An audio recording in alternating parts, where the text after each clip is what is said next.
The story kicks off with a familiar plea for help from our protagonist, Shen, in messaging his best bro Sun Ming. SOS, my dude, I need a cash infusion. What did you do? This time I punched the principal's nephew and got expelled. My parents are furious and cut off my allowance for 2 whole months. Can you spot me for a bit? I swear I'll pay you back once I find a job. Dude, how many times has this been now? Seriously. Next time you play the hero, maybe use your brain first. I had no choice. That little creep was messing with a girl from my class. If I just stood by and did nothing, what kind of man would I be? Still, you didn't have to get violent. Look, I sent the money.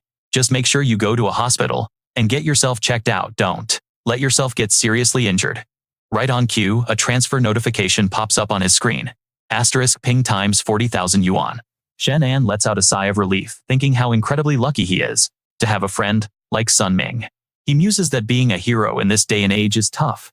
Just then, his phone buzzes, making him jump. Shen An gives it a casual glance, assuming it's just another bill notification, but an unexpected message stops him cold.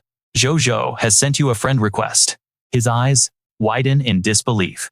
He can't believe his luck when he recognizes the profile picture.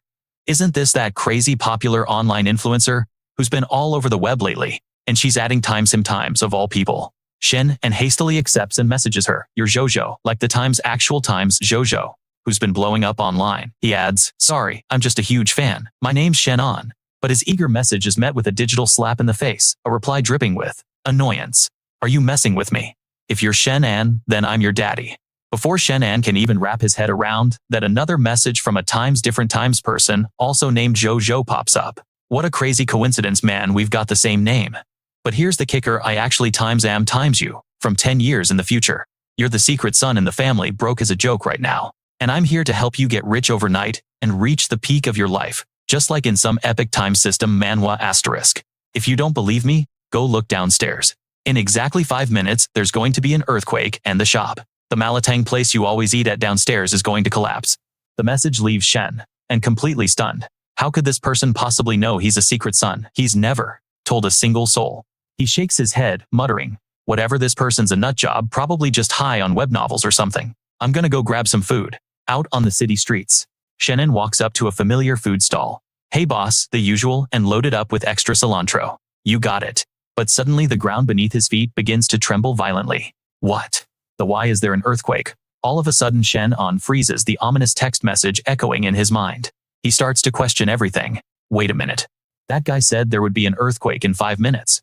With that thought, he takes off running. His phone screen reads 10:26, and just moments later, a full-blown earthquake hits. He sprints into the middle of the street as the ground shakes violently beneath him. It's actually real, he gasps. Shen An frantically messages his future self. "Dude, you're some kind of prophet. There was a real earthquake right where I was. How did you know?" The reply comes back. "I told you I'm you from 10 years in the future. You just refuse to believe it. Do you believe me now? Good.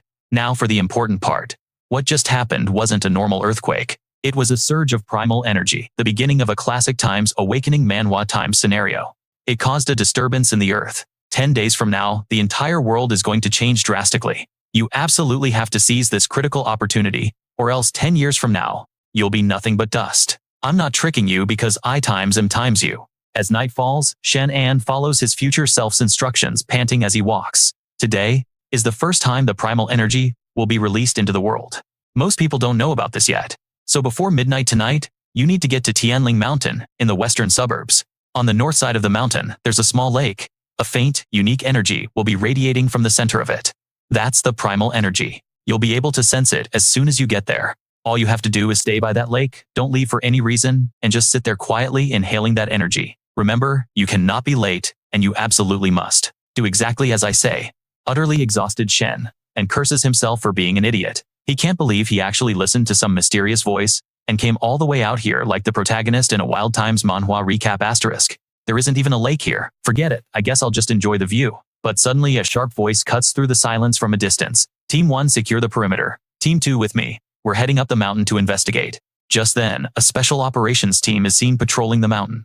Stepping out of a tactical vehicle is a female officer with a piercing gaze and a no-nonsense attitude. She begins to issue orders, allowing just anyone to wander in.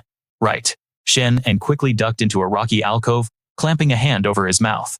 He was completely baffled. Why were the armed police here? Could it be true Is this remote place really releasing some kind of primordial energy tonight? Whatever, I'll check it out first.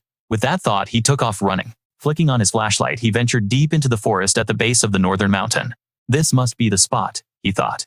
Good thing I took the back trail and avoided that squad of armed police. It wasn't a lake, but sure enough there was water. He approached a stream and dipped his hand into the cool current. Then, closing his eyes, he began to concentrate. Such a sweet fragrance. Could this be the primordial energy that charlatan was talking about? Before him now was a crystal-clear pool, shimmering with a stunning jade green hue. Shen An hurriedly messaged the mysterious contact. Primordial energy expansion. What is that? And if you're really me, are you alive right now, or are you dead? Primordial energy is a crucial resource for human cultivation, which will appear in 10 days when the world undergoes a massive transformation. It's like the spirit energy in novels. As for me, I'm already dead. I was betrayed during my ascension, and my soul was trapped in the void. That's the only reason I'm able to send you these messages. The person on the other end continued typing their reply. My own energy is fading. Remember what I'm telling you. This current release of primordial energy is just a precursor to what's coming. The great cataclysm will happen in 10 days. Once you absorb the primordial energy tonight, I'll contact you again. Seize this chance. Shen An read the message and gave a cynical laugh, muttering, Ascension, primordial energy. How could any of this be real? What the hell? What's going on? Wasn't this just a small puddle a minute ago? I must be seeing things. This is the first time I've seen myself climb out of a lake. Real or not, I might as well follow his instructions and try to absorb this stuff first. With that, Shen An sat down in a meditative pose and began absorbing the energy. A flood of notifications suddenly appeared in his mind, announcing the start of a classic *** awakening manhwa, *** plot devour talent activated. Talent value B. Rank a 1 in 10,000 chance. Space talent activated. Talent value S rank, a 1 in a million chance.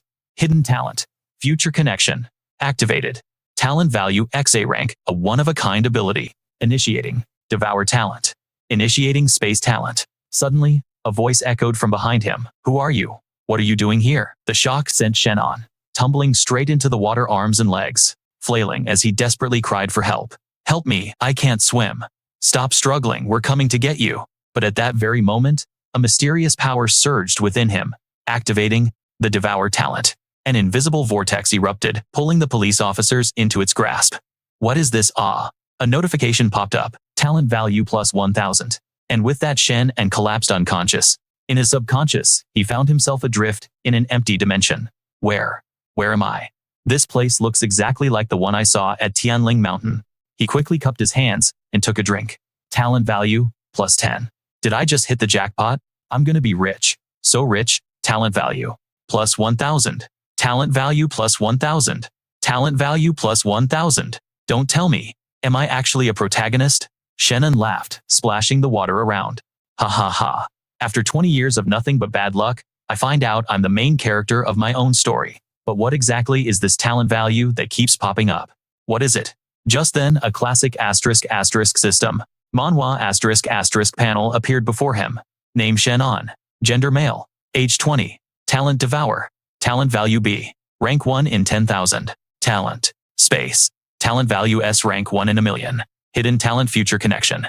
Talent value XA rank unique. Usable talent value 15,000. Shen An stared at the status window and wondered aloud. Hidden talent future connection. If I could use this to contact that person claiming to be me from the future, that would be perfect. After all, he said he times is times me. Maybe he could help me make sense of all this. But for now, I should probably figure out how to use this talent value. This kind of discovery is what makes a good *** manhwa recap *** so exciting. As he said that, he tapped the system panel and suddenly yelled, "Whoa, what's happening? Why is there an earthquake all of a sudden?" After a violent tremor, Shen An found himself back in reality. He clutched his head, asking, what just happened?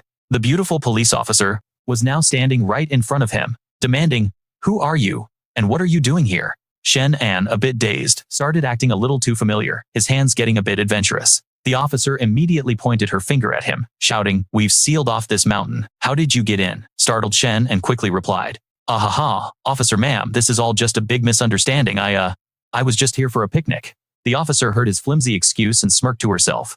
This guy is definitely not telling the truth. This kid is lying through his teeth.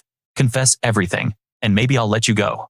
Terrified Shen and frantically waved his hands in surrender. He explained, I was honestly just here for a picnic, and I carelessly fell into the lake. I can't swim, so your people were the ones who saved me. As he spoke, it felt like a scene from a crazy manhwa recap. The female officer immediately began her questioning. The lake was real, he insisted. A massive one was right there. If you don't believe me, see for yourself, he pointed forward emphatically. But just then the lake he'd mentioned had completely vanished. Where did the lake go? He stammered, his voice trembling with fear. Miss, I swear, please believe me. There was a huge lake there a moment ago. It even had a strange peppery smell. But the officer's face hardened as she ordered her patrol team to take him in. Yes, ma'am. And just like that, Shen An was escorted away. Inside the vehicle, the officer continued her relentless interrogation. Full name. I'm Shen An. I'm 20 years old, a sophomore in college, who just had to drop out. Why did you drop out? I was too broke, he admitted, couldn't afford the tuition. Hearing this, the officer shot back with a sarcastic tone. So you can't afford tuition, but you've got money to go on a picnic out here. Shen An could only manage a wry smile and replied, Hey, I just came out here to walk around and clear my head. The officer inspected his bag, finding only a flashlight. You came pretty well prepared, huh? She remarked. Shen An could only sigh internally, knowing full well this trip was doomed from the start. Fortunately, he hadn't brought any form of identification with him. Still, the officer couldn't shake the nagging suspicion brewing in her mind. Asterisk, is this kid really trying to play me times? With that thought, she drew her weapon, pressed the cold steel against Shen An's temple, and growled. Don't move. Start talking now. What were you really doing out here? Seeing that the hammer was cocked, Shen An's blood ran cold. He frantically pleaded. Whoa, Beautiful Miss, let's not get violent. I'll talk. I'll tell you everything. She tapped the insignia on her cap, giving him a chilling warning not to try anything funny. Let me be clear, she said. I don't always play by the rules. On her cap was a golden insignia bearing a single letter L. Shen An gritted his teeth, a dreadful thought crossing his mind. Asterisk. That's not a standard military police insignia. This whole situation feels like the start of some dark awakening manhwa. Just who are these people? Asterisk, I'll talk, he said. But can you first tell me who you are?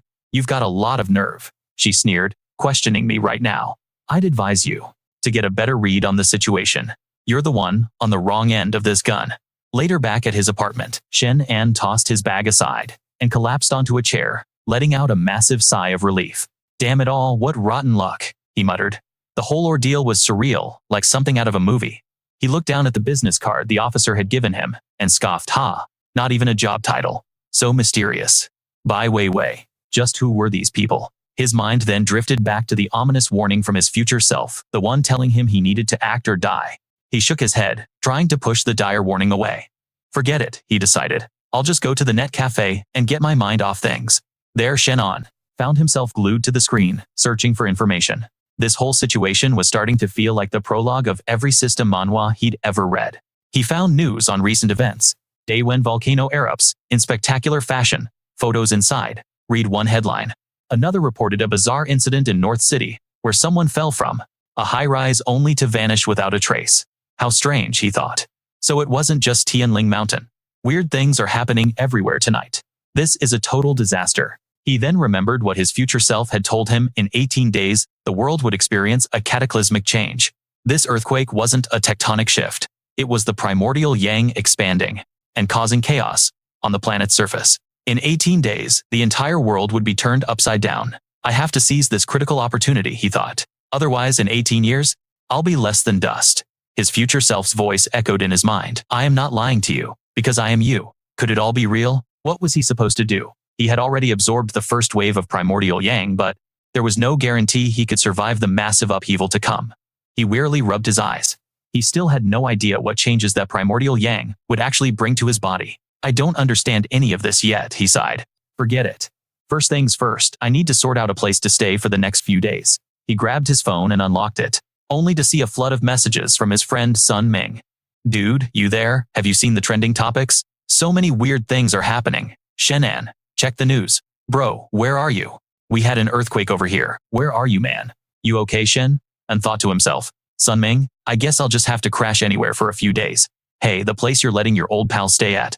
It hasn't been buried yet, has it? Hearing Sun Ming's morbidly concerned words, Shen An clenched his fists and muttered through gritted teeth. Can't this guy wish me well for once in his life? Still, he admitted with a sigh right now, he's the only real friend I've got who can help me out. On the other end of the line, Sun Ming's voice boomed. The hell, listen to yourself, that's my house you're talking about. If I hadn't been forced to give them the address, we wouldn't be in this mess. Pushing the conversation aside, Shen An started a new search online. By Wei Wei, he typed. She looks like military police, but isn't. Her business card has no profession listed, and her insignia just has the letter L. Could they be from some kind of special department? Something special? Officer Wei Wei just handed him a slip of paper, had him write down his name, address, and contact info, then left. Unable to find any relevant information online, Shen An slams his fist on the table in frustration. Damn it, I can't find a single thing. What in the world are these people up to? Meanwhile, on the other side of a monitor, he's being watched. Wei. The entire time. This kid has been scouring the internet for special incidents, searching for things straight out of an awakening manhwa. He even looked up our bureau's logo. Should we cut his internet access? Officer Wei Wei immediately responded. Don't spook him. There's no way he can find any information related to us.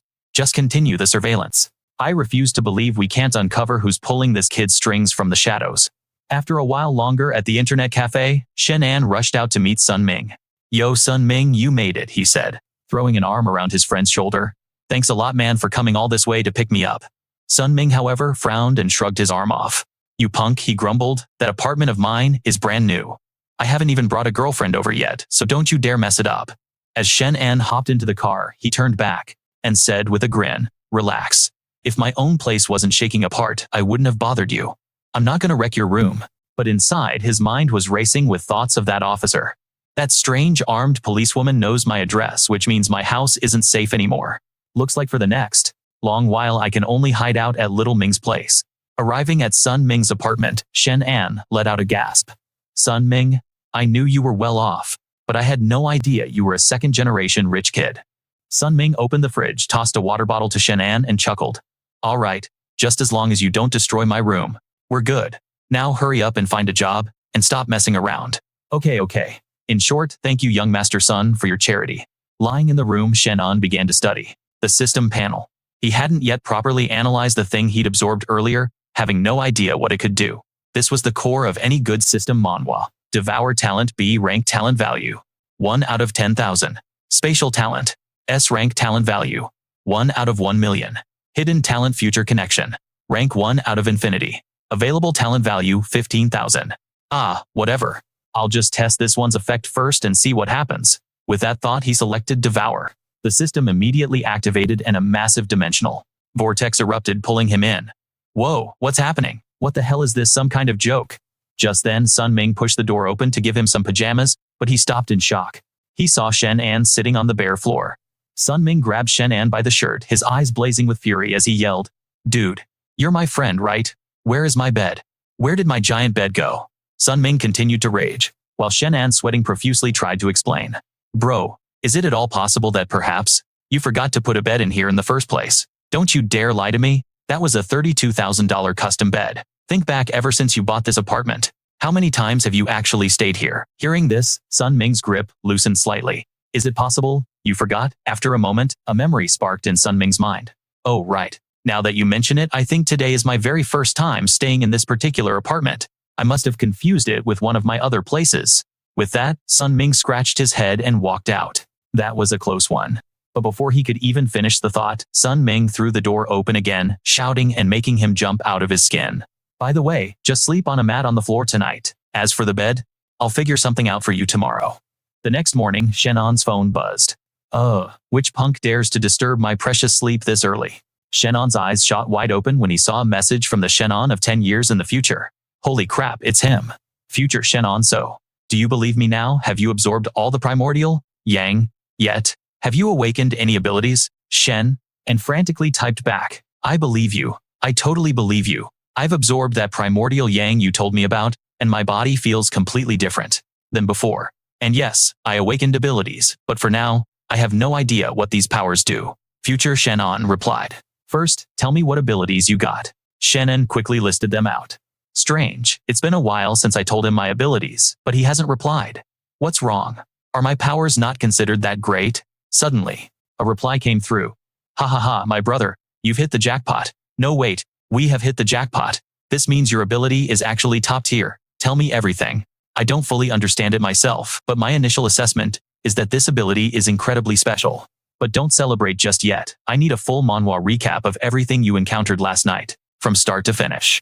Bai Weiwei. This person was one of the very first to awaken. However, based on what you've told me, it seems she hasn't awakened her powers yet.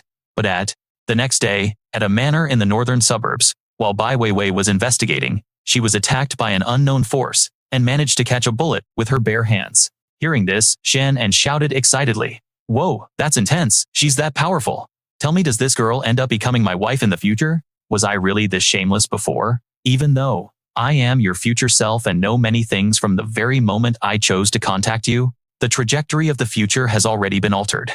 Future Shen. And however, major world-ending events like this primordial energy eruption won't change. Remember, in just over half a month, this world will face a massive change. That's when spiritual energy awakens, a classic setup in any awakening manhwa. You must be fully prepared to get stronger. If you fall behind by even a single step, you will very likely follow in my footsteps.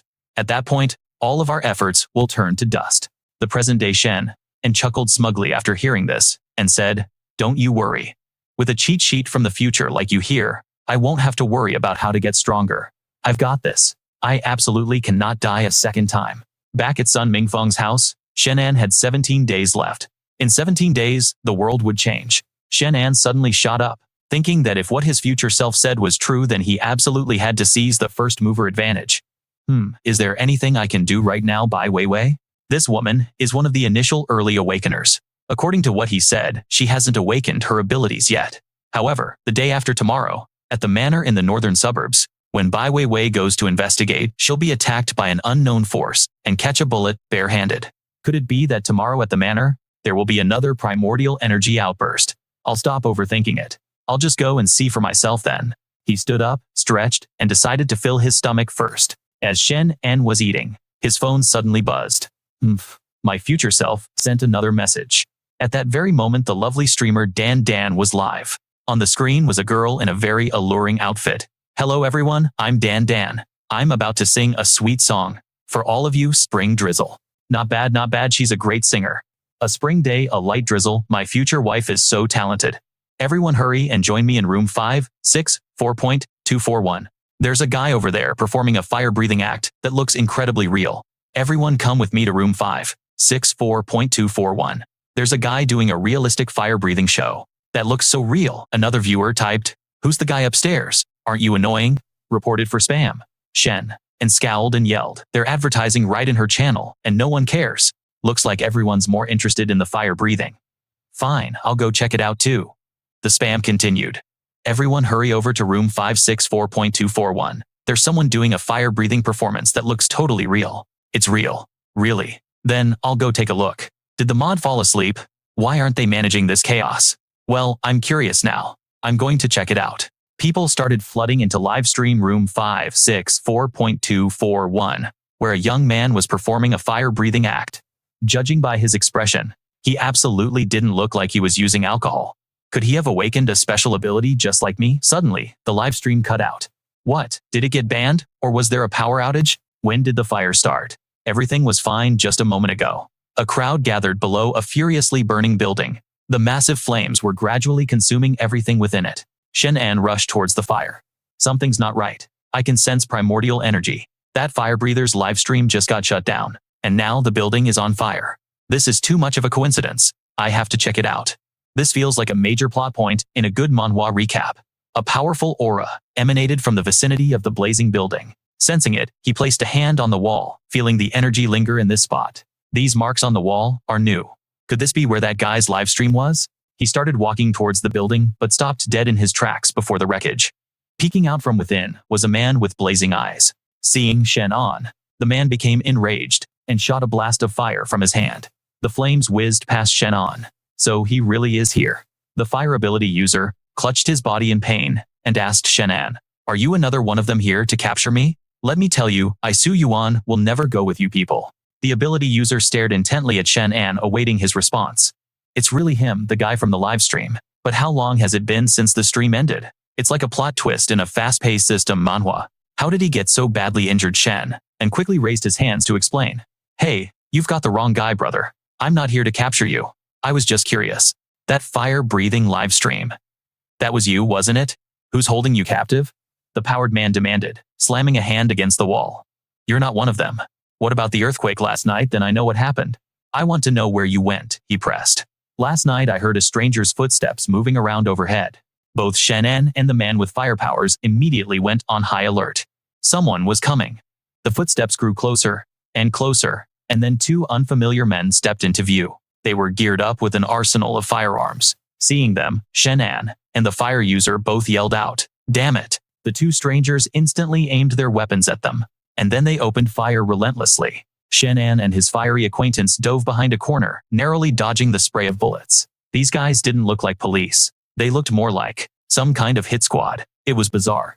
Why were they so dead set on chasing this fire breather? Speaking of which, the fire-powered man was already climbing away, making a swift escape. Shen An was left speechless, shouting, "You're fast, but you could have at least told me to run with you. I knew I shouldn't have gotten involved." With no way out, Shen An stepped out into the open with his hands raised. He tried to reason with the two mysterious men.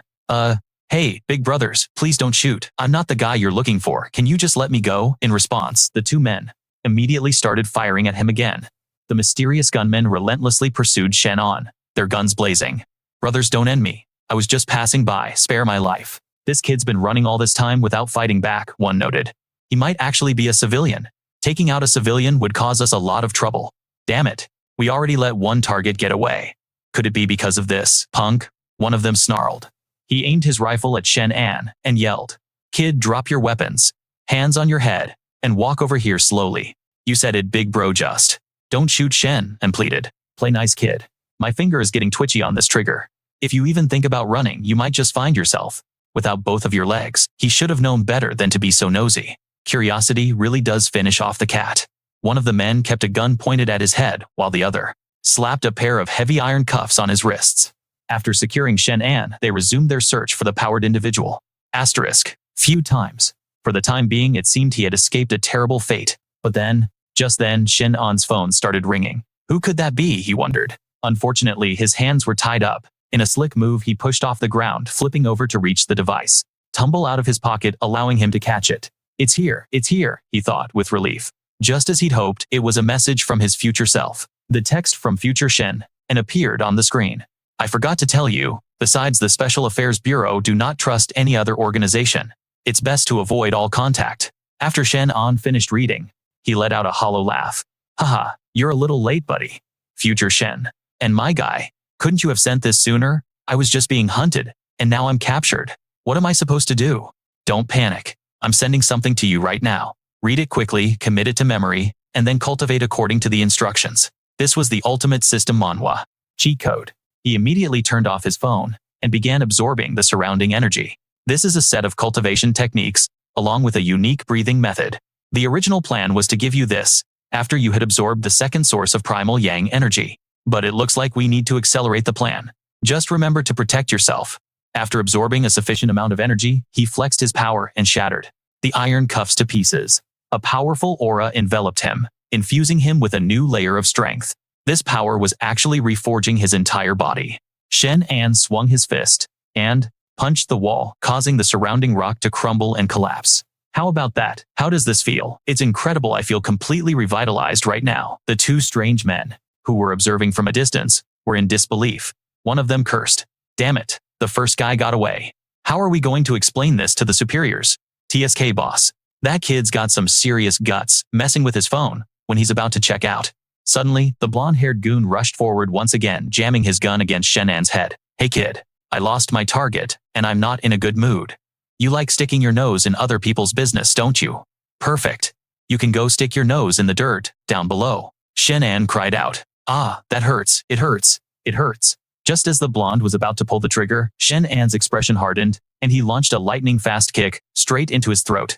The man gagged and shouted, "This is bad. He's an awakened. The kid tricked us. Boss, eliminate him now." The other gunman reacted instantly, opening fire with his sniper rifle. Shen An swiftly leaped into the air as the two mysterious men coordinated their attack, unleashing a continuous hail of bullets. Gritting his teeth, Shen An struggled to dodge each projectile, knowing that if this continued, it wasn't a sustainable solution. The sheer volume of fire was too dense. Sooner or later, he'd be turned into Swiss cheese. This felt like a classic, awakening Manhwa moment. He immediately activated his Devour talent, unleashing his innate gift. The void as hundreds of projectiles materialized from within the spatial tide. The tide swirled like a vortex, pulling the two strangers inside. We have to run now. Just then, Shen An started showing signs of utter exhaustion. Damn it, I'm reaching my limit, he thought. As his targets fled in terror, the vortex is shrinking. Get out of here. This guy's power is a total mystery. We need to report back to the organization immediately. After successfully driving off the two assailants, a wave of dizziness washed over Shen An as he clutched his head. They're finally gone. Humph. He staggered and collapsed to the ground. His phone screen read 10:23. When he came to some time later, he grabbed his phone and turned on the screen. It now displayed 11:47. What, I was out cold for over an hour. He immediately messaged his future self. Hey man, I just fainted. What's going on? You completely drained your spiritual energy during your training just now. You overexerted yourself. Just wait until you've absorbed enough primal yang energy and you'll be fine. Your current power level is too low to overuse your abilities, otherwise your spiritual essence will completely dry up, and that would cause major problems. So what should I do? I still need to go to the western suburbs tomorrow to devour that primal yang. It's fine. Devouring primal yang doesn't just consume your spiritual energy, it actually increases it. This is a classic power-up in any awakening manhwa. By the way, what about the people who were hunting you? There were two of them, but they've both fled. You'd better be careful. They'll find you again, soon enough. Next time you run into a situation like this, you have to be ruthless and finish them off. I hope you have it in you. Shen An, you need to remember. The world has changed. You must abandon your fear and weakness if you want to survive in the world to come. It's just like those system manhwa stories, he thought. Of course, my future self knows me best. I was still holding back earlier. He got to his feet, steeled his resolve, and yelled, I don't care if the future is filled with demons or monsters. Just bring it on. Shen An, have come this far, without backing down from anyone. Meanwhile, from a hidden corner, a fire ability user was watching. So that's the guy you were talking about. How could he possibly repel? Interesting. Thank you for saving my life, Miss Ching. You seem to have taken an interest in him. Let's just watch for a little longer. There's no hurry. If he's really as formidable as he seems, then we'll have him join the organization. Shen An had only walked a few steps when he suddenly turned his head. Why do I feel a strange gaze on me? No, that can't be right. With my future self helping me, I don't need to be so paranoid. I just need to be prepared. Suddenly someone ambushed him from behind with a club, and Shen An was caught off guard and collapsed. When he came to, he found himself tied up in a corner. Damn it, my head hurts. What's going on? A voice demanded. Spit it out. Where were you this afternoon? Shen An quickly retorted. Miss, what business is it of yours where I go? Do I need to report to you every time my stomach hurts and I need the restroom?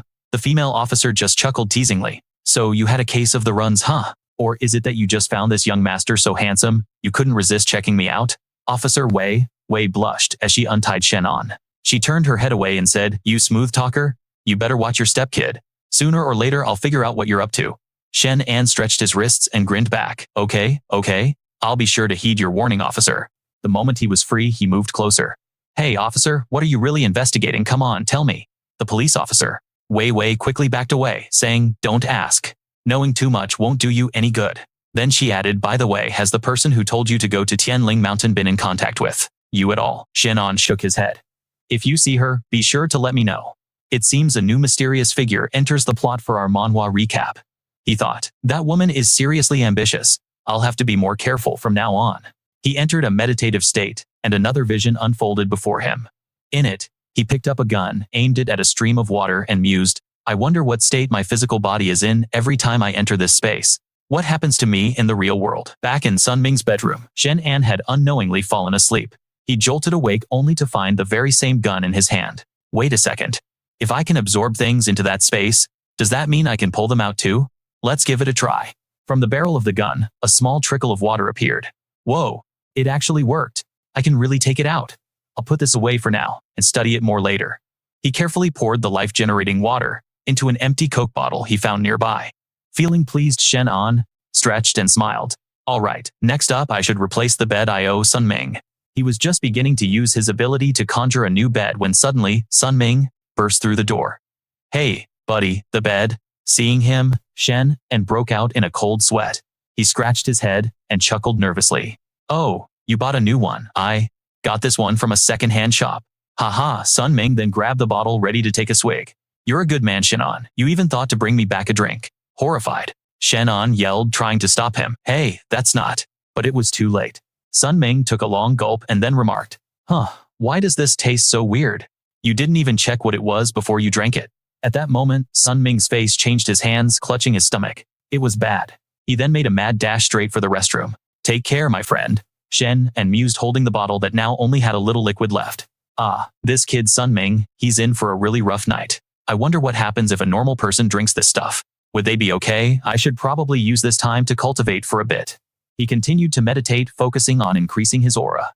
Outside, a young woman approached and observed. "So, that's how it is. It's the fierce tiger breathing technique, passed down from the eternal ancient sect. It seems this kid has stumbled upon some good fortune. It's a pity this breathing technique is incomplete." After a long struggle with the toilet, Sun Ming staggered out, looking pale.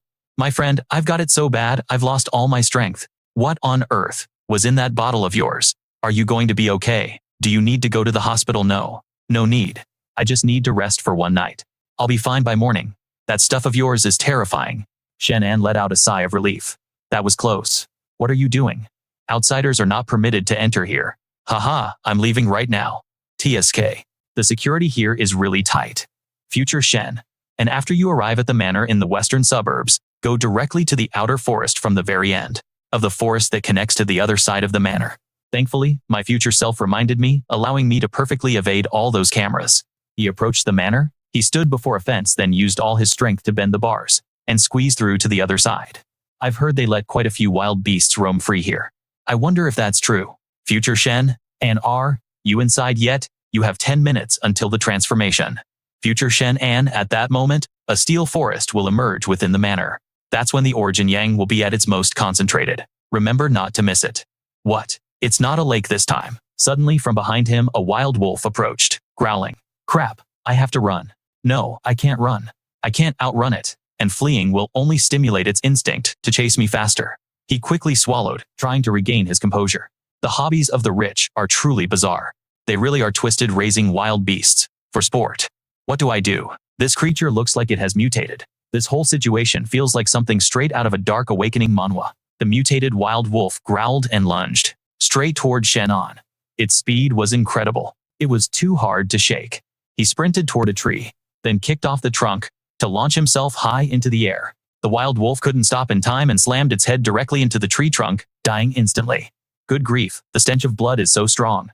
I should clean this up so I'm not discovered. He opened his phone to check the time. There were 5 minutes until the eruption. I need to speed things up. Just then, the ground began to shake violently. Shen An started running. "Oh man, it's another earthquake." He then climbed a nearby tree branch. "I've climbed this high, so I should be safe, right?" Below, chaos was breaking out. "Everyone do not panic." Shen An was surprised to see Officer Wei Wei and muttered, "Why is she here?" Wei Wei held a megaphone warning everyone. "It's an earthquake. Everyone remain calm and stand by for orders. Failure to comply with my commands will result in disciplinary action, according to military regulations." "Yes, ma'am," they replied. "There are quite a few people here. Strange. How did they know about this place?" He closed his eyes to think. "I should be careful and not confront that she-devil directly to avoid trouble." He then took out a monkey mask and put it on. His phone rang again. "My friend, this place keeps having earthquakes. There was an earthquake last time too. What's going on? Calm down. This is a sign before the origin yang erupts. The stronger the earthquake, the closer the eruption is. Just get ready to absorb it." So that's how it is. The origin yang is starting to erupt. What's happening? At that moment, the trees along the path began to move. Oh my god, the trees suddenly transformed from wood into solid steel in an instant. Whoa, it's actually steel. Activate, devour, activate. Space. Potential value plus 1000, potential value plus 2000. He joyfully hugged the branch and shouted, "I'm rich. I'm rich." This is the kind of power-up you love to see. In a manhwa recap, the only question is how long do I have to devour this steel tree? I've already been devouring it for over 10 minutes. Speaking of which, has this space gotten a lot bigger than last time? Could it be that devouring origin yang can make the space level up? If so, can my skills level up too? The system panel appeared. This truly is a next-level system manhwa. Devour talent. Talent value grade B, 1 out of 10,000. Space talent. Talent value grade S, 1 out of 1 million. Hidden talent future connection. Talent value grade SA, 1 out of 1 million.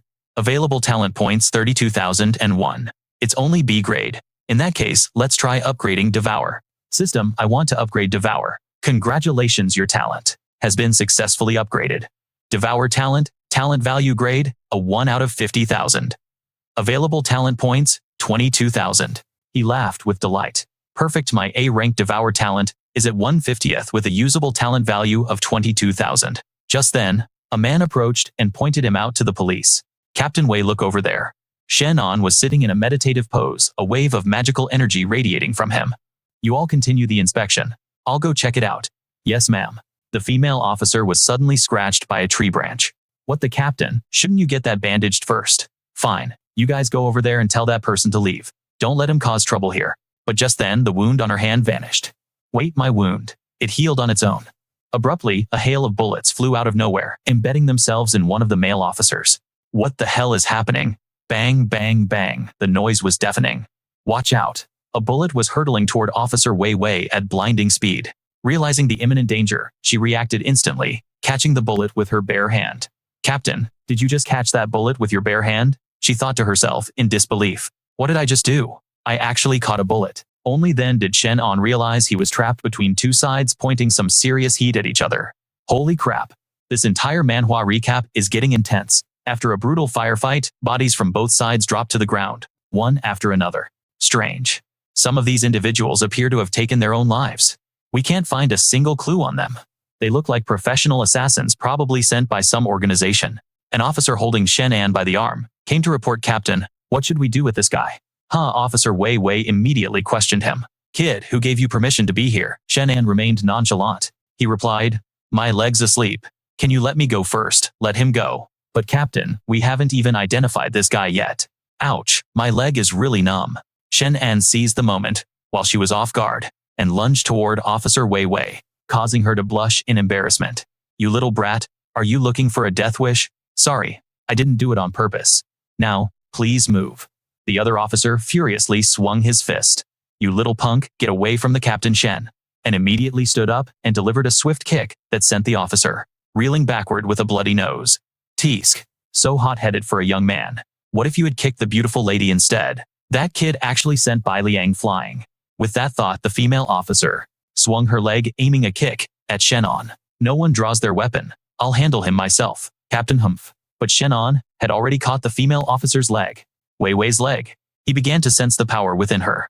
Your strength isn't bad, you rotten scoundrel. But your speed and precision are a bit lacking, and your temper could use some work. The officer immediately shifted her position, spinning into a head scissors to lock Shen An's head, but he was quicker, grabbing her leg.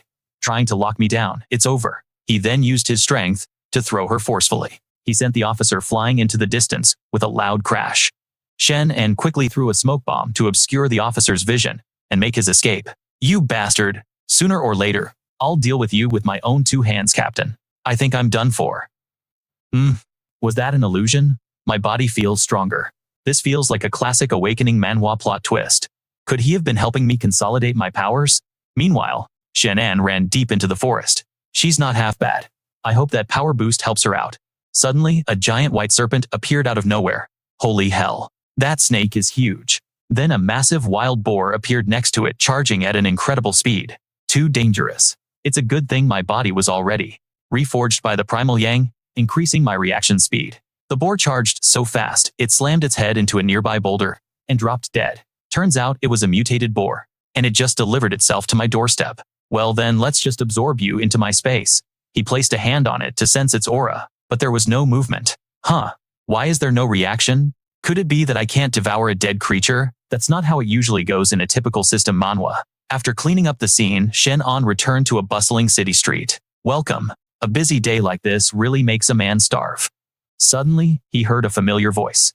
Hey everyone, please remember to vote for Dan Dan in the Yue Ming Food Festival. Voting ends tomorrow. Love you all. Oh. Shen An walked over to strike up a conversation. Are you Dan Dan? And you are? He held up his phone screen. Dan Dan. Oh, this handsome guy is a huge fan of yours. Hey. Yes, I'm a big fan of Dan Dan.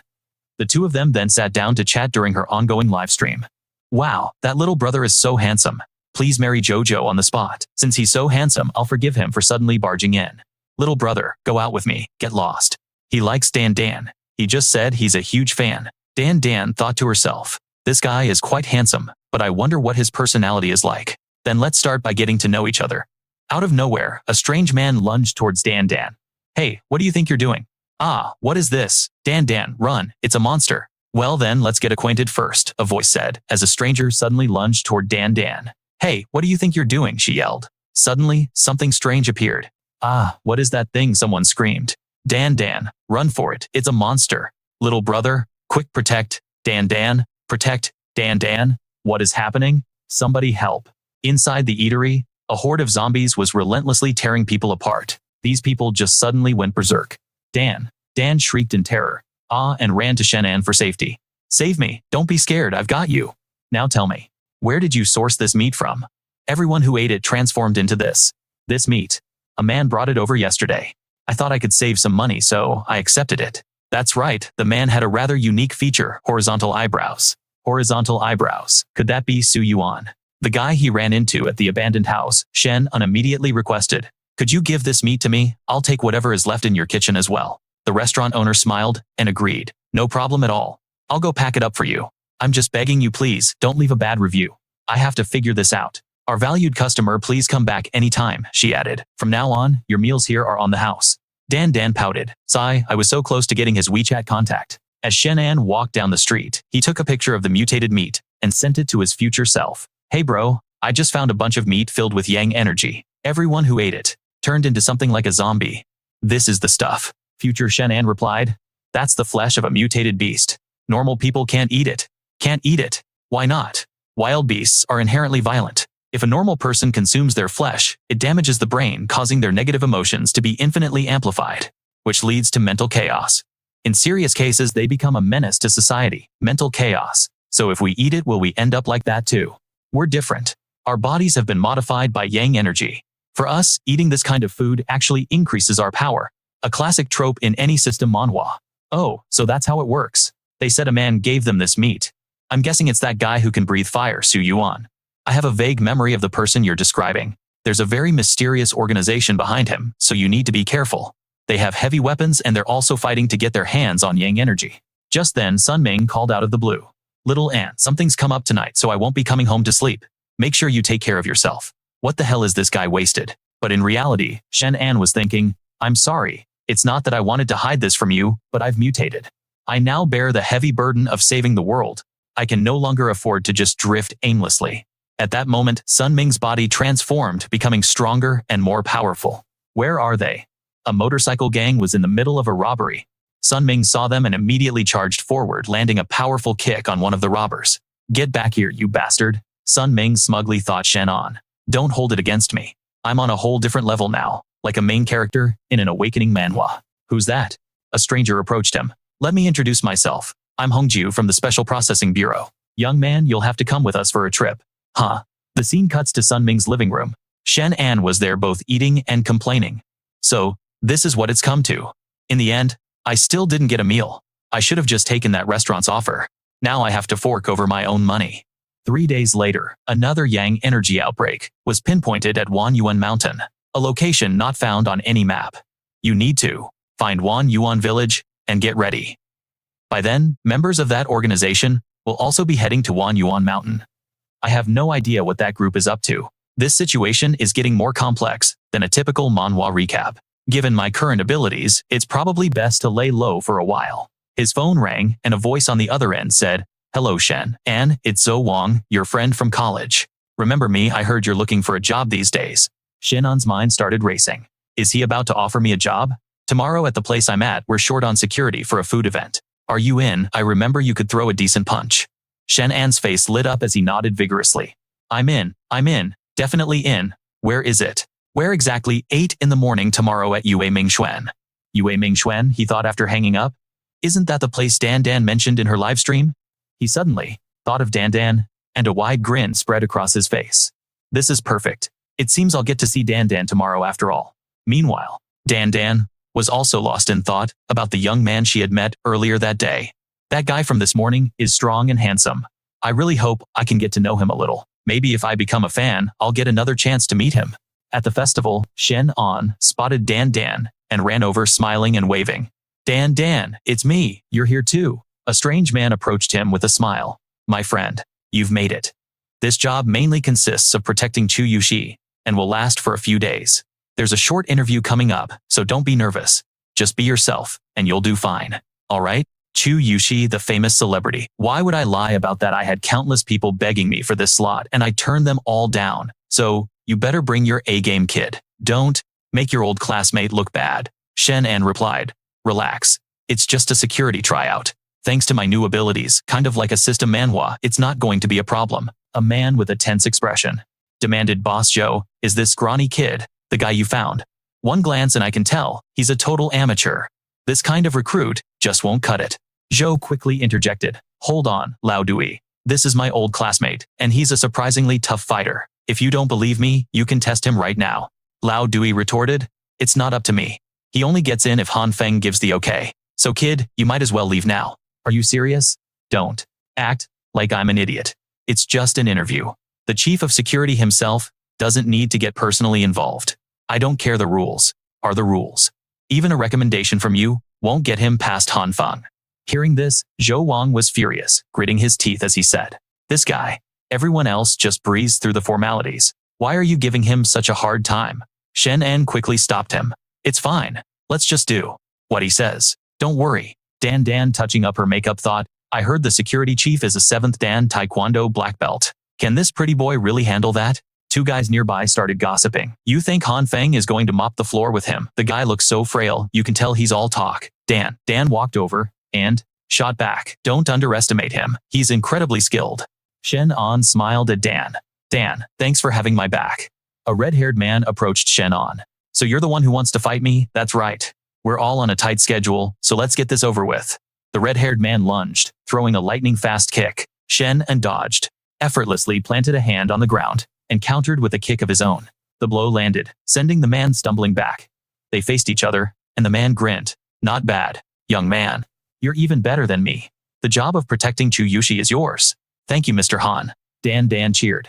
Wow, did you see that? Did you see him? He won. The crowd of rejected candidates grumbled. Damn it, Han Feng went easy on him. What a load of crap. Can I add you on WeChat? The other men groaned. Dan is actually asking for his WeChat. What kind of crazy luck does that guy have? Damn it, the jealousy is real. Meanwhile, Lao Dui was on the phone making a report. Boss, we have a problem. The guy I had set up was replaced by some kid who appeared out of nowhere. Are you telling me this newcomer actually defeated Han Feng? Yes. He was recommended by a guy named Joe who's one of the event organizers, so. Fine. Stick to the original plan. After the event is over, make your move. Lao Dui, don't forget who you're working for. Yes, sir. I follow the organization's orders. I will never betray it. With that, he rushed off. What's all this about? She's here. Chu Yushi has arrived. Now that the test was over, Shen An quickly said goodbye to Dan. Dan, I've got to get to work. See you. Hey. Just then, a woman in a stunning red dress stepped out of the car. Miss Yushi, please be careful. Shen An moved forward, but was immediately blocked. Who are you?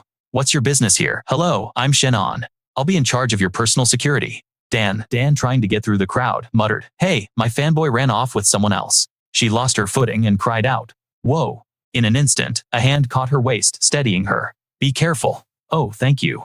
Nearby, Chu Yushi saw the whole exchange and just smirked. Once in the car, she said, My Mr. Shen An.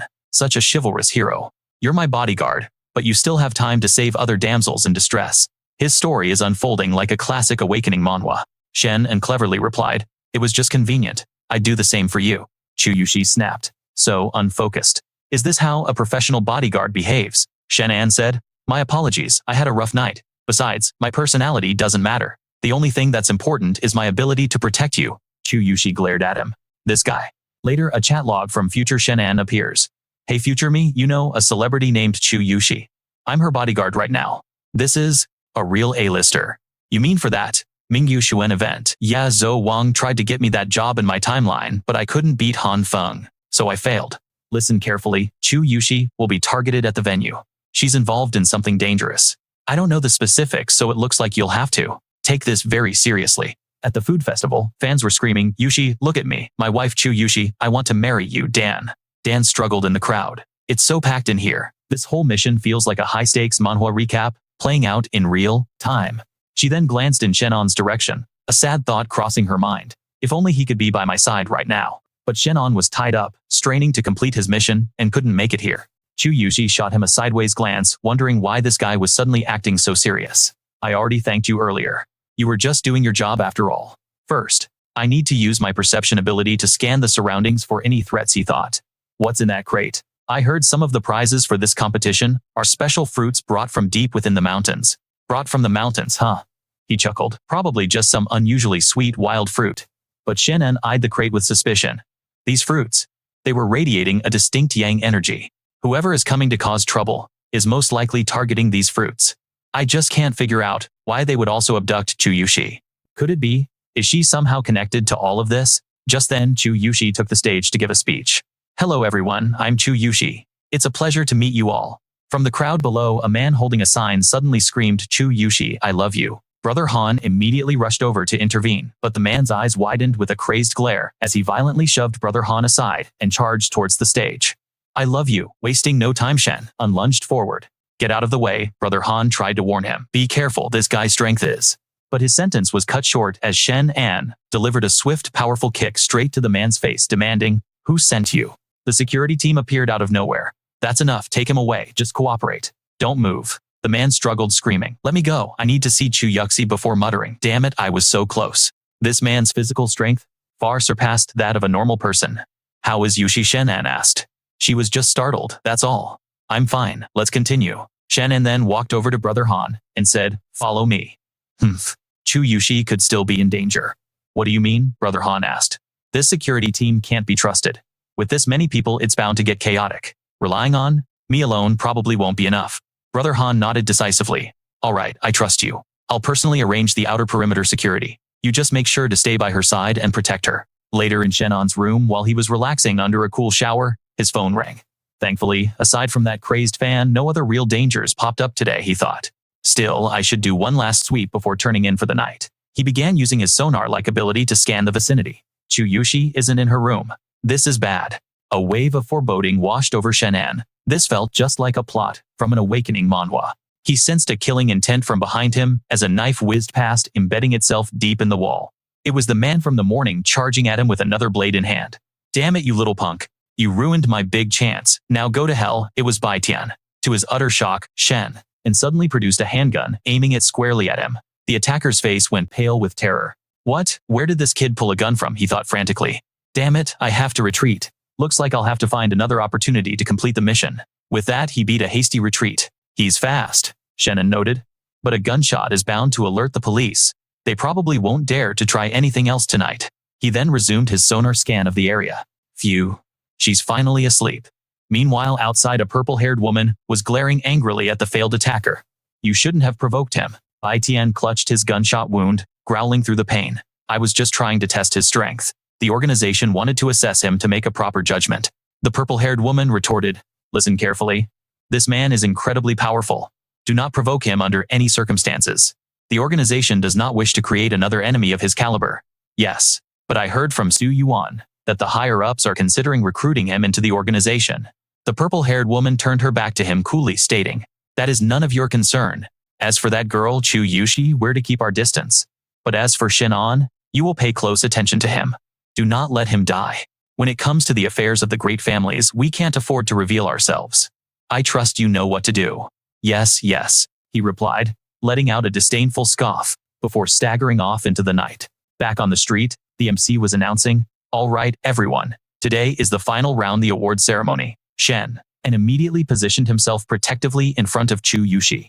Whispers spread through the crowd below. Damn it, this guy is a real pain to deal with. Just be patient. Our mission isn't just about her. We also need to secure those fruits. Isn't that obvious? But this kid is a serious nuisance. We'll wait for the award presentation. One of us will pose as a staff member. This whole situation is playing out like a complex system manhwa. To receive the award. The moment we get our hands on the item, we strike. Understood. Got it. Roger that. This group of people was brave and formidable, speaking with purpose, and their movements were perfectly synchronized in uniform, just like trained soldiers. Soldiers. Bai Wei can mobilize special police. This situation is definitely not simple. The MC called out a name, making this manhwa recap even more intense. Our first prize winner is Chapter 20. That's me, I'm over here, a voice from the crowd shouted. But something was off. Shen An frowned, realizing the voice that just shouted isn't the same as the winner's. With a pensive look and a deadly aura, The first man was suddenly approached by a platinum-haired guy who ran up with a joyful expression. I got the reward. Ha ha ha. Then, right after receiving the prize, his face completely changed. Got it. The items in hand. Move out. With that, he lunged toward Chu Yuxi, intending to assassinate her. Suddenly, a whole crowd of people surged forward. The group charged directly at Shen An and Chu Yuxi. Shen An immediately reassured her. Don't be afraid, I'm here. Just close your eyes, sit down, and trust me. Okay. Following his words, Chu Yuxi shut her eyes and covered her ears, while Shen An confronted an oncoming attacker. Suddenly, the assailants began to collapse, one by one. These were silent, paralyzing needles, a classic move you'd see in an awakening manhwa. At the same time, another needle flew swiftly toward Shen An. He saw Bai Weiwei and wondered why isn't she distinguishing friend from foe, she's even attacking me. In that hair-raising moment, he activated his spatial talent, then feigned being knocked unconscious to see what they were planning. Shen An. What are you people doing? What is this? What on earth is happening? Meanwhile, Shen An was still pretending to be out cold. Chu Yuxi asked with concern. What's wrong? Is he okay? Officer Wei replied. He's fine, just unconscious. It seems you're quite worried about him. Chu Yuxi immediately retorted. Of course not, Sister Wei. He genuinely doesn't know anything, so why did you have to take him down? I also heard you've awakened your powers. Wei frowned, saying, Kid, don't ask questions you shouldn't be asking. You said this kid was formidable, so I was merely curious. The walls have ears, and you know as well as I do how advanced modern technology is. It wouldn't be good if someone overheard. Besides, who doesn't know that the young lady of the great Chu family has vast resources? Is there any information you can obtain? Chu Yuxi sighed. Sigh, everyone is just enchanted by your appearance. How many people out there actually know you're the heiress of the Chu family? But those two certainly didn't. Shen An, at this point, had heard the entire conversation. The Chu family. My God. Isn't that one of the 4 great clans of Silver City? Chu Tianba is a legendary figure throughout all of Silver City. His business empire spans the entire country, and his wealth is immense. He also owns numerous entertainment companies. And rumor has it that Chu Yuxi is an artist signed to the Chu Group's entertainment company in Silver City. This means Chu Yuxi isn't just an entertainer. She's practically the princess of all of Silver City. The entire entertainment scene there belongs to her family. How have the people outside been dealt with? It's more or less handled. The men I sent are elites. There won't be any problems. Now that things here are settled, I should be heading back. Suddenly the wall cracked and burst open as a mysterious man punched through the guards outside. What? Chu Yuxi screamed. Sister Wei, look out. She then charged, kicking at the man. The man, however, used his strength to overpower Chu Yuxi, causing her to cry out in pain. The man immediately demanded, where is the spirit fruit? I don't know what you're talking about. With that, he swung a fist towards Wei and the girls. You're pretty tough, he sneered, then launched another kick straight at Wei's face. Wei took the full force of the blow. His power is immense, she thought, but still managed to retaliate with a counterattack, kicking him hard in the stomach. Shen An all this time was thinking intensely. There are no energy fluctuations, so he's not an awakened. This part of the manhwa recap is crucial, but how can he be this powerful? The man suddenly said, Sigh, I'm bored of playing. He rushed in front of Wei and slammed a fist into her stomach. Ha, now die. He raised his leg, a brutal move straight out of a dark system manhwa, preparing to stomp on Wei. Chu Yuxi desperately shouted, Don't. The man froze as a strange object whizzed past his face. Suddenly, Shen An sprang up, grabbing Wei and dashing away. Still not dead, huh? The attacker muttered, glancing at the object. Wei, now safe, asked in shock. You're awake. I was never unconscious, just messing with you all. So he had heard everything they said earlier. Shen An gently set Wei down and said, You should rest for a bit. He then began to channel his energy into her body. His hand was so warm, and the pain seemed to be lessening. Is he healing me? She wondered. You need to go. You're no match for him. This has nothing to do with you. The attacker wasn't giving up. And where did a master like you come from? You seem like a nobody, who hasn't even been initiated. Shen An replied with a smirk. You don't need to guess my background. I'm just a very ordinary handsome guy. If you kill me, no one will come looking to cause trouble for you. Wei and Chu Yuxi's jaws dropped when they heard that. Is he an idiot? Now, he definitely won't show any mercy, Shen. And then proceeded to flip the man off, smiling as he said, However, if you want to kill me, I'm afraid you'll have to go back to your mother's womb and train for a few more decades. The man's face contorted with rage as he roared, You brat, you're courting death? This is the unmistakable fluctuation of primal yang energy. The man has somehow managed to completely internalize the power he absorbed, preventing even a trace of it from leaking out. His breathing technique must be extraordinarily advanced. With that thought, He lunged forward, throwing a punch at Shen. But our hero deftly dodged the blow and countered with a swift fist of his own. This time, his fist connected squarely with the man's face, drawing blood. The attacker retaliated with a fierce kick, but Shen An realized something incredible: he was absorbing the man's power. So it turned out he could not only devour the energy from his opponent's attacks but also store it for later. The man staggered backward, panting heavily with a look of utter disbelief on his face. Hemph. The sounds of battle outside have died down completely, and there's no longer any trace of killing intent. It looks like everyone was just putting on a show, a classic setup you'd find in any thrilling awakening manhwa. This whole operation, using the spirit fruit as a reward, was likely the Chu family's plan to draw out anyone who coveted it. They just never anticipated their target would be this ridiculously powerful. Even the military, who was supposed to be cooperating with the Chu family, is hesitant to offend this unknown powerhouse. They're clearly waiting to see who comes out on top before making their next move. The man growled through gritted teeth. "Kid, who in the hell are you? Do you have any idea who you're messing with?" Shen An simply replied with icy calm. "You talk too much for someone in a fight.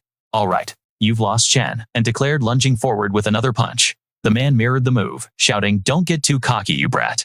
With a thunderous boom, their fists collided. The two immense forces clashed violently. "No, impossible," the man gasped in shock. "How do you know my raging wave technique?" Shen An smirked. "I absorbed quite a bit of your energy earlier, and now I'm returning it all to you in one go." Suddenly, Chu Yushi's voice cut through the tension. "That's Lei Jing. He's an expert hired by the Chen family, and I heard he's an ancient martial artist." An ancient martial artist. The fact that people like this exist in the world was a game changer. It's a fascinating twist you don't always see in a typical system manhwa, suggesting a much deeper history. They seem to possess unique methods for absorbing primal yang, and these ancient time-tested techniques would provide a massive advantage in cultivation. That would explain how some people seem to know cultivation methods the moment they awaken. Chu Yushi continued. "Lei Jing's master is a man called Master Yan. They say his power is practically divine. Most of the publicly known awakened individuals are no match for him. You have to be extremely careful. If he finds out you killed his disciple, he'll almost certainly come after you for revenge. But don't worry, I'll take full responsibility. I'll tell everyone you're with our Chu family, and by then, if he wants to cause trouble, he'll have to go through us." Her voice softened. "Shen An, I'm so sorry for getting you involved in this. I just thought you were a regular master. I never imagined." A key moment that any good manhwa recap would focus on.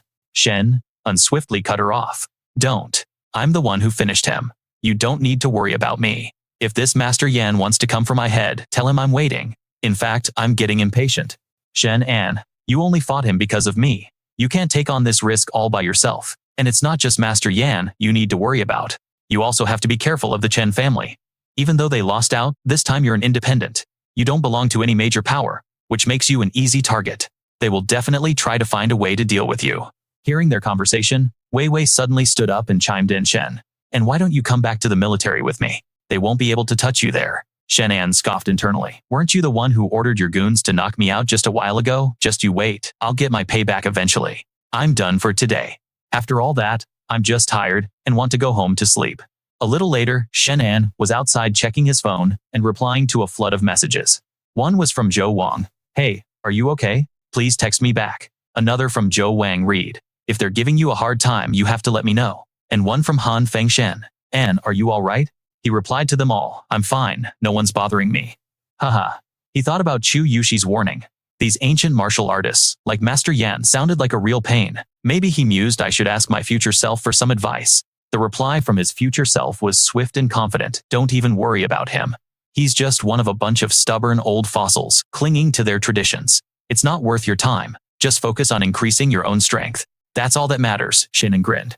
"Look at that swagger. Yep, that's definitely me." He turned to head home, patting his pockets for his keycard. Keycard key. Huh? His pocket was completely empty. Then it hit him he'd used his keycard as a projectile earlier. He'd been so focused on looking cool that he forgot to retrieve it. Panicked, he quickly dialed Sun Ming. "I've got to call Sun Ming for help." But just then his phone rang. It was Sun Ming. "Yo," Sun Ming's voice came through the speaker. "I was just about to call you, man." But Sun Ming's tone was grim. "Hey man, I'm sorry. Something big came up at home. I can't live with you anymore. Please just look after the house for me." Shen An was stunned. "Sun Ming, where are you? Where are you? Did something happen?" "No, nothing's wrong, you can relax." "Who do you think you're talking to? I'd tell you if there was a problem.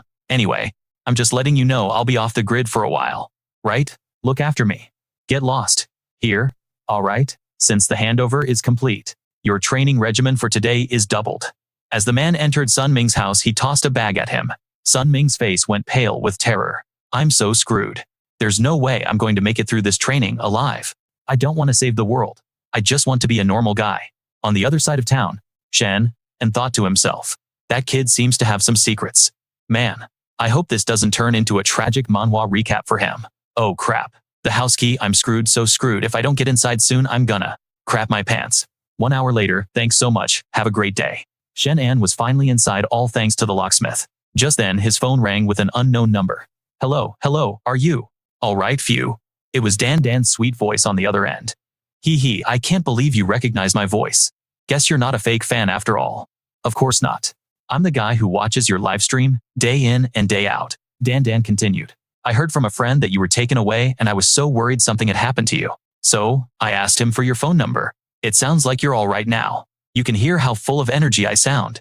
Of course, I'm fine. That whole thing earlier was just a big misunderstanding. Hey, they didn't come and give you any trouble, did they? We're fine, I'm already home. I even requested a few days off from management.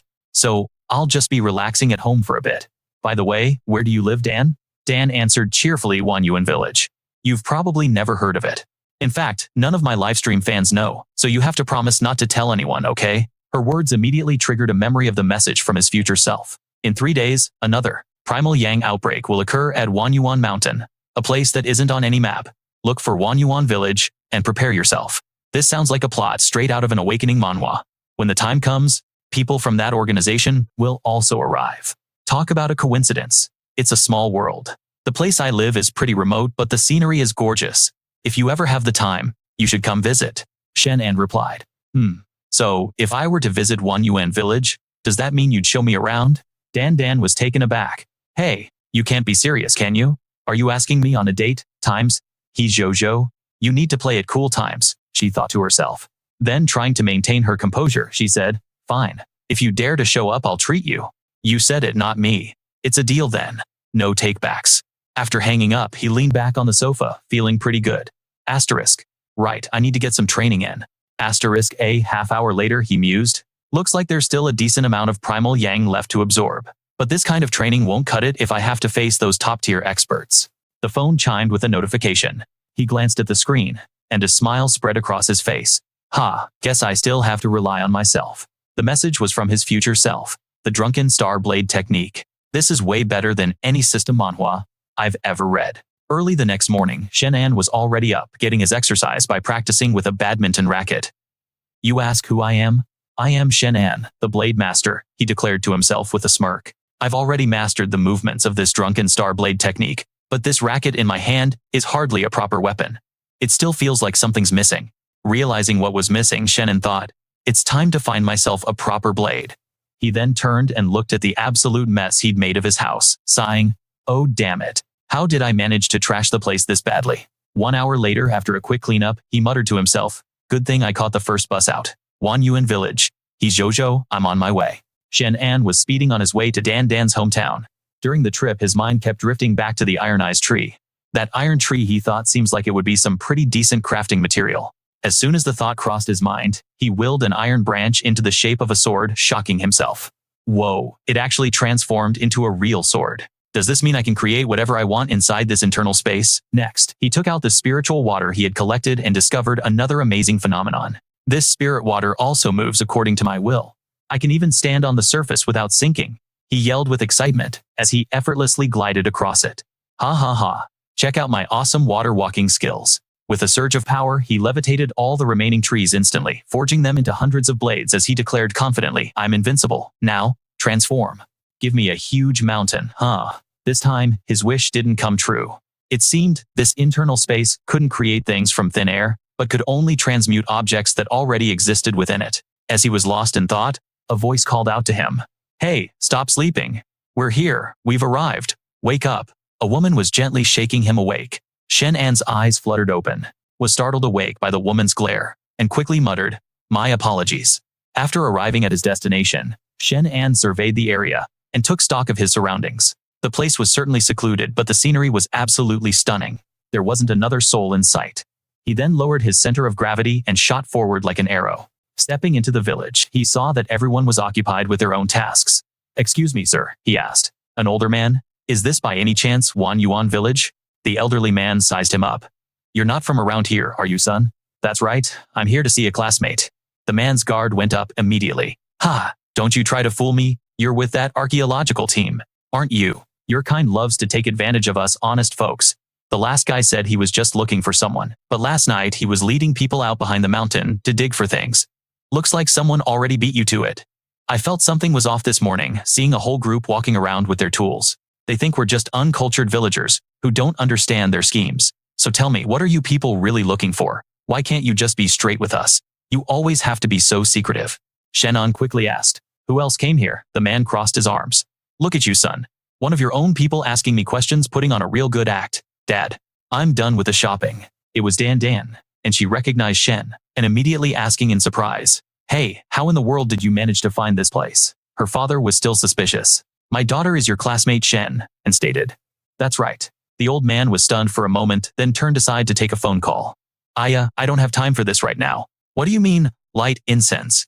We've got a fire burning our eyebrows off over here," he hissed. "What's that? Your daughter is about to be snatched away." Meanwhile, Dan asked Shen An, "I can't believe you actually found your way here, and so quickly too." Shen An replied, "Well, when you're in a real-life awakening manhwa scenario like this, if you put your mind to it, nothing is too hard to find." At that moment on a nearby roof, a woman's figure suddenly appeared. "Ha, so you made it here after all." Shen An ignored her and turned to Dan with a smile. "Let me show you a magic trick." Dan was surprised. "You know, magic tricks count to 3 and don't blink," he instructed. "Okay, 1, 2, 3. In Shen An's hand, a bracelet with a small angel charm suddenly materialized. Seeing the cute bracelet, Dan's face lit up with a joyful laugh. "Wow, how did you do that? It's so beautiful, but it must be too valuable." Shen An smiled warmly. "I made it myself. So it's worthless, really. All that matters is that you like it." Dan accepted the bracelet, her cheeks flushing slightly. "I love it, but you can't give me any more gifts next time." "Okay." Shen An gave a playful cough, prompting Dan to quickly explain. "Oh, that's not what I meant." Suddenly, a sinister premonition washed over him. "That killing intent."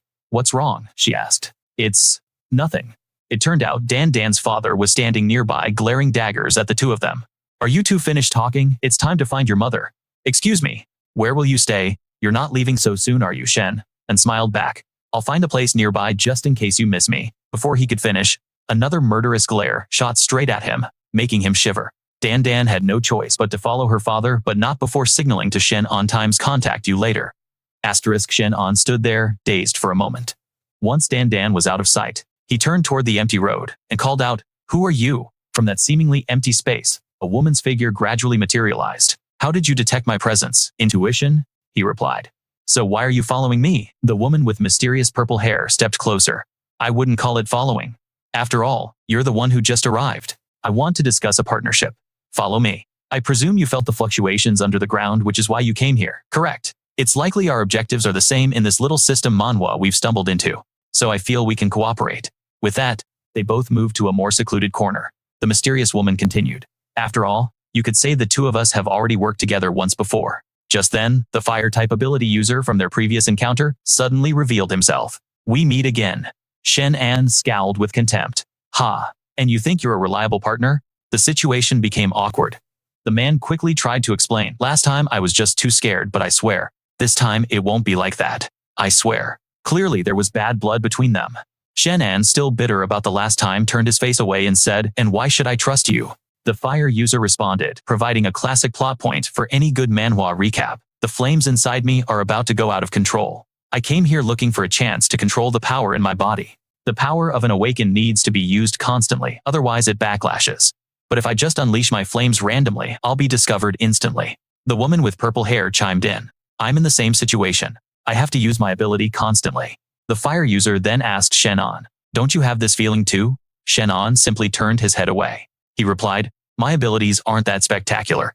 I've received intel that around 6 or 7 this evening, tremors will appear from beneath the ground, and that's when the primal yang is likely to emerge. Do you have any information?" Shen An simply remained silent, deep in thought. The people from this organization weren't easy to deal with, but having an ally wouldn't be so bad, especially since they'd already shown their sincerity. Southwest of Wanyuan Mountain. Whether you believe it or not, is up to you. "What? Even with our current technology, we couldn't determine the specific direction. Nonetheless, I trust you. When the time comes, I only need the primal yang. I don't care about anything else. The fire ability user suddenly interjected. As simple as that. Not a problem. We'll need the direction after the phenomenon occurs. It's a deal. Just then, a massive explosion shattered the silence. The moment the words were spoken, a corner of the village erupted into a violent blaze. That was precisely where Jojo was staying. Shen An's face paled, and he shouted in alarm, "That's the direction of Wanyuan village." Jojo. As Shen An realized the fire was spreading uncontrollably, he didn't hesitate for a second, bolting towards the village like a blur. Mu Lingqiu stood to the side, analyzing, how could a house like that, with no gas lines, possibly explode? Perhaps the primal yang has begun to erupt. I wonder if this village will be destroyed. The red-haired Sun Yuan just smirked casually. Who cares if a backward place like this gets wiped off the map? Hearing that, Shen An shot him a glare as sharp as a dagger before continuing his mad dash toward the village, which was now engulfed in a sea of flames. Damn it, what's with that brat's attitude? Let's see if he even makes it out of this Manhwa recap alive. We have no choice. Too many factions have shown up. If we want to gain any advantage, we have to cooperate with him. I heard he defeated Lei Qing, and the kid also has some connection with Bai Weiwei from the government. I don't care what he does, but he must not ruin our plan. You know the consequences. Sun Yuan's brow furrowed at her words. That wretched woman. I'll deal with you sooner or later, he muttered. Shen An quickly texted Jojo. Is there a fire where you are? Are you all right? I'm fine. Just a house that suddenly caught fire. We're all helping to put it out. Okay, be careful then. Shen An immediately used his sonic waves to check on Jojo's condition.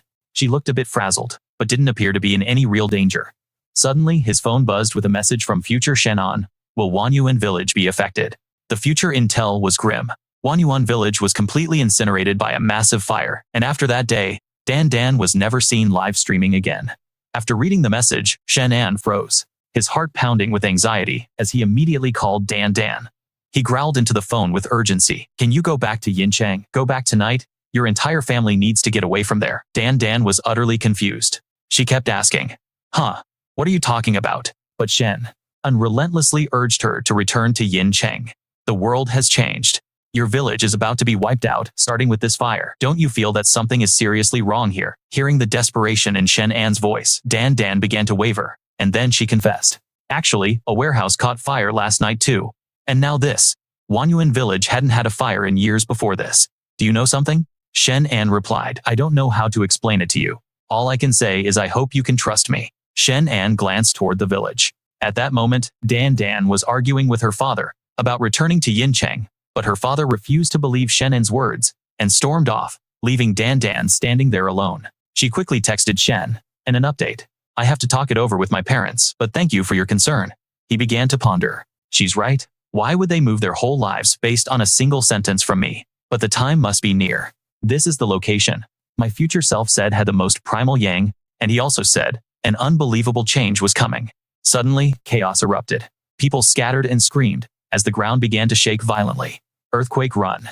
A multitude of colored lights shot down towards Wanyuan village. The colossal fire roared, flaring up and spreading even wider. The phenomenon is starting just like in an awakening manhwa. Everyone assemble, following the command.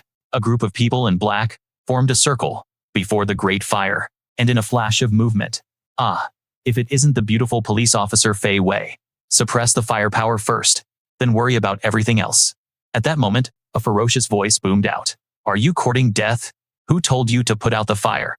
The fire ability user, Sun Yuan, stepped forward, his eyes glowing a fiery red, and his face twisted with rage. You're interrupting my cultivation. A fire user can absorb the energy within flames to level up their power, just like a metal attribute user. Bai Weiwei. I never expected to see you here. The men in black knelt, beginning to channel their energy into Sun Yuan, making him visibly stronger. It was like a scene from a system manhwa, as Sun Yuan began absorbing the massive flow of power.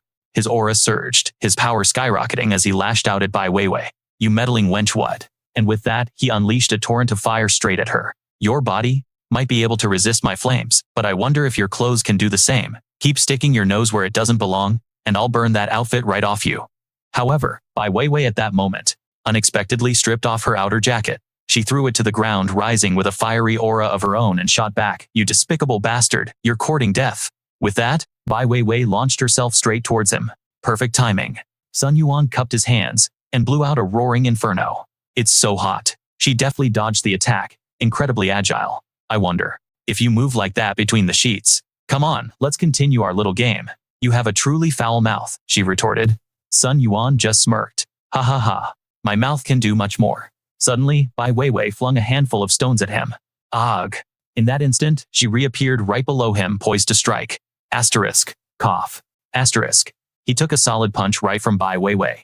That man Sun Yuan staggered backward from the blow. Wiping a trickle of blood from his lip, he trembled and seethed. You dare strike me. Prepare to die. Bai Weiwei glared back. Perfect. We're just getting started. At that very moment, Mu Lingqiu faintly materialized, thinking to herself, this supposed underachiever must be concealing her true strength this time. Meanwhile, Shen An was observing the situation from a high vantage point. The ambient temperature of the area was steadily climbing higher and higher. Shen An used his sound waves to dash away like a flash, but the flames had already reached his position. Heavens, it's already burning at my feet. It burns. Everyone scatter now. Get out of here. The inferno is gradually spreading to this location. When will the Yuan Yang finally appear? He began to open a massive vortex, activating his spatial ability, initiating, devouring, potential points, plus 1,500. Potential points, plus 1,500. This whole setup is like a classic system manhwa. Potential points, plus 1,500. His potential and energy points were increasing without end.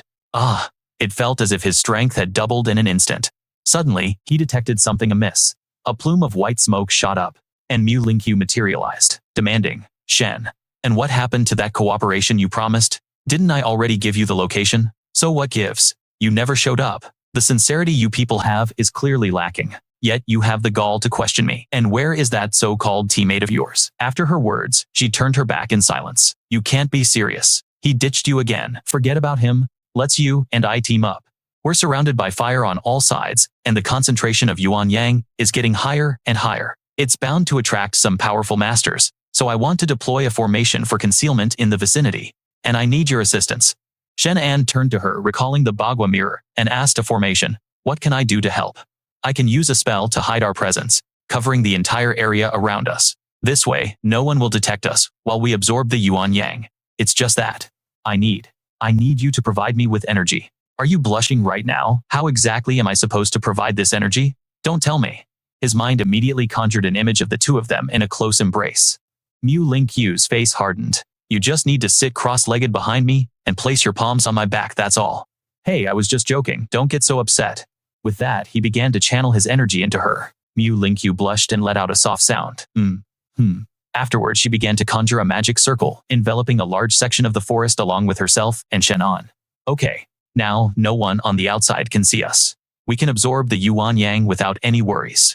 She then shot a glance at Shen An. Hey, you can move your hands now. You can let go now. Shen An awkwardly replied, right, okay. She began to absorb the Yuan Yang, but then wondered why her absorption rate was so slow. She slowly opened her eyes and glanced sideways, only to see Shen An also absorbing the Yuan Yang. How is that possible? How can his absorption speed be this fast? Is this the power you see in an awakening manhwa? An A-rank talent. 1 hour later, the Yuan Yang circle protecting them began to crack. By now, Bai Weiwei was starting to feel exhausted, panting heavily. The flame-head Sun Yuan also had a contorted look on his face. Damn it, this witch is a real pain to deal with. Someone's over there. It's Shen An. Shen An and Mu Lingqiu walked into view. Mu Lingqiu. She's a member of the Shadow Syndicate. Mu Lingqiu turned her head and said to Shen An, take care, will you? And with that, she vanished in the blink of an eye. A figure cloaked from head to toe charged forward to attack Shen An.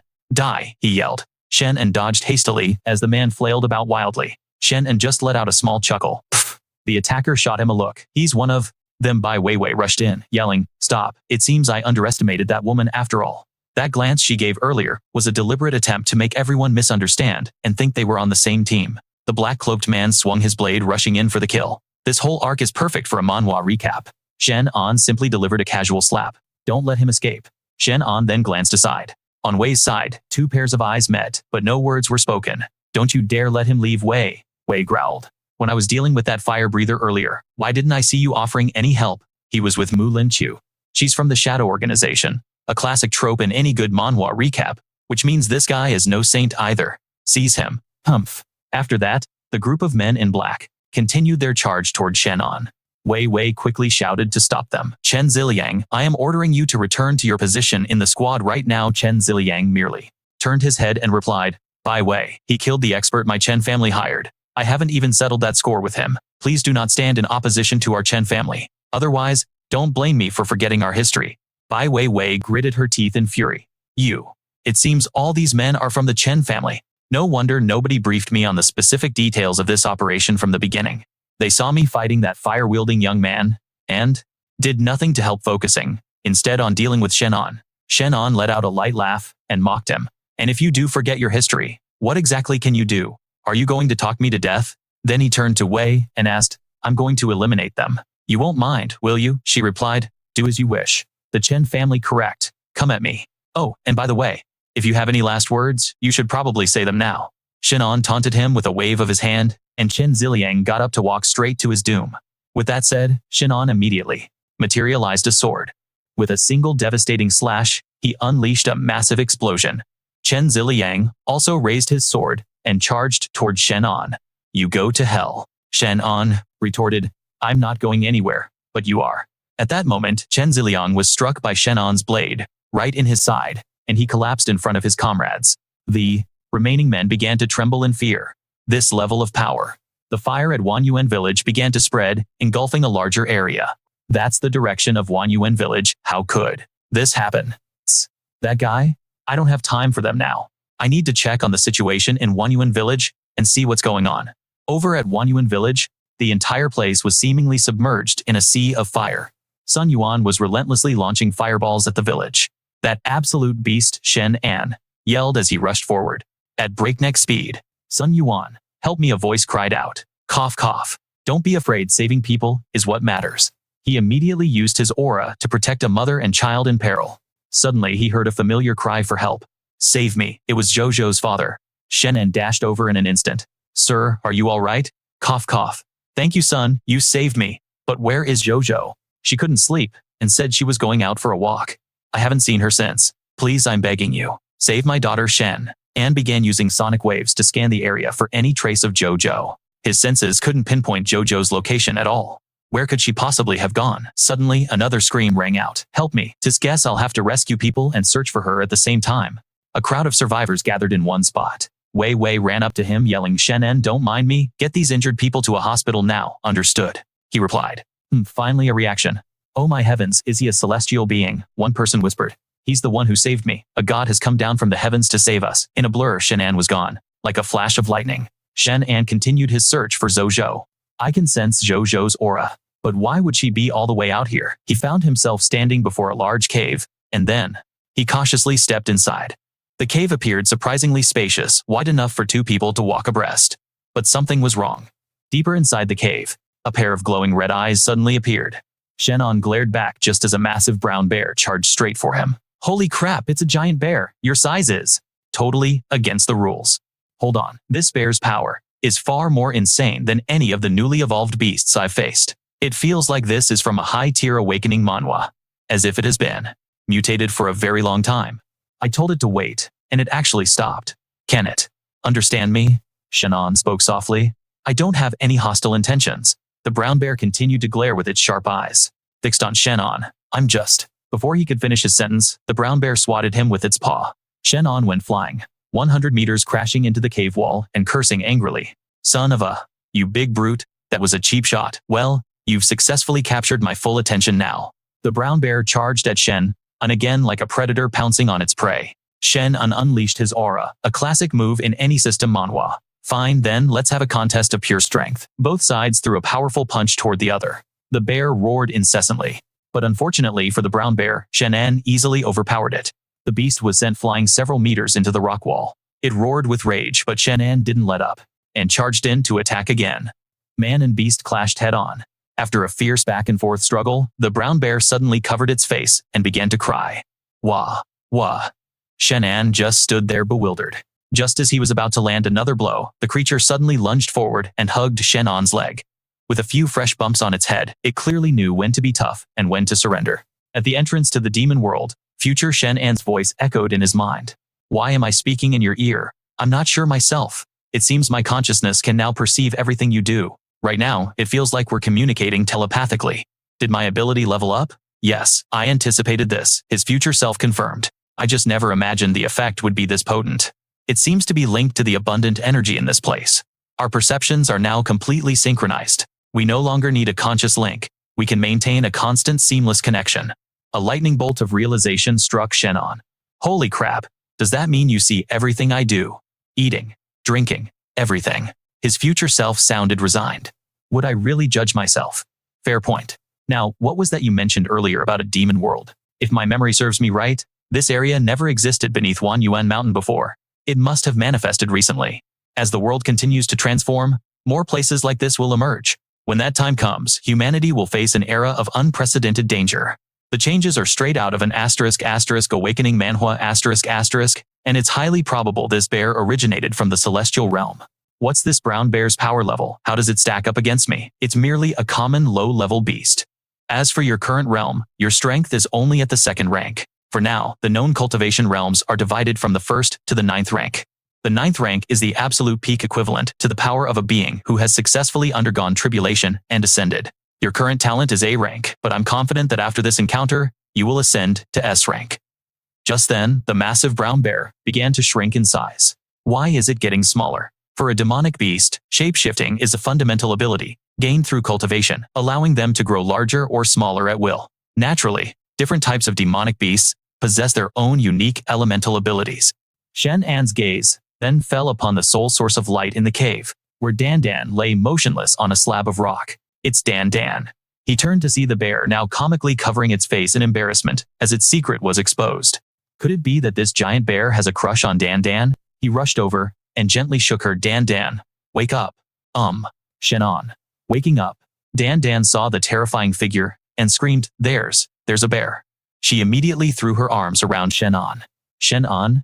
Dan Dan, are you all right? The brown bear meanwhile growled with jealousy, seeing its potential mate snatched away. Ah, Shen, and a bear? He just smiled reassuringly. Don't worry, this guy has already been beaten into submission by me. He then pointed a thumb at his chest with a possessive gesture. She's mine, got it. The brown bear's glare intensified, but Shen An met its gaze without flinching. Still got a problem? You better watch it, or I'll beat the living daylights out of you, then rub your face in your own mess. How'd you like that? The bear was utterly terrified. Its expression changed in the blink of an eye, as it flashed a thumbs up. Grrr, ooh, ooh. It then knelt before Dan offering a wide, toothy, and exceptionally friendly grin. Pfft, anyway, how did you end up here? I was thinking about what you said earlier and couldn't sleep. I decided to take a walk on the back mountain for some fresh air, and then this thing. Shen An glanced at the bear, which was now scratching its head shyly. Suddenly, her eyes widened. You just said you subdued the bear. Are you an awakened? Can you fly through the sky and burrow into the earth? Let's go, he thought to himself, cutting her off. Her family must be worried sick. If I don't set some boundaries now, who knows what kind of trouble she'll attract. With that, he scooped her up and walked away, leaving the heartbroken bear to cry and wave a sorrowful goodbye. Ooh, ooh, ooh, ooh. Leaning against his chest, she murmured, after listening to you, I went online. So many people are saying the world is changing, talking about awakened cultivators, but a lot of those news reports and posts vanished in an instant. He isn't awakened. He could become immortal. We're not from the same world anymore. After they returned to Wan Yuan village, he said, Dan Dan, we're at your house. You can get down now. But Dan Dan held on tighter. You're not an ordinary person anymore. I just want to hold you for a little longer. Maybe after this, we won't have any reason to see each other again, will we? Just then, her father rushed out. Dan Dan, where have you been? You scared your mother and me to death. Are you okay, sweetie? Are you hurt? I'm fine, Dad. She turned back to watch Shen An's retreating figure. As he walked into the forest alone, Wei suddenly appeared before him. Where are you going? She asked urgently. The Chen family will stop at nothing to eliminate you. It's incredibly dangerous. Shen An just shrugged. Haven't really thought about it. I'll just wing it. I don't care. Wei watched him go, completely bewildered. Sometimes he's weak and cowardly. Other times he's ferocious and overwhelmingly powerful. What kind of person is he? His growth is off the charts, like a protagonist from a *** system, Manhwa ***. That silhouette from before. Could it have been him? If so, what is the true extent of his power? How much it could be? While she was lost in thought, Shen An had already waved goodbye, still thanking her for the warning. Upon returning to the city, he checked his Devour talent. A rank talent, 1 in 50,000. S rank space talent, 1 in 1 million. Hidden talent future connection, XA rank 1 in 10 million. Available talent points, 80,000. Talent shop piercing eyes. For 100,000 psychic spiritualist ability. For 500,000 primal chaos body tempering art. For 1 million. Whoa. What is this talent shop? This is a feature you only see in the craziest system Manhwa. Can I actually buy new talents? For now, I'll just upgrade my Devour ability first. Talent upgrade. Subtracting 50,000 talent points. 30,000 points remaining. Devour talent upgraded to S rank. A voice noted, your third rank combat power is far greater than mine was back then. A classic sign in any awakening manhwa. Now you can head to the lake in that space to accumulate more talent points. He immediately submerged himself in the lake, and his talent points began to skyrocket. Talent points plus 1,500 talent points, plus 1,500 talent points, plus 1,500. His status updated hidden talent, future connection, XA, rank 1, in 10 million. Available talent points, 98,000. Talent shop piercing eyes. 100,000 psychic spiritualist ability. For 500,000, primal chaos body tempering art. For 1 million. Piercing eyes. Just you wait. I'm coming for you. Meanwhile, at the headquarters skyscraper, Wei Wei was knocking on a door. Enter. She pushed the door open. The man sitting in the chair immediately gave an order by Wei Wei report on what happened at Wan Yuan Mountain, specifically concerning Shen An. She shot a glare, noticing Chen Ziliang had already beaten her to it. That day, I saw him with a girl amidst a sea of fire. Later on we had a conflict. That's the gist of it.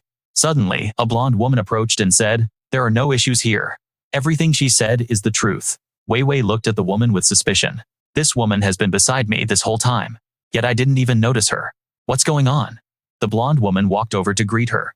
Hello, I'm a spiritualist.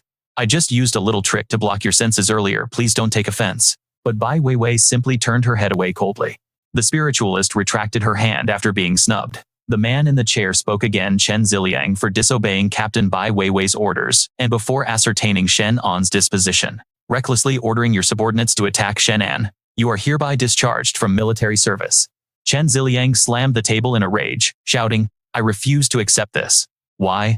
Your Chen family elder has already been informed. He was then sent flying by a single punch from a guard.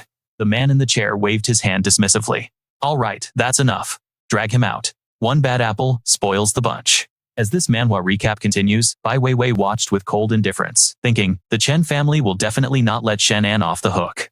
If I were to reveal that the masked man was actually Shen, and I think the Chen family wouldn't even register in that kid's eyes. The Chens have done many things, and it's time they paid the price. The man then told her, inform Shen An, that we will not interfere in this matter, nor will we assist the Chen family. We only hope he doesn't hold a grudge against us. Shen An was walking down the street when he suddenly spotted Chu Yushi. Hey, what are you doing out there? Get in the car. At her command, Shen An quickly hopped in and they sped off. How did you know I was here? Where are you taking me? Chu Yushi retorted. What's wrong? You think I'm spying on you?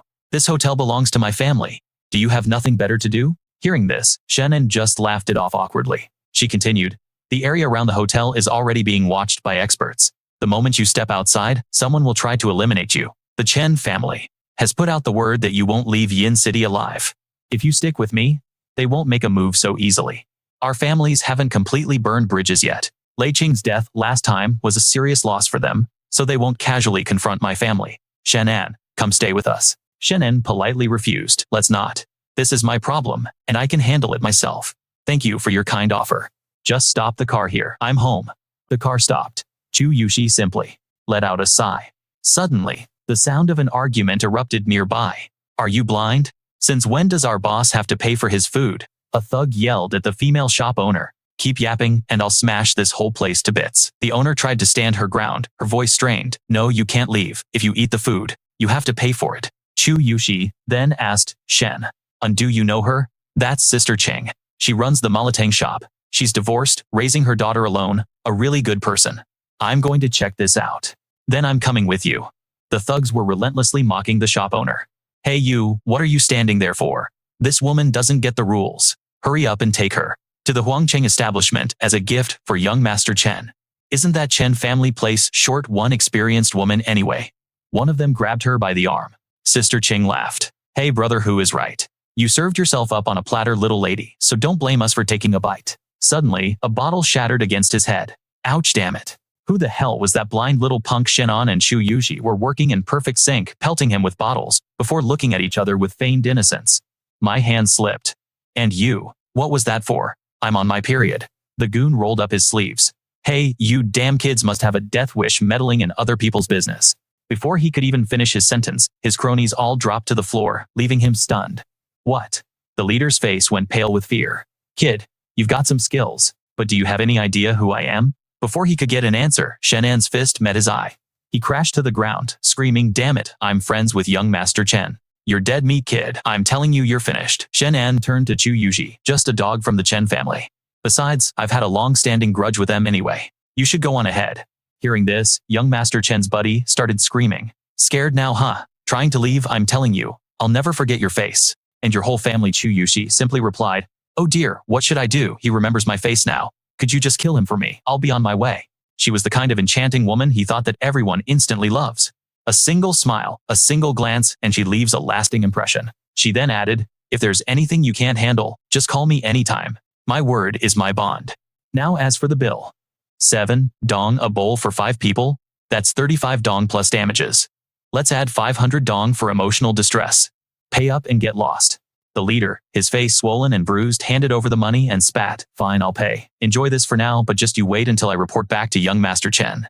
He'll definitely make you wish you were dead. After that, the 3 goons scurried off. Sister Ching turned to Shen, and her voice filled with worry. Little N, you need to leave. Now, they'll for sure come back for revenge. After a beating like that, they won't let this go. Shen An replied calmly, Sister Ching, I'll be fine. In fact, it's you who should probably leave this place.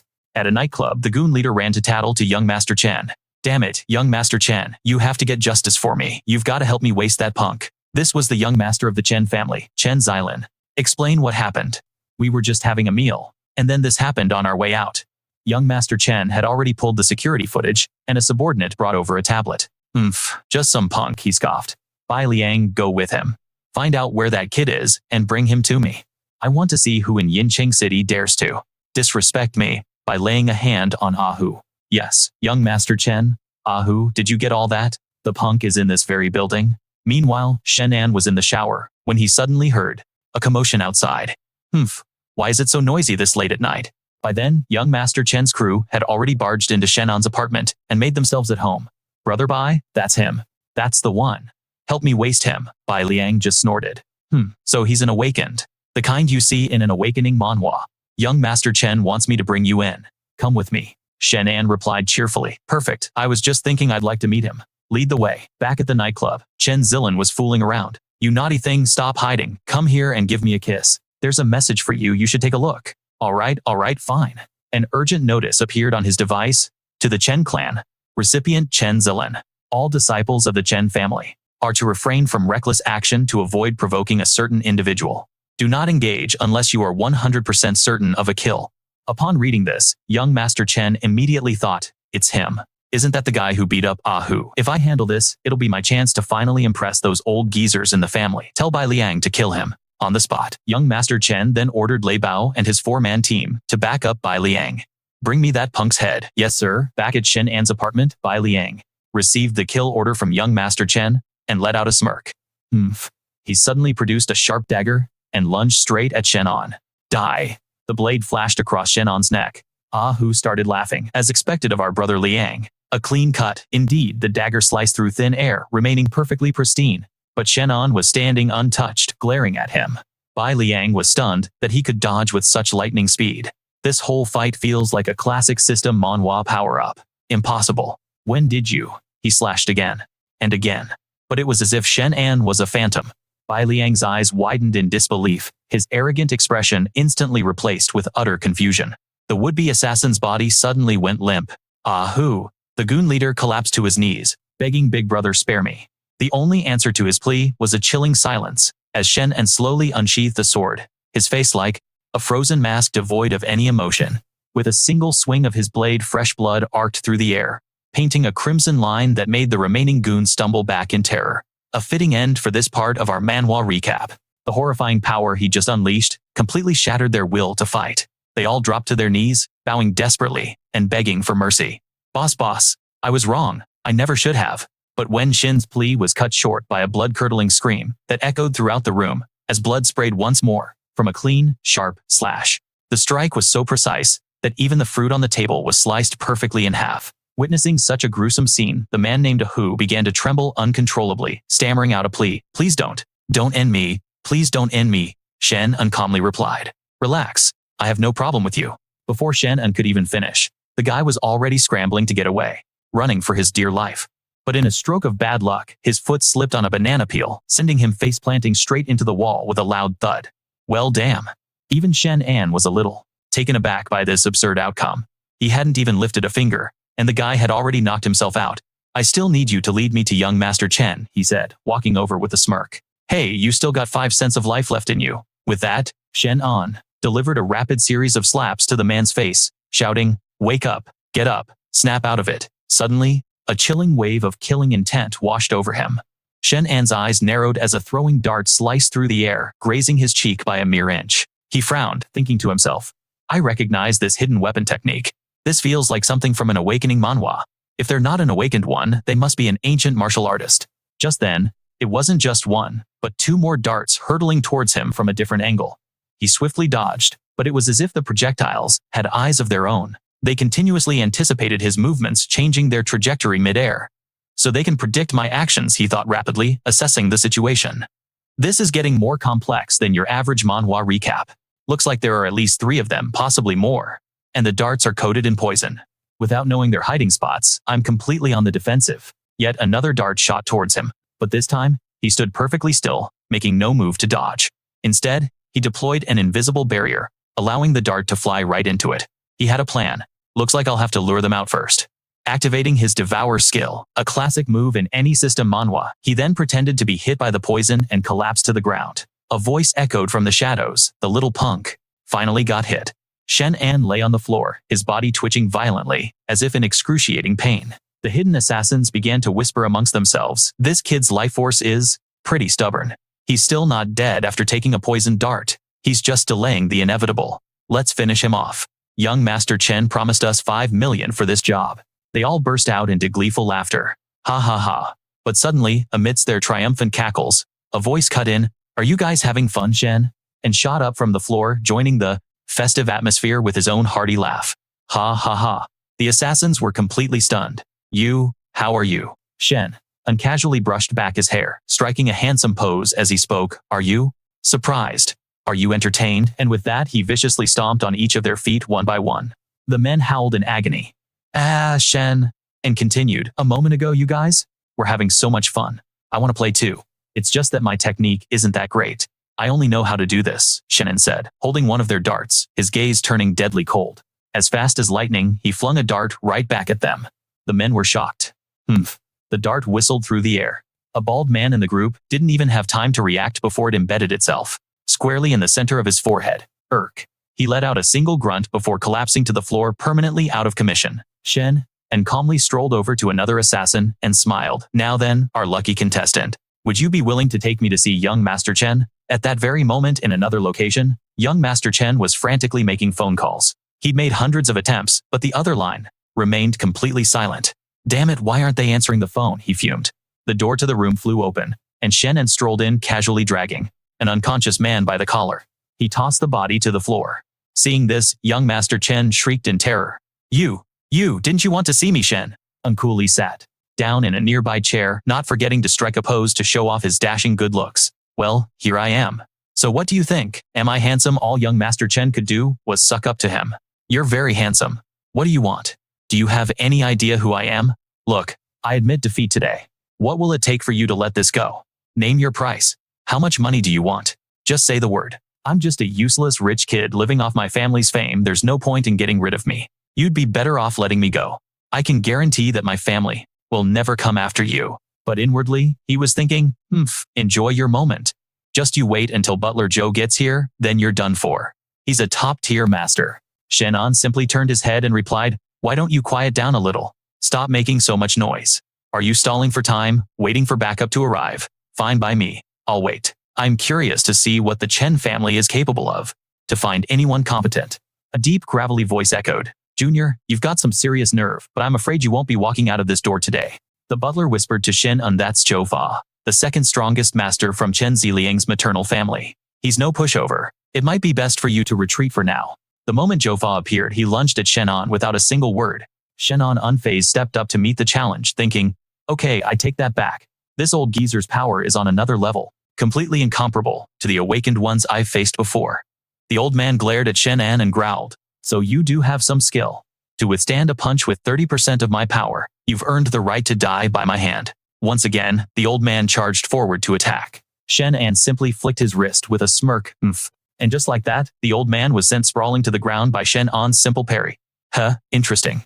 Very interesting. Suddenly, a twisted energy surged within the old man, and he ripped his shirt to shreds. Shen An recoiled, shouting, "What are you doing? I'm not into that." At that moment, Zhou Fa's power seemed to erupt. His eyes turned crimson as he locked his gaze on Shen An.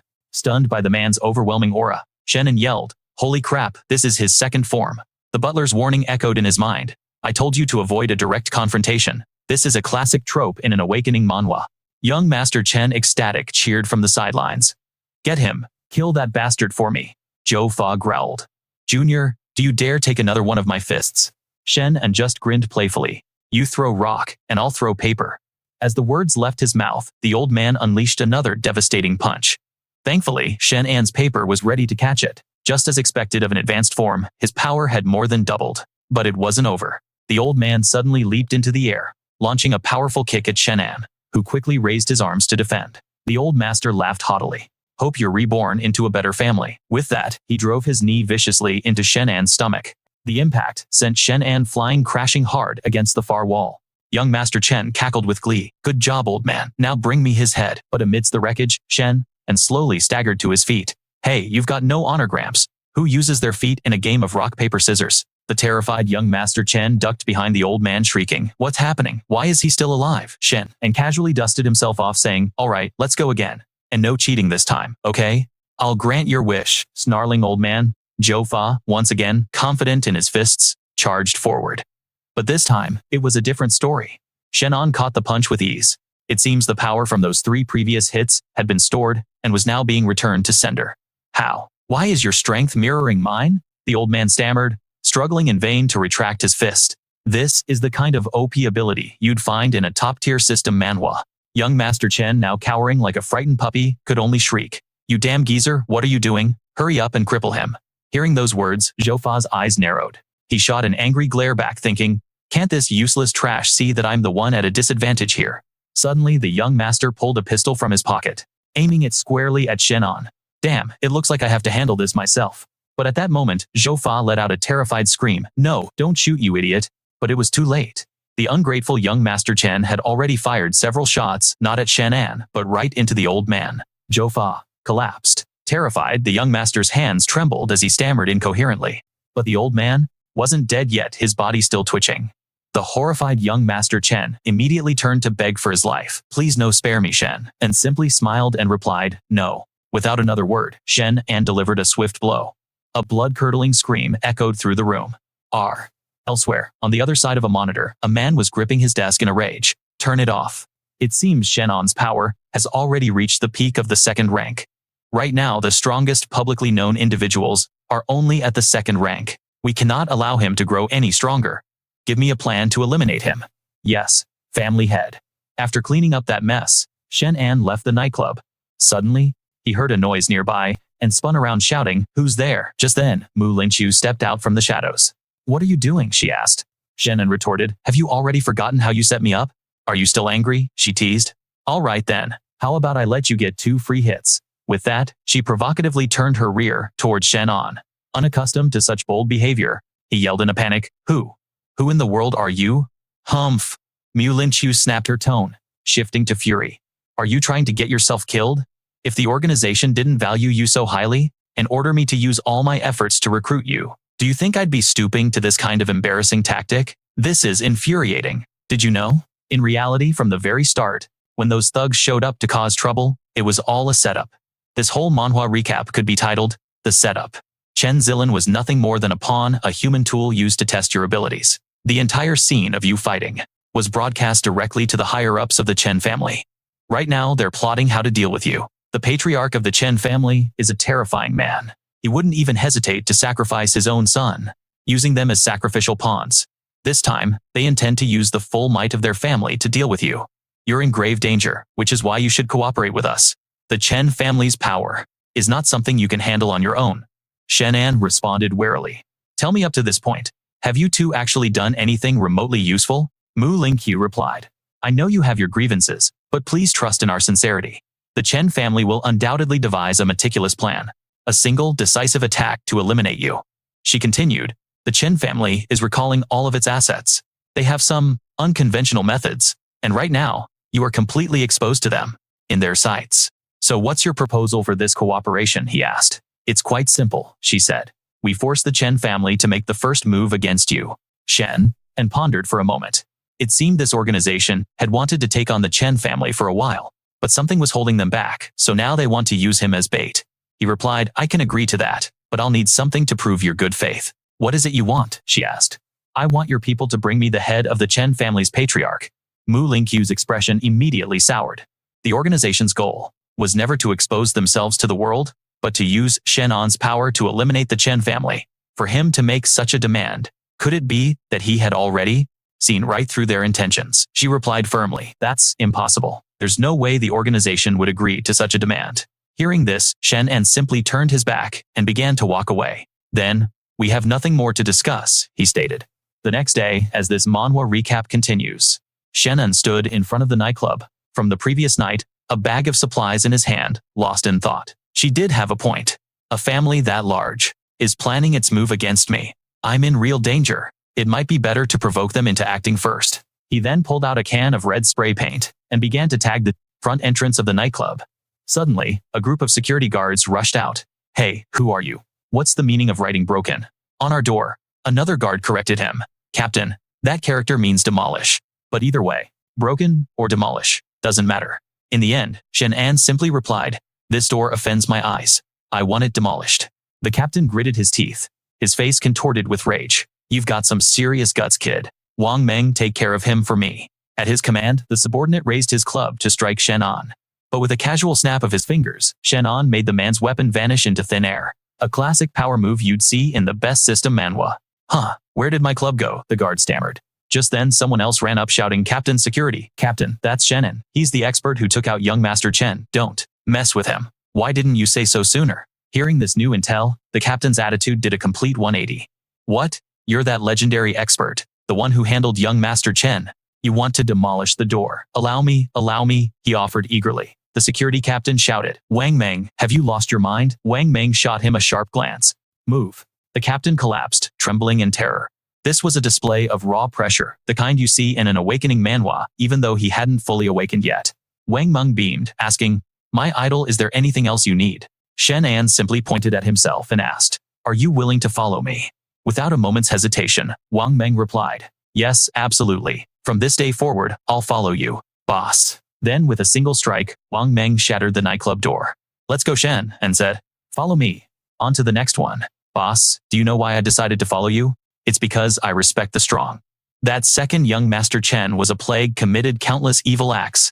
I even heard he was responsible for the death of a girl at the shop. I've wanted to take him down for a long time, but I couldn't act because they could trace it back to my family, so I had to bear it. Shen An looked at him with a serious expression. You should know following me is dangerous. After all, I killed the young master of the Chen family.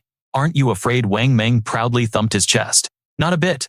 Boss, you're incredibly powerful. And besides, anyone who dares to provoke the Chen family must have powerful backing. Then you still have time to back out, Shen An said flatly. I have no backing. Wang Meng's tone became almost pleading. Boss, if you don't have any backing and you still dared to take on the Chen family, that just proves you have extraordinary resolve. It makes my decision to follow you even more right. Shen An just chuckled at his response. A faint ha-ha. Suddenly, his phone rang. Is this Shen An? This is Hao, your old class president. We're having a reunion today and everyone really hopes you can make it. You're not too busy, are you? I heard that you're currently unemployed. Not interested. I'm not going, Shen An replied curtly. Just then, a text message from Zhou Wang popped up. He opened it. My friend, you should know that Cheng Wei is the one organizing this reunion. Somehow, that guy has connected with some powerful people and seems to be rolling in money now. I can't afford to get on his bad side. Plus, I heard that Lu Jing is also She's fallen for him now. Didn't you say years ago that he was completely wrong for you? He came looking for me, said he wanted to make things right with you, and I can't afford to get on his bad side. So, we're in the VIP lounge at the Dai Hotel. Can you come over? Hearing this, Shen An's hands trembled as he clenched them into tight fists. Lu Jing was in love with Cheng Wei. He remembered. It was just a kiss back then. What are you crying about? If you keep crying, I'll give you a real reason to. Just then, Shen An appears like a hero swooping in. Apologize to her now, or I'll make sure you regret it. What? Who the hell are you? Suddenly, an old man approaches asking Shen An, what do you think you're doing? Are you picking a fight with a fellow student? He was harassing Lu Jing. Grandpa saved me, so Jiang Wei was bothering you, the girl resentfully replied. That's not what happened. Shen An could feel his rage building. Who was the reason I got expelled back then? Has Lu Jing completely forgotten, and now she's dating Jiang Wei? This class reunion is clearly a setup to humiliate me, a classic plot point in any awakening manhwa. Well, then just you wait and see. Seeing Shen An deep in thought, Wang Meng asked boss, are you planning to attend the class reunion? The Emperor Grand Hotel is one of the Chen family's businesses, you know. Then, that's our next destination. The Emperor Grand Hotel. Just wait for me outside. Yes, boss. Shen An then strode inside. In the Grand Hotel, he immediately spotted a group of people gossiping. Zhou Wang waved to call him over, but another guy stopped him. Hey, don't call him over just yet. A waiter rushed over and said, I'm sorry, sir. This is the VIP floor reserved for high-level members only. The other guy sneered and laughed loudly. Looks like Shen An can't even get in. Should I go and personally invite Mr. Shen An? The crowd gasped in shock. What, Director Zhou? Isn't this a members-only establishment? So non-members can get in after all. A single intimidating glance from Shen An was all it took for the waiter to cover his mouth in shock. Out of nowhere, a young man with blonde hair approached. He clearly couldn't accept that Shen An was now a VIP at the Emperor Grand Hotel. Did you just pick up a membership card off the street or something? You mean it's not finders keepers? Shen An turned and asked. And who might you be? Security, the blonde-haired man snapped with a scowl. Seeing Shen An, Lu Jing said, Shen An, it's been a long time. Your personality hasn't changed a bit. Shen An shot back. That's right. And now you're with Jiang Wei. Not bad. A match made in heaven. Jiang Wei immediately scowled with a grunt. Lu Jing, standing by his side, also glared and growled. Director Zhou, this man isn't a member. Haven't you read the corporate memo? In a typical system manhwa, the protagonist always has some hidden status.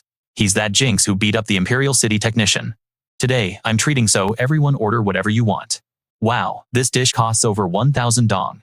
Shen An stepped forward saying, does nobody here know how to order? Then let me. Double-headed abalone for the table, one for each person. An Australian lobster, some caviar, and sashimi as well. Let's start with that. Jiang Wei gritted his teeth, his voice dripping with sarcasm. Good, very good. It seems your ordinary life has been treating you well, Shen An. You certainly know how to order the fine delicacies. Shen An simply replied, I can't compare to young Master Wei. I usually can't afford food like this.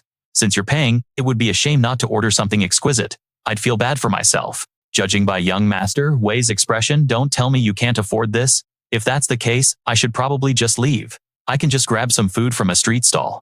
Jiang Wei forced a laugh and said, how could that be? This is just pocket change. As long as my classmates are happy, that's what matters. By the way, I remember you were quite the fighter back in school. Recently I have also started boxing. How about we have a little sparring session? Unless of course you don't dare. Lu Jing at his side immediately pulled Jiang Wei's arm saying, don't. Please? Wei, we're all classmates. Zhou Wang also waved his hands to mediate, hoping to prevent a fight. That's right. It's rare for classmates to get together. Fighting would just create bad blood. The blonde guy also interjected. Young Master Wei isn't going to actually cripple Shen An. What are you all so afraid of? Hearing this, Shen An chuckled and replied, you know this whole showdown feels like I'm narrating a manhwa recap. Young Master Wei wouldn't stoop that low, would he? You want to cripple me just for ordering a few dishes? That's fine by me. How about you and your little dog come at me together? Oh, and by the way, what was your name again? The other guy fumed. Shen An, you have a death wish, don't you? At that, Jiang Wei shoved his chair back and shot up his voice, filled with menace. Jiang Wei has been training. Has he really gotten that brawny? Shen An is in for it now. Eat my fist. With that, he lunged toward Shen An. But Shen An just casually threw a single block and followed up with a punch of his own. Ah, the man shrieked, clutching his face in agony. Ouch. Shen An feigned surprise. Young Master Wei, what are you doing? Trying to attack my fist with your face? Enraged. Young Master Wei swung at Shen An once more, but Shen An effortlessly dodged and landed another counterpunch. Splat blood erupted from his nose as he yelled, hey now. Why are you trying to play the victim? I don't have money for your medical bills, you know. What is Jiang Wei even doing? Is that some kind of suicide attack? The iron face technique? He thought. This guy's strength is leagues above mine. I've been completely disgraced today. Shen An closed his eyes and announced to everyone, it seems dinner is ruined. I think I'll be leaving. It's better to leave first to avoid young Master Wei calling his grandfather for backup. Suddenly, a phone rings. Boss, you need to get out of here. Chen Ziliang, the young master of the Chen family, has arrived. Shen An immediately uses sound waves to scan for the injured Wang Meng, who is calling out for his help. Two powerful auras collide as a murderous Chen Ziliang strides forward. And who are you? Perfect, I'll use you to regain some face. Chen Ziliang just smirks and says, what scram? Chen Wei screams in fury. And charges recklessly at Chen Ziliang, only to be sent flying with a single kick. You don't know your place. He soars through the air, sticking to the wall like a gecko. Young Master Wei, how did this Chen Ziliang's strength increase so drastically? From his vantage point, Chen Ziliang glares at Shen An and speaks. Shen An, you crippled my Jun Tich and murdered my little brother. Now it's your turn to go and keep him company. With that, he lunges to grab Shen An, who swiftly dodges. So fast, what the? He then takes a solid punch to the gut, but miraculously manages to break free, spinning around to counterattack Shen An. His speed and power have both increased several-fold. What is going on? It's a classic trope in an awakening manhwa. He must have used some kind of drug. Chen Ziliang says grimly. As expected, you've got some skills. The warm-up ends now. At that moment, Chen Ziliang erupts with a power completely unlike his previous weaker self. Prepare to die. Shen An is dumbfounded, staring at Chen Ziliang and thinking, did this Chen family guy read too much Dragon Ball, or something? He transforms at the slightest provocation? The future. Shen An then materializes and says, what are you scared of? Rush in and go all out. Chen Ziliang's eyes bulge as he roars die and lunges forward, smashing his fist into Shen An's cheek. Shen An retaliates with a punch of his own. Shen An clutches his face, dodging. Man, my heart aches for you. An impact like that didn't even leave a bruise on me, but that other guy is way worse off. You see it now, don't you? Even though his speed and power have increased, his physical defense is garbage. A direct frontal assault is the key. Right now, Chen Ziliang is also clutching his face, which is covered in purple bruises. With that realization, Shen An charges forward for a head-on attack. He drives his knee squarely into the man's stomach. The man cries out splurt cough, before Shen An sends him flying with a powerful kick. But he isn't finished yet. Shen An rushes toward him again, causing a flicker of fear in Chen Ziliang's eyes. He desperately grabs Lu Sheng, who was sitting nearby. Using Lu Sheng as a human shield, Chen Ziliang snarls at Shen An, I'll admit you're tough. But all these people are your friends. If you dare make a move, I'll kill her. Shen An, save me, Lu Sheng pleads. Shen An's expression doesn't change a bit as he coldly replies. We're not that close. Kill her if you want, otherwise I can lend you a hand. Hearing his cold words, Lu Sheng's voice begins to tremble. Just as he finishes speaking, Shen An takes a stance and flings a dart that strikes Chen Ziliang. Instantly, the man releases Lu Sheng. She immediately runs towards Shen An, trying to hug him, but he holds her back. Shen, step aside. Zhou Wang, get the other students out of here first. Zhou Wang, supporting the dazed young Master Wei, responds, we're leaving now. Meanwhile, Chen Ziliang, beaten to a bloody pulp, collapses to the ground. He grinds his teeth, his mind flashing back to an earlier time. In this manhwa recap, we flash back to that moment. A senior member of the Chen family was speaking with Chen Ziliang. Ziliang, your younger brother is dead. Shen An killed him. Now our family business is in complete disarray because of that brat. Our family has too few masters. I want you to deal with Shen An, Ziliang stammered, but I'm no match for him. This is a recently developed drug. It can grant a massive boost in ability, a common power-up in any system manhwa. You only need to wound him, and I'll find a way to finish. Shen An, I've also arranged for backup to support you. Although this drug has some serious side effects, if you succeed, I can hand over the majority of the Chen family business to you. After hearing this, he accepted the mission. All right, I'll go and deal with him. In the present, Chen Ziliang holds the case of mutation drugs, and then chugs the entire thing in one go, stunning Shen An. He empties the entire vial into his mouth, leaving Shen An in shock. Yarga Chen Ziliang begins to transform. Shen An watches his mind, screaming. It looks like he's mutating. Chen Ziliang's power seems to skyrocket by 10% as he transforms, becoming larger and stronger. With ferocious blood-red eyes, he growls. Kill then vanishes in a blur. Before Shen An can even process what happened, he's hit square in the face. He staggers back, clenches his fists, and throws a counterpunch, but it hits nothing but air. Damn it, suddenly. Shen An is ambushed from behind and cries out. He launches a flurry of attacks at Chen Ziliang, but every single one of them misses its mark. The mutated man then unleashes a high kick that sends Shen An soaring. Gritting his teeth against the impact, Shen An thinks his speed is just too fast. I can't predict his movements at all. Of his, even my senses can't lock onto him. Future me, think of a plan. Quick. I'm about to get my butt kicked. Hey, where are you? Sek, looks like I still have to rely on myself. With that, he materializes a sword, points it toward Chen Ziliang, and steals his resolve once more. Shen, and his aura flaring, creates a defensive ring of energy from his sword. It forms a protective circle. Chen Ziliang, with crazed red eyes, screams, "Kill!" But Shen An's shield is far too sturdy, and the impact sends him flying backward. Shen An smirks, thinking this is getting interesting. Chen Ziliang suddenly freezes, then gets hit by a succession of slashes, and cries out, "Arg!" He glares with ferocious eyes toward Shen An, his mouth constantly muttering, "Die!" He claps his hands once, and Shen An's shield instantly shatters.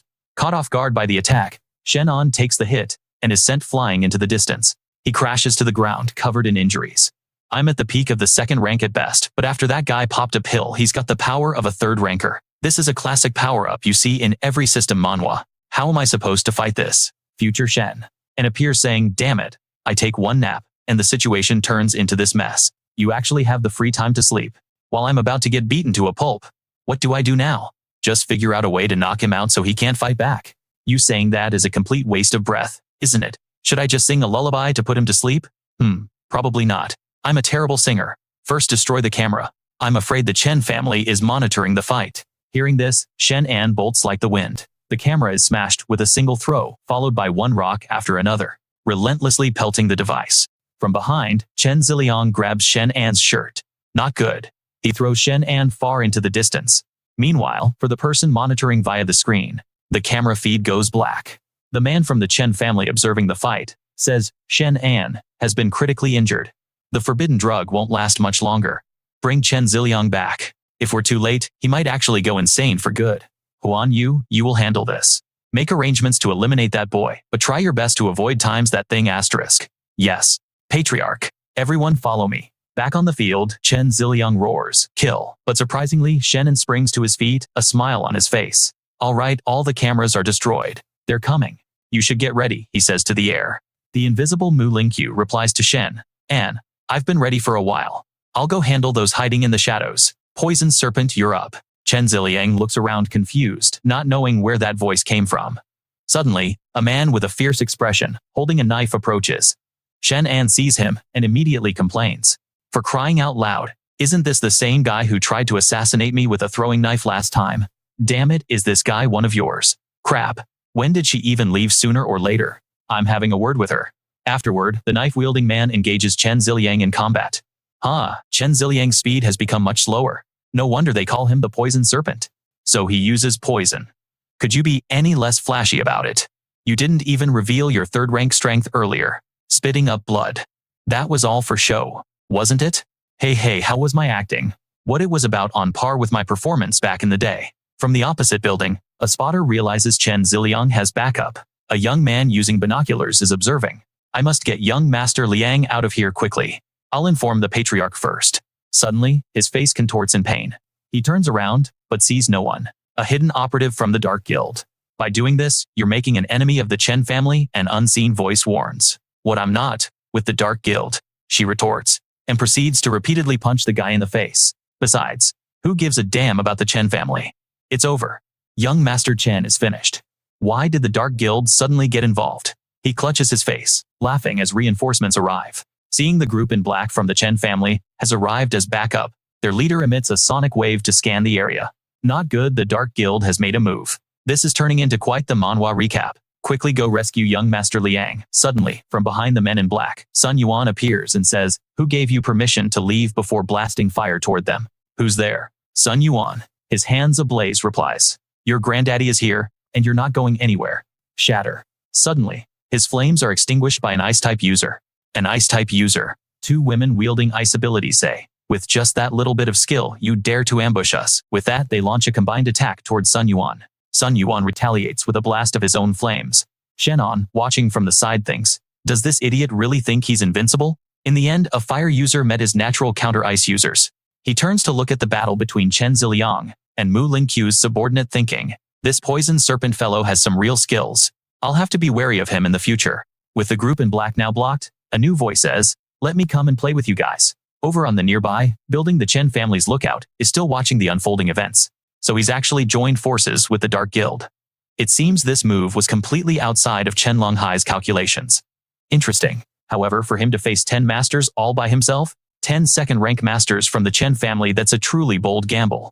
Let's see what his true power level really is.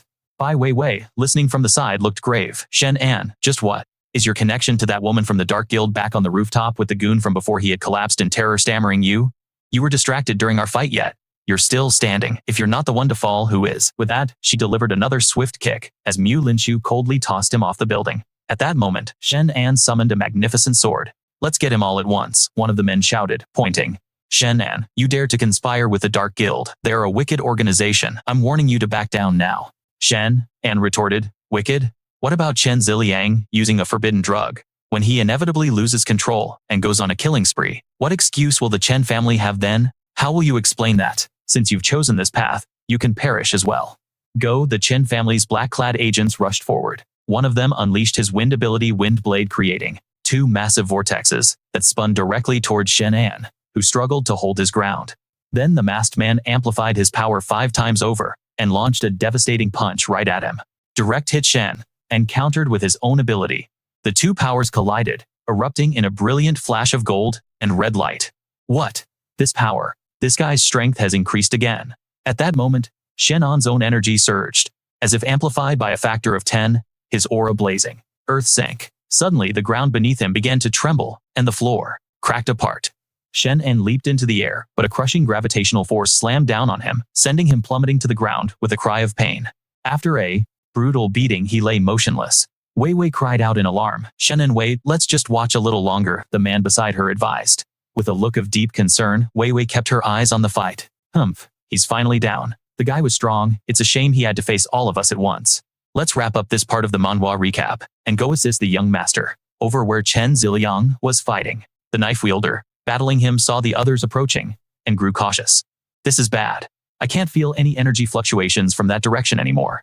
Sun Yuan gritted his teeth, cursing Shen An under his breath. That guy was completely useless. How could he go down so easily? Retreat! Sun Yuan then unleashed a massive burst of flame to cover their withdrawal. But deep within his subconscious, Shen An was centering himself, his mind becoming clear and focused. A voice echoed Shen. "And imagine yourself as a peerlessly sharp weapon. Envision the skill Solitary Dragon's electric drill. Channel your power. Use it to spin the weapon in your hand at high speed." The sword in his hand began to glow intensely. Suddenly, a sound came from within the rubble. "Huh." The leader of the black-clad men looked on in shock. "Shatter." Before he could react, Shen An burst from the debris, a scene straight out of a system manhwa. As he struck with perfect accuracy, the onlookers were stunned by power of Shen An. "I have returned from the very depths of hell." Over by Wei Wei, the silver-haired man let out a surprised laugh. Oh, Mu Linshu also approached at that moment, asking, "Do you need any assistance?" "No. Let it be," the man replied. "Let him handle them alone. While he ties up the Chen family's experts, we'll go deal with Chen Longhai." As a fierce whirlwind rushed toward him, Shen An just smirked. "You think you're the only one who can control the wind?" The man's surprise turned to a scream as Shen An redirected the gale right back at him. The wind ability user was knocked down, but he instantly rose again, his power now amplified 5 times over. "What? Everyone attack him now." The entire group swarmed Shen An, unleashing a relentless barrage of their abilities. Earth Sync Frostbind. Shen An laughed triumphantly. "Ha ha ha, right on time. Here at the Chen family estate, we'll finish them all." "Ah, please don't," the Chen family's men began to plead, now kneeling at their feet. "Dark Guild, spare us. Don't end me. I'll quit the Chen family. I can tell you all of their dirty secrets." Mu Linshu simply gestured, "Get lost," and they immediately scurried away. Swish times. In a single flash, Chen Longhai cut them all down. A pack of cowards has no right to live. Chen Longhai unsheathed his blade. "It's been a very long time since I've had to draw this old thing. A classic trope in an awakening manhwa, I have remained hidden ever since the first great cataclysm. I have been waiting for someone with the guts to challenge my Chen family. I thought it would be that boy Shen An. It's a shame that you, the Dark Guild, have arrived instead. Well then, I suppose I'll have to end you, and then go and kill him afterward." With that, he advanced on Mu Linshu. She stumbled back in shock, stammering, "This is wrong. This can't be. His power level. It's 3rd rank. He's a third-rank master. The old man's face contorted with rage as he swung his blade toward the Dark Guild members. Back with Shen An, the remaining Chen family men were screaming in terror. A monster. This guy is an absolute monster. One of them pulled out a strange-looking gun. Wei Wei recognized it immediately. That looks like the weapon made from the beast that appeared at the estate before. Made in the western suburbs. It looks like something the Chen family recently developed, the silver-haired old man replied. We can't underestimate them otherwise. The shot rang out, but Shen An just casually swung his sword, slicing the bullet in half. The gunman's eyes widened in sheer terror. Every shot he fired Shen An deflected with ease. Overcome with fear, he dropped to his knees, begging, please don't kill me. In response, Shen An sliced the man's gun in two. He then smirked, saying, as expected of me. My swordsmanship has become much more refined. The leader of the Chen family group snarled, Shen, and you force my hand. He pulled a strange object from his pocket, and flinging it towards Shen An, he screamed, go to hell. Shen An, surprised, reached out a hand to touch it lightly. What is this stuff? But the Chen family's own men were caught in the attack. Oh no, we're done for. A cloud of fine pink dust enveloped them, and they screamed in agony. They fell to the ground only to rise moments later, twitching and staggering like zombies. A virus. It's a virus. Because of this, Chen Longhai's actions, a future version of Shen An, suddenly appeared. He warned his past self, Shen An, you have to stop them. They're infected with a virus that's turned them into the living dead. Their blood is contagious. If this spreads, all of Yincheng will become a living hell. Shen An took a deep breath and shouted to the onlookers, how long are you all going to stand there and watch? These people are infected. If we don't stop them, the entire city of Yincheng will be destroyed. He's right. If we don't stop this, it's over. At that moment, Bai Weiwei swooped down to aid Shen An. Let's go. We're going in too. This is no longer just a grudge between him and the Chen family. Using a virus. The Chen family has declared themselves an enemy to us all. Before them, a horde of contorting zombies advanced, their encirclement tightening with each passing second. The green-haired girl urgently shouted a warning to everyone around. Be careful not to get wounded. The virus will spread through your skin. Just then, a zombie took advantage of her distraction. It lunged right in front of her, having completely lost its mind, driven only by the instinct to bite the living. The green-haired girl, however, didn't flinch and immediately threw a decisive punch. Her powerful fist successfully sent the zombie flying. Not stopping there, the green-haired girl rushed towards her second target. Her powerful hand clamped around the zombie's neck. With immense force, she slammed its head into the ground, causing the earth to crack and debris to fly everywhere. The surrounding crowd, witnessing this brutal combat, couldn't help but comment. One person exclaimed, this little girl is way too violent, while another added, so Batsi, Baki, I like it. Meanwhile, on another front, the living were locked in a desperate struggle with the zombies. Suddenly, a zombie managed to bite a survivor on the calf. The virus spread through his body from the bite in an instant, giving him just enough time to scream, son of a... Immediately after he collapsed, his body completely overtaken by the infection. The white-haired girl beside him panicked, shouting, oh no, I think he's been infected. Without a moment's hesitation, Shen An swung his sword and eliminated the newly turned man. At the same time, he yelled a warning. Everyone maintain your defense. Their blood will seep into your body through any open wound, and you'll turn into one of them. Hearing this, the surrounding people immediately focused their energy, their eyes filled with vigilance. Elsewhere, the green-haired girl fought with equal ferocity. Her movements were sharp and decisive, annihilating every zombie in her path. Even after being struck down, the zombies would try to struggle back up their bodies, twisting unnaturally on the ground. This whole dire situation felt like something straight out of a brutal awakening manhwa ***. At that moment, the Chu family's patriarch Chu Dongwang slowly approached, his voice low and grave. It seems physical attacks can't truly kill them. On the contrary, many masters are getting infected by their blood. The situation is not looking good. Hearing his reminder, Shen An's eyes widened in realization. That's right. How could I have forgotten, he thought to himself. I still have them, don't I? The flames of Wan Yuan Mountain. As he thought this, he focused power into his fingertips. A moment later, a brilliant flame erupted, completely incinerating the horde of zombies before they could even react. Seeing the effectiveness of his technique, the corners of Shen An's lips curled into a smug smile. The fire seemed to have a mind of its own, relentlessly chasing down and burning any remaining zombies. The crowd was utterly stunned by Shen An's display. They began to whisper amongst themselves in awe. This guy can control fire, and it seems even more powerful than that person from the Anzu.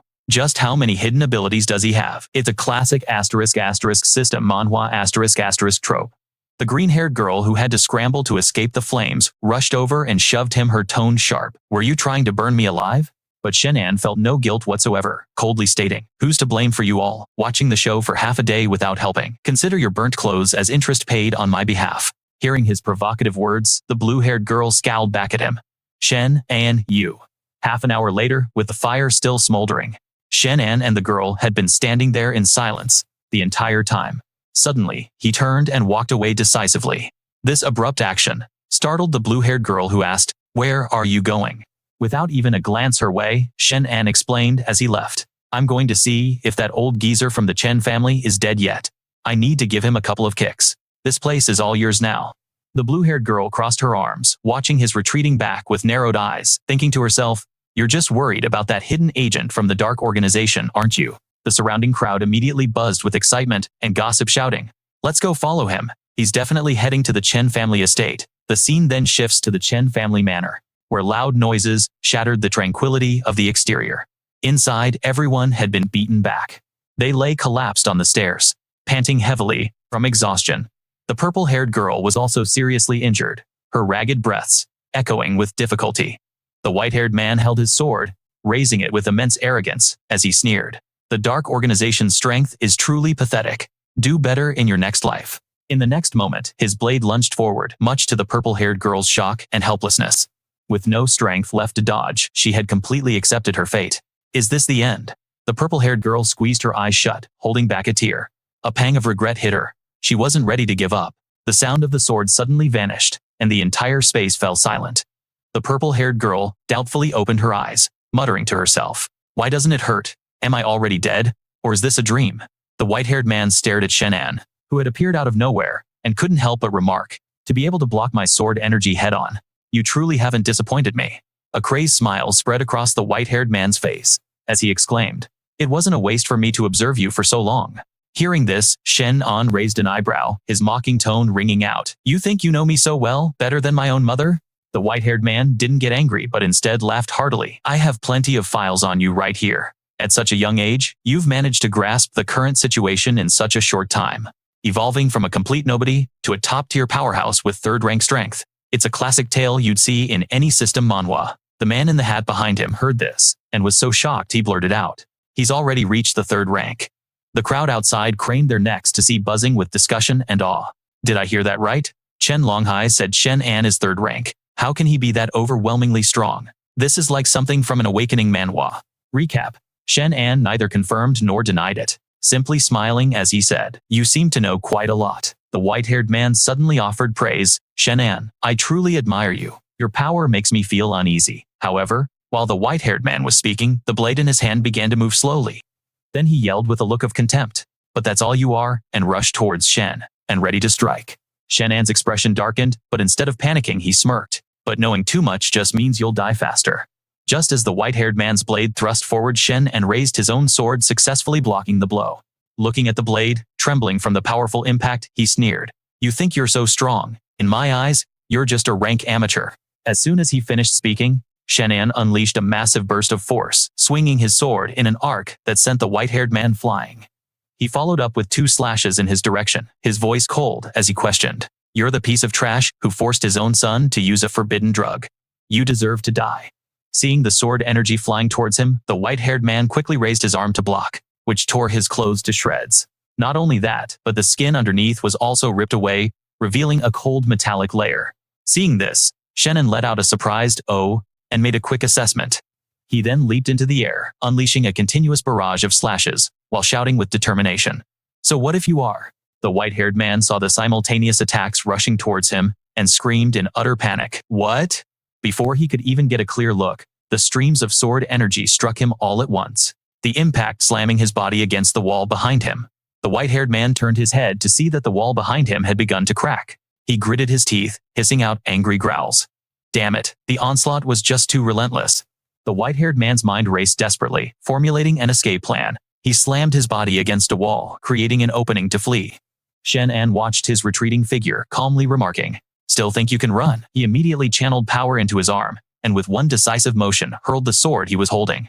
The blade soared through the air with incredible speed, its edge lightly grazing the white-haired man's body before embedding itself deep into the ground, right at his feet, forcing him to a dead stop. The man broke into a cold sweat, his eyes locked on the sword beneath him. his voice trembling as he spoke. Shen An, you. Then, as if in a scene straight out of an awakening manhwa, the white-haired man fearlessly pulled the sword out, a look of excitement on his face. He turned to mock Shen An.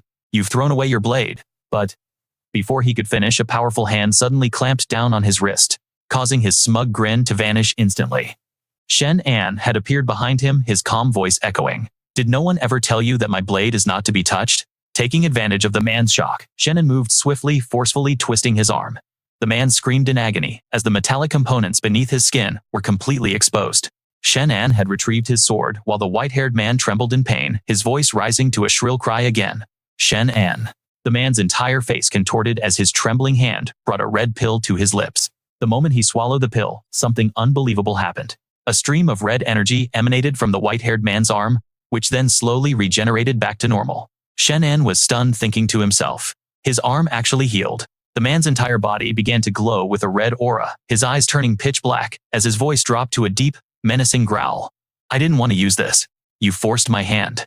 With that, the white-haired man charged toward Shen An at an incredible speed, kicking up a cloud of dust. The crowd outside was electrified, their eyes glued to the fight. One person even cried out in alarm. This is bad. Old Chen used a forbidden drug. If he goes berserk, none of us will be his match. Others began to cheer. Shen An, you can do it. Back in the fight, the white-haired man was now right in front of him, utterly confident in his newfound power. Shen An, however, remained perfectly calm. As the man's hand closed in on his face, he simply scoffed. Your strength is nothing special. In the next instant, he effortlessly raised his own hand and clamped it around the white-haired man's throat.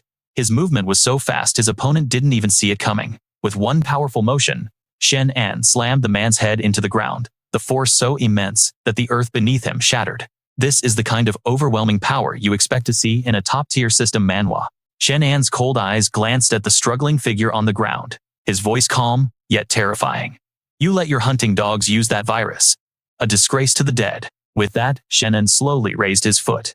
Before the man could even process what was happening, he brought his foot down with crushing force. A blood-curdling scream of agony tore through the air. Seeing the white-haired man's body embedded in a crater, the onlookers couldn't stop gasping. That's insane power. Is he even human? Suddenly a man stepped forward to introduce himself. Shen An, I am Xu Tianming of Zhicheng Pharmaceuticals. It's a pleasure to meet you. As we continue this manhwa recap, everyone was startled by the newcomer's sudden appearance. They were shocked, but after hearing his introduction, they all had the same idea. That's right, we need to get in his good graces. If we can build a connection with him, who would ever dare to mess with us in the future? Hearing this, Shen An couldn't help but shoot them a teasing look. And how pleased are you exactly? Xu Tianming, not expecting such a question, was left stammering at a complete loss for words. Just then a tall figure appeared from behind, calling out Mr. Shen. Chu Dongwang stepped forward, introducing himself with a friendly tone. I am Chu Yushi's father, Chu Dongwang. Hearing the familiar name, Shen An immediately broke into a smile. Hello, Uncle Chu. I'm acquainted with Chu Yushi. When I have some free time, I'll definitely pay you and Yushi a visit. He immediately nodded repeatedly, saying excellent while inwardly assessing the young man. Shen An's demeanor and power. He could very well be the key to helping our Chu family become the overlords of Yin City. After their conversation, Shen An calmly departed. The crowd of onlookers immediately followed him with their eyes whispering behind his back. It seems this Shen An doesn't even see us. His friendly attitude was reserved only for the Chu family. Is he planning to align himself with them? Chu Dongwang overheard their murmurs.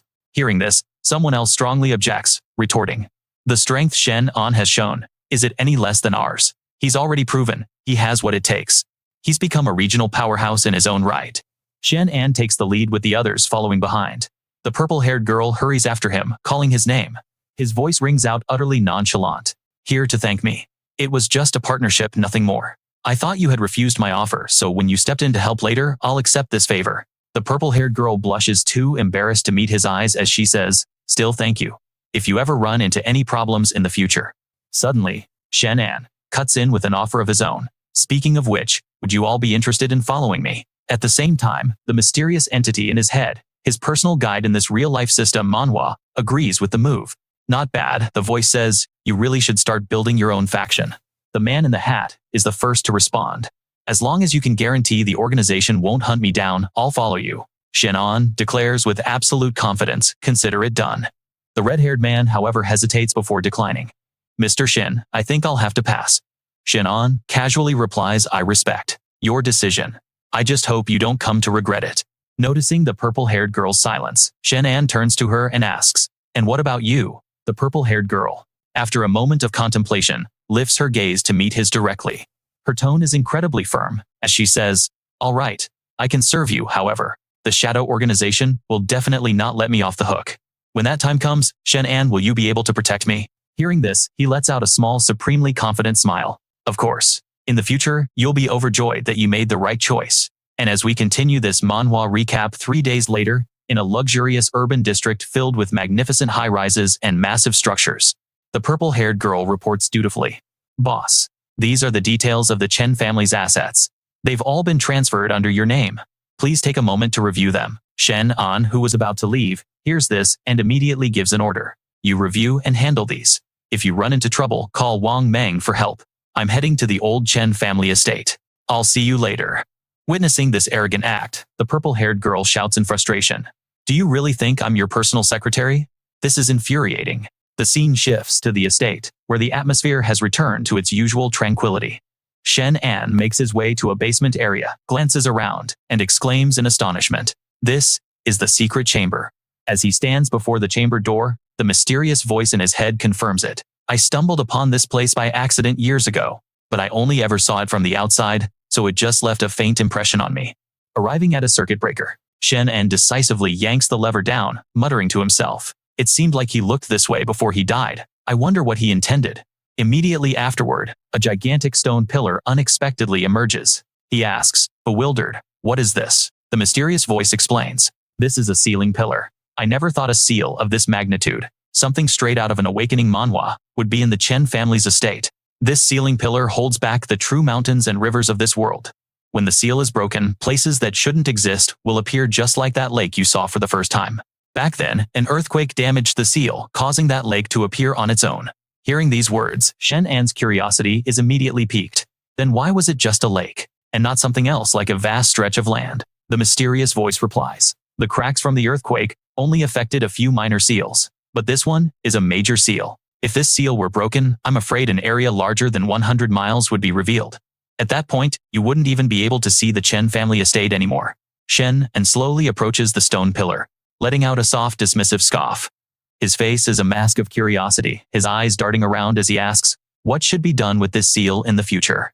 Do we open it or not? The voice explains. Don't open it now. Your strength is insufficient.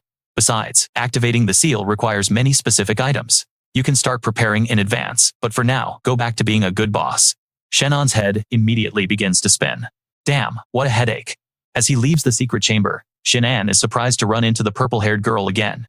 He asks, startled, why are you here? The girl gestures to the person beside her and introduces, this gentleman said he has a major business deal and needed to speak with the boss urgently, so I brought him here. Xu Tianming immediately steps forward to greet him. It is a great pleasure to finally meet you. Boss Shen, my name is Xu Tianming from Zhicheng Pharmaceuticals. Shen An extends his hand to shake, asking Mr. Zhu, I wonder, what business brings you to me? The man flashes a friendly smile, but his words carry a thinly veiled threat. It's like this. Our company and the Chen family used to have partnership. We sincerely hope to continue it. After all, every single pharmacy and hospital in Ganthan relies on our medicine. Severing ties would be incredibly inconvenient. Shen An immediately saw through his ploy. His expression darkened and his voice dropped to an icy tone.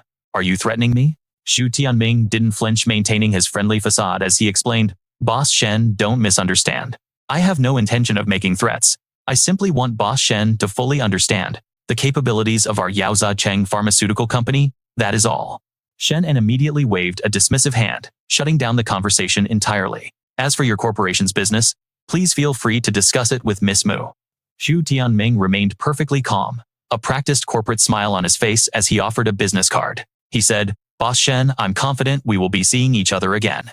Shen An took the card, then nonchalantly gestured to the purple-haired woman behind him. Miss Mu, please show Mr. Xu out.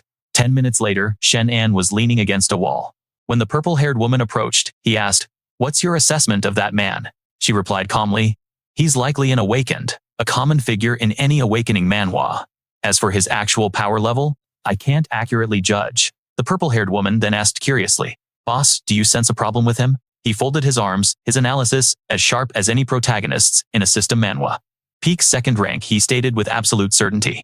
That man is not to be underestimated. The purple-haired woman gasped in astonishment. He's that powerful. Shen An then issued an order: go and investigate the details of the partnership between the Chen family and Yao Zicheng Pharmaceutical that he mentioned. She replied instantly, I understand. As time passed, the setting sun cast a beautiful golden light over the entire house. Inside, Shen An's phone rang. It was the purple-haired woman.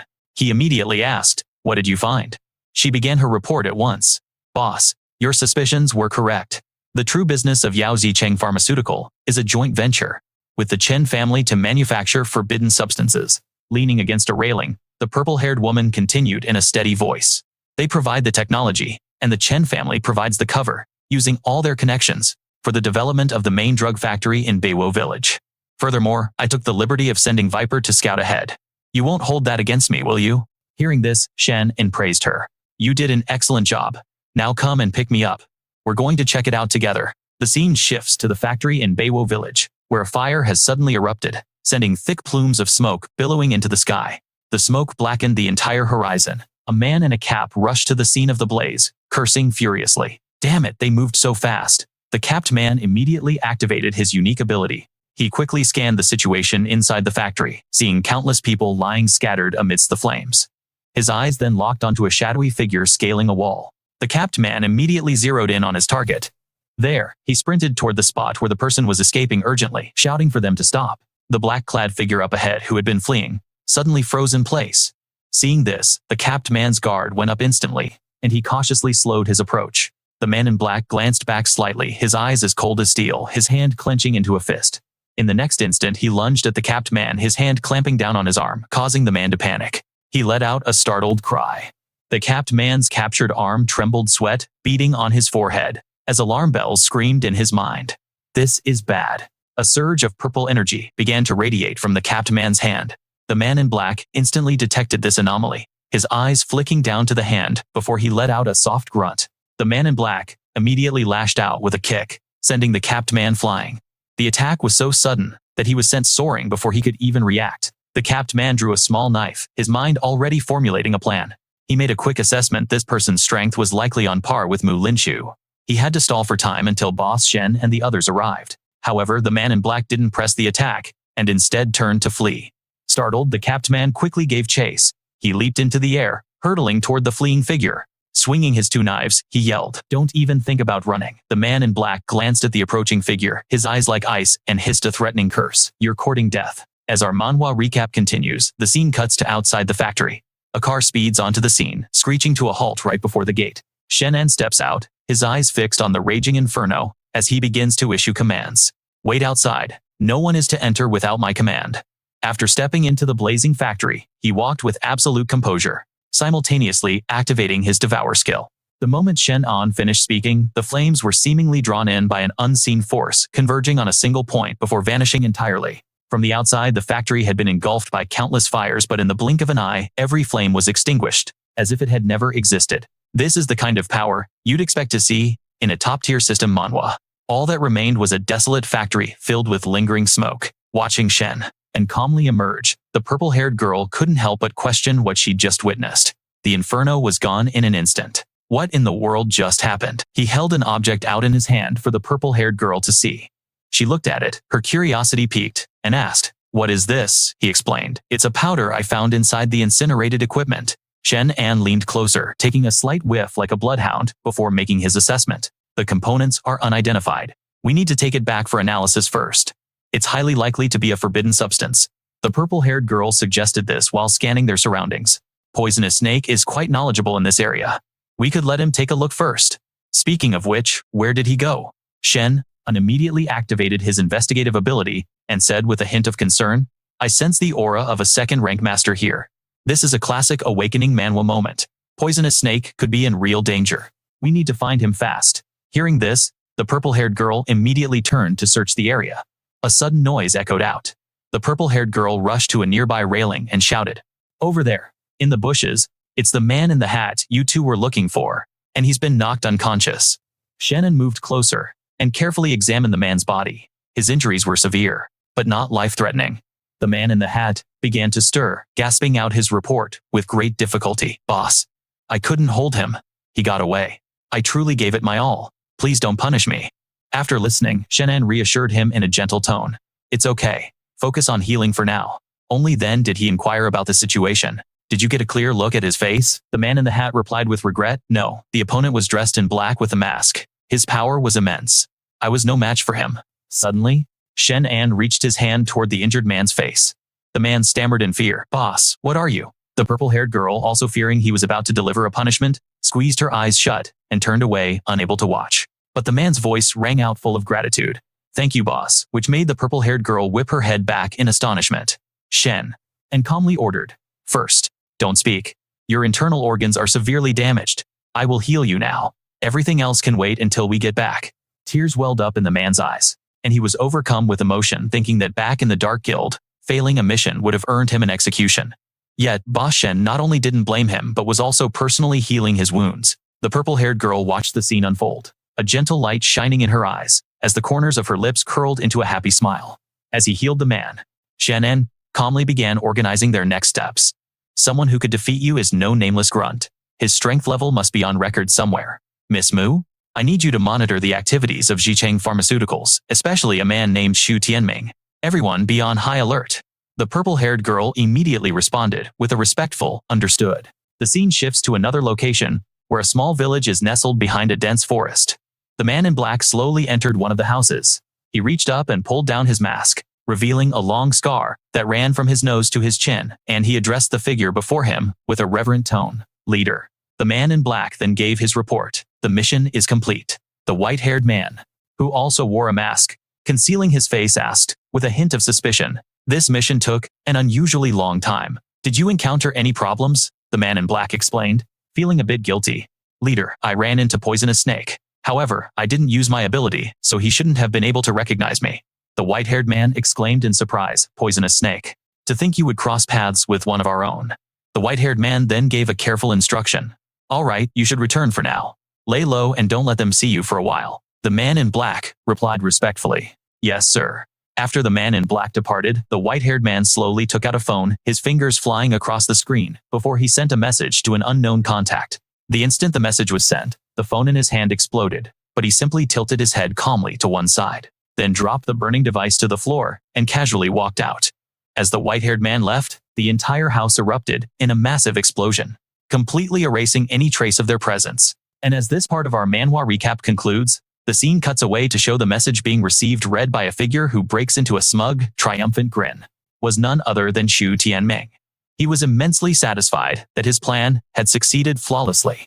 As time passed, 3 days later, inside a luxurious hotel, the blue-haired girl and Shen An were conversing in a room. She mumbled, "This place of yours is about to become a major hub for the awakened, like something straight out of an awakening manhwa." With an air of utmost confidence, the blue-haired girl inquired, "So, are you trying to recruit a team of talented individuals for yourself?" He calmly crossed his arms. "Slightly," he explained with a smile. "I'm just looking to gather some information. It's beneficial for everyone after all. I'm hoping that the files you're registering can be cross-referenced with my own. That would save a lot of investigation time." The blue-haired girl raised an eyebrow and scoffed. "You're being naive. You want to share data with the government. That's something not even the 3 great families have managed to do." Shen An paid her words no mind, rummaging through his pocket as he spoke. "Don't be so quick to refuse. I have one more thing for you to investigate. Take this back and analyze its composition for me." He took out a small object, quickly pushed it towards the blue-haired girl, and offered his theory. "I have a strong feeling it's a component of a forbidden substance." The blue-haired girl was so shocked, she shot up from her chair, her voice cracking as she exclaimed, "A forbidden substance? Where did you get this?" Shen An glanced at the object on the table, his voice low and steady. "It's from a pharmaceutical factory that I took over as part of the Chen family's assets. This is the kind of stuff you'd see in a dark system manhwa. It recently burned to the ground in a fire, and many people died. I've already handled the aftermath, but I'm hoping the government can help keep this under wraps. I still have a few things to investigate, and I don't want to cause a major incident." The blue-haired girl's brow furrowed, but she eventually nodded. "Fine, I'll take this powder back for testing," she added. "But for a matter this serious, I'll have to report it. My authority doesn't extend this far after all." Suddenly, a piercing shout from below broke the tension, catching both of their attentions. "What do you mean? No.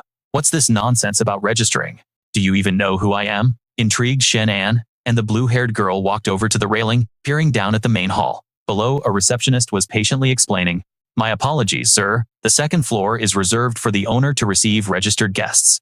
It is not open to the public at this time." The green-haired man arrogantly pointed at her and shouted, "I'm a premium member. Why would I need to register?" Upon seeing the troublemaker, Shen An's face lit up with amusement, and a sarcastic tone laced his voice. This guy still has the nerve to show his face here. Meanwhile, the blue-haired girl watched on with curiosity. Down below, the situation was escalating as a blonde man suddenly rushed forward, shoving the receptionist aside while arrogantly proclaiming, "Why are you even arguing with her? Let's just go straight up. I'd like to see who dares to stop me." Witnessing their outrageous behavior, the short-haired woman frowned with impatience. "I should be going. How about I conveniently take care of this little problem for you?" The boss Shen and quickly waved his hands with a polite smile. "No need, no need. I wouldn't dare trouble Officer Bai. As it happens, this punk and I have some history from my university days." Before he could finish his sentence, the short-haired woman stroked her chin thoughtfully. "So that's how it is. In that case, you should handle it yourself. Who knows, if you put on a good show, you might even rekindle an old flame." Hearing this, Shen An immediately flared up, shouting, "What are you talking about? As if I'd ever." Seemingly unconcerned, the short-haired woman casually turned to leave. "Just try not to cause any fatalities. Bye-bye." At the same time, in another area, a female employee was trying to block the intruders. "Sirs, you really cannot proceed." Despite her best efforts to hold her ground, the man in the red shirt showed no mercy. He shoved her to the ground, yelling, "Get out of the way." Fortunately, just as the employee was losing her balance, a steady hand caught her. "Are you all right?" With that same courteous tone, the man in gray continued, "Just leave it. I'll handle this. Sirs, please don't cause trouble here." At these words, the man in red couldn't contain his rage and threw a punch. "You're asking for it." Faced with the sudden attack, the man in gray instinctively blocked the blow with his bare hand. But a few seconds later, he flinched, realizing something was wrong with the point of impact. "Not good, my arm is paralyzed." While the man in gray stared at his arm in confusion, the man in red viciously landed another kick to the back of his neck. Even as the man in gray lay paralyzed on the cold tile floor, his attacker struck a superior pose. "What kind of trash dares to block my path? I don't see anything so special about this place." At that moment, his subordinate in the back immediately chimed in with a sycophantic laugh. How could an ordinary person possibly block a move from young Master Zhao? Luckily, just as the man in gray was struggling with his injury, Shen An slowly walked over, mocking the group is young Master Wei, trying to climb the social ladder or something. This whole confrontation felt like it was ripped straight out of a classic manhwa recap. Unsurprisingly, the moment the surrounding group saw him, a wave of tension washed over them. "Shen An." The green-haired man's eyes widened in fear. "What are you doing here?" The female employee standing nearby quietly, a voice replied, "This is our big boss Shen An." Hearing this, the guy gasped in shock. "What?" Meanwhile, the brown-haired girl began to stammer in confusion. "He actually took over the Emperor Hotel." In stark contrast to the wary looks from everyone else, the guy in red suddenly raised his voice in provocation. "CEO Shen, huh? Forget CEO Shen. I'm going upstairs. You got the guts to stop me." As soon as those words left his mouth, the man in gray immediately yelled, "How dare you speak to our boss? Like that? I'll mess you up." The guy in red shot him a look and scoffed. "You, and what army? Go on, try something. Let's see what happens when my frost aura hits you. See if you can even move your arm after that." Just then, a firm hand gently landed on the gray-shirted man's shoulder, as a voice advised, "Close your eyes for a moment. Center yourself." The man still had a completely bewildered look on his face, not understanding what was happening. Shen An patiently explained, "Imagine yourself as a general, a king, and they are nothing more than your worthless foot soldiers. What do you do with such insignificant pawns?" As he spoke, the man's eyes gradually turned colder than ever before. It was as if the lesson was instantly absorbed into his very being. The man in gray took a deep breath, closed his eyes and focused, muttering, "I am a king. They are mere pawns." Meanwhile, over with the troublemakers. The guy in red was laughing his head off. "What is this? Some kind of mental gymnastics for a win? Is this buddy of yours a magician or something?" In the blink of an eye, the man in gray's entire demeanor shifted. He glared at them and said, "A worthless pawn like you dares to run your mouth in my presence." Suddenly struck by his gaze, which was now brimming with killing intent, the guy in red was so startled he couldn't stop himself from trembling and breaking out in a cold sweat. "What's with the Actal punch?" Before he could even finish his sentence, the man in gray unleashed a torrent of dark, latent, magical energy. "You still refuse to submit obediently." Seeing this, the guy in red's voice immediately became a stuttering mess. "You son of a..."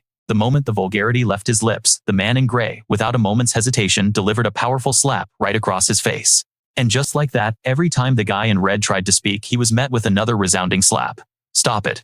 From a distance, the gray-haired man who had been watching the scene unfold started to get just as terrified. I was wrong. I'm sorry, CEO Shen. Please let us go.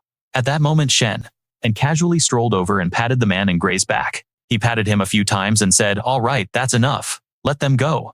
As if he had two completely different personalities, the man in gray's face broke into a cheerful smile. "Okay, boss," he said, before turning back to glare fiercely at the group behind him. "All of you get lost." And just like that, after being chased off, the brown-haired girl quickly shot a few glances at Shen An, before hurrying away with the blue-haired guy and the one in red. At that moment, a mysterious voice whispered into Shen An's ear. "You forced his awakening by activating his dominant pressure. Aren't you rushing things a bit? In this kind of awakening manhwa, this method can only deal with low-level awakeners. If he runs into a true master," Shen An chuckled to himself and replied, "Meng Zi has been with me for a while now. I can tell he's not the type to get a big head." A few seconds later, just as Shen An was about to turn and leave, he heard a voice say, "Unlocking his potential. A very clever technique." It turned out the person who caught his eye was an old man with gray hair. "This is likely the first time we've met officially, isn't it, Shen?" And paused for a moment. The old man smiled politely. "Hello, young friend Shen. Please forgive the sudden visit." Han Yue, standing beside him, chimed in with an arrogant tone. "To think we had to come to you personally. How conceited." Shen An looked at them nonchalantly. "And who is this?" The short-haired woman politely made the introduction. "This is Elder Ji, the head of the Ji clan. Seeing as he's here, you can speak your mind to him directly, unlike in a typical system manhwa. It'll save me from getting an earful later." Showing no sign of impatience, the gray-haired elder smiled, his eyes crinkling. "So, young friend Shen, do you have some grand proposal for us?" Shen An immediately replied with enthusiasm, "Hello, Elder Ji. In that case, I'll be direct. I hope to share resources with the government." While Shen An was distracted, Han Yu's eyes began to glow faintly. At that exact moment, as Shen An was speaking, his once sharp eyes suddenly went dull and dazed, as if he were completely out of it. Seeing this, the short-haired woman immediately screamed in anger. "What are you doing, Han Yue?" Just replied nonchalantly, just giving him a little preemptive strike. She continued her mental command, "Now start dancing." And just as expected in this manhwa, recap the moment the command was given, Shen An's entire body began to dance like a puppet on a string. Witnessing this spectacle, the short-haired woman grew more frantic than ever. She quickly turned to the gray-haired elder, her eyes pleading for help. "For help.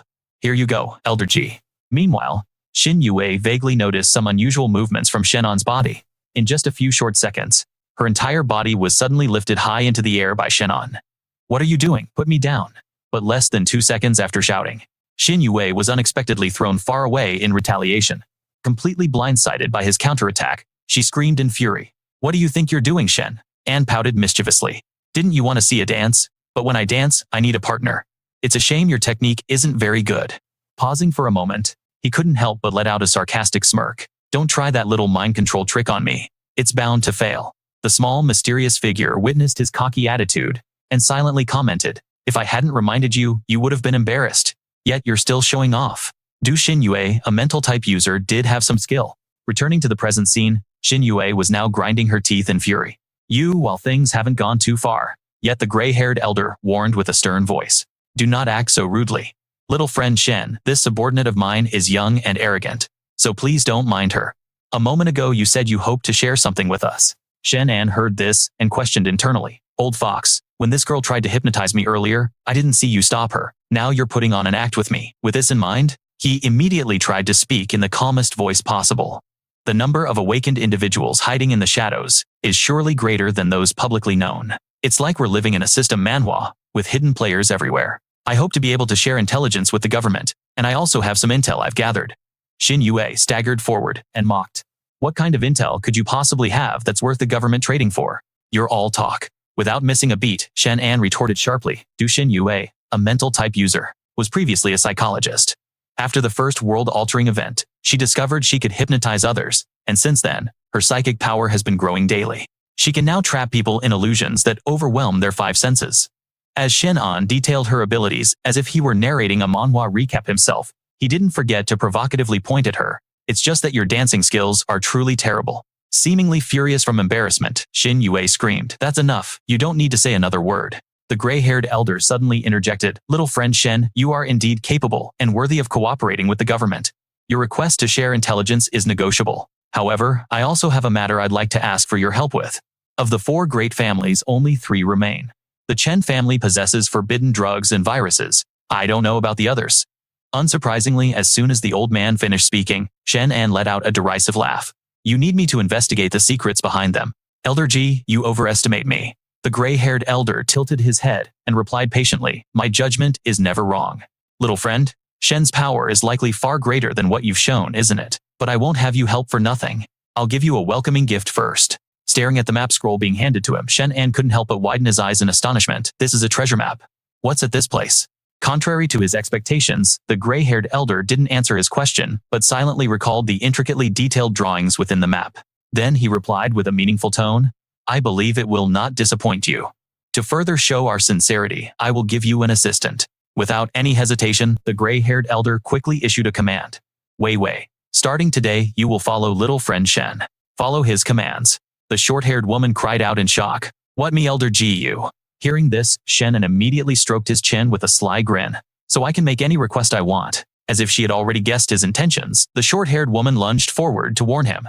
"Shen An, I will not agree to any of your unreasonable demands." From a distance, watching the young man and woman bickering incessantly, the gray-haired elder unconsciously broke into an amused smile. "Anything reasonable is possible.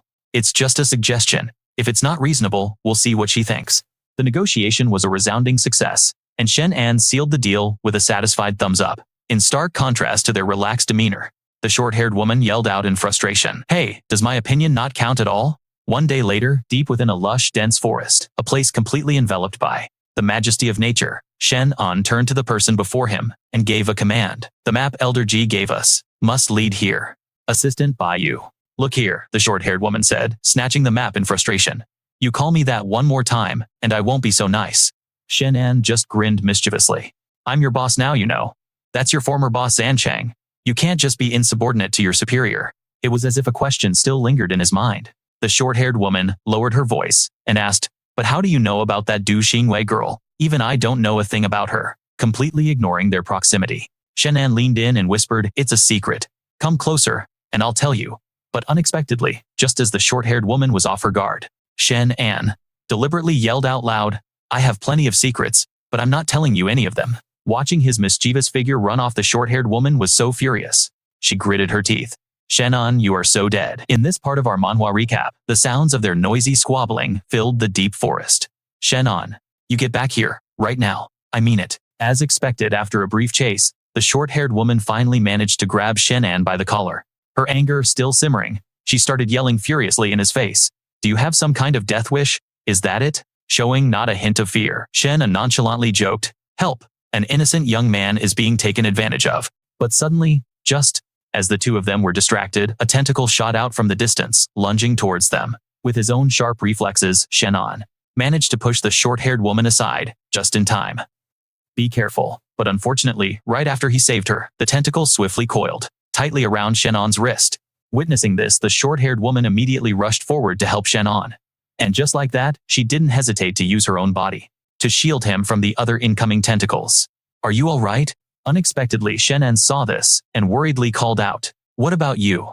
I can handle this. You don't need to worry about me." At that moment, the short-haired woman replied confidently, "My body is like iron. An attack of this level can't even scratch my defenses." Sure enough, hearing her say that, Shen An immediately sat back obediently to wait. Man being protected by a woman really is sweet. As expected, the short-haired woman became furious at his teasing. "Get off of me this instant." And so, after fighting the swarm of tentacles for a while, the short-haired woman finally wiped the sweat from her brow and let out a sigh of relief. Let's just consider that a good workout. But the moment she turned around, the sight that greeted her was Shen An, shivering with a nosebleed. "What's wrong with you?" When he didn't answer, she followed his gaze in confusion. "What is it?" But before she could even finish her sentence, she blushed beet red, realizing her entire body was completely exposed, without a single scrap of clothing. There was no longer any doubt. Her ear-splitting shriek reverberated throughout the desolate forest.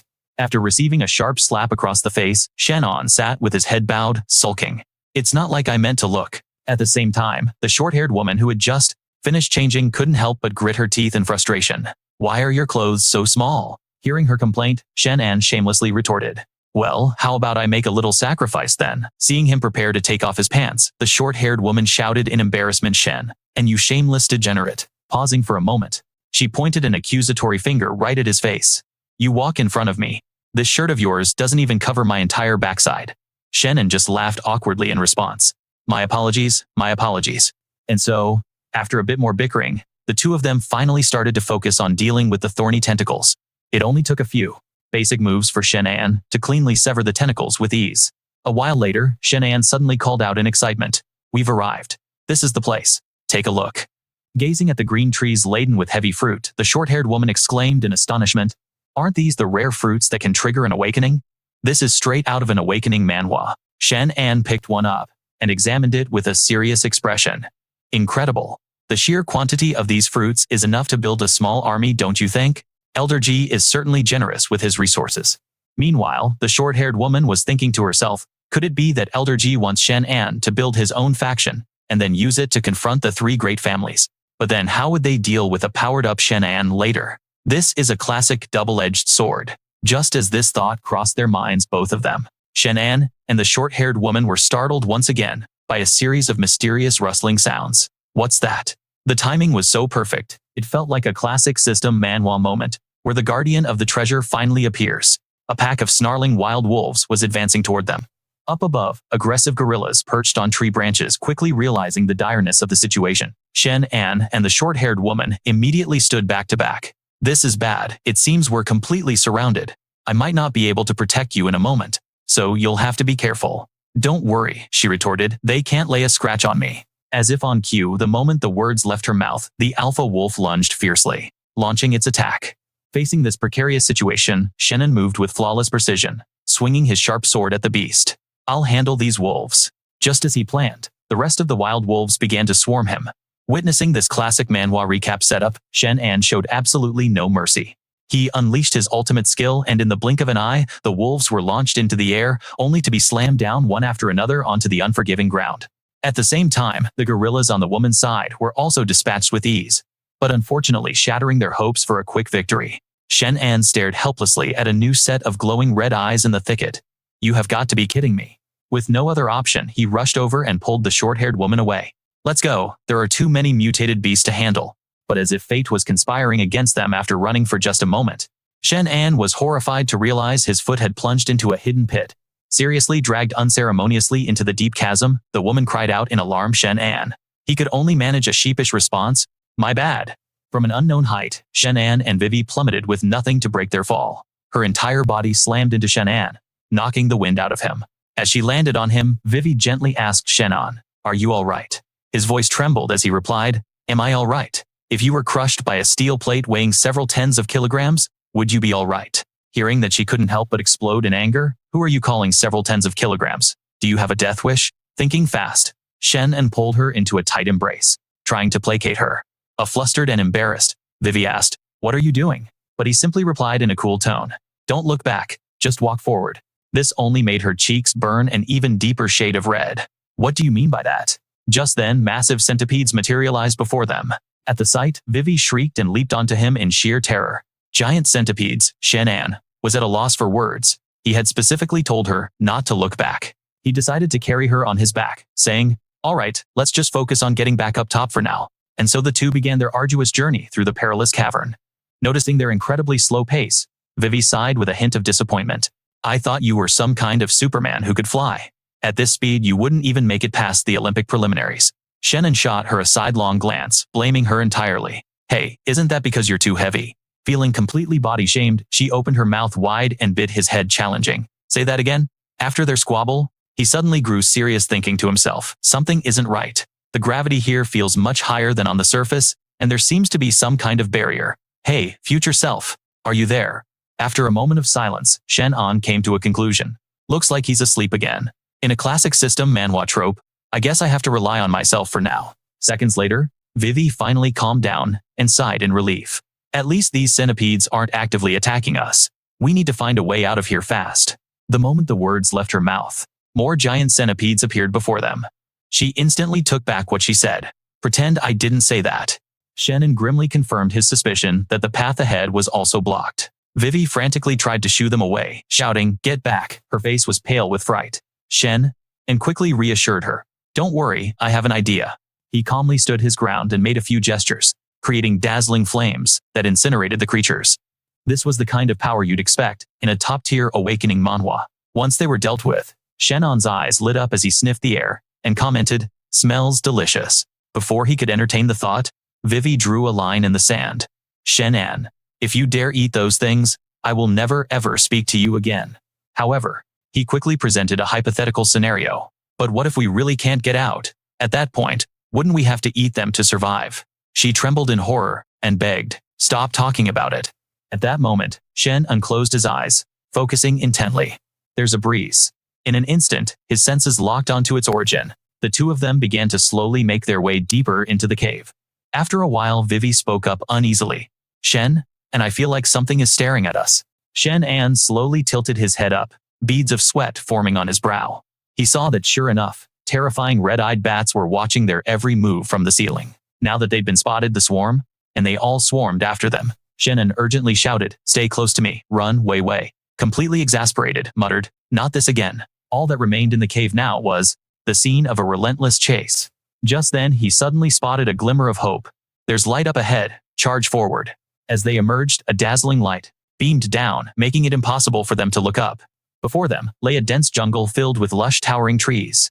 Bewildered, they wondered, "Where are we?" Shen An scanned his surroundings and was utterly startled. "These grasshoppers are huge. How did we end up at the entrance to the demon realm?" Suddenly, a voice whispered in his subconscious, "Future One, you have finally arrived," he muttered. "This place is the demon realm."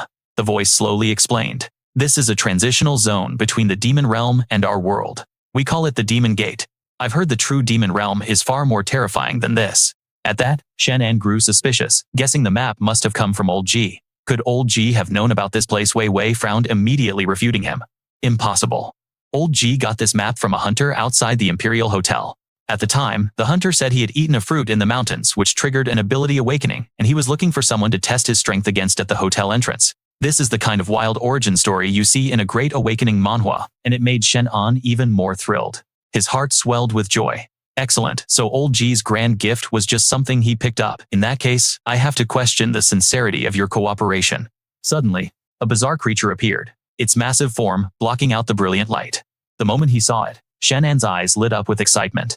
"Awesome. Does this moth have its own giant parachute?" "It's not just that." As soon as she glanced to the side, Wei Wei discovered an even more massive shock. Meanwhile, Shen An gleefully whipped out his phone and ran closer to take a selfie with them. "This place is like a prehistoric world, straight out of Jurassic Park. One picture, and I could become an internet star." However, things weren't going to be that simple. There was no signal. Wei Wei's expression turned serious and annoyed. "Have you considered the massive uproar it would cause if people found out about this place? Even if you managed to upload it, it would be deleted immediately." All of a sudden, the ground began to tremble, shaking their entire surroundings violently. Barely able to keep their balance, they wondered if it was an earthquake. And then a colossal turtle rose from the earth. They now found themselves standing precariously on the turtle's back. Both of them cried out in panicked disbelief. "Good heavens, what do these things eat to get so enormous?" Drawn by the noise, other creatures began to swarm in, all appearing at once, creating a truly earth-shaking spectacle. It was a classic moment for a manhwa recap. Shen An's jaw hung open in utter astonishment. What in the world is happening? Right before them, a great white serpent appeared, flicking its tongue as it threatened its prey. Before she could even react, Wei Wei was violently flung aside. Shen An, however, was thrilled by the challenge. "Perfect. I'll use you to test the current strength of my body." Seeing this, she couldn't help but worry, shouting a loud warning, "Be careful." But Shen An paid her no mind, even gleefully toying with the white serpent. Witnessing this, Wei Wei, terrified he was in danger, rushed to stop him. "Don't." Before she could finish her sentence, the white serpent's tail whipped around and sent Shen An flying 1,000 meters away. His entire body slammed into a cliff face, leaving a massive lump on his head. She let out a weary sigh. "I couldn't even stop you in time.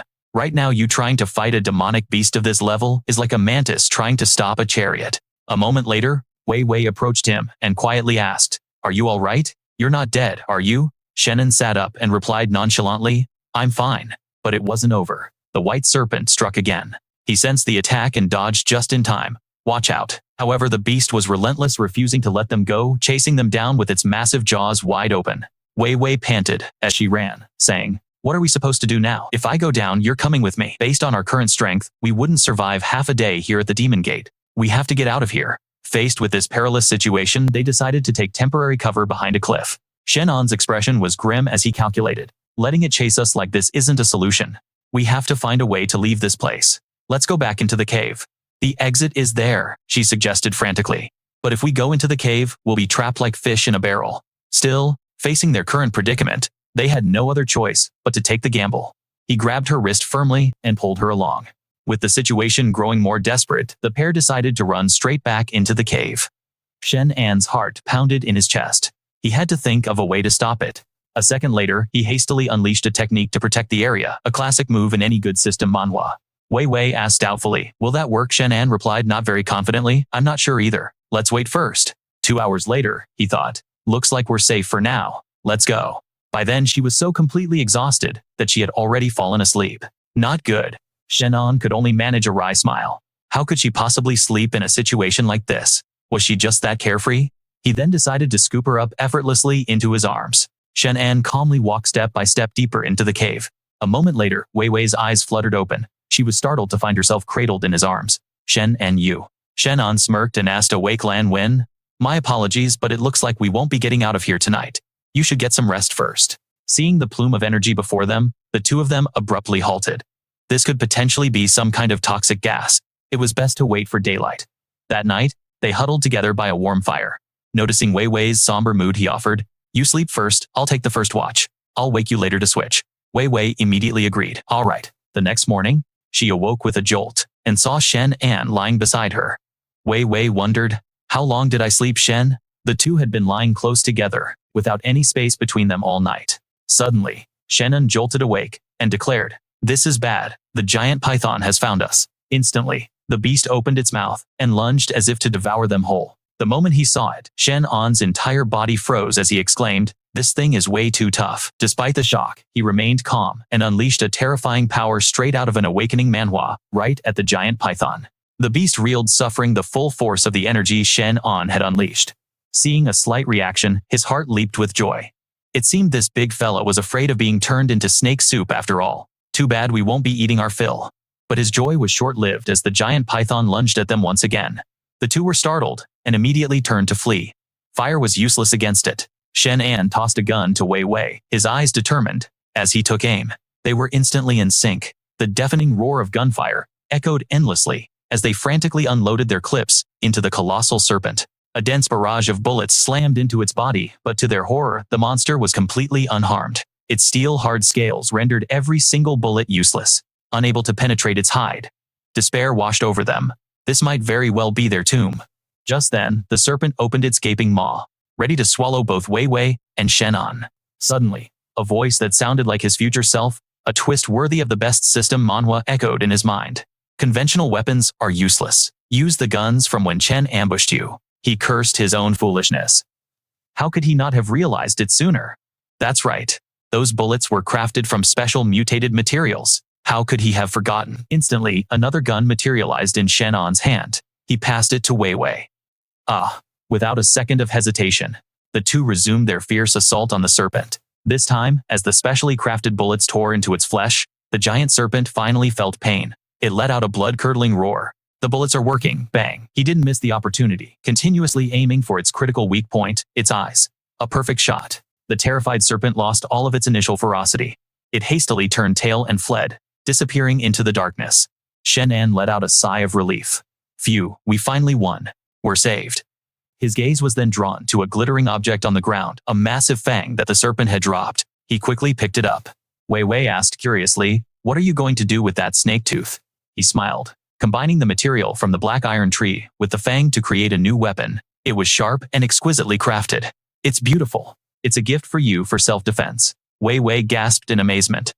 Shen, and glanced around and urged, "While the fog has cleared, we need to get out of this place fast." 1 hour later, using his abilities, Shen An created a long staircase, leading from the bottom of the chasm all the way to the cliff's edge. The climb was arduous, and it took another full hour before they finally reached the top. This entire ordeal felt like something straight out of a crazy manhwa recap. "We finally made it. I bet this cave is several thousand meters deep. My arms have definitely gotten bigger." Shen An collapsed onto the ground, utterly exhausted. It's a good thing this chasm was deep enough. Otherwise, if those monsters had climbed up, we'd have been done for, said Wei Wei. She suddenly gave him a cute, reproachful look. Boss Shen is so busy, disappearing for one whole night. I wonder how many little ladies were anxiously waiting for you. Hearing this, Shen An could only stare at her with an expression of existential doubt.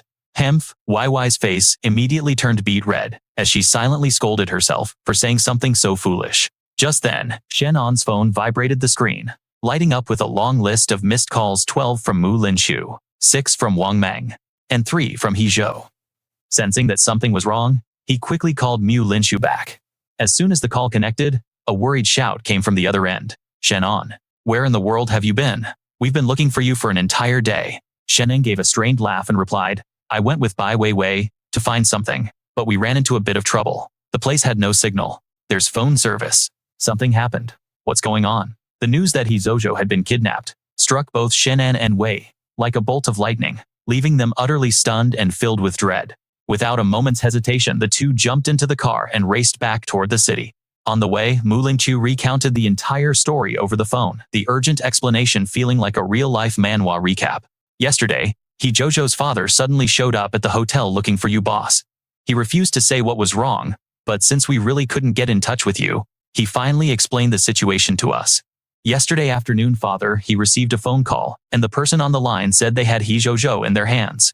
However, they apparently didn't mention a ransom. Wang Meng has already taken some men to investigate. Don't worry, boss. Meng's presence is more than enough to handle any opponent below the second rank. And besides, high-level masters above the second rank wouldn't stoop to something as despicable as kidnapping. He immediately replied, I understand. We'll talk when I get back. As soon as they reached the hotel, Mu Lingqiu rushed out to greet them. Shen An turned to Wei go with Lingqiu and find some clothes first. I'm going to check on the situation. Mu Lingqiu shot Wei an indescribable look, silently wondering how this girl had managed to get her hooks into the boss so quickly. She certainly didn't waste any time. She quickly snapped back into her professional mode and asked Officer Bai right this way. What size do you wear? Her eyes flickered down to Wei's impressive chest before she added a teasing remark. Oh, perhaps something a little smaller than my size would fit you. In the meantime, Shen An had gone to Uncle Jojo's father, consoling him. She's going to be okay. I promise she'll be fine, absolutely fine. Uncle He, what exactly happened? And how did you find your way here, Uncle? He explained with a choked voice. Shen An, you're finally here. Jojo was getting ready to return to the city in the next couple of days. I figured I'd go to the market and buy some nice food to make her a welcome home meal. But who could have guessed that when I got back from the market she was gone? Her luggage was still at home. She hadn't even taken her phone. A little later, I got the call from the kidnappers. The kidnappers said they had her and warned me not to call the police. They told me to just wait for their next move. That's when I thought of you, Mr. Shen. Your abilities are incredible, and you saved Jojo once before, so I came to bother you. I found your number in Jojo's phone, but I could never get through. My heart was racing, so I just headed into the city. Shen An listened and then grew puzzled. But I only took over the Emperor Hotel a few days ago. How did you know I was here, Uncle He? It might really be that the heavens took pity on me. While I was on the bus, I overheard some people nearby discussing something. They said the Chen family, one of the 4 great families, was defeated by a young man named Shen An. They said he took over the Chen family's businesses and is even recruiting people, a plot straight out of an awakening manhwa. I heard he was doing it at the Emperor Hotel, so I followed the trail all the way here. This impossibly convenient coincidence made Shen An suspect that things were not as simple as they appeared. Right at that moment, Mu Lingqiu ran in breathless. Boss Wang Meng is back. Hearing this, Uncle He's face lit up.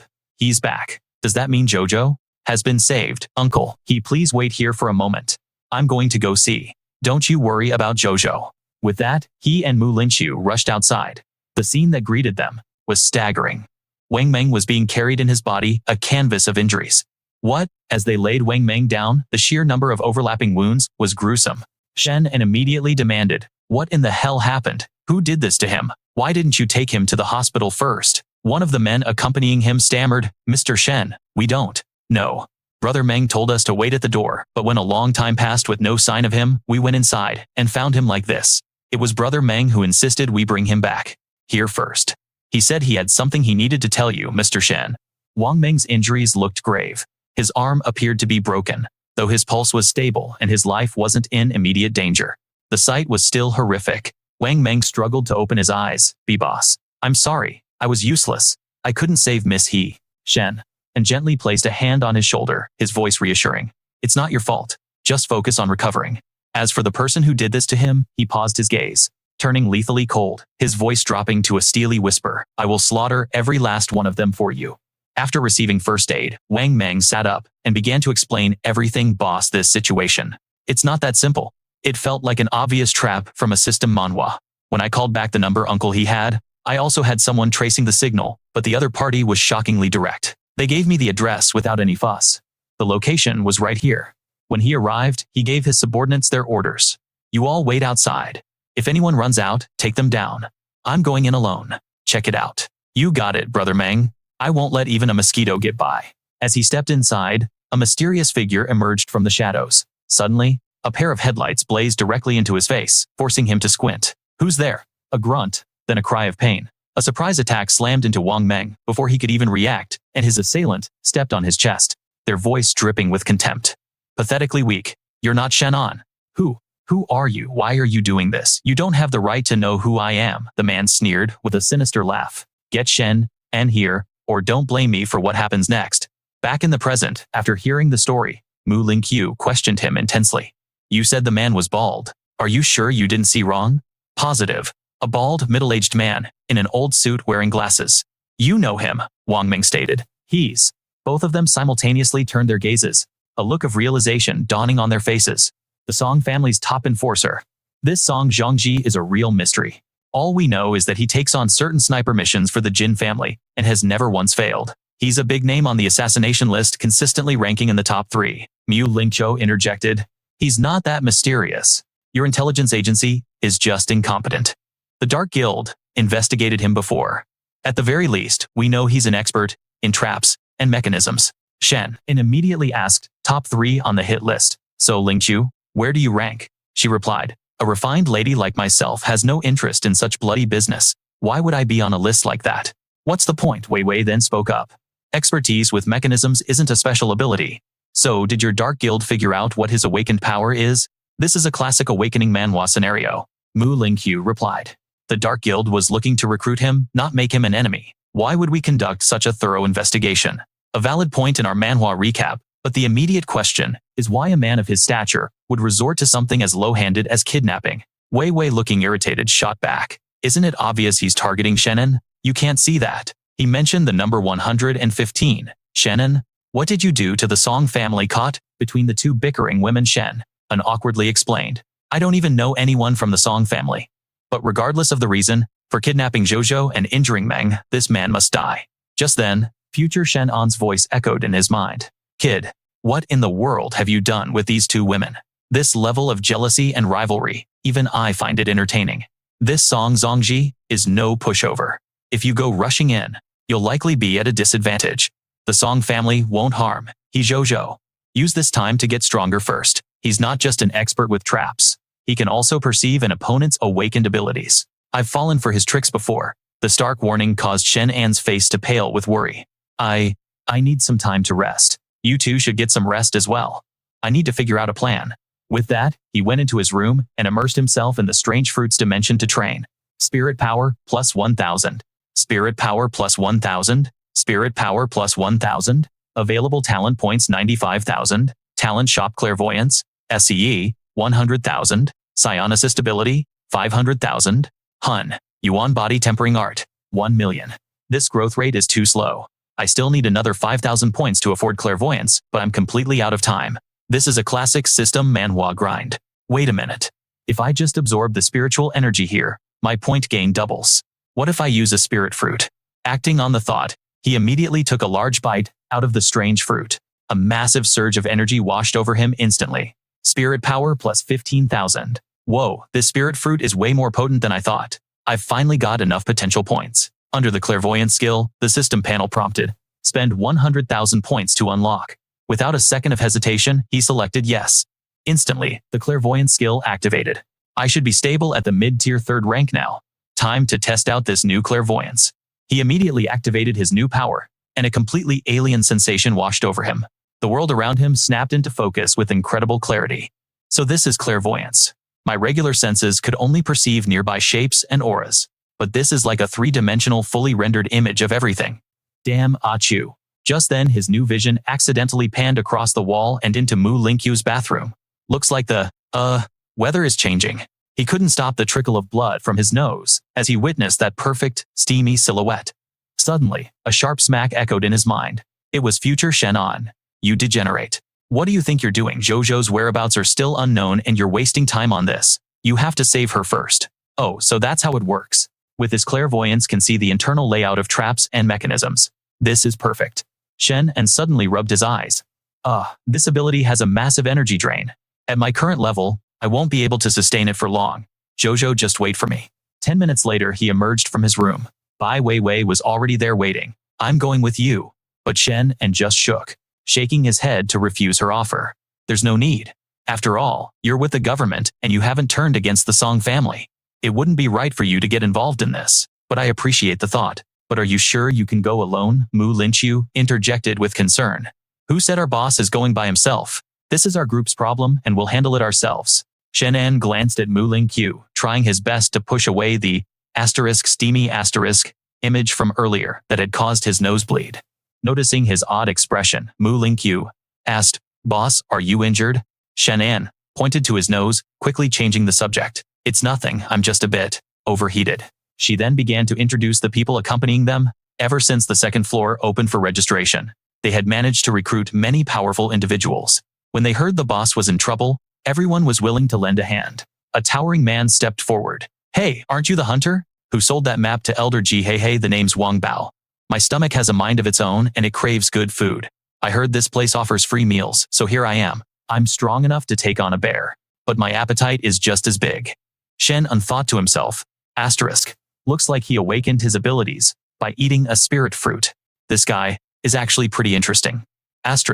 This is a classic development in an awakening manhwa. Then, he spoke up. Wang Bao, you say you're strong. How about a little contest against me? Wang Bao immediately replied.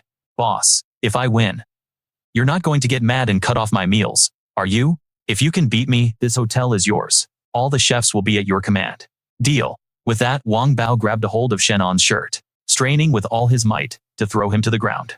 But strangely, Shen An didn't budge an inch, standing as firm as a rock. Is that all you've got? Wang Bao let out a roar, channeling every ounce of his strength to hoist Shen An into the air. After a brief struggle, he finally managed it. Shen An smirked to himself. Damn, this guy's got some real power. Wang Bao slammed him to the floor and stood there panting heavily. Boss, you're incredibly strong. You have my respect. Well, I'll be on my way then. Shen An just grinned. Aside from your raw power, how are your skills when it comes to stealth and tracking? Wang Bao immediately turned his head and boasted, Oh, that's my specialty. For us hunters, stealth and tracking are our bread and butter. It's our ultimate technique. Shen An clapped him on the shoulder. All right then. You're coming with me. After this is over, as long as the Emperor Hotel still stands, I promise you a full belly every single day. For real, it's a deal. Mu Linqiu, watching from the side, asked with a worried tone. Boss, are you sure about bringing him? Our opponent is the Song family. Shen An replied. That's exactly why. We need to be on guard against their lure the tiger from the mountain strategy. Linqiu, I need you to lead the others and protect this place. I'm counting on you. If something happens to me, I hope the government can step in and save Jojo. I'm sure their target is me. They won't harm a girl just to get to me. Bai Weiwei immediately interjected. So you're planning to trade yourself for her? Is it worth it? Shen An turned to leave a confident smile on his face. Of course. But if these ghouls and goblins think they can hold me, it won't be that easy. You all be careful. Boss, Shen, and using his clairvoyant eyes, scanned the building once more. This whole setup is classic system manhwa stuff. This Song Zhongji is actually quite skilled. All these traps are intricately woven together. Layer after layer. If I hadn't been able to see this beforehand, I would have walked right into his trap. Where is Jojo? Shen An shook his head, deactivating his special eyes. Wang Bao asked with concern. Boss, what's wrong? You look drained. Too much. Late night activity. Shen An just shot back in annoyance. Get lost. I'll draw you a map of their ambush points. You go deal with them. I need to rest for a moment. Whoa, boss, how did you even know that? Just put on your earpiece and stay in contact. With that, Wang Bao slipped on his silent boots and began the operation. A lookout peered through his binoculars, muttering, I wonder when they're gonna show up. He was completely unaware that Wang Bao had already snuck up right behind him. A swift, unexpected blow sent the man crumbling to the ground. Wang Bao mentally checked off the first target, thinking Nice, but this place is crawling with traps. Asterisk. You just go back and sit quietly now. Suddenly, a voice called out as someone approached from behind. A man holding a flashlight called out, "Number 3 Wang Bao," quickly ducked out of sight, cursing inwardly, asterisk. Crap, I've got to lure this guy away. Asterisk. He quickly grabbed the unconscious guard's hand and gave it a little wave. Asterisk, yawn times. Hey, stay on your toes, don't you dare fall asleep. You know what old song will do if he catches you. The other guard walked away and Wang Bao breathed a sigh of relief, but his relief was short-lived, as the unconscious body suddenly slumped over. What are you? Who's there? Asterisk. It's over. It's over. I'm gonna ruin the boss's plan. My delicious meals. Asterisk. Who are you? But before he could finish, Shen An, who had been lying in wait, swiftly knocked the man out from behind. So, what's the status? Ah, it's you, boss. You nearly scared me to death. 2 targets in the control room and 4 in the stands have been secured. That's a total of 6 undercover agents eliminated.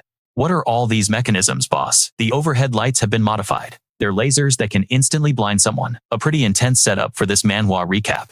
The controls in the stands operate different traps. One unleashes hidden projectiles from the field below. Another releases a heavy object from the building's roof. And a third controls the smaller devices on the side. In the hidden compartment, the final item is a detonator. Good heavens, anyone caught in these traps wouldn't stand a chance even with 10 extra lives. This elaborate setup belongs to a master hunter. Shen An then said, perhaps they're talented, but for kidnapping Jojo and severely injuring Mengzi, this person must die. My power is too drained. My spiritual aura can't pinpoint Jojo's location yet. If I search on my own, I'll just draw their attention. We must be cautious. Wang Bao stepped forward, declaring, just leave it to me. With that, he soared toward Song Zhongji, shouting, you were looking for me. Well, here I am. Spotting him, Song Zhongji sneered. Oh, so the big boss himself decides to show up. Done sending your nameless pawns to die for you, are you, Shen? And replied, I have no idea what my offense was against your Song family, but now that I'm here, you can release Jojo. Song Zhongji let out a savage laugh. Your acting skills are quite impressive, Mr. Shen. You single-handedly annihilated the Chen family. I wouldn't dare underestimate you. Holding miss. He is the only thing that gives me a sense of security.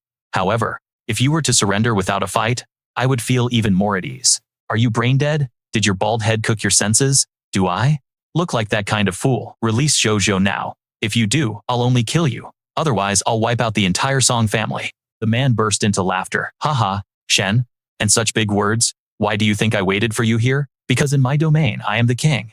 A tense silence hung between them. He turned and yelled to his men. What are you all standing around for? Attack Shen and just smirked. My apologies for making you waste so many of your traps. It's a matter of give and take, and now it's my turn. In a flash, he lunged forward. Song Zhongji barely dodged the assault. Hehehe. I never underestimate my enemies. I knew those traps couldn't hold you, but let's see you get out of this one. Ha ha ha. As he laughed, another trap sprang from above, swallowing Shen An whole. This is bad, he thought. This is a cage specifically designed to counter body strengthening masters. A classic counter in any awakening manhwa. I have to resist. I wonder if this smoke is poison or a knockout gas. If I don't find a way out of this, I'm afraid I'll meet my end right here. The Chen family's special ammunition was all used up against the giant python. The giant python.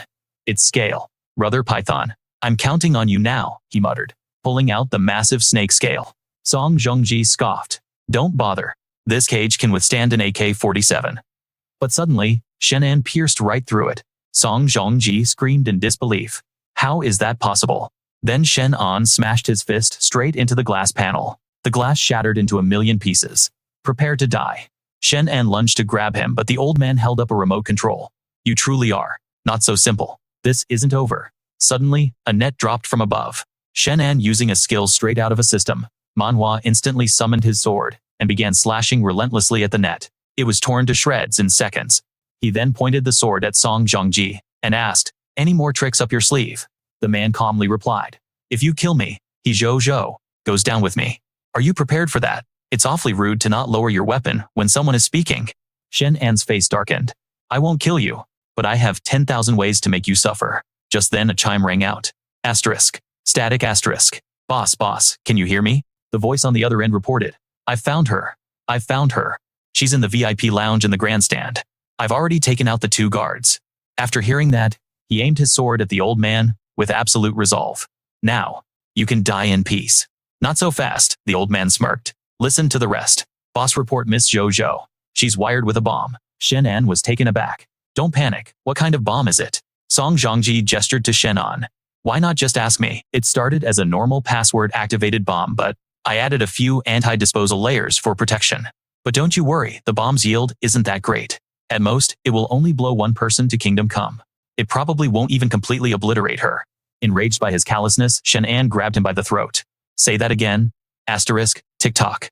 Asterisk, only 3 minutes left. Take me to her. Now. Meanwhile, Wang Bao was pacing anxiously. What do we do? What do we do? What do we do? Seeing Shen An arrive with the old man, he shouted, Boss, she's in here. What's the password? But the old man was deliberately stalling for time. My blood pressure is low. Without some sugar, I get a headache, and I just can't remember. The password is my ID number. But what was my birthday again, Shen? And roared in fury. I still don't know how I ever offended the Song family, but you people, if you have a problem, you should be targeting me. What kind of man goes after an innocent girl? Song Zhongji sneered and said those who cross our Song family must pay a small price. The code is 20. There won't be a next time. With that, he rushed to enter the code.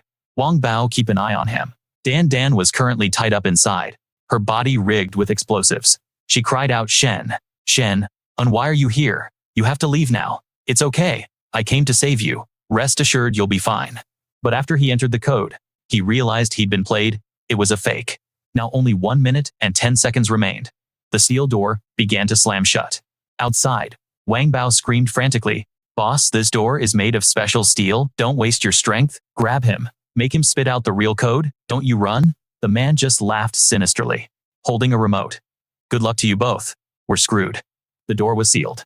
Shen An's mind raced. Time was running out. He had to figure something out fast. This felt like a tense moment, right out of an awakening manhwa. Shen An, you have to go. I know with your abilities a place like this can't hold you. Shen An looked up at Dan and asked, Aren't you afraid? Dan just started to cry. I am scared. I'm scared I'll never see my parents again. Or you. Shen An, please just go. I'm begging you, take care of my parents for me.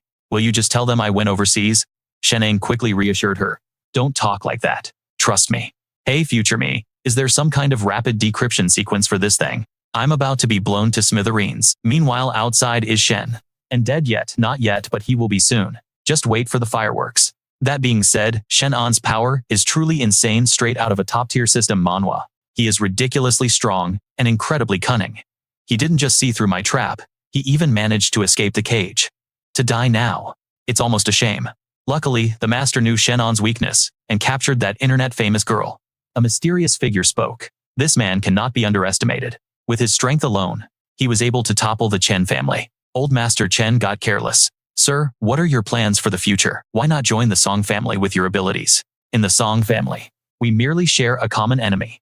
Once that enemy no longer exists, we'll have no reason to be associated. With that, he instantly vanished. Song Zhongji waved farewell.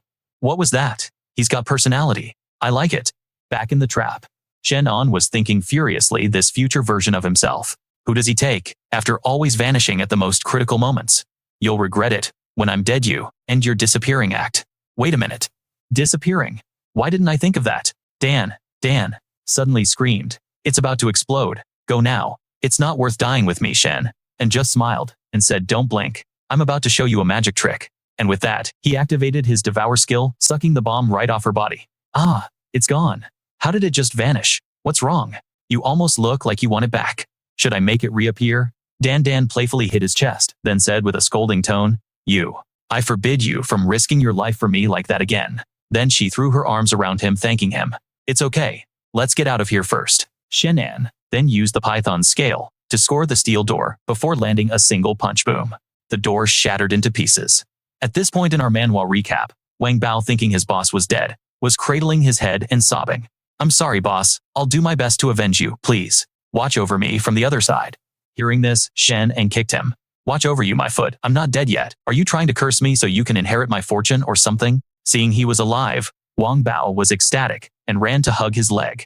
Oh boss, you're alive. My life of fine dining and luxury is safe. Just then, a flood of missed calls from Wei and Mu Lingqiu popped up. Missed calls from Mu Lingqiu by Wei. He immediately called back. Mu Lingqiu, what happened?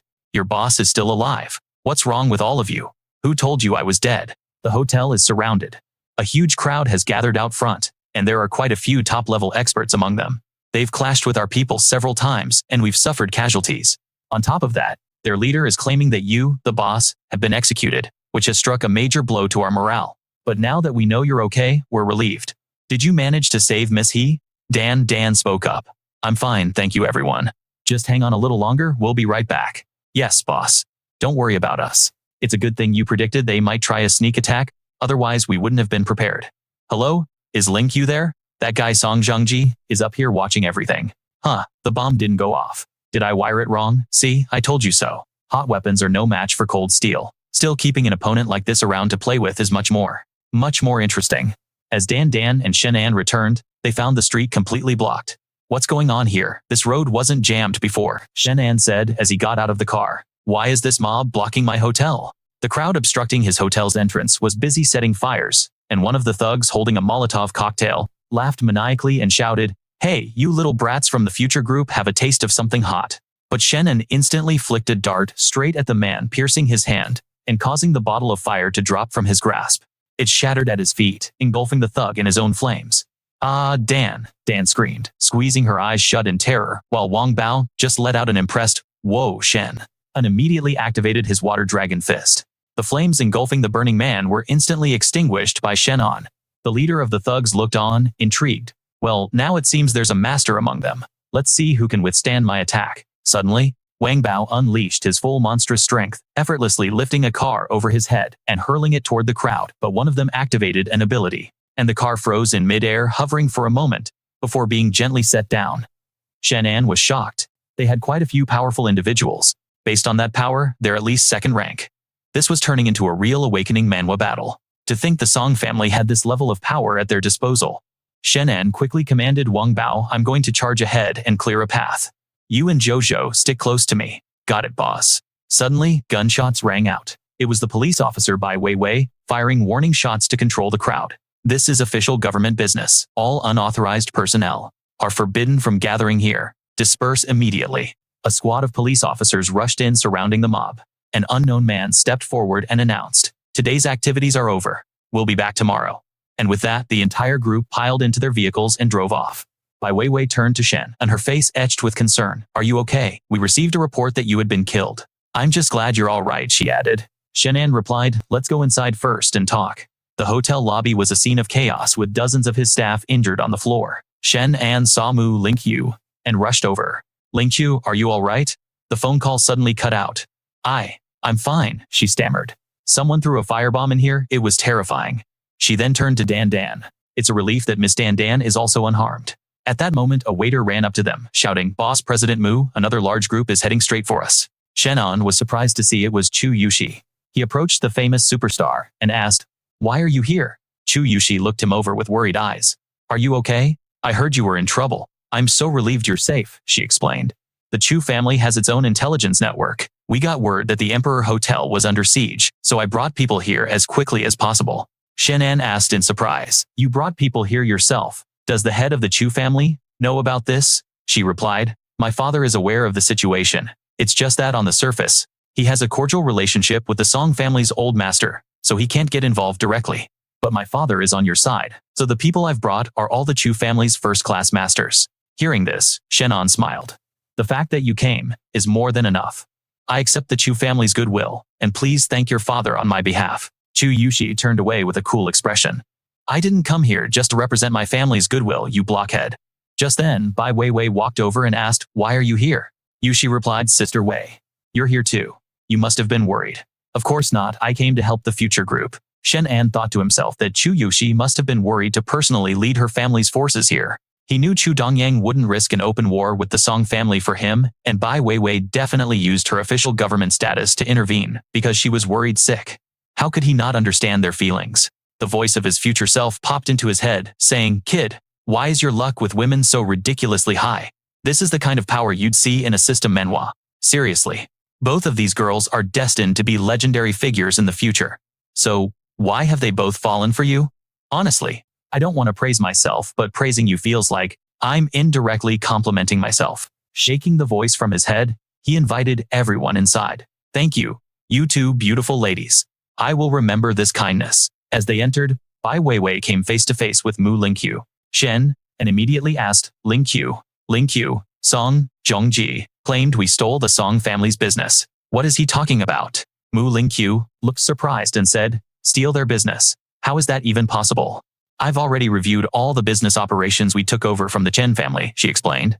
There's no overlap with the Song family's interests, and no competition exists between us, let alone stealing their clients. Boss, why would you ask such a thing? Shen An continued. Earlier I confronted Song Zhongji directly, and asked him how exactly we had offended the Song family. He said the future group stole from the Song family.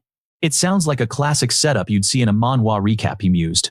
That reminds me, where is Poison Snake? I sent him to investigate Jicheng Pharmaceuticals. I feel like this situation isn't that simple. As night descended, a man asked his master, Master, isn't Shen An dead yet? The future group should have been seized by the Song family by now, right? A voice replied from the shadows. Not yet, not yet. Dead. What happened? He glared, his eyes filled with fury. The terrified subordinate explained that the Emperor Hotel had been completely surrounded, and after a few waves of attacks, it seemed victory was within their grasp. But Shen An returned at the most critical moment. And Shen, it wasn't just him. Even that assassin girl from Bin's government unit brought people to maintain order, forcing the Song family's men to retreat. To make matters worse, Chu Yushi of the Chu family showed up later. The master slammed his fist, shattering a table, and roared, Shen An, I still underestimated you. Not only the government, but even the Chu family is on your side. His disciple quickly interjected, Master, please calm your anger. Fortunately, you had us disguise ourselves as outsiders from the future group to steal the Song family's shipment. We then kidnapped Shen An's close companion and handed her to the Song family to ignite a war between them. This way, we'll be in an unassailable position. The stronger Shen An side becomes, the more likely it is that the future group and the Song family will cripple each other. And then we can just sit back and reap the rewards. I couldn't care less about the Song family, but Shen An absolutely must die. He has to pay for what happened to the Guwu Chen family and Master Yan. This scheme of robbery and kidnapping isn't foolproof. Song Zhongji is a cunning strategist, and Shen An is no simpleton. Shen An survived this round. If those two sides actually think this through, they might find the cracks in our plan. We need to do something more to add fuel to the fire. The disciple nodded in obedience. This guy's awake again. He's being loud. Give him another dose of the drug. Just make sure he doesn't kick the bucket. I need to use this kindling to really get the fire between the Song and Shen families roaring. He then entered and pushed the door open, revealing a person tightly bound to a chair. Drink up, little punk. He ripped off the gag, revealing it was Tian Bai. Meanwhile, Shen An was thinking, future me, what am I supposed to do in a situation like this?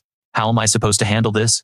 Why do I get the feeling you're just showing off? Showing off my ass? Just tell me what to do. For crying out loud, you've got 10 years of experience on me? I'm just a regular noob. No girl has ever given me a second glance. I've never had to deal with this kind of royal treatment before. Or hey, maybe you could just get them to sit down for a few rounds of mahjong. Shen An was furious after hearing his future self's advice. I spit on you. You're completely useless. He then turned with a strained smile towards Dan and said, Jojo, you've been through a terrifying ordeal today. You should go get some rest. Uncle, he has been worried sick about you. Okay, thank you for everything today. Then he turned his gaze to Chu Yushi and Bai Weiwei, saying, why don't you two sisters go and catch up on old times? Mu Lingqiu couldn't help but snort with laughter. I've never seen you so flustered. Shen An immediately snapped. This is no time for jokes. This whole affair isn't over yet. Go rest and prepare for the next battle. With that, he made a run for it, muttering, I'm out of here. Man, girls are terrifying. Today's situation was completely reactive. It's clear my own power is still sorely lacking. I nearly failed to protect the people I care about. If only my spiritual energy could sustain the clairvoyant eye for longer periods, I wouldn't have to be so wary of Song Zhongji's traps and contraptions. That's it, the spirit fruits. I need to quickly use the spirit fruits to level up. What the hell is this? Shen An's jaw dropped as he stared at his completely scorched spirit fruit garden. He realized it was from the bomb he'd thrown into the barrier yesterday. Well played, Song Zhongji. You couldn't blow up my people, so you blew up my plants instead. You are so dead, he fumed, utterly dejected as he walked away. It looked like he'd have to go back to his original training method. Potential points, plus 500. Potential points, plus 500. This is the kind of grind you see in a classic *** system manhwa, ***. Potential points plus 500. Potential points, plus 500. After this whole mess is over, I'll have to go deep into the mountains to find some more spirit fruit plants. An hour later, after finishing his meditation, he thought, even though I can't use the spirit fruits for that tenfold potential boost, My spiritual energy is pretty abundant right now. I need to test the absolute time limit of my clairvoyant eye. It's a crucial part of my *** awakening Manhwa *** journey, and I need to avoid getting taken down on the battlefield later on. He activated his clairvoyant eye once more. Jojo must have been scared half to death. Whoa. Is this what female friendship looks like? Is this the kind of content you can watch for free? He was looking at Chu Yushi and Bai Weiwei, giving each other massages. Just then, future Shen An appeared and smacked him on the head, snapping Shen An out of his daze. Hey kid, what are you seeing? Spit it out, I can't sync with the visuals from the clairvoyant eye. Shen An immediately started slapping himself across the face to clear his head. Pervert, shameless future me. That slap was for you. His attention shifted. There's a delivery guy sneaking around over there. If it's just a regular delivery, why is he being so stealthy? Something's definitely up. That's the Song family's official seal. The man then disabled a security camera and slipped inside. This part of the *** Manhwa recap is getting intense. It seems this is where the Song family's missing goods are. Someone is trying to frame us. He immediately called for Lin Q. Lin Q, get to my room now. Just then, Lin Q entered her smoking hot and completely uncovered figure, calling out to him. Boss, what's wrong? Whoa, hey. A young lady's clothes are not for public viewing, you know, he stammered awkwardly, covering his eyes. Lin Qiu asked, completely baffled. What's wrong with my clothes? He instantly changed his tune. They're very neat. Crap, I was in a hurry and forgot to turn off my X-ray vision. She transformed into an obedient little cat. Boss, you have a serious problem.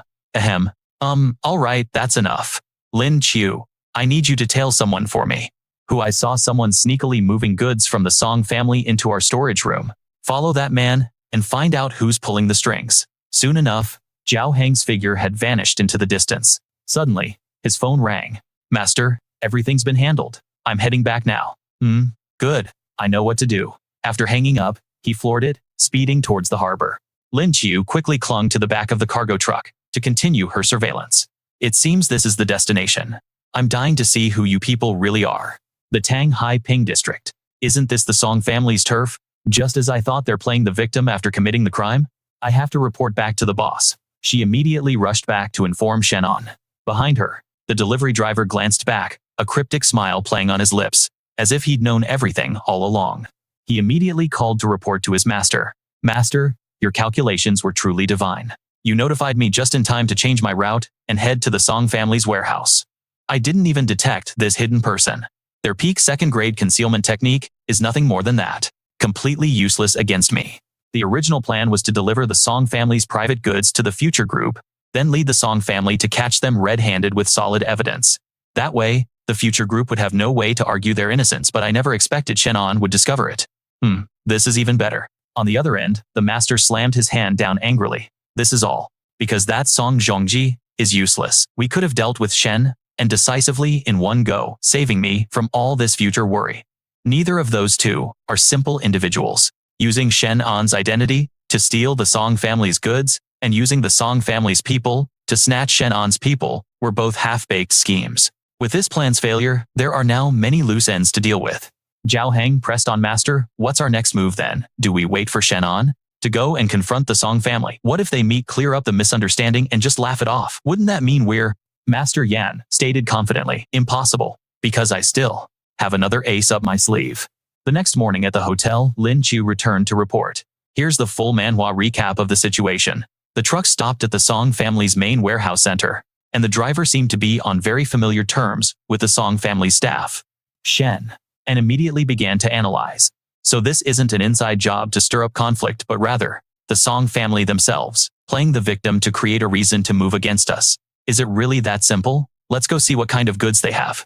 Boss, how did you find it? It was hidden so well. My eyes are like 10-watt light bulbs. You expect me to believe that? She then shyly hugged herself, saying, if that's true, doesn't it mean you saw everything? Hitting a nerve. Shen An sputtered, you're spouting nonsense. Boss, you're acting very suspicious. Shen An adamantly denied it. Stop kidding around. Let's get to the serious business. Inside the crate was something of immense value. She walked over and asked, what are these? Could it be the rich spiritual aura? These are materials from mutated lands, the kind of stuff you'd find in an awakening manhwa, used to forge weapons or armor of the absolute highest quality. This whole affair just got a lot more mysterious. If these were merely props to frame us, They're far too precious. So, what's our move now? We remain unchanged to face the ever-changing situation. Let's see what the Song family truly intends to do. At Song Zhongji's residence, Master Yan said, "It seems we will need to cooperate once more. This Shen An is not to be underestimated." "What is it?" Suddenly, his subordinate burst in. "To report someone's here. They've tripped the alarm triggers." He smirked. "What's the panic? Do you think I set up my mechanisms for no reason?" Just then, a trap outside the apartment was activated. He pressed a button raising the cage to reveal an unconscious Bai Tian inside, turning him over. Well, it's you, the poisonous serpent of the Dark Organization. Or perhaps I should call you the poisonous serpent of the Future Group. Future, what's your take on this? My thoughts align with yours. Someone is pulling the strings from behind the scenes. Logically, you're just starting to make your ascent, so using you to eliminate the Song family isn't a very plausible scenario. That leaves only one possibility: they want to use the Song family to get rid of me. I take one short nap, and you've already made another enemy. I only casually wiped out the Chen family, then beat down a big snake, Mu Lin Chu, and also the Dark Organization. He quickly called. Lin Chu. Lin Chu, has the Dark Organization caused any trouble for you lately? She replied. Not at all. Which is actually really strange. The Dark Organization hasn't made a single move. Shen and Ru realized something was incredibly strange. Based on the Dark Organization's ruthless style of an eye for an eye, she said, how could they possibly let you off the hook for poaching me and Poison Serpent? It just doesn't add up, she continued. Lin Chu then pulled out her phone, looking concerned. Call off Poison Serpent's mission for now. Tell him to come back immediately. I have a bad feeling that something major is going down. But as she tried to call, she said, that's weird, Poison Serpent's phone is off. He never turns it off. Let me try again. She decided to put everything else on hold, focusing all her energy on locating him. Meanwhile, at Master Yan's location, he gloated. With Poison Serpent acting as the gasoline, the fire between Shen An and the Song family is about to become an inferno that can't be put out. Song Zhongji will certainly use Poison Serpent as a bargaining chip to get the goods from Shen An, and we know Shen An actually has them. If Shen An refuses the trade, he won't just lose a valuable subordinate, he'll also risk disillusioning the former Dark Organization members who defected to his side. However, if he makes the trade, he'll be confirming the accusation that his future group stole the Song family's merchandise. When that happens, not only will the other major families turn on him, but even the government will withdraw its protection. Director Zhu's scheme is brilliant as expected. A man named Xu Tianming laughed and added, even though you weren't present, Master Yan Shen An's ability to single-handedly annihilate the entire Chen family is terrifying. If we hadn't managed to pull the Song family into this fight, our chances of winning wouldn't be nearly as certain. How's your own progress? Master Xu Tianming asked. Master Yan clenched his fist. My way of the sword is on the verge of a breakthrough. If the Song family can just tie up the other experts from the future group and weaken Shen An's own combat strength, even for a short time, I'm confident I can finish him off. Xu Tianming then presented something saying, hopefully this will help. This should help you break through to the next realm. It's an improved formula with zero side effects, not one of those forbidden drugs that offer a temporary power-up. While it won't give you a massive sudden spike in power, like a forbidden drug, it will provide a stable increase to your cultivation. And what's more, this should also help you, Master. He revealed a fruit. This is a Tier 1 spirit fruit. Master Yan's eyes widened in surprise. Xu Tianming grinned. That's right. A Tier 1 spirit fruit can trigger an awakening in a normal person and instantly raise an awakened person's power by half a rank. A key item in any awakening manhwa, really. I was going to save it for myself, but even with its help, my strength would still be no match for Shen An's. I have to rely on you, Master. My thanks, Master, Yan said before departing.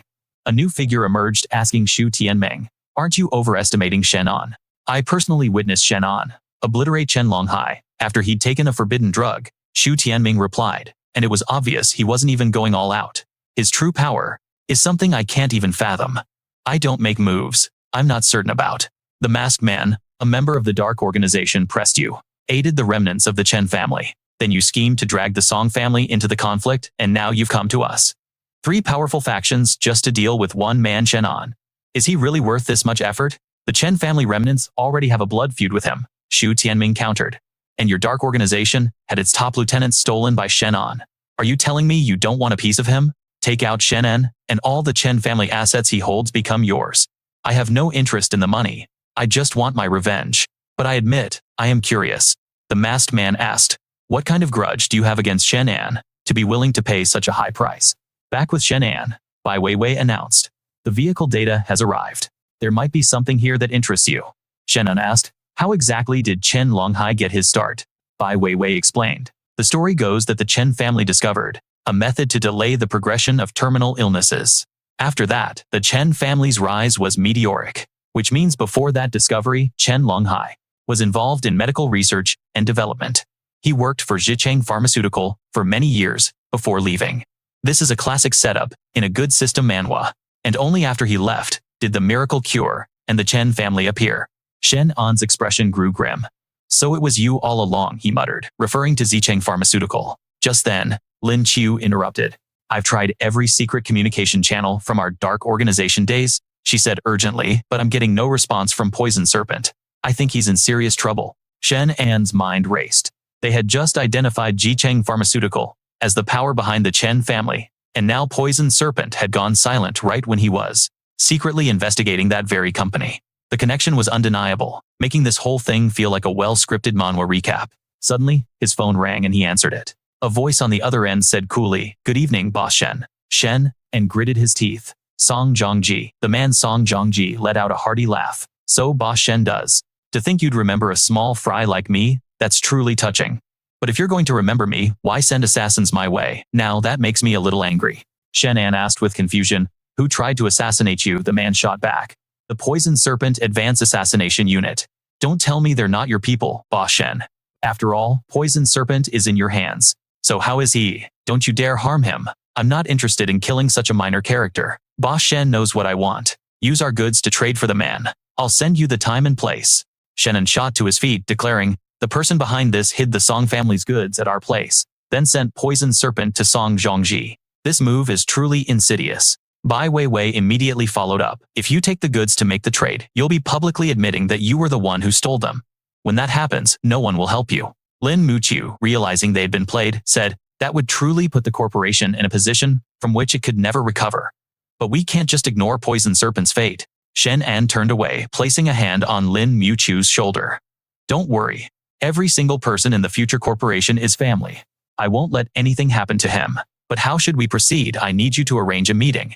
On the day of the exchange at a port warehouse, a man named Bai Tian was tied up securely in the back. Master Yan looked out and announced, everything is ready. We'll wait for Song Zhongji's trap to activate, and once Shen An is restrained, I will move in to kill him.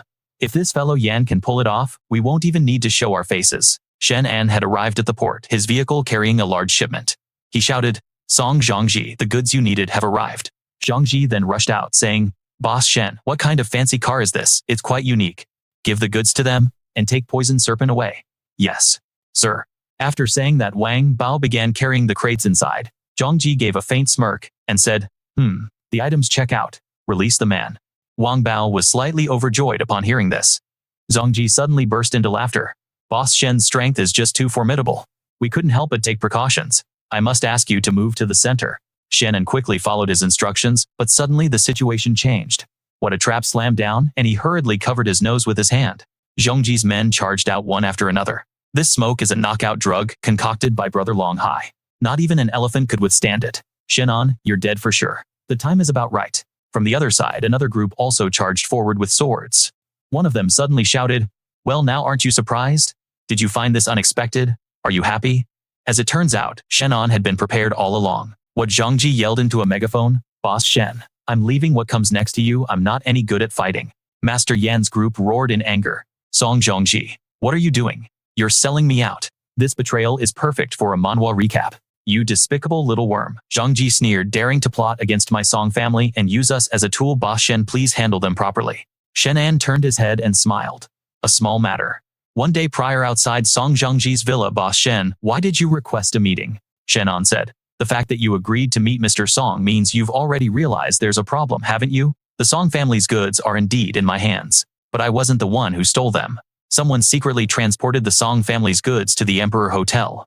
And why would you think that I'd believe you based on your word alone? Because there is still no person or power in this world that could make me lie out of fear. The Song family doesn't make the cut. He laughed heartily and said, so you think our Song family framed you playing the victim after committing the crime? Shen An also smiled and replied, I thought the same as you, until I saw what the goods were, and dismissed that idea. If this were just bait using something overflowing with spirit obtained from a heaven and earth treasure, would be far too precious. This isn't your average awakening manhwa plot. Correct. I am a petty man after all, so you must have guessed. Why I knew this situation wasn't so simple, right? It was poison serpent, correct. I've researched the working style of all my rivals and other factions. Every single assassination that Poison Serpent ever carried out was done with poison. But this time, a man whose specialty is combat chose to launch a direct frontal assault. When something so out of the ordinary happens, there's bound to be a problem. Not many people have brains, but you do. So can you tell me who the mastermind is? When the time comes, you will know. For now, we can cooperate. Master Yan growled. Do you think we are lambs, waiting for the slaughter? If you want to take us down, you'd better see if you have what it takes. The attack simply shriveled away. Shen An smirked. Well, Master Yan, what do you think of this blade of mine? Trembling with rage, Master Yan spat. You dare to insult me? You murdered my disciple? You killed my brother? I'll end you. With that, he charged forward. He then unleashed a barrage of powerful attacks straight at Shen An. Shen An, caught off guard, was forced to parry the blows continuously. The so-called Master Yan narrowed his eyes, lunging forward with his sword aimed at Shen An's heart. He cackled, haha. Shen An, let's see you walk away from this one. Suddenly his hand began to tremble violently. Shen An had effortlessly stopped his blade with just 2 fingers, a classic move in any good awakening manhwa. Is that all you've got? Since his direct attack failed, Master Yan twisted his blade, aiming to pierce Shen An's eye. Oh no, it's the mother-son sword technique. Shen An swiftly dodged the attack. He backed away, putting some distance between them first. The old man roared in frustration. Shen An is running all you can do. To think my ultimate mother-son sword technique couldn't even land a single scratch on him. It seems the power gap between us is just too vast to overcome. Brother, I will avenge you today, Jade Stone. Self-destruction. It looks like I have no choice but to use this move. He picked up a second sword. Shen An, prepare to die. Shen An mused. So you're finally bringing out your ultimate move. He coldly swung his sword as his opponent created a vortex of energy. A cheap imitation of my electric light poison dragon swirl. You're a long way off. Suddenly, Shen An spun around in surprise, dropping low to the ground. He delivered a swift kick, sending the man sprawling. But just then a strange sound cut through the air. He froze for a moment. A sneak attack. Something was. A blade flying at incredible speed was heading right for him. It plunged deep into Shen An's back. Damn it, a weapon forged from a mutated artifact. I got him? But to the attacker's shock, the chain attached to the weapon suddenly snapped. How is this possible? My binding chain is a divine artifact. Not even a power saw could cut it, and bullets can't shatter it. If you, Shen An clutched his bleeding wound. Damn it, there are more. If Master Yan still insists on getting in my way, then I'll just have to eliminate you first. And with that, he struck down Master Yan in a single blow. The masked leader barked an order. He's been poisoned. Finish him off now. Together, we will avenge our father. Go die. At that moment, Shen An's power erupted, creating a protective barrier around him. Where did that come from? What? One of the masked assailants charged him at blinding speed. This kind of plot twist is what makes a good system manhwa.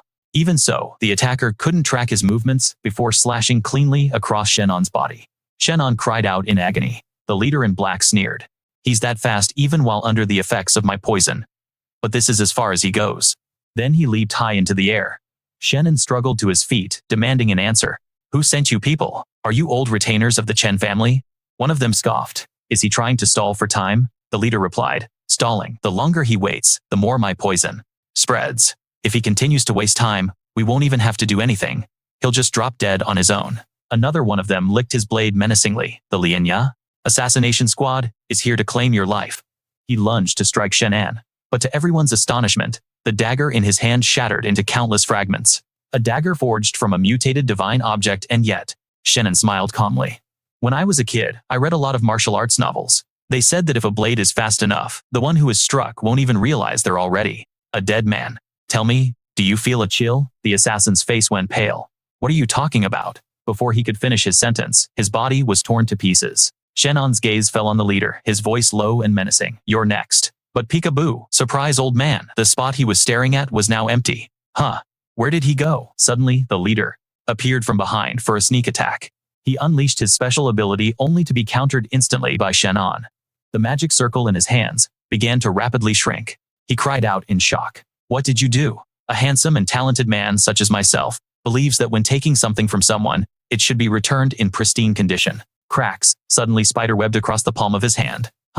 He then raised his knife again, but this time, he aimed it at his own hand. Ha, Shen An swiftly grabbed his arm, speaking in a soft tone. Hey now, what do you think you're doing? Your body is a gift from your parents. If you chop off your own arm like that, what would they think? The man began to sob in terror. Shen An, you're a monster. With a flick of his wrist, Shen An caused the man to explode into a bloody mist. He then turned his gaze towards the remaining assassins. Seeing his look, they flinched in terror. Ah, forget it. Just scatter. Old song, let's retreat. But just then, something unexpected happened. The ground began to tremble as rocks and dirt were pushed aside. It was Master Yan, rising from his apparent defeat, his power now amplified far beyond what it was before. This guy is ridiculously resilient. And what's more, judging by his appearance, he's popped a forbidden pill. In terms of raw power, he's leagues above Qianlong Hai. Master Yan instantly lunges, swinging his sword straight at Shen An. Whoa, Shen, and barely dodges the attack. That was way too fast. As he creates some distance, Shen An smirks and says, "Ha, a dual-wielding master are you? Then let my dual blades test your skills." The two warriors immediately charge at each other, their swords clashing in a dramatic flurry. The intense battle culminates with Master Yan taking a direct hit from Shen An's blade, screaming out in pain. Arg, Shen An looks on pleased. He laughs. Haha, it's over. Shen An then uses his dual blades to flash past Master Yan, ending the fight just as Master Lin's part in this little drama concludes over by Song Zhongji. Boss Shen is unbelievably strong. As we see in this manhwa recap, his power could rank him among the top fighters in all of Huasha. Watch out, he yells, throwing a sword that deflects a bullet aimed right at Song Zhongji's neck. The bullet ricochets away harmlessly. Right now, Zhongji is squirming on the ground. Shen An scoffs. Do you really think crawling on the ground will make you invisible to a sniper? You'd be better off materializing some of those cage defenses of yours. But the man is too busy observing, noting. It's an SVD sniper rifle. That's a long-range weapon capable of hitting a target from 1,300 meters away. Based on the faint gunshot I heard, and the time it took for you to deflect the bullet, the sniper's position, he suddenly turns and yells, is probably extremely far away. Shen An nearly chokes hearing that brilliant deduction. Wow, your powers of reasoning are just profound. And right on cue, another bullet zips through the air. As it whistles past, he activates his clairvoyant vision, scanning the distance.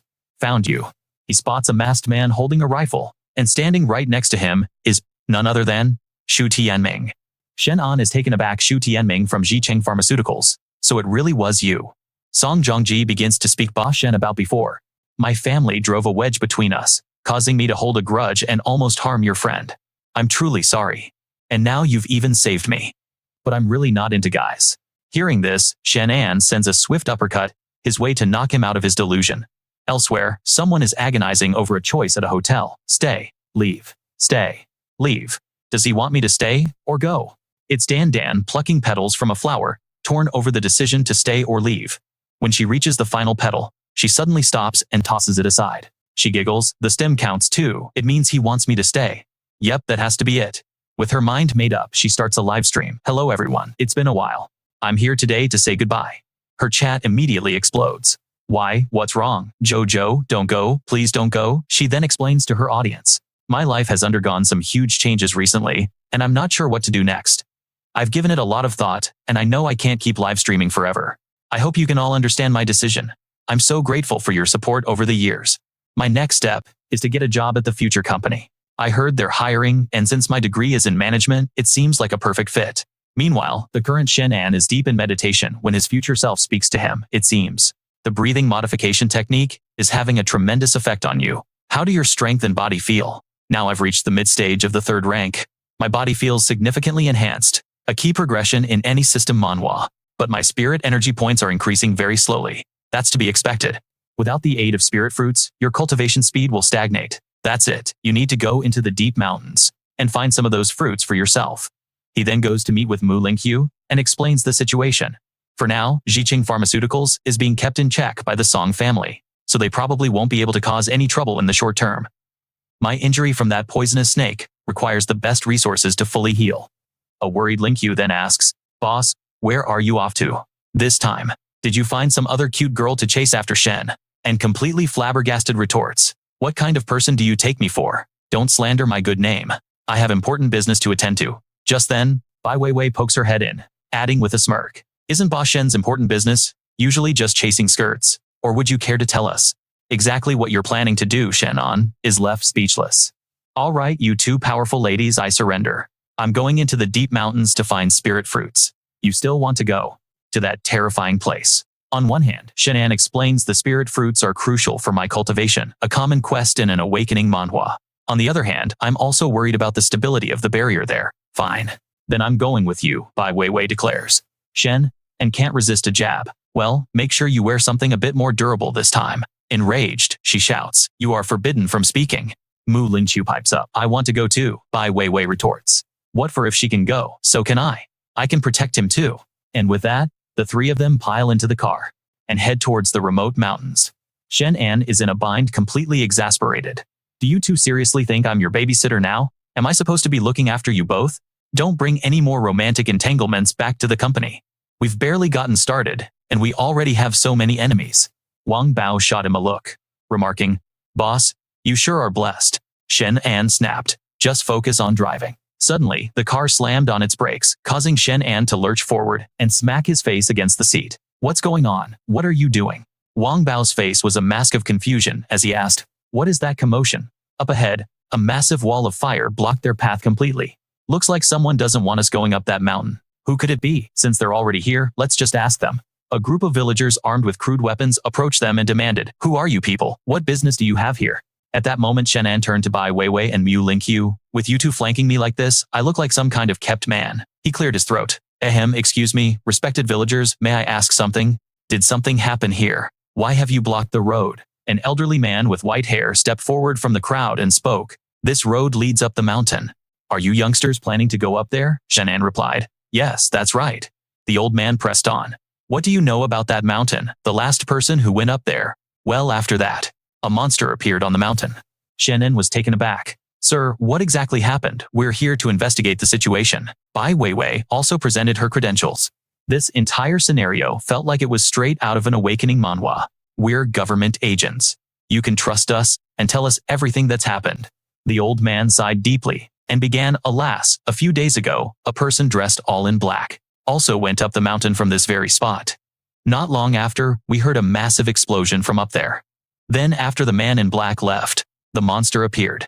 All the livestock we had grazing on the mountain, they all vanished.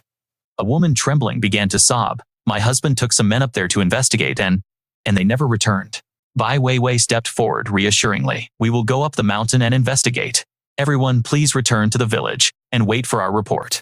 With that, the group proceeded to a clearing. Mu Lingqiu knelt, examining the ground. The soil here is unusually soft, she noted. And look, there are very distinct drag marks all over. Shen An immediately responded. I'm going to get a better vantage point. With a powerful leap, he shot up to a higher spot to survey the area. It's here. Could it be the giant serpent? Theoretically, that's impossible. The cave's barrier couldn't have failed. Let's go check it out. The group immediately took off, arriving at a massive crater. Using his perceptive eyes, he saw the residue. It was explosives. Someone had deliberately destroyed the barrier. The barrier's poisonous bones have dissipated far too much. Just then, unbeknownst to them, the giant serpent loomed up right behind them. Weiwei turned her head and gasped. You've got to be kidding me. The colossal serpent lunged forward, its massive jaws snapping at them, but it missed. Shen An hastily pulled Lingqiu to the ground. Watch out, he suddenly realized. Weiwei is in trouble. Shen An drew his sword, preparing to face the beast once more. From the side, Bai Weiwei screamed, Shen An, what about me? Why did you just leave me hanging? Shen An, slightly flustered, forced a smile and said, you're tough and Lingqiu is delicate. That's not right. I mean, your bones are as solid as steel at this point. Bai Weiwei absolutely lost it. She furiously slugged the giant serpent right in the face. You want to say that one more time? Her outburst even left the beast confused. The poor serpent just got clocked for no reason. Shen An immediately took command. Lingqiu, stay back and hide. Weiwei, we split up and run. With that, he leaped high into the air to draw the serpent's attention. Come and get me. You big idiot. The giant serpent immediately gave chase. Shen An conjured a blaze of fire, engulfing the beast in flames. The serpent shrieked in agony. Seeing his plan work, Shen An smirked to himself. The flames of Mount Wanyuan didn't even inflict real damage on it, but at least it made for a good show. Since that's the case, I'll just have to use your own weapon to deal with you. He brandished one of its own fangs, narrowly dodging a retaliatory strike. To his surprise, the giant serpent remained standing completely unfazed. This is getting to be a very intense manhwa recap. Son of a You actually got a brain upgrade. He soared into the air, determined to unleash a barrage of attacks on the giant serpent, but it deftly dodged every single one. Shen An, seeing this, could only exclaim, "It's too fast." He followed up with his special skill, the Iron Mountain Charge, but it seemed to have no effect whatsoever. The giant serpent's power, even after leaving the demon realm, had diminished. But even in this weakened state, it's not something I can handle alone. Damn it. The serpent lunged forward with its jaws wide open. Just then the superheroine Weiwei stepped in to protect Shen An. Weiwei, it's dangerous. She landed a solid punch, making the beast howl in pain. The serpent was now blind in one eye, and it seemed hell-bent on getting revenge. I have to lose it, and fast. Suddenly Mu Lingqiu grabbed his hand. Shen An glanced over to see she was turning invisible, a skill right out of a system manhwa. "Let's go now," she urged. But the serpent whipped its tail around, and Mu Lingqiu was unexpectedly struck by the creature's tail, crying out ag. Seeing her get hit, Shen An called out in a panic. Lingqiu Mu Lingqiu coughed violently, collapsing to the ground, but she managed to tell Shen An, "Don't stop, cough, cough. I can still move. Let's get out of here," Mu Lingqiu managed to say. Shen An replied, "All right, save your strength. I'll transfer some spiritual energy to stabilize you." Meanwhile, Bai Weiwei was also facing the giant python, a look of bewilderment and panic on her face as she glanced to the side, seemingly formulating a plan. Just then Shen An grabbed Weiwei's hand as well. The three of them then turned invisible, prompting a jealous thought from Mu Lingqiu. "So worried about her are we? Did you even ask for my permission? Don't be like that, we're all allies here." The giant serpent had already turned its tail to leave. "Humph. Where does it think it's going?" Shen An glanced back, his face etched with alarm. "This is bad. The giant serpent has suddenly changed course to another path." Shen An quickly said, "It's following the same route we took up the mountain. Its ultimate target will be the village at the base of the mountain. We can't let it get down the mountain. Hey, you overgrown eel, your grandpa is right here." The giant serpent immediately froze and turned its head. Bai Weiwei ran after Shen An. "Why did you?" Weiwei immediately declared, "Save your breath. I'm a government official. Protecting the people is my fundamental responsibility." Mu Lingqiu sighed. What a pair of fools." Shen An suddenly burst out laughing, pulling both women into an embrace and saying, "Haha, with you two by my side, I can die without any regrets. Is this really the time for such grandstanding?" As she spoke, he completely changed his demeanor, shoving Mu Lingqiu and Weiwei down as he charged forward alone to attack the ferocious serpent. "Boss Shen An, you bastard." The giant serpent opened its massive blood-red eyes and hissed, but then it stopped. Shen An said in surprise, "Huh, why did it stop?" "The direction it's looking. Don't tell me there's an even more terrifying beast nearby." Suddenly, a weasel appeared behind him. Shen An was just as bewildered. All at once, the gray weasel began to mutate, sprouting a pair of long razor-sharp claws. It suddenly transformed, growing larger, as its eyes radiated a murderous aura. Shen An stammered, What is this thing?" In a flash, the mutated gray weasel lunged towards the giant serpent to attack it. The serpent refused to back down, whipping its massive tail in retaliation. But the mutated gray weasel managed to grapple the serpent and hurl it 100 meters away, as if it were a tiny earthworm. The giant serpent landed right near where Mu Lingqiu and Weiwei were hiding.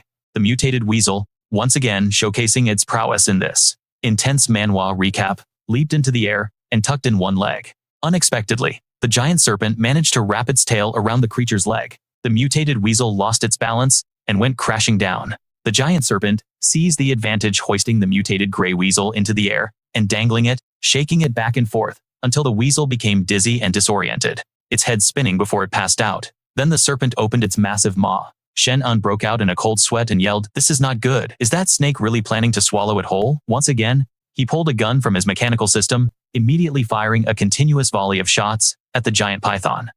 The python was wounded by the assault, its mouth hanging open as blood sprayed everywhere. It then regained its senses, snarling resentfully at Shen An. Not stopping there, Shen An pulled out a bomb, let out a snort, and leaped up in front of the giant python's mouth, decisively throwing the bomb inside while shouting, "Eat my handheld bomb." Witnessing this scene, Lingqiu said, "Oh no, is the boss planning to go down with the python in a blaze of glory?" Bai Weiwei tried to stop him, yelling, "Shen An, don't." She then launched herself over the giant serpent's head. Why did she jump over its head? The mutated gray weasel had woken up by then. It instantly scrambled onto the giant serpent's body, perching majestically on its back before opening its mouth, revealing a set of razor-sharp teeth. With one massive bite, the serpent was brutally mauled and collapsed to the ground. Mu Lingqiu cheered. "We won." Shen and walked over to inspect the serpent's corpse, thinking, the hide on this python is incredibly tough. If I collect it into my storage space, I can craft a set of armor for my group. We'd be unstoppable. This is a classic trope in any good system manhwa. The giant python's body gradually began to shrink. Shen An cried out in alarm. Why is it shrinking? The gray weasel, which had been stretched out, also began to shrink back down. Why? Are you shrinking too?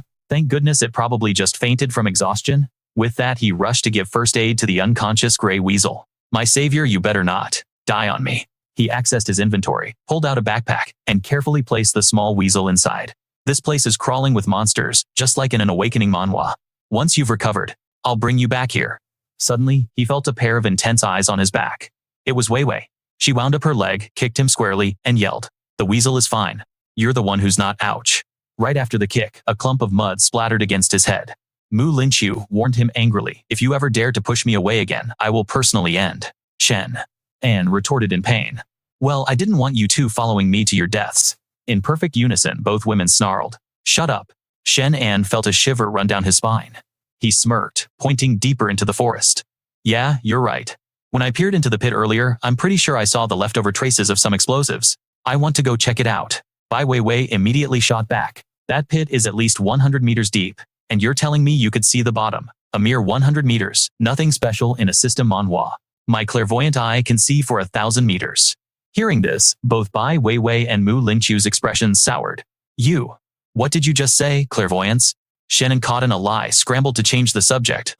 Clairvoyant? What now? Who said anything about clairvoyance? You're definitely hearing things. And with that, the three of them ventured deeper inside. Shen An, taking the lead, warned them. There are way too many monsters down below, it's far too dangerous.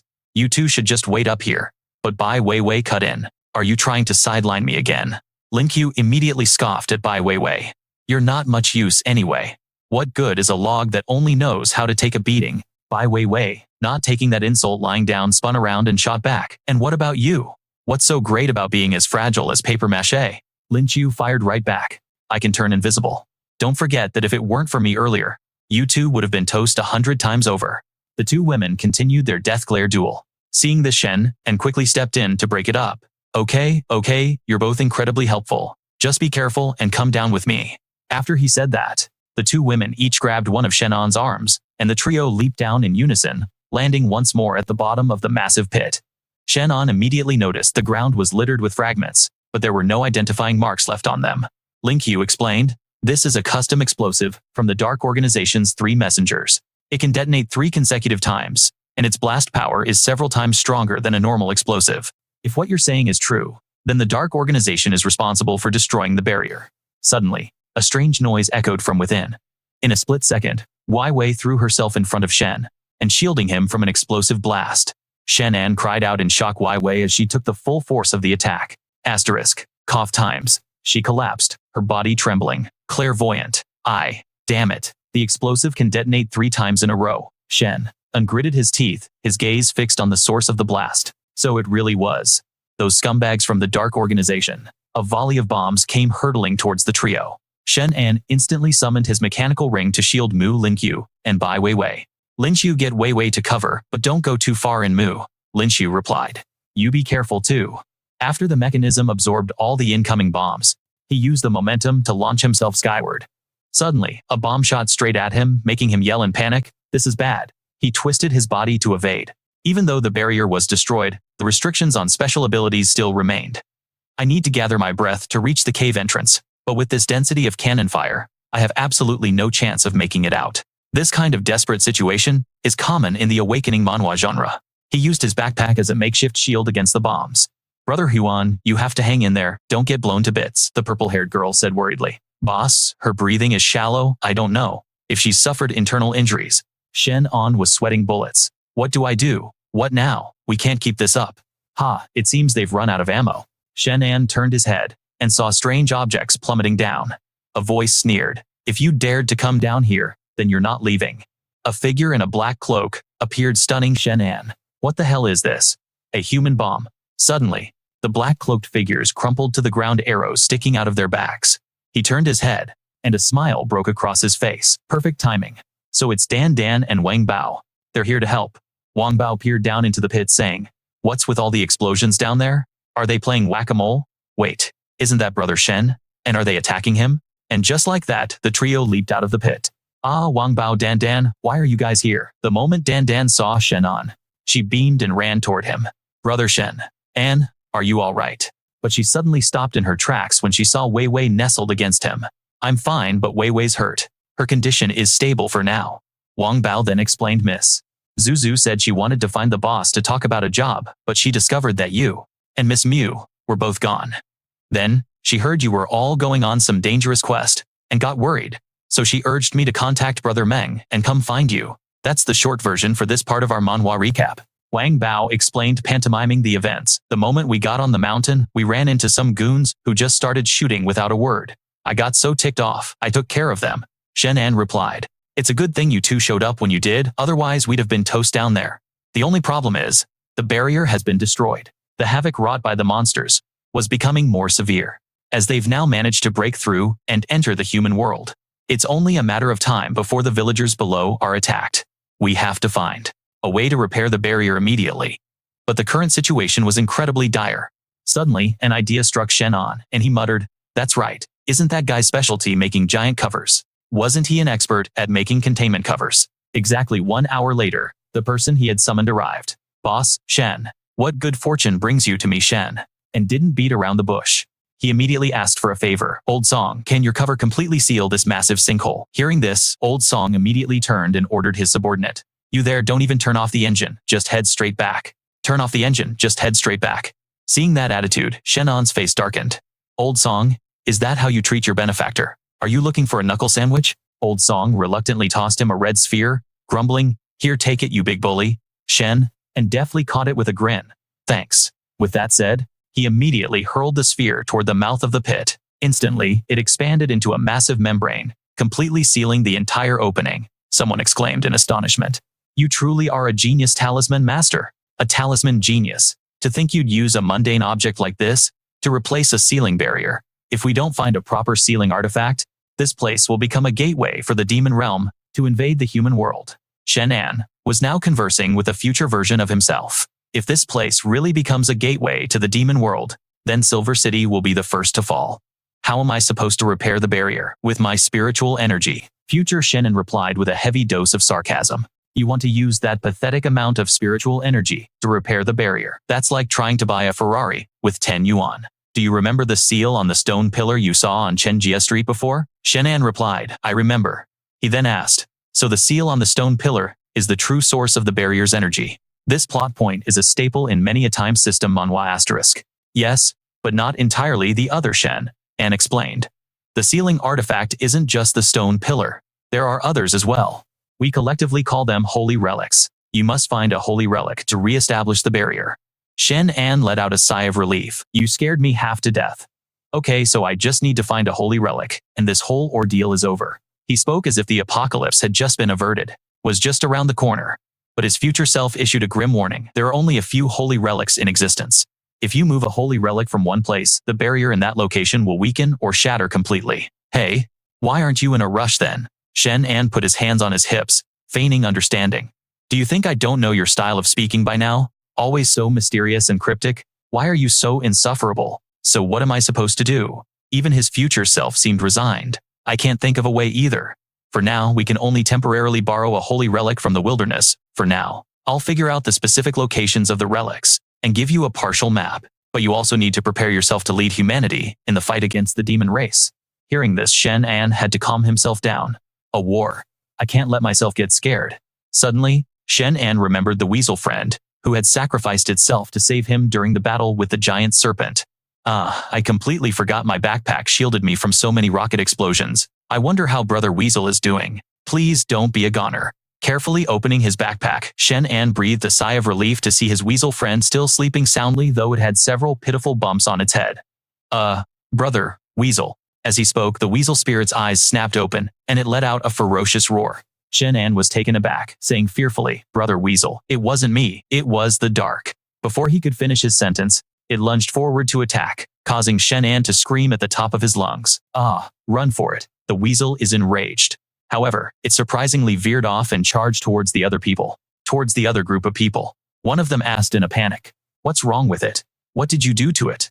Another commented. This thing is impressive. It even took down that giant serpent. We can handle it. Shen An explained with a sense of injustice. What could I have possibly done? Wasn't it just now that I used my backpack to block the Dark Guild's rockets? I completely forgot there was a VIP sleeping in the back. Wang Bao raised his bow, saying excitedly, awesome, a weasel this big could feed us for several meals.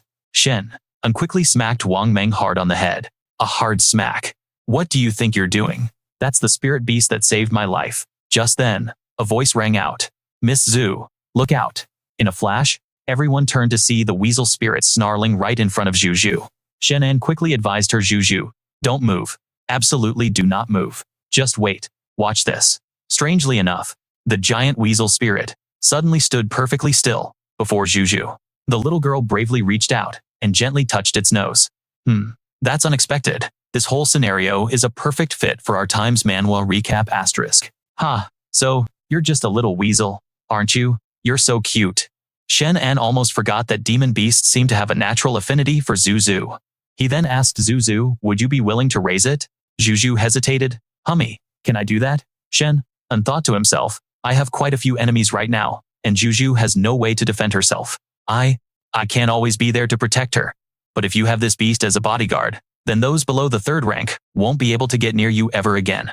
Right now, I'm planning to take it back, but this demonic creature is only close to you. If you can take charge of raising it, consider it your first official mission after joining the corporation. Hearing this, Dan smiled and agreed. If that's the case, I am more than willing to take on the responsibility. Thank you, Shen An. With that settled, he turned to speak with Wang Bao. Wang Bao, could I borrow your bow and arrow for a moment? Wang Bao proudly began to show it off. This was crafted from the sinew and bone of a mutated beast. A while back during a hunt, I encountered a hideously ugly black bear. It was incredibly powerful and shattered my bow. After I finally killed it, I used its parts to forge a new one. This bow is far superior to my old one.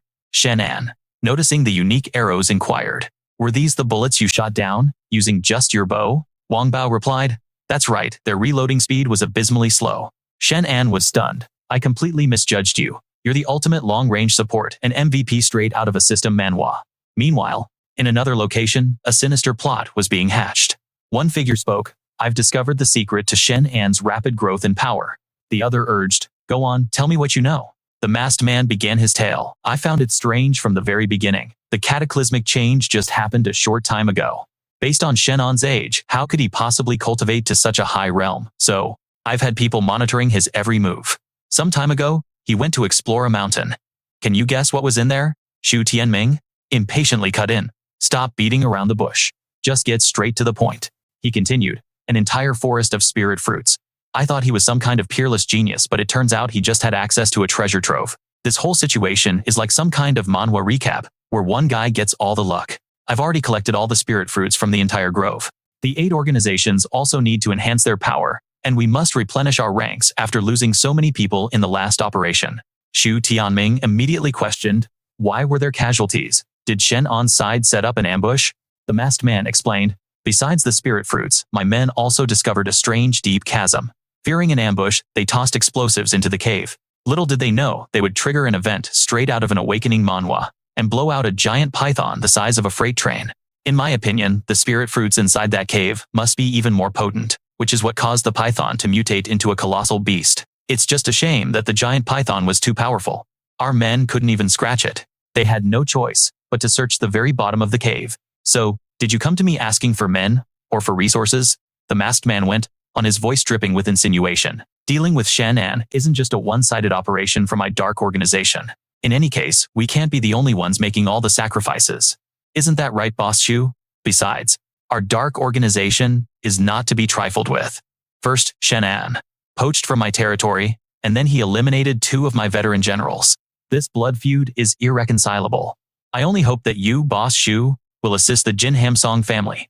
I have no desire to open a war with both the Future Group and the Song Family's corporation at the same time. Xu Tianming then asked, and what do you plan to do about that giant python? The man suddenly burst into laughter. Ha ha, what does that have to do with me? It's just some villagers in the valley below who will suffer. The death of a few ants means nothing. Xu Tianming retorted, you should still have some respect for human life. That being said, isn't Shen An supposed to be so righteous and benevolent? He probably won't just stand by and let those beasts slaughter innocent lives. Having them keep Shen An occupied isn't a bad outcome for us. At that moment, Shen An was relaxing, throwing darts at a can. He said with satisfaction. Excellent. This long-range attack power is top tier. Wang Bao chuckled. Heh, it was a small matter. Suddenly, Shen An's phone rang, and a voice came from the other end of the line. I've drawn a map for you. The monster's location is clearly marked. Shen An glanced at the map and teased. Well, even though my drawing skills are terrible, how have you not improved one bit in 10 years? The person on the other end shot back. That's only because your fundamentals were weak when you were a kid, and now you have the nerve to blame me.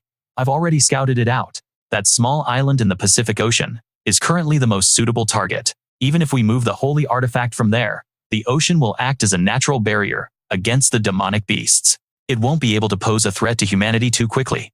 Shen An replied. Understood. It looks like I need to assemble my own personal death squad. Later, Shen An gathered everyone and said, Everyone, we're all family here, so I'm going to be blunt with you. The cave back there is a gateway to the demon world. The situation is just as I've said. I need to assemble a team to go to the island with me to retrieve the holy artifacts and rebuild the barrier in the deep chasm. But this mission will be extremely dangerous. Wang Bao immediately. Eagerly stepping forward, he pleaded, Boss, let me go, I'll go. My home is in the village right next to this one. If something happens here, my family will surely be caught in the disaster. I'll go. Shen An clapped his shoulder and said, All right, you're in. Later on, I'll even craft you a more perfect long-range weapon. A resolute female voice suddenly rang out.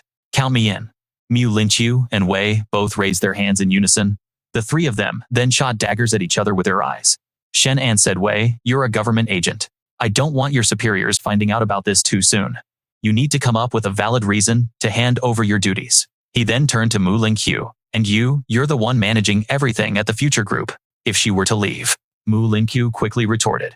If humanity itself is on the brink, and if something happens to you, boss, what's the point of having the future group anyway? Shen An laughed heartily in approval. Haha, well said Dan. Dan chimed in. I want to go too. Shen An tried to stop her. Choo, if you come, we won't be able to protect you. This mission is incredibly dangerous. It's better if you stay behind. Didn't you want to join the future group? How about you help me look after it? Dan's face scrunched up in anger, and even the ferret in her arms bristled with indignation. Did you forget what Sister Mu said? I absolutely have to go? Shen An flinched at the menacing look on the ferret's face and quickly relented. Right, I completely forgot about your battle beast. Fine, you can come. He then continued. The hide of that giant python is incredibly tough.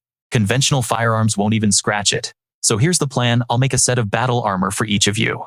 Wang Bao held up the new gear and chuckled. Boss, your taste in fashion is certainly practical. Another person spoke up. Shen An, did you really have to make it so revealing? Shen An scratched his head sheepishly. Well, after Huan Ziga defeated the giant python, it shrank, and this was all the hide we had. I could only make them like this. Mu Linqiu shot a mocking smirk at Wei. I've got the assets to pull it off, so I'm not afraid to show a little skin. If you're that bothered by it, maybe you should stay home. It's not like my figure has anything to be ashamed of. Dan whispered. If Brother Shen An likes it, then I have no problem at all. Shen An made his decision. All right then, our little suicide squad is officially formed. 70. On the road back, Wang Meng puffed out his cheeks and said, Big bro, are you leaving me behind because you think I'm too weak? Shen An gave an apologetic laugh. Your ability has only just awakened, and you're still lacking real-world experience. This mission involves a rare mutated beast. It would be incredibly dangerous if you couldn't use your powers effectively. Besides, I need someone I can truly trust to look after the group for me. Hearing this, Wang Meng's face lit up. Don't you worry, big bro. I might be useless when it comes to business, but you can count on me to hold down the fort. Arriving at the hotel, Shen An saw Chu Yushi already waiting for him in the lobby. She smiled. Shen An. The girl in red immediately linked her arm with Shen An's, grinning slyly as she said, Come on, it's time to officially meet the parents. Shen An was completely bewildered. Huh? What is this? A dignified man in a suit spoke up. My apologies for surprising you, Mr. Shen. I'm afraid I've spoiled this daughter of mine. So this was the red-clad girl's father. Shen An replied sheepishly. Haha, no, it's no problem at all. The girl in red turned to Shen An. Hey Shen An, my father wants to have a word with you. Come on. The scene then shifts to a luxurious private room. I've asked you here because I want to know your perspective on the future state of the world. With things changing daily in this new age, a classic *** awakening Manhwa *** setup, it's making everyone feel uneasy. Shen An responded, Since you've asked, sir, I'll share my thoughts. My own social experience and cultivation are quite limited. Otherwise, I wouldn't dare to discuss such grand matters, the man mused. However, my own philosophy is fundamentally people-centric. People-centric. Shen An then elaborated. If cultivation is possible, why not allow everyone to cultivate together? If techniques have been created, why aren't they shared with everyone? A cultivator shouldn't just be concerned with their own training. They should also think about how to enhance the abilities of their followers. After listening, Chu Jiang remarked, so young, so very young, while silently praising him. Shen An's compassion and vision were truly commendable. Asterisk. If only I had that kind of mindset when I was young, times he thought times my achievements wouldn't have just stopped asterisk at this level. Asterisk. But it's easier said than done. Perhaps this idea sounds absurd to most, but if humanity cannot improve its collective strength, then when the demon realm finally invades, there will be no way for us to survive. All our techniques and secret manuals will become worthless. After speaking, he and Mr. Chu turned to leave. Chu Yushi immediately spoke up. Shen An, you're playing favorites. A surprised Shen An asked back. Chu Yushi's face suddenly fell into a sad expression. I heard it all from Wei, Seeing he had already prepared combat gear for those going on the adventure, she pleaded, I want to go too. But Shen An quickly cut her off. Wu. Hi, this operation isn't just about roughing up some thugs in Silver City. We're talking about a perilous journey across the sea. How could a huge celebrity like you possibly handle that? Besides, I remember director Zhang Daiyu was looking to cast you in a film. Wu Hai looked down, dejected, saying, the movie doesn't matter. The truth is, I know my abilities won't be of much help. Shen An quickly tried to console her. All right, you're on the team. But I can't bring you along for this specific operation. The next time a local mission pops up, you'll be the first to know. As for the fighting, if you're still up for it. He then handed her a set of protective gear, saying, materials are scarce, so this was the best I could manage. Wu Hai's face instantly lit up as she took it. It's just a matter of materials, right? So what? What's so hard about making it look like combat gear? Worst case, I'll just have my personal fashion designer tweak it a bit. I'll wear it for you next time, and I'll wear it while I fight by your side. Shen An was stunned by her sudden 180, muttering to himself. Am I hallucinating? Wasn't she just on the verge of tears? Sighing, he thought. Best not to stare. He then turned to Wang Bao. Wang Bao, I've custom-made a weapon for you. In future operations, I need you to take on the role of our long-range support marksman. It will help you reduce your draw and knock time, and it has a much greater range. Get some good practice in with it. Wang Bao picked up the bow, his eyes gleaming with excitement. This is awesome. How is it this cool? Lin Qiu then spoke up. Boss, when are we heading out? Shen An replied. Not yet. I have some unfinished business to handle first. The Dark Guild, this time. I'm going to uproot their entire base in Silver City. The Song family might be able to suppress the city's illicit production, but with the Dark Guild in the picture, the Songs won't have an easy time. And with Chu Wu Hai and the Chu family, I don't want to drag them into this mess. The government is just watching the show, so we're on our own. After hearing this, Lin Qiu was stunned. Shen An wanted to declare war on the Dark Guild and the whole of Silver City. They weren't an enemy the Chen family could handle alone. The Silver City branch of the Dark Guild has 6 grand envoys, each specializing in a different area: security, assassination, pharmaceuticals, interrogation, and intelligence. Shen An commented, a large organization with such a clear division of labor. They won't be easy to deal with. This is the kind of setup you'd expect in a high-stakes system, Manhwa. Do you really think that if we don't go after them, they'll just leave us in peace? I'd rather be the one throwing the first punch. Besides, we can't set sail with any peace of mind until they've been taken care of. Suddenly, another voice cut in. If you're going after the Dark Guild, then you have to count me in. It was Du Shi Tianbai, leaning on a cane, but radiating an intense, fiery spirit. Boss, I'm fully recovered. If you're taking on the Dark Guild, then you absolutely have to bring me along. Shen An grinned and agreed. Excellent. This time we'll take them down together. A woman spoke up. All right, old-timer. When it comes to knowing the Dark Guild inside and out, nobody beats me and Du Shi. She continued. I was the ace of the 5th envoy, the assassination division. And Du Shi here was an elite of the 3rd envoy's pharmaceutical division. For this operation, please let us take the lead. Shen An nodded. Done. We'll treat this mission as the first full-scale combat drill for our new squad. Meanwhile, inside a car somewhere else, a voice reported. We still haven't been able to make contact with the Deep Mountain Operations team. A voice on the phone sounded terrified. I'm sorry, boss. The white-haired man's eyes narrowed. Is there something that I should know that you haven't told me yet? The man on the phone quickly spilled the beans. Yesterday's field report mentioned seeing several individuals entering the mountains. Among them was a member of the Mu team, Mu Lin Qiu. And their leader appeared to be Shen An. The white-haired man's voice turned to ice. And why wasn't this reported to me immediately? The caller panicked. I'm sorry, sir. I'm so sorry.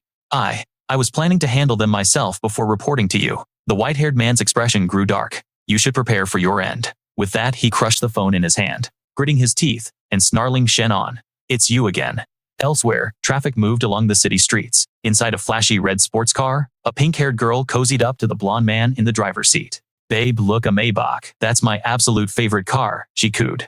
The blonde man let out a sinister chuckle. That piece of junk, watch this. Just then, the light turned green. The blonde man slammed his foot on the accelerator, and the red car shot forward, cutting off the Maybach. The white-haired man, jolted by the sudden stop, barked at his driver. What in the world are you doing? His subordinate in the driver's seat trembled as he explained, I'm sorry, boss. Up ahead, the blonde man in the red car casually stuck his hand out the window and flipped a very specific finger at the car behind them, taunting, yeah, go ahead and pass me now. A moment later, the white-haired man's Maybach pulled up alongside the red sports car. The blonde man sneered arrogantly. What's the matter? You got a problem with me? Let's go. But then he noticed something wasn't quite right. He looked over and saw the white-haired man calmly pointing a piece right at his head. With the job done, the red car began to swerve out of control. The white-haired man retracted his weapon and ordered a return to headquarters, which was cleverly concealed in a desolate suburb.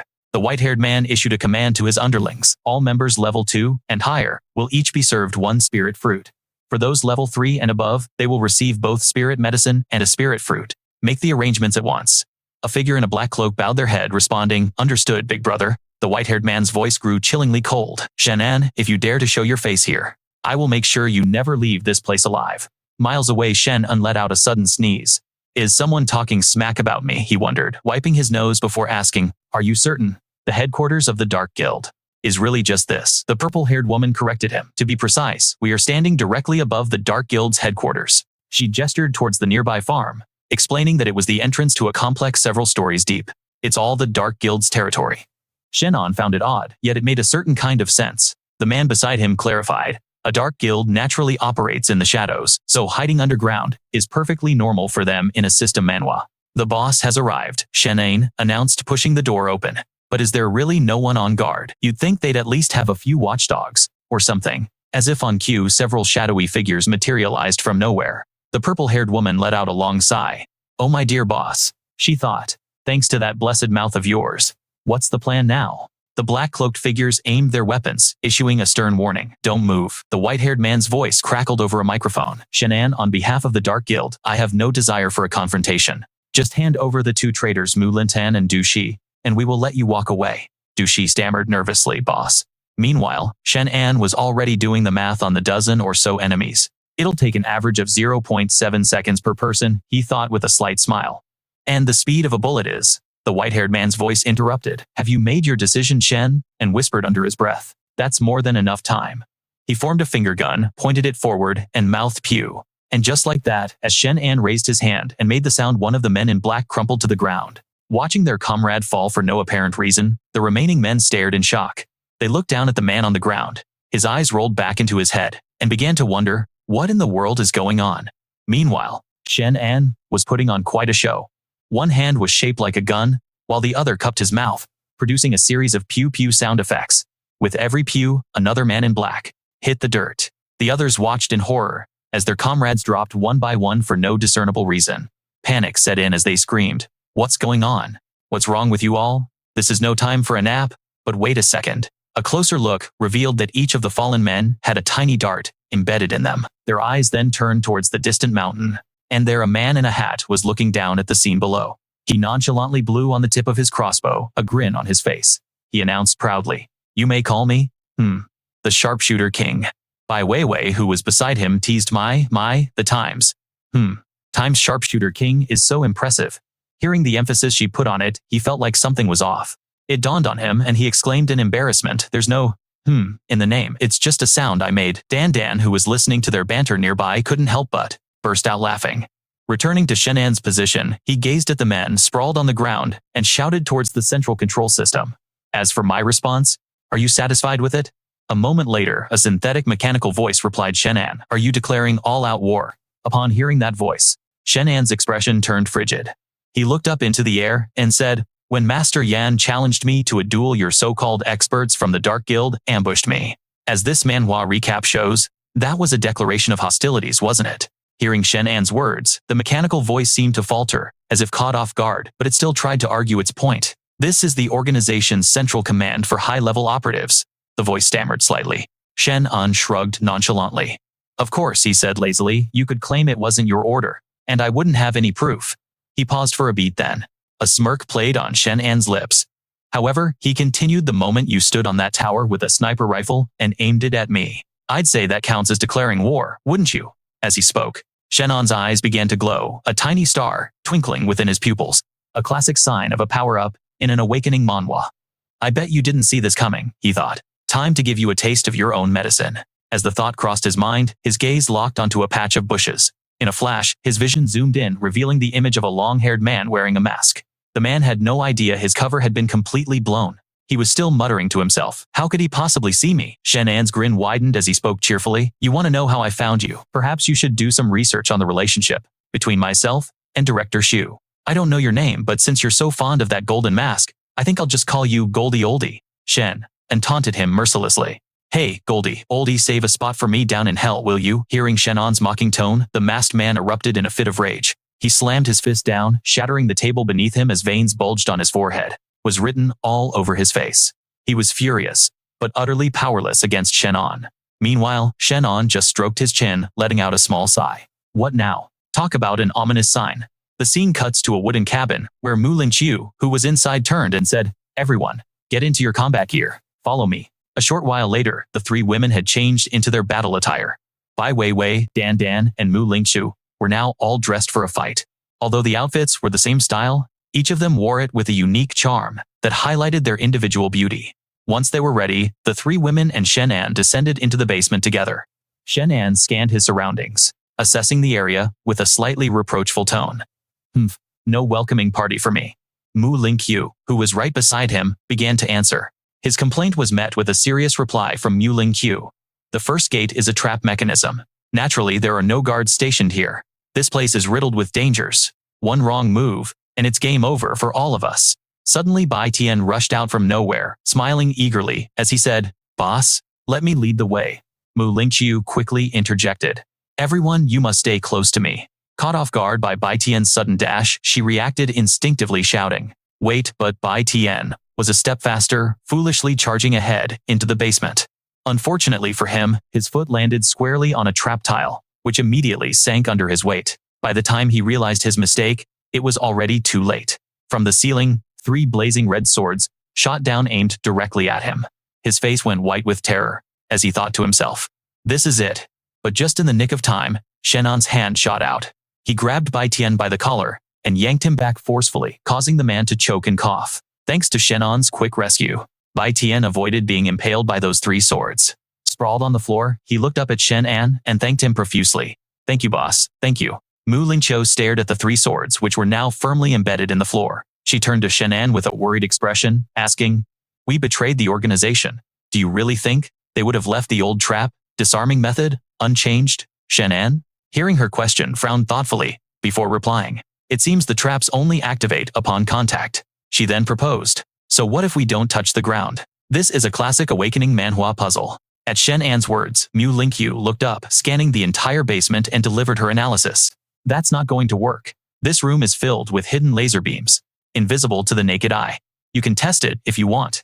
Taking her advice, Shen An picked up a dry twig and threw it towards the center of the room. Instantly, with a series of sharp zaps, dozens of laser beams converged on the twig, slicing it into tiny pieces. Witnessing this, Shen An couldn't help but let out a curse in sheer surprise. Holy crap! Bai Tian, who was standing behind him, saw it too. He couldn't stop himself from trembling as he stammered. Unless we can deactivate the entire mechanism, there's no other way to disarm this. Hearing the man's words, Shen An suddenly had a brilliant idea. His face lit up as he turned and said, To solve a trap from a system manhwa, we obviously need to consult the expert, the ambassador of mechanisms. A moment later, the call connected. It turned out Shen An was calling the bald ambassador. When the ambassador saw Shen An's face, his voice held a hint of annoyance, but he still offered a polite greeting first. Boss Shen, what do you need help with now? Then his eyes fell on Bai Weiwei, and he asked curiously, Hey, what's with that outfit? Are you guys in a costume play? Hearing the ambassador's remark, Bai Weiwei pouted and playfully smacked Shen An on the shoulder. She grumbled. It's all your fault for giving us these outfits to wear.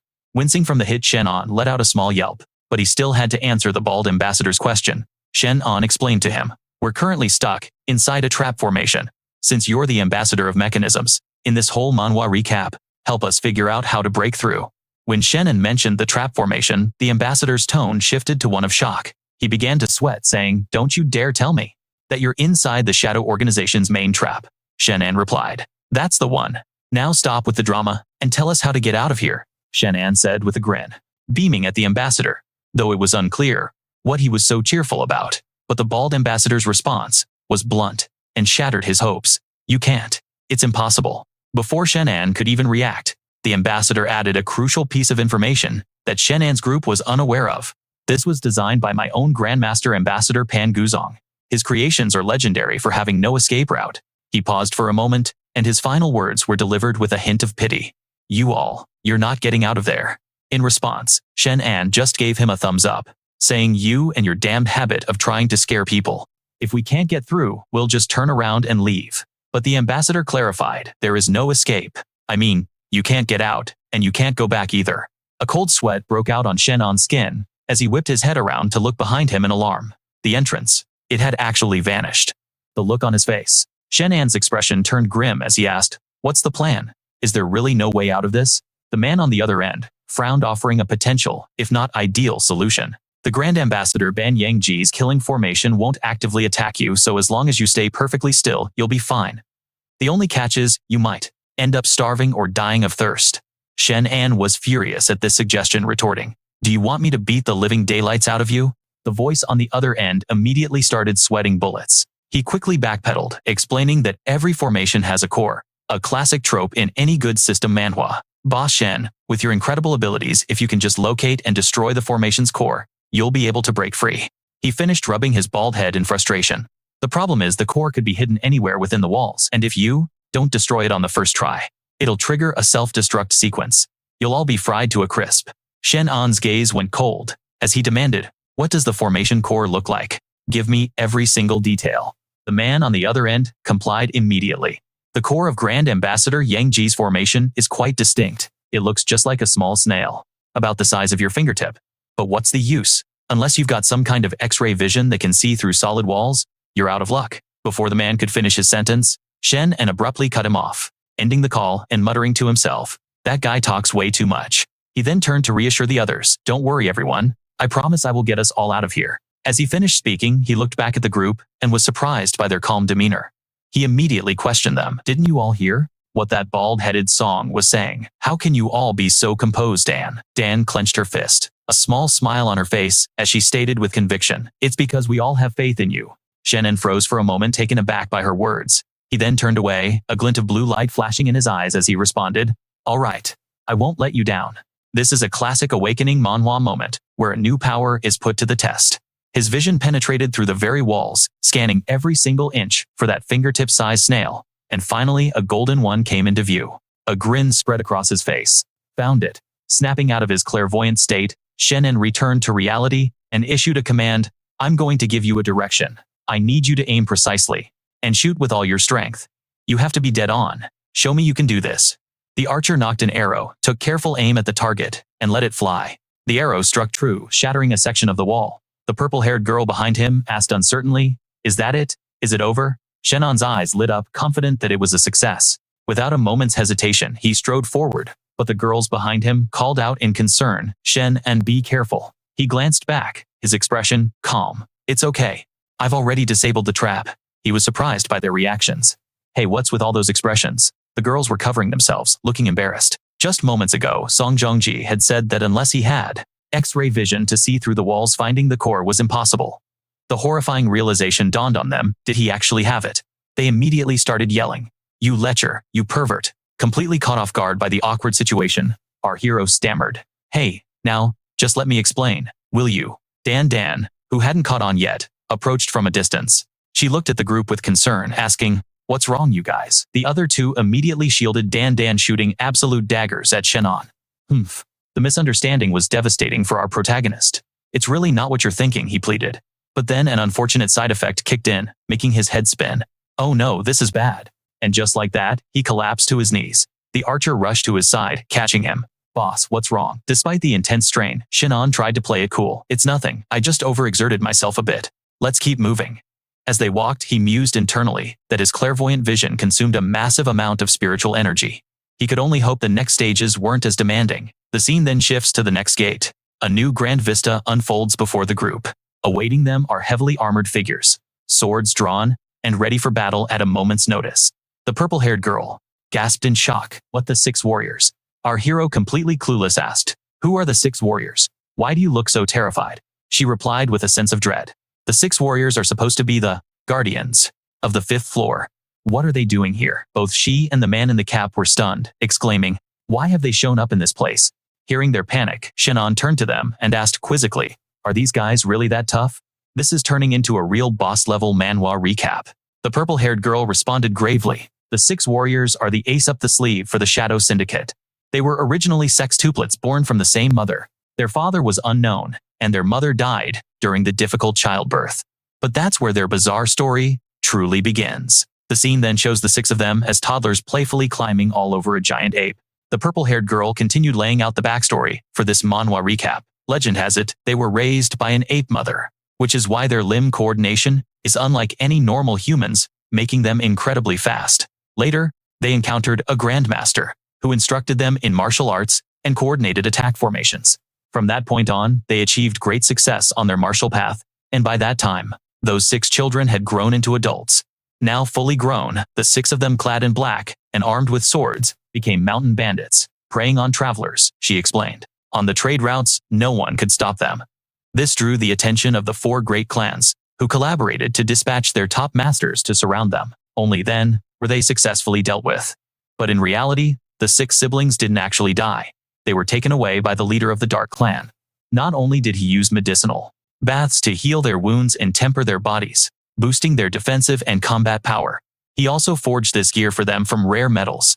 The guy in the baseball cap listened intently.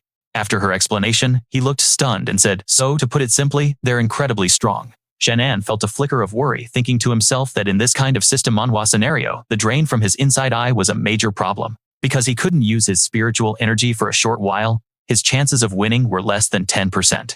On top of that, on his side, Wang Bao wasn't trained in close combat. Mu Lin Qiu's specialty was stealth, not direct assault, and Viper had just recovered from a serious injury. He let out a sigh and turned around. He said to the 2, I'll go. But as soon as the words left his mouth, he saw Wei Wei step forward to go first. He quickly tried to stop her. Wei Wei, get back here. Oh, she turned to face Shen An. It's all right, Shen An, she said firmly. You once said we have to be a team, which means everyone has to contribute and have value. I can't just let you shield me forever. Isn't that right? Wei Wei's sudden move made the purple-haired girl, the guy in the cap, and Dan, who were watching from behind, extremely anxious.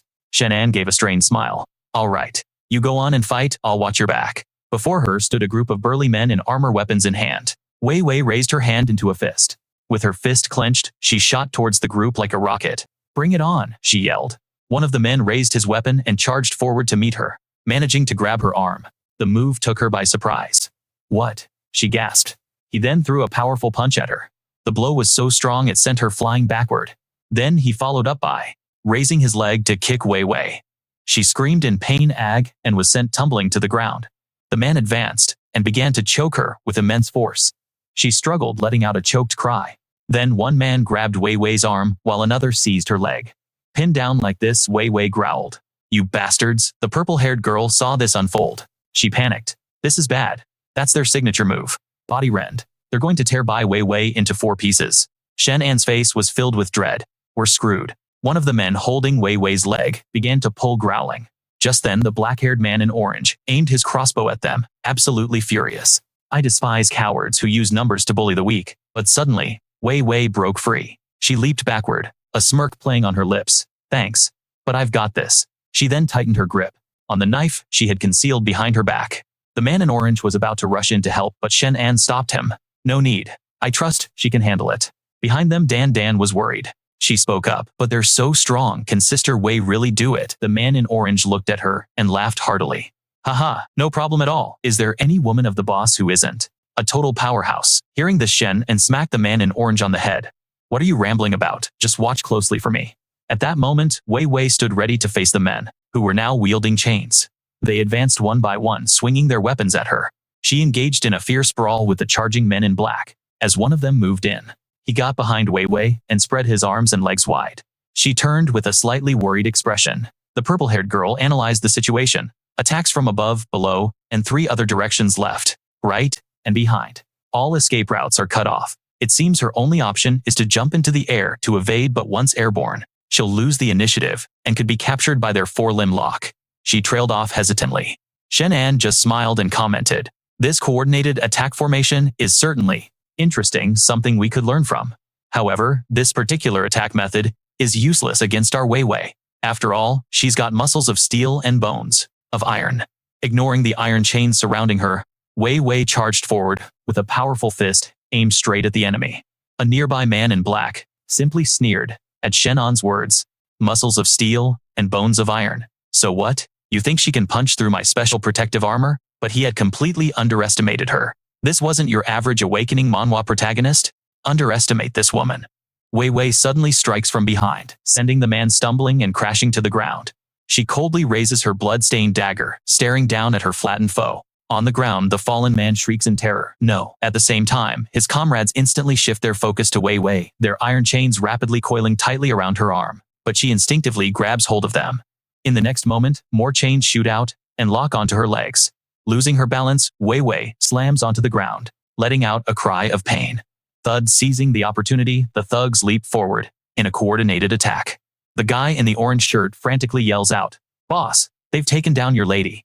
Shen An retorts, "Shut your trap. What kind of nonsense are you spouting?" But just then, Wei Wei lashes out with a powerful kick, sending a black-clad assailant flying away from her. Using her dagger as a pivot against the ground, she decisively springs back to her feet and bellows, "Anyone else? You want to join him in the afterlife, so you won't be lonely." The black-clad thugs, completely undeterred, continue their assault, their chains once again ensnaring her arms and legs. Wei Wei just smirks at them. "Humph, is that all you guys know? This one-trick pony show won't work on me anymore." As the words leave her lips, she unleashes a devastating attack, blasting the entire group away amidst blood-curdling screams. One by one, they collapse in a heap on the ground right in front of Wei Wei. She gives a small smile, turning back to Shen An, and asks, "I didn't disappoint you, did I?" The man in orange stares at her with pure admiration. "Big sis, bye, you're incredible." Hearing this, Wei Wei angrily snaps back at him. "Who are you calling big sis?" Shen An steps forward and pats Wei Wei's shoulder. "I always believed in you. Let's head to the next gate." It seems those 6 fetus monsters weren't so tough after all. My sister here could have handled them all on her own, Wang Meng confidently declares. Mu Lin Chu, however, asks with a puzzled look, "But isn't that a divine weapon in your hand? Ordinary weapons can't even scratch the armor of the 6 warriors. So how did you manage that?" "Exactly," Bai Wei explains with a smile. "And for anyone watching this manhwa recap, this is a key detail. For that, I have to thank the dagger Shen An gave me. Shen, you should learn to share the wealth, shouldn't you? Are you playing favorites?" Mu Lin Chu turns and glares at Shen An, who grows flustered and quickly looks away. Later, there'll be a chance. "This is all your fault, Shen," and angrily smacks Wang Meng on the head, causing him to grimace in pain. "Ow, what was that for?" Suddenly, Dan closes her eyes, sensing a strange fragrance in the air. "Wow, it smells so nice in here." A mystical pink mist begins to envelop them. It feels so relaxing. The little girl sinks into the sensation, happily raising her arms as if about to dance. Wang Meng and his dog also seem to be in a daze, breathing in the aroma. "My man, this berry wine smells amazing. Let's go grab a drink when we get back." "Ah, you acting like a drunkard," hugs his dog and starts talking to it, and the dog even replies, "A woo Mu Lin." Chu cracks her whip on the ground. "Now you listen to me. If you don't pay attention, teacher will have to punish you by making you stay after class to teach you a lesson." Meanwhile, Bai Wei starts acting out a 2-person drama by herself. She hops to one side, tearfully saying, "I'm listening, my love," then hops to the other and covers her ears petulantly. "I'm not listening. I'm not listening." Isn't this just the best?" Shen An has also lost his senses, drooling as he mumbles to himself. "This is bad, they've all been poisoned." Only Bai Tian remains unaffected, realizing with a jolt of panic. "So this gate is a poison trap. I was wondering who could have such strong resistance. Turns out, it's you, the poisonous snake traitor." At that exact moment, 3 figures in black cloaks and masks emerge, the toxic gas radiating directly from their bodies. "It's you people." Bai Tian stares in astonishment. Why are the 3 emissaries guarding the gates now? The moment he speaks, an explosion of poisonous gas erupts from behind the toxic fog, and a hand shoots out, catching Bai Tian completely by surprise. In another world, the others are lost in a shared hallucination, finding themselves at a luxurious resort complete with a swimming pool and warm sunshine. Brother An, come on in, Dan, Dan calls out, waving from the water with her floaty. Hehe. Shen An chuckles, relaxing blissfully under an umbrella. Flanking him are Mu Lin Chu and Bai Wei, both in alluring swimwear, snuggled up close. One is hugging his arm, while the other is tracing patterns on his chest. Internally, Shen An is absolutely ecstatic, but he plays it cool, saying, "Ladies, this is a bit much, isn't it? Don't stop, don't stop, don't stop. Ha ha ha, come on and play in the water." Dan splashes water playfully, but the reality of their situation is far from cheerful. In the real world, Bai Tian is struck so hard, he coughs up blood. Watch out. Suddenly Shen An appears, catching the staggering Bai Tian as he falls. Without a moment's hesitation, Shen An lunges at the attacker, catching the enemy completely off guard. This is like a classic scene from an awakening manhwa. What? You took that blow just to protect me, didn't you? If not for that, with your skills, you could have easily dodged it. Shen An states, looking at Bai Tian, who slumps to the ground with a sigh of relief. I'm saved. Retreat. The 3 assailants vanish, ending this very intense system manhwa showdown. The cloaked figure, seeing the situation turn sour, immediately fled. Good, the injury isn't too severe. What happened to me? Shen An asked while treating Bai Tian's wounds. He replied, this is a poison formation. Bai Tian solemnly explained that the cause of the poisoning was demon heart grass, a key element in many an awakening manhwa plot. Initially, it induces hallucinations, and then, its victims lose their minds, becoming completely soulless husks. Your spiritual power is profound, boss, and combined with the toxic properties of my blood, it helped you purge the poison. But if they aren't cured within 2 hours, you know what the poison is, so do you know the antidote? Shen An asked urgently. Bai Tian responded with regret. I can make it, but I don't have enough medicinal herbs with me. I can only prepare a single dose. Boss, who do you want to save? I'm not abandoning anyone. Shen An stated without a moment's hesitation. My speed is my asset, so I'll go find the ingredients for the antidote. For now, give that 1 pill to Lin Chu. Her specialty is concealment. If she can't fight, she can at least hide. At that moment, Lin Chu was still in a daze, dazedly touching everything around her. A moment later, she clutched her head in pain. My head hurts so much. Was I poisoned? Her consciousness had returned. Shen An quickly explained, Lin Chu, everyone has been poisoned. Right now, there's only enough antidote for 1 person. I have to go find the medicinal herbs. I need to gather them quickly. I need you and Poison Serpent to hold the fort here. I'll be back in half an hour. Can you do it? This proves that in a crisis, I'm more reliable than that Bai Wei, right? She asked, smiling to reassure him. I understand. Don't worry, you can go. I've always trusted you, Shen An said gently, patting Lin Chu's head. But you absolutely must protect yourself first. Give me until this hourglass runs out. He materialized an hourglass and said, wait for me. Lin Chu clutched it tightly, promising, rest assured, I will definitely protect everyone. Shen An closed his eyes and sat on the ground. To prevent any unforeseen incidents, he decided to incapacitate the others. First, let's hide them. Lin Chu commanded, and Bai Tian quickly obeyed. Understood. The others were still in a state of utter chaos, with Dan looking completely dazed. Argo Wang Meng yelled out, damn it, bro, you just puked all over me. The beast in his arms grimaced and covered its nose. Meanwhile, Bai Wei was crying and dodging imaginary things. Ah, Your Majesty, the Empress, it really wasn't me. Should I just go find a corner to die? Bai Tian gathered the 3 of them together and looked to Lin Chu. She decided to take a gamble. Perhaps the most dangerous place is actually the safest, a classic trope in any good manhwa recap. The group of black-cloaked figures was searching intently. The auras of the others were still present. They planned to kill them while Shen An was away. One of them wondered aloud, where did the others go? The leader narrowed his eyes, his tone certain. It must be that. Traitor Mu Lin Chu using her concealment technique. Spread out and search every corner. They dispersed to search as Bai Tian watched in amazement. She had predicted their every move. Oh, Lin Chu grew worried. Casting a large-scale invisibility spell like this consumed a massive amount of spiritual energy. Just how long could she maintain it? If not for Shen An helping me train these past few days, I would have already. Suddenly, a sharp pain shot through her bloodline. Lin Chu coughed up a mouthful of blood, the burden proving too great. With every additional person, the pressure she had to bear increased several-fold. I can't let her and everyone else be dragged down because of me. Bai Tian thought, looking guiltily at Lin Chu, who was coughing non-stop, her whole body trembling. Cough, cough, cough. Asterisk. You protect everyone. I'll go buy you some time. Bai Tian decided, startling her. She turned to look at him. Poison serpent, you. Hang in there, friend. Bai Tian decisively stepped out from the veil of invisibility. Hey, little ones, Grandpa's over here, he taunted, rushing towards the enemy group. Seeing this, they sneered. You're looking to die. You're the ones looking to die, he retorted, leaping up and kicking the one who just spoke square in the stomach. The man was tripped and fell backward. Bai Tian, followed up by attacking another with a dagger. They were all defeated, lying on the ground with their eyes rolled back. It seems you guys don't have any skills at all, he smirked victoriously. This isn't just a simple system manhwa. It has real stakes. What? Just as Bai Tian thought it was over, a shuriken flew in from behind, striking him in the shoulder. Poison serpent, just accept your fate and die. Yet another group of enemies appeared. The leader, holding a shuriken, spoke with a cold voice. Out of respect for our past, we can grant you an intact corpse. Bai Tian glared at them. Just a few of you? I'm afraid that won't be enough, he roared as the two sides clashed. The battle that ensued was absolutely ferocious. Bai Tian gradually became exhausted, panting heavily. Suddenly, the sound of applause echoed. Junior brother Poison Serpent, you truly live up to your reputation as one of the top 3 emissaries of the Shadow Organization.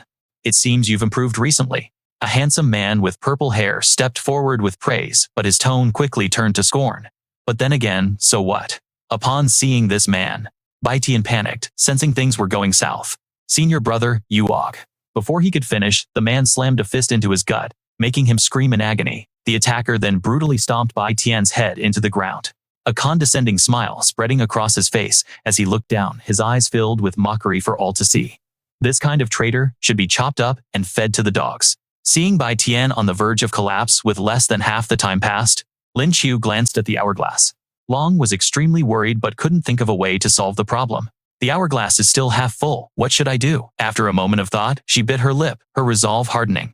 Forget it, I'll risk it all, she thought, before lunging forward. Just as the man in black raised a dagger to strike, a figure blurred past and intercepted him. Lin Qiu had approached from behind, completely undetected by anyone.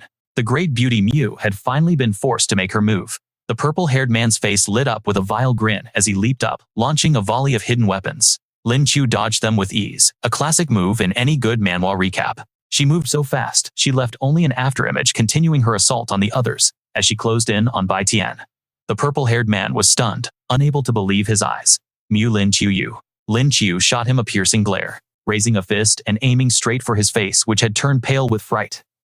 She landed a solid punch. He cried out in pain, certain his nose was broken. Staggering back in a rage, he roared. Mu Lin Qiu, you dare strike my face. You're finished. He wiped the blood from his nose, realizing he'd lost a tooth in the process, and the veins on his forehead bulged with fury. Lin Qiu completely ignored his threats, glancing at him as if he were an inanimate object before delivering another brutal blow to his face. Thwack. A tooth for a tooth, not a bad trade. A voice from behind suddenly rang out, startling her and making her freeze. A figure cloaked from head to toe was sitting in front of Bai Wei. You kill my man, I kill yours. Lin Qiu tightened her grip on the man's throat, her eyes warily fixed on the newcomer. The purple-haired guy grabbed her wrist with both hands, his eyes rolling back as he trembled. Master Bai Tian stammered, breaking into a cold sweat. He was so terrified he could barely form words. I wouldn't dare call myself your master. You have a much brighter future than I, the old man said, looking up. A large sprawling scar was visible between his eyebrows, his aged face framed by a calm, steady gaze. It was over. There was absolutely no chance of victory. This was the leader of the 3 envoys, Kurong. Bai Tian collapsed to the ground in despair, biting his lip as tears of frustration streamed down his face. The old man struck. Lin Qiu couldn't block the attack and was sent flying. He looked down on them with utter disdain. You 2 juniors. Don't say I didn't give you a chance. If you can withstand just 3 of my blows, I will let you go. What do you say? His word was final, leaving them with no other choice. Lin Qiu had to agree despite the uncertainty. Bai Tian was shocked that she accepted. He panicked. A single full power strike from him. I fear we won't even leave a body behind. Lin Qiu struggled to speak. You think I don't know that? But this is the only way to buy more time. She glanced at the hourglass, which was still nearly half full. No matter the method, they had to take this chance, or they would all perish here. Bai Tian stepped forward voluntarily. Master, let me take this first blow. Lin Qiu stared at him in astonishment. Then I shall grant your wish, Kurong said, emotionlessly certain that Bai Tian stood no chance against an attack on a level you'd see in a top-tier awakening manhwa. He immediately unleashed a palm strike. What Bai Tian didn't even have time to defend himself. Cough, ah. The force of the blow struck him, square in the chest, making him cough up blood as he was sent flying backwards. Bai Tian fainted instantly. Lin Chu was furious, unable to believe the old man could be so shameless. You call yourself a senior, yet you resort to a sneak attack. Ku Rong's demeanor remained pompous, as if he'd done nothing wrong. You say I used a sneak attack. Do I even need to? Fine then. You tell me what wouldn't be considered a sneak attack. If I force my technique, I can only hold out for 3 minutes at most. Lin Chu thought rapidly, trying to devise a plan to stall for time. She goaded him. My chi and blood are in turmoil. Give me 2 minutes to regulate my breathing. Do you dare? Fine by me, Ku Rong said, with a dismissive wave of his hand, confident that even with more time she couldn't change a thing. Lin Chu took a deep breath to steady herself. After 2 minutes, she was ready. Bring it on.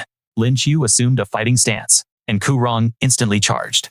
As his fist closed in, she raised both arms to block, but the force was still overwhelming. Although her protective armor absorbed part of the impact, it was nearly impossible to withstand the remaining power. Lin Chu's body was already injured. Her face turned deathly pale as she coughed up blood. That armor of yours is quite impressive. After you're dead, I'll peel it off and study it. He was delighted. Having a rare item like this is a classic plot point in any system manhwa. Cough, cough, cough. Lin Chu collapsed to her knees, completely drained of strength, coughing uncontrollably. There is still one blow left. Who will take it? Ku Rong remembered to ask. I will, Lin Chu said, trembling as she forced herself up, struggling with each word. Give me 2 minutes. The sand in the hourglass has nearly run out. Boss. I held on. Lin Chu thought a sense of satisfaction washing over her for not failing his trust. But Ku Rong had also noticed the hourglass. Stalling for time, he roared, realizing he'd been tricked, and lunged at Lin Chu. Die, I guess this is it. I'm so tired, she thought, completely exhausted. She resolved to let go, a faint smile on her lips. Goodbye, boss. Jia Quan. Just as she braced for the end, Shen An's voice echoed in her ears. Startled, her hand moved instinctively, following Shen An's guidance, and struck Ku Rong dead on. Arg! Ku Rong screamed as he was sent flying. And, just like that, in a moment, straight out of a manhwa recap he was finally back. Lin Chu staggered, her legs giving out, but Shen An was there to catch her. You've worked hard, he said softly, pulling her into his arms. Eat this, get some rest, and you'll be fine. He fed her a small yellow fruit. With her pillar of support back, Lin Chu felt a wave of relief. Okay. He then offered a similar fruit to Bai Tian. Be boss. The man stammered, his hand trembling. He accepted it, tears of joy welling in his eyes. Shen An reassured him. Don't worry. Eat it and recover some of your strength, he continued. Although I don't have all the materials. For the antidote, I brought some spiritual items. I'm leaving the rest to you. Bai Tian nodded in agreement as he chewed. With everyone tended to, Shen An finally turned his attention to Ku Rong. He offered the same terms the old man had proposed earlier. A moment ago you made my subordinate take 3 of your moves. Now it's your turn to take 3 of mine. How about it? The boss is making his move. Not even my master could stand against him, Bai Tian exclaimed, filled with excitement. But Lin Chu was more observant. She noticed something was off. This isn't good. The boss's condition seems unstable. Indeed, one of Shen An's hands was trembling slightly, though he was desperately trying to hide it. Ku Rong, however, remained as arrogant as ever, completely unconcerned. He didn't believe for a second that Shen An could defeat him. However, if you wish to pass, I suppose I can grant you a fair fight, Boss Shen. But in a classic twist, you'd see in any awakening manhwa Shen An had already transferred his hard-earned spiritual power to Lin Chu. He was running on fumes, a spent arrow with no strength left. How can I fight this old monster now times? His mind was racing, but his face remained a mask of calm. Just then, a tiny figure suddenly appeared and spoke to him. This old fiend Ku Rong is immensely proud of his poison arts and his immunity to 100 toxins. Why not challenge him to a duel of poisons, it suggested. You think I'm some legendary poison master, Shen, and shot back mentally. I don't know the first thing about crafting poisons, and I don't even. He trailed off as a sudden realization dawned on him. I understand now. Seeing he'd caught on, the tiny figure praised him. As expected of me, you're not completely hopeless. Shen An then addressed Ku Rong. I love a good challenge. A straight fight with you would be boring. Your strength is a far cry from Chen Hai's, and I have no desire to bully you. Your expertise is in poison, is it not? So why don't we have a duel of poison arts, he provoked. This kind of high-stakes, rule-based challenge is the lifeblood of a good system manhwa Ku Rong's interest was piqued. How do we compete? Simple. We each create the poison we're most skilled with, then we exchange and consume them. We'll see who's still standing, Shen An proposed. Bai Tian thought he'd gone mad, reaching out to stop him. Boss, no. You can't. My master achieved immunity to all poisons 10 years ago. You can't possibly win a poison duel against him. Poison serpent, you greatly underestimate. Boss Shen Kurong sneered. A man of his word wouldn't back down just because you're scared for him. Isn't that right, Boss Shen? Kurong grinned, wickedly shocked that Shen An would willingly walk into a death trap. Fearing he might change his mind, Kurong quickly sealed the deal. Then, it settled, but Lin Chu just crossed her arms, completely confident that if Shen An proposed this, he already had a way out. It's fine, she said. This is a trivial matter for the boss. Bai Tian was still doubtful, but hearing her confidence, he could only relent. All right. Kurong produced a single poison pill, covered in intricate patterns, that emanated a faint purple light. This is the culmination of my life's work. The one-breath death pill, he announced with absolute confidence. Shen An simply scoffed and held up his own concoction. Lin Chu's composure immediately shattered. Boss. That poison. It can't be. Oh, this, just a little something I whipped up on the spot. I call it Bishi Shen, and said casually, presenting a gooey brown lump on his middle finger. Both Lin Chu and Bai Tian stared, their jaws agape. Is that really a booger? They stammered. Are you mocking me? Kurong raged, suspecting Shen An was just messing with him.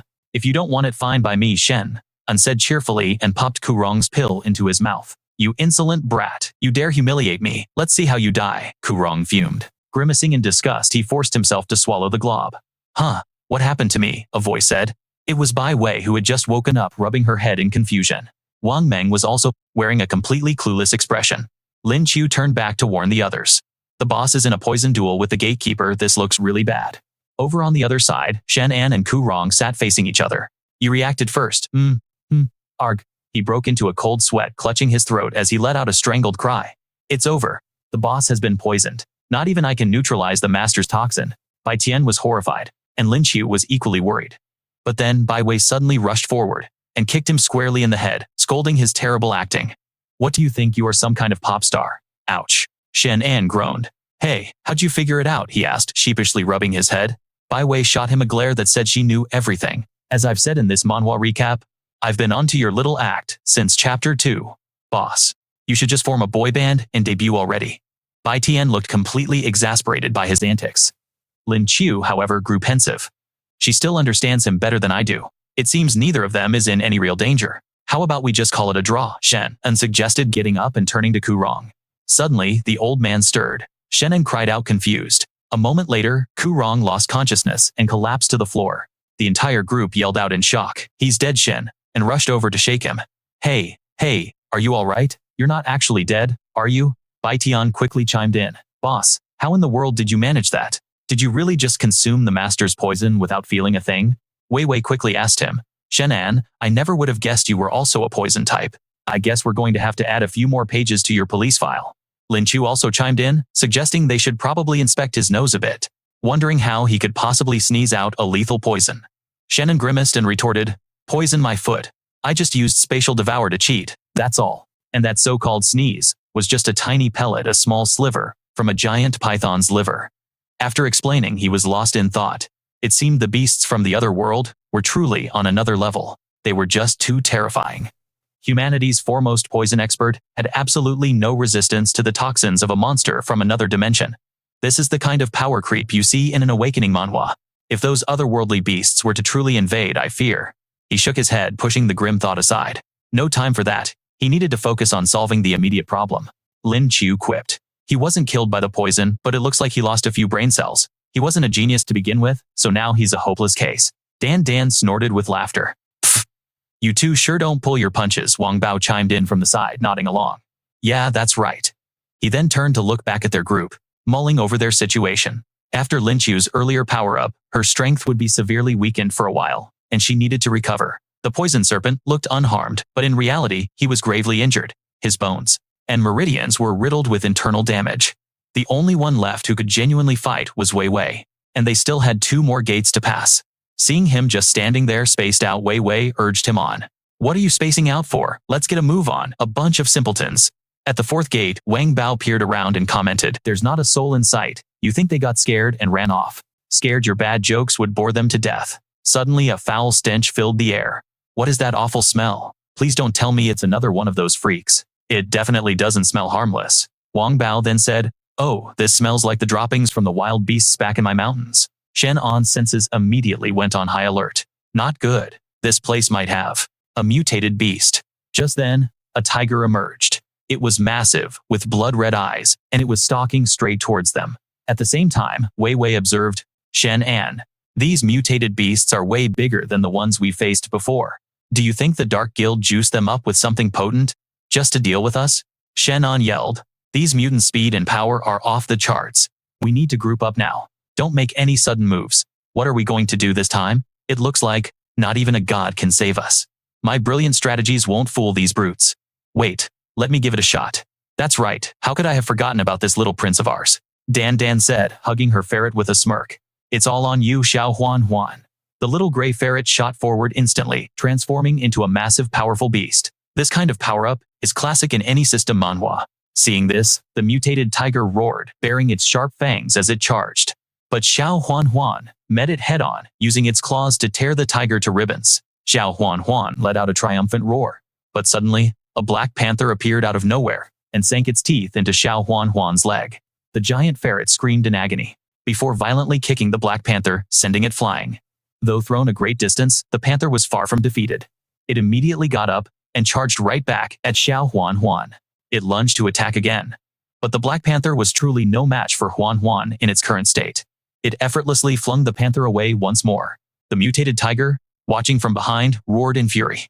Seeing the danger, Shen An wasted no time and shouted an order.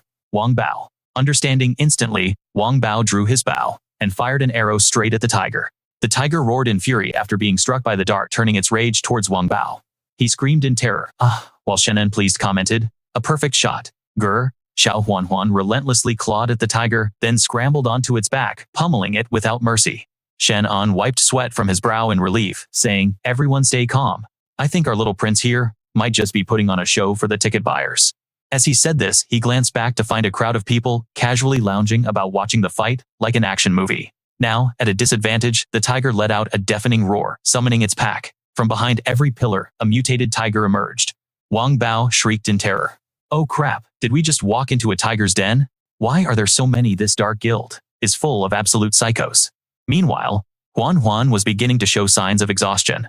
Huan Zi seemed a bit battle-weary, its cries growing hoarse. Bai Wei interjected, "But it managed to take down a prehistoric beast, like the giant python. Surely a giant python is more fearsome than a giant tiger, right?" Wang Bao retorted, "Weasels are the natural predators of snakes. It's a matter of bloodline suppression, so they aren't afraid. But tigers are apex predators, a kingly species. A weasel holds no racial advantage here. We were supposed to be conserving our spirit energy for the fifth and most difficult gate. If we go all out now, we'll be completely drained for the next stage. So what's the plan now?" Suddenly, a song filled the air. It was Dandan, and her voice seemed to resonate with spiritual power. "It looks like Brother Huanzi is recovering." Empowered by Dandan's song, Huan's strength didn't just return, it multiplied exponentially. Good heavens, is that a stacking buff? It immediately charged, launching a ferocious assault on the tiger pack. Suddenly, a tiger clamped its jaws on one of its arms. With its free arm, Huan plunged its claws deep into the tiger's flesh before being violently thrown aside. Shen An, watching from the sidelines, couldn't help but exclaim, he's fine." Just then, the rest of the tigers charged forward. Once again, Dandan raised her voice in song, her melody acting as a powerful buff.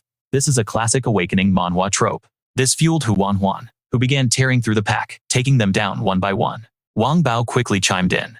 "Let me translate for Brother Huanzi. He says he wants to take on 10 of them." Jojo screamed desperately, "Stop." At that moment, the bear released its grip on Wang Bao. Suddenly, Jojo clutched her throat, gasping for air, and unable to speak. She held her neck, caught in a fit of uncontrollable coughing.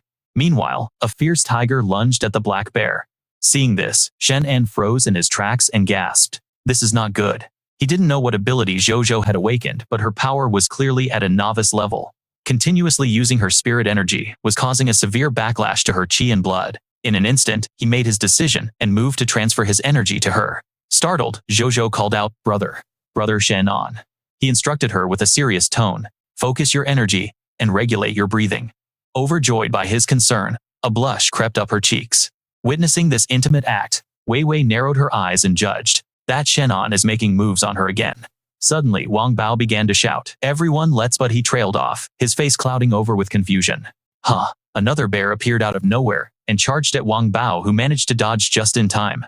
While fending it off, Wang Bao yelled a warning, "We've got a bear. Run for it." He then leaped high into the air, aiming to deliver a critical strike. The beast let out a furious roar, baring its menacingly sharp fangs. A sense of dread washed over the group.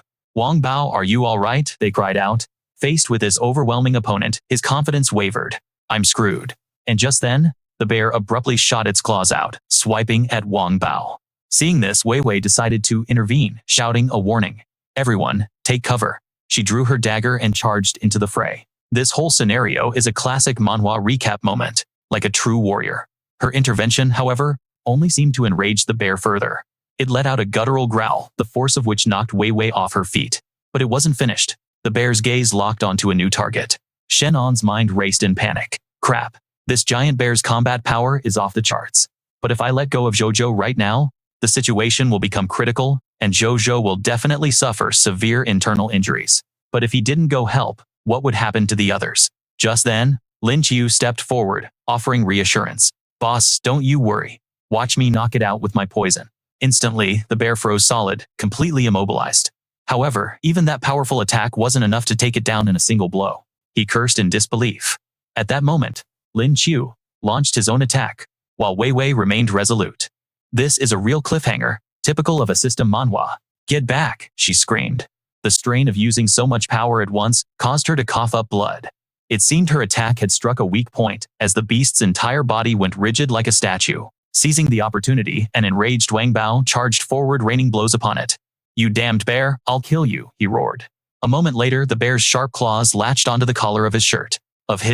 It lifted Wang Bao high before its enormous mouth. He lamented, "Damn, is this really how I go out eaten by a bear?" Seeing this, Jojo turned and snapped sharply. "Don't."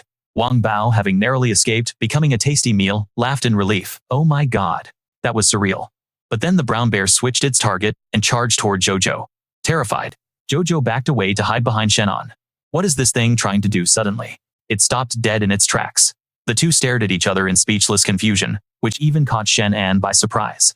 "Hold on, you're Big Bear, the one that took Jojo back on Wanyuan Mountain." The big bear flashed a friendly smile upon seeing a familiar face. It even held up 2 fingers in a greeting as if to say, "Hello, you two. Long time no see." Jojo finally recognized it. "Ah, it's you." Upon seeing Jojo, the brown bear's eyes lit up, as if it had found a long-lost star. And then it opened its arms for a hug. "Hey, don't Shen," and quickly stepped between them, stating, "Don't you get any closer, she's mine." Jojo then commanded Big Bear, "Go and help." The brown bear roared and immediately dashed toward where Huan Huan was fighting.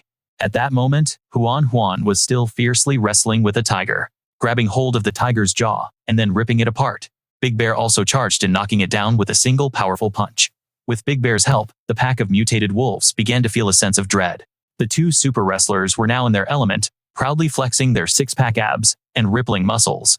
Then they both roared and charged toward Jojo.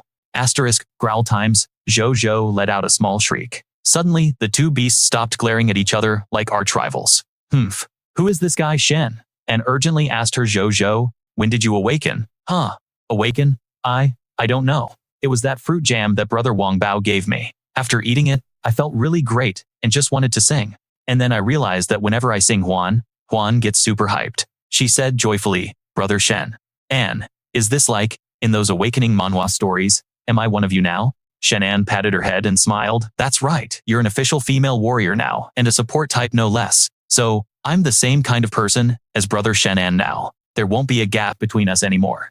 "You kidder, was it the jam?" Wang Bao immediately pulled out a pile of fruit jam to offer. "Boss, you want some too? I made it from fruit I picked in the mountains." "I've got plenty." Shen An chuckled to himself. This guy actually turned spirit fruits into jam. What an absolute gem. He then took the jam and shared it with everyone.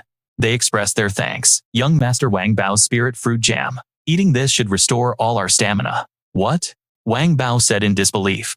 "What, this is spirit fruit? Hey, save some for me, don't eat it all." In this part of our manhwa recap, as night fell, a pair of eyes was observing Shen An's group. A masked man sneered, "Humph, Shen An, I'm surprised you all managed to make it this far. But this just means my secret weapon can finally be put to use.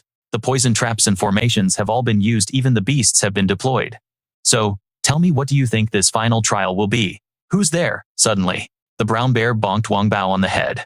Whatever it is, they're no match for us.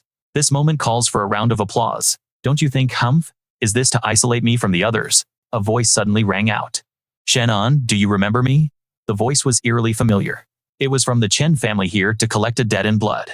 Give me back my life. Shen An was taken aback. Mr. Chen Hailong, how is that possible? Stop these ghostly tricks. If you want my life, then come and take it. With that, the man lunged forward and grabbed Shen An. How did he get so much stronger? Shen An threw a punch toward him, but his fist passed straight through, as if striking a ghost. What? Then, how can he hit me? At that moment, Master Yan also appeared from above, as a reanimated corpse, declaring Shen An, pay with your life. Shen An looked up and said, Master Yan, you're not dead either. But once again, his direct attacks went right through the figure. I can't even touch him. Splat. He was sent reeling from a heavy blow by Master Yan. Shen An coughed up a mouthful of blood. But his fists, they can actually hit me. Master Yan and Chen Hailong charged at him with solid black eyes, devoid of pupils, screaming incessantly. Shen An, come down and join us. Shen An clutched his head and screamed, no. As it turns out, he was in the throes of a nightmare, flailing his arms and legs, while hugging himself in fear. Seeing his strange behavior, Bai Weiwei asked with concern, Shen An, what's wrong? Could he be poisoned? Bai Tian immediately interjected. No way, the boss is immune to all poisons now.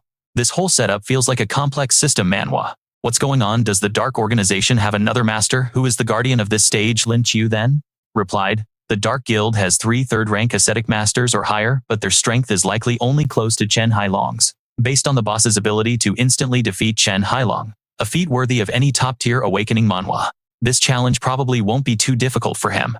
I don't think we need to worry about the boss.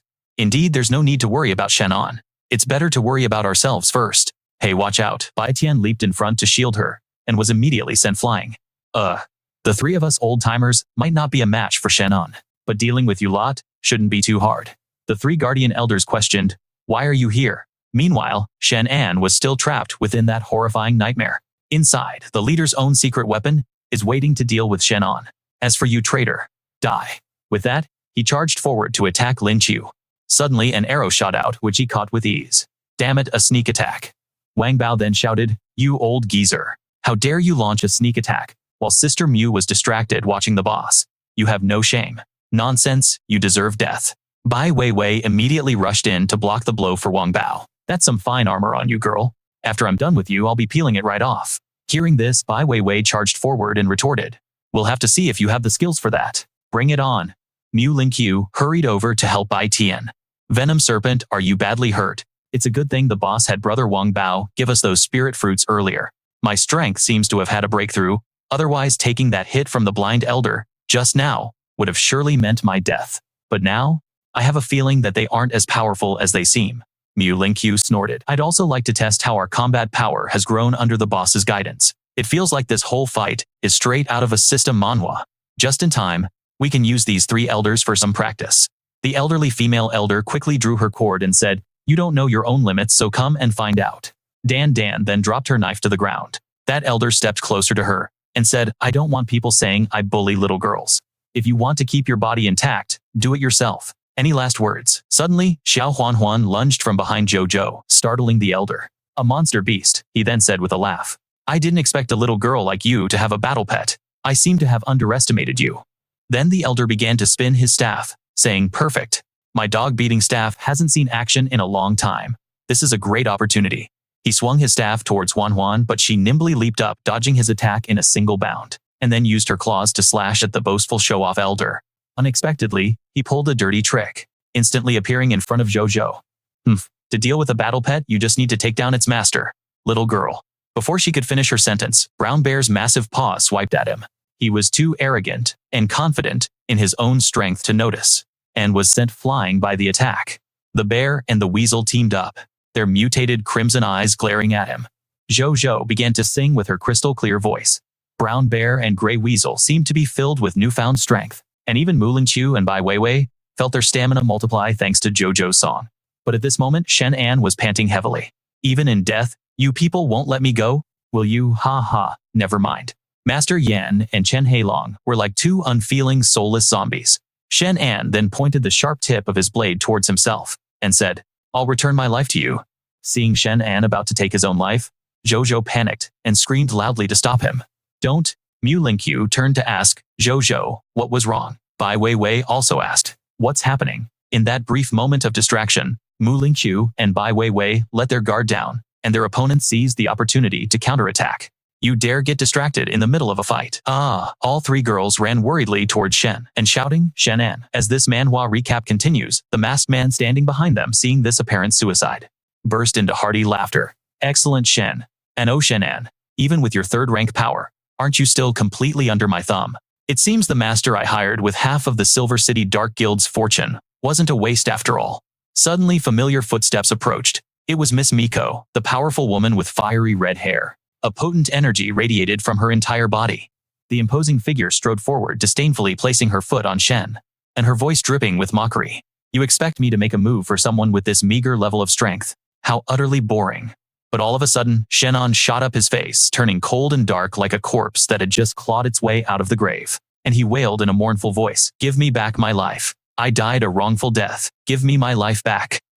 That's horrifying. Miko collapsed to her knees, screaming in terror. Success. She had no idea. This was all just an act by Shen An, who was using a flashlight to spook Ma Gu. Witnessing this, Wang Bao suddenly burst into tears. We're done for. We're done. For the boss has become a vengeful ghost. Abruptly, he gave a signal to Bai Weiwei. She scoffed, thinking to herself, you absolute moron. Immediately after, she lunged and unleashed a thunderous kick at the other man. The one-eyed elder, seeing the tables had turned, had his expression changed drastically. What is this? How has this girl's willpower not been shattered? My turn. The moment he spoke, the elder launched an attack towards Bai Weiwei. As swift as a shadow, she used her hands to parry the blow, then unexpectedly surged forward to return a punch of her own, catching him so off guard he couldn't react. The one-eyed elder, finding himself on the back foot, hastily retreated backward. Standing aside, Wang Bao cheered, non-stop Sister Weiwei. At this moment, Mu Lingqiu was equally determined, thinking she couldn't possibly lose to that woman. She had to avenge her boss. Instantly, she regained her composure, her figure blurring like a lightning strike as she flew to attack the other elder. That woman smugly unleashed a counterattack. What can a little girl like you do to me? Suddenly, Bai Weiwei tossed her a knife, shouting loudly, catch, sever it. Mu Lingqiu caught the knife with a slightly startled look, but without a single moment of hesitation, she charged in and delivered a deadly slash toward the elder.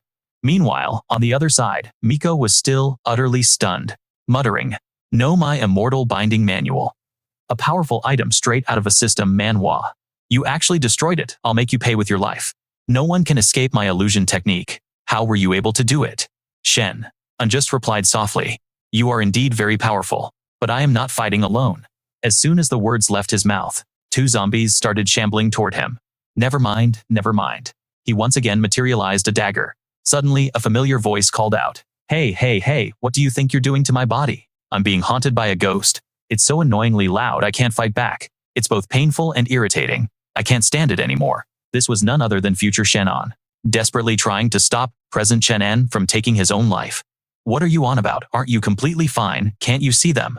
The ghosts of Qin Longhai and Master Yan?" Future Shen An snapped back angrily. "I can't see a thing. All I see is you in this state, trying to inflict harm on your own body. You've been caught in an illusion. Now close your eyes and ignore any sound you hear. It's not like seeing them will let you fight them anyway. You're better off trusting yourself. Have the external attack stopped." This is a high-level illusion technique combined with psychological warfare, a classic trial in any awakening manhwa. I've heard about masters like this in the future. So what am I supposed to do against this type of opponent? I'm afraid if I open my eyes, I'll be trapped by another illusion.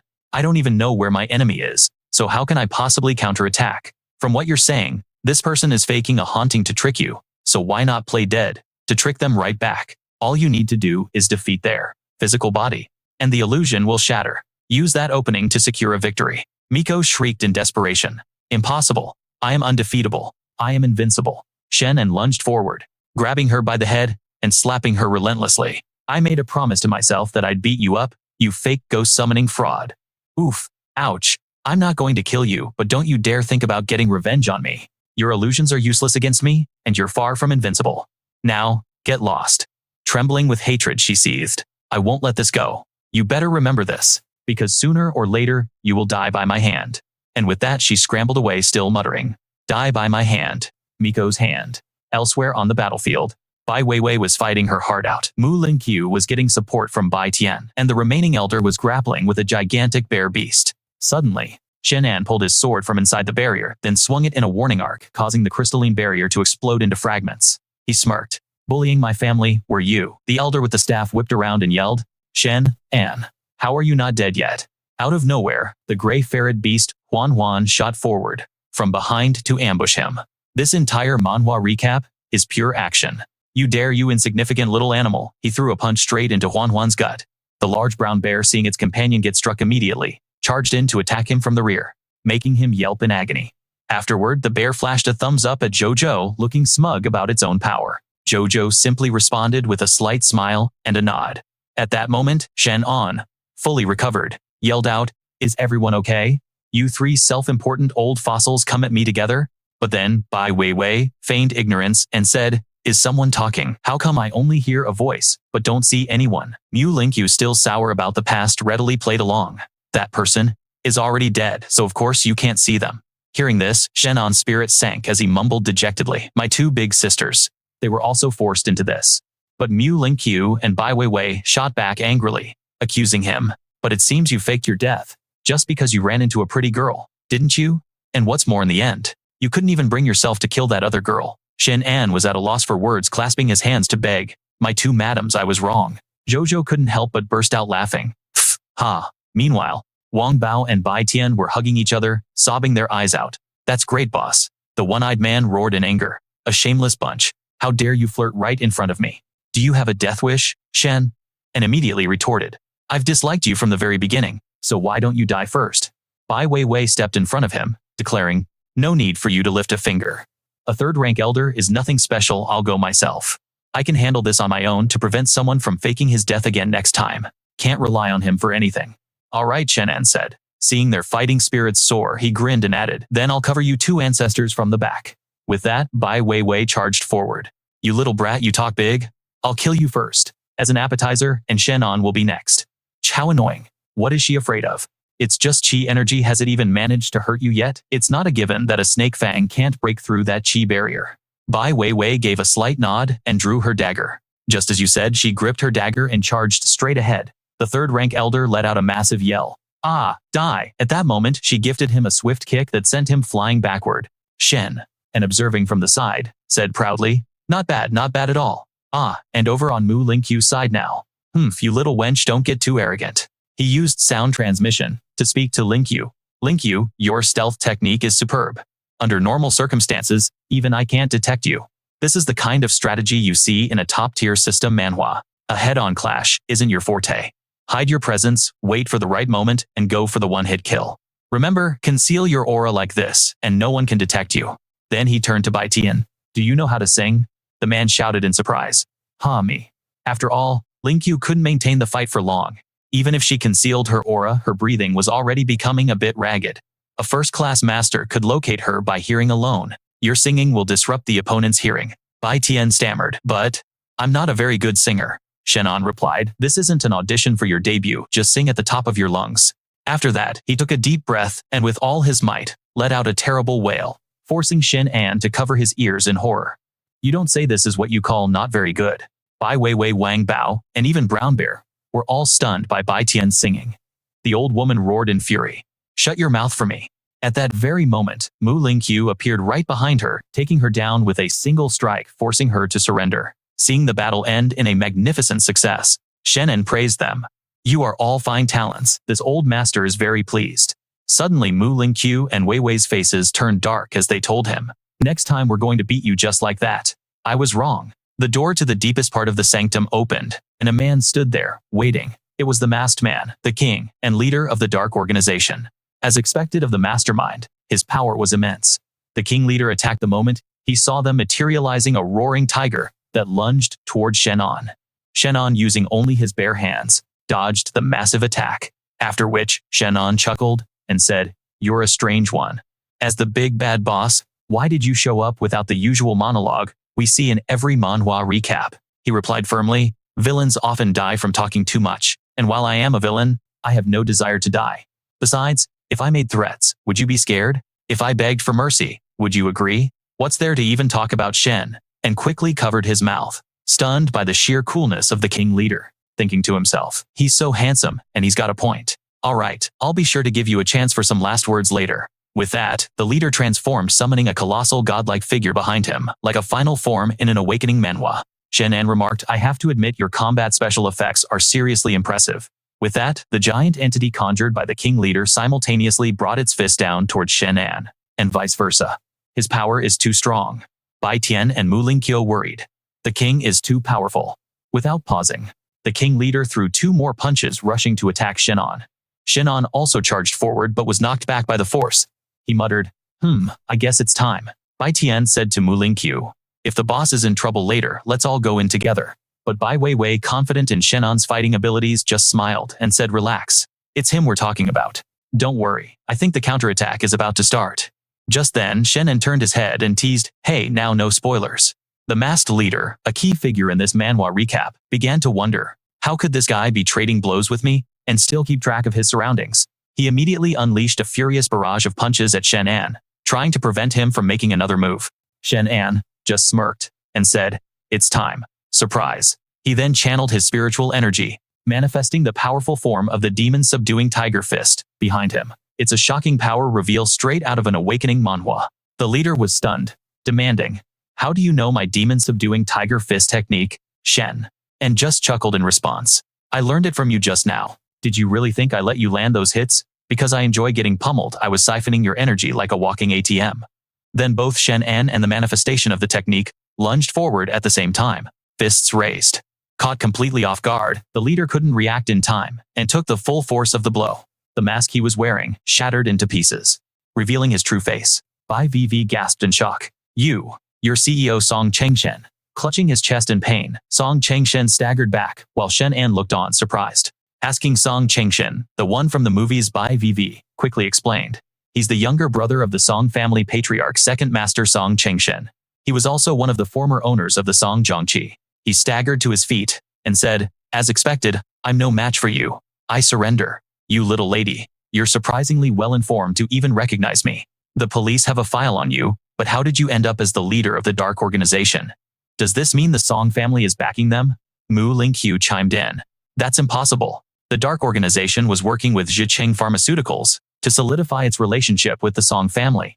If the Song family was already pulling the strings, they wouldn't need to do that, Song Chengshen replied. As expected of the talent nurtured by the dark organization, your mind is certainly sharper than some of those government officials. Does the Song family even have a shred of its former glory left? A family run by an incompetent fool is nothing but a heap of garbage. After a moment of contemplation, Shen An spoke up. I see. You wanted to stir up conflict between us and the Song family? Not so they would destroy us, but so we would inflict heavy damage on them instead. He continued. Years ago, Song Chengzong used despicable tricks to usurp my position as the head of the family. Don't I deserve my revenge? Your future group is truly powerful, possessing both resources and unity. Given enough time, the achievements of the 4 great families combined wouldn't compare to yours, but unfortunately you all must die here. Having you as my opponents is an honor. With that, he reached for a red button. Shen An yelled, what do you think you're doing? Deep within the dark organization's catacombs, there's a little atomic bomb. All I have to do is press this button to give it a chance to shine. You all have 5 minutes to say your goodbyes. Song Chengshen casually slumped back into his chair, adding nonchalantly, oh, that's right, the catacombs are completely sealed. Lin Qiu, you of all people should know this place is a fortress no one can get in or out of. Enjoy your final 5 minutes. Shen An turned to Mu Lingqiu. Do you know where the nuclear warhead is? She immediately replied, I didn't even know there was one in here. He then activated his all-seeing eye, thinking times. If he lured us into this specific room, the warhead must be close by. Asterisk. This kind of X-ray vision is a classic perk in any good system manhwa. Shen and quickly scanned the area, and finally located the nuclear warhead. Just as I thought. He quickly retrieved it, and strode right up to the unmasked leader. The man didn't seem surprised in the slightest, remarking, I was wondering how you managed to see through the trap on the first gate. So, you really do possess an all-seeing eye. Bai Vivi seized the chance to snap at Shen and Uperv. Shen An glanced over, and said, hey, don't just use any excuse you can find to insult me. The Dark Organization's leader then spoke. Are none of you actually afraid to die? This nuclear device is on a timer that can't be disarmed. Shen An turned back to him. Are you truly willing to die just like this? After being used as a pawn by so many, you're just going to take your enemy's enemy down with you. You're a real class act. What did you just say? Shen An stuck his tongue out mockingly. Such devotion, it's enough to bring a tear to my eye. Che Song Cheng Shen retorted, his face an emotionless mask. You're saying Xu Mingtian sold me out, aren't you? Even if I knew, what could I do? You've already stormed the place. If I can't defeat you in the end, do you really expect me to beg for my life? Would you even spare me? Shen An replied simply. Why don't you give it a try? The man let out a laugh. You're a strange one. In a dull sort of way, you're actually interesting. Shen An calmly set the warhead down, saying, if we share a common enemy, then even if we aren't friends, we don't have to be enemies. A life or death struggle. If you had the choice to do it all over again, would you still seek revenge against Xu Tianming? His face darkened as he replied, I would absolutely kill him, but at this point, it's too late to say anything. How much time is left on the countdown? Suddenly Shen An remembered. I forgot to check the timer. Oh, this head of mine. I was so careless. I already dismantled the whole thing. Why don't you take a guess? Tell me this thing won't actually explode, will it? Only then did the man named Song's expression change, asking in shock how. How did you do that, Shen? And just offered a faint smile and replied, Heh, I won't lie to you. Before I became a boss, my dream was to become an outstanding magician. Damn it, if I had known, I would have just devoured the timer device first. Last time I even used Devour on a C4 bomb to destroy my own spirit fruit tree, a plot twist worthy of a system manhwa. Next time, I'll definitely give Song Zhongji a piece of my mind to vent. The defeated leader finally conceded and surrendered, saying, You have my respect. I only wish to die at the hands of a stronger warrior. You may do the honors. You're too kind, Boss Song. I was hoping you might be able to help me with something. The leader laughed in response. Rest assured, if I don't die today, I will definitely use my full strength to get revenge on Xu Tianming. Hearing these words, Shen An smiled brightly and replied, Then I thank you, Boss Song. He continued with a personal request, but I hope the news that Shen An single-handedly wiped out the entire dark organization gets spread far and wide. Confused, the man immediately asked why. Zhongji calmly explained. After this battle, the dark organization's vitality has been severely damaged. We wouldn't stand a chance in a direct confrontation with the Zicheng Pharmaceutical Company. The dark organization should return to the shadows and operate as true assassins once more. After hearing this, Shen An just smiled and offered a few words. Boss Song, take care. At that moment, in a lush, green and peaceful place, he stretched his arms out with satisfaction and said, I want to go home and sleep for 3 days straight. Before he could even enjoy the moment, Wei Wei grabbed him by the collar and demanded, You'd better explain the whole clairvoyance issue right now. Shen An was flustered, not knowing how to explain. It's not that. Just then, his phone suddenly rang. He answered cheerfully.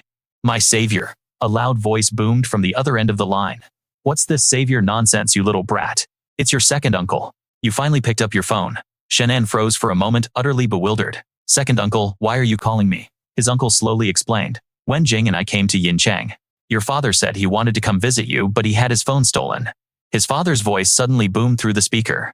You little punk, you haven't been home in so long. Got a little successful, and now you're too good to even acknowledge your own father, is that it? He laughed awkwardly and retorted, How could that be, Dad? He then thought to himself, Ever since my awakening, it's been one problem after another, a classic awakening manhwa plot. I don't even know how to explain it to my family, and now I'm making them come all the way here to find me. Without wasting any more time, his father's voice softened as he made a request. We're about to arrive at the Yinchang train station. Come and pick us up. All of a sudden, it sounded like trouble was brewing on his father's end, as he shouted, What do you people want? Shen An felt a surge of anxiety freezing up as he wondered, What's wrong? What's happening? His hand trembled, and his face turned pale. What is it? Lin Qiu walked over with a concerned look on her face, asking, What happened? Shen An's face was grim, as he recounted, My family might be in trouble at the station. This whole situation is getting tense, like a real-life manhwa recap. I have to get over there quickly. Hearing this, she enthusiastically offered, I'll go with you. Suddenly, a call came through that made Lin Qiu's voice turn serious and unhappy. All right, I understand. She looked a bit apologetic. Chief, I have to go back to the corporation to handle a few things first, so I can't go with you. But he didn't mind at all. You go on ahead. At the same time, Wei Wei stepped forward and declared, Then, I'll go with you. Shen An coldly refused. No need, Wei Wei. You should go back to the military and file your report first. I'll be faster on my own. With that said, he vanished in a flash. At that moment at the train station, a troublemaker was yelling loudly, Old man. First, you accuse me of stealing your phone. Now you're saying, I harassed your niece. You must have a death wish, don't you? Shen An's father stood his ground, demanding justice. My phone rang from inside your pocket, And I saw you put your hands on Wenjing with my own 2 eyes. You're nothing but a hooligan, a complete scoundrel. Hearing this, the blonde-haired thug furiously stomped on him. You're tired of living, old man, calling me a scoundrel. I'll show you what a real scoundrel is. Nearby, the second uncle fearfully grabbed a bald man's arm and begged, Big brother, we don't need the phone anymore. Can you please just tell them to stop hitting him? The bald man stared directly at Wenjing and gave a sinister smile. It's not impossible, as long as this little girl comes with me for 2 days. After saying this, a black-haired man behind him quickly moved towards her. Wenjing immediately screamed, What are you doing? Let go of me. The second uncle couldn't hold. He's okay, he says, rushing to her defense. You dare bully my daughter, I'll end you. And just like that, the bald thug lands a solid punch right in the uncle's face. These guys clearly have no shame. They beat the old man half to death and then toss him onto the train tracks. Leave this old geezer to me. Hearing that, the blonde-haired punk grabs a large container and aims it at Shen's father. All right, boss. Suddenly, he freezes, his collar snatched from behind. The blonde thug snarls, Who the hell are you? Let me go now, Shen, and smirks defiantly, and replies, Me, I'm here to take your pathetic life. With that, he tightens his grip on the guy's head. Instantly, the blonde punk is out cold on the floor. Shen An quickly rushes to his father's side and asks, Dad, are you okay? His father urgently replies, Quick, go save your second uncle. Right then, his uncle was being tortured by the bald thug, and Wenjing couldn't bear to watch. The pained look on her face was too much. Seeing this, Shen An lunges forward and twists the thug's wrist. The bald man screams in agony. That hurts so much. Shen An's face turns cold as ice as he says, It hurts. In a moment, the pain will stop. Wenjing, close your eyes, don't look. She quickly complies, squeezing her eyes shut. A blood-curdling scream rips from the thug's throat. He keeps screaming, My hand. The black-haired goon is so terrified he can barely stand. Seizing the opportunity, Wenjing rushes to her father. Dad. Second uncle shakes his head a few times and replies, I'm fine. Once things have settled down, Shen An turns to his own father and asks, Dad, what's going on? Father Shen begins to explain that this group of thugs had stolen his phone. When Wenjing called his number, the phone rang from one of the punk's pockets. They refused to admit it and even started getting physical with Wenjing. Seeing Shen An's gaze shift towards him, the guy in the gray shirt recoiled like a turtle into its shell, trembling uncontrollably. All right, Shen An began his interrogation. Wenjing, which one of them touched you? She pointed a finger straight at the guy in the gray shirt, just as he was trying to make a run for it. Exposed, the man immediately dropped to his knees and pleaded, I'm sorry, let me do it myself. He then began to punish himself, gritting his teeth to endure the pain. A startled Wenjing hid behind Shen An. All right, that's enough, just let him go. But just as they turned to leave, the bald thug refused to back down and provoked him. You got the guts to leave your name. He even threw out a threat. We're men of the underworld, Emperor. You dare to mess with us. The Emperor won't spare you. Shen An confidently introduced himself. Shen An, from the future group. Tell your so-called Emperor to find me at the Emperor Hotel. I'll be waiting. As soon as the words left his mouth, the thug sneered contemptuously. Future Group, ha. Even Lu Dingji, the chairman of Future Group, is nothing but a dog for our Emperor. You just wait. Hearing this, Shen An gritted his teeth in frustration. What did you just say? The bald thug repeated with glee. You punk, you dare to use the Future Group to threaten me. Don't you even know who your own chairman works for? And then Shen An quietly thought to himself, Lu Dingji. He seems to be just a minor manager in some department. If it weren't for his strange name, I wouldn't even remember him. But how did he become the chairman? He quickly tried to call Lin Qiu, but it was no use. We're sorry, the number you have dialed is currently unavailable. This made Shen An even more confused. Lin Qiu never turns off her phone. What could have happened? I need to go back and see what's wrong. Seeing him hesitate, the bald thug got smug. Scared now, aren't you? I'll give you one last chance. Kneel down now. An annoyed Shen An delivered a swift kick right to his mouth. You're too damn loud. Afterwards, he turned and said sheepishly, Dad, I think there might be a problem at the company. Can I take everyone to a friend's place for now? His father, understanding the situation, agreed. Go handle what's important first. At this point, Shen An decided to try his last resort. Surely someone in the government can help me. It's a classic development in this kind of system, Manhwa. But things didn't go as planned. We're sorry, the number you have dialed is currently unavailable. What in the world is going on? Second uncle, feeling a bit awkward, suggested little Anne, maybe we should just get a room at an inn for now. Shen An turned and said, Second uncle, I have no idea who we're dealing with. Let me find someone to look after everyone first. He then called Chu Yushi. Oh, to what do I owe the pleasure, Big Boss Shen? I'm so honored you had time to call me. This is turning into a great manhwa recap. It's about my family. Shen An got straight to the point. Can you look after them for me temporarily? I have to go back and handle a few things. Of course, she replied. As it happens, my dad is also at home. I never thought we'd be at the meeting the parents stage so soon, haha. Shen An immediately blushed at her teasing. You, stop talking nonsense, his father curiously asked. Is our little Anne in some kind of trouble? About 10+ minutes later, Chu Yushi arrived, smiling and waving at everyone. The moment she saw Shen An step out, she rushed over and threw herself into his arms. Hey, I'm so glad you remembered to call me. Wen Jing was stunned, covering her mouth as she gasped. You're the famous superstar Chu Yushi. She playfully brought a finger to her lips. Shh. This is the kind of twist you'd see in an awakening manhwa. Wu H greeted them with a warm smile. Dad's second uncle, little sis, hurry and get into the car. Let's head to my place. All right. But hearing her call his father, Dad, infuriated Shen An, who immediately confronted her. It was her. Wu H simply told him to handle his own business, guaranteeing that no one would dare to touch his family. With that, she sped off in her car. He hastily made a call. It was to Wang Bao. Bao, how is Lin Qiu doing? Boss Meng Ji is in critical condition. What happened, boss? You need to get to the first hospital immediately. The doctors say Meng Ji isn't going to make it. After hearing that, Shen An instantly vanished and reappeared at the hospital. At the hospital, Wang Bao spotted Shen An and called out, Ah boss, you're finally here. I'm fine, but what about Meng Ji? I won't let anything happen to Meng Ji. Give me the short version of what happened. Where is Lin Qiu? Wang Bao began to explain. We returned to the hotel. I was starving, so I crossed the street to grab a bite, while Director Mu went in ahead of me. After that, I saw several men in black chasing after Meng Ge, and by then, he was already severely injured. I fought them off to rescue Meng Ge and managed to escape. The doctor says his condition is grim, and they wouldn't let me into the operating room. Shen An immediately used his clairvoyance to peer inside. Wang Meng was lying on the operating table on the brink of death, yet the doctors around him were busy arguing with each other. Shen An's eyes narrowed as he burst through the doors. Damn it, instead of saving him, you're standing here arguing. Hey, who are you? You can't be in here.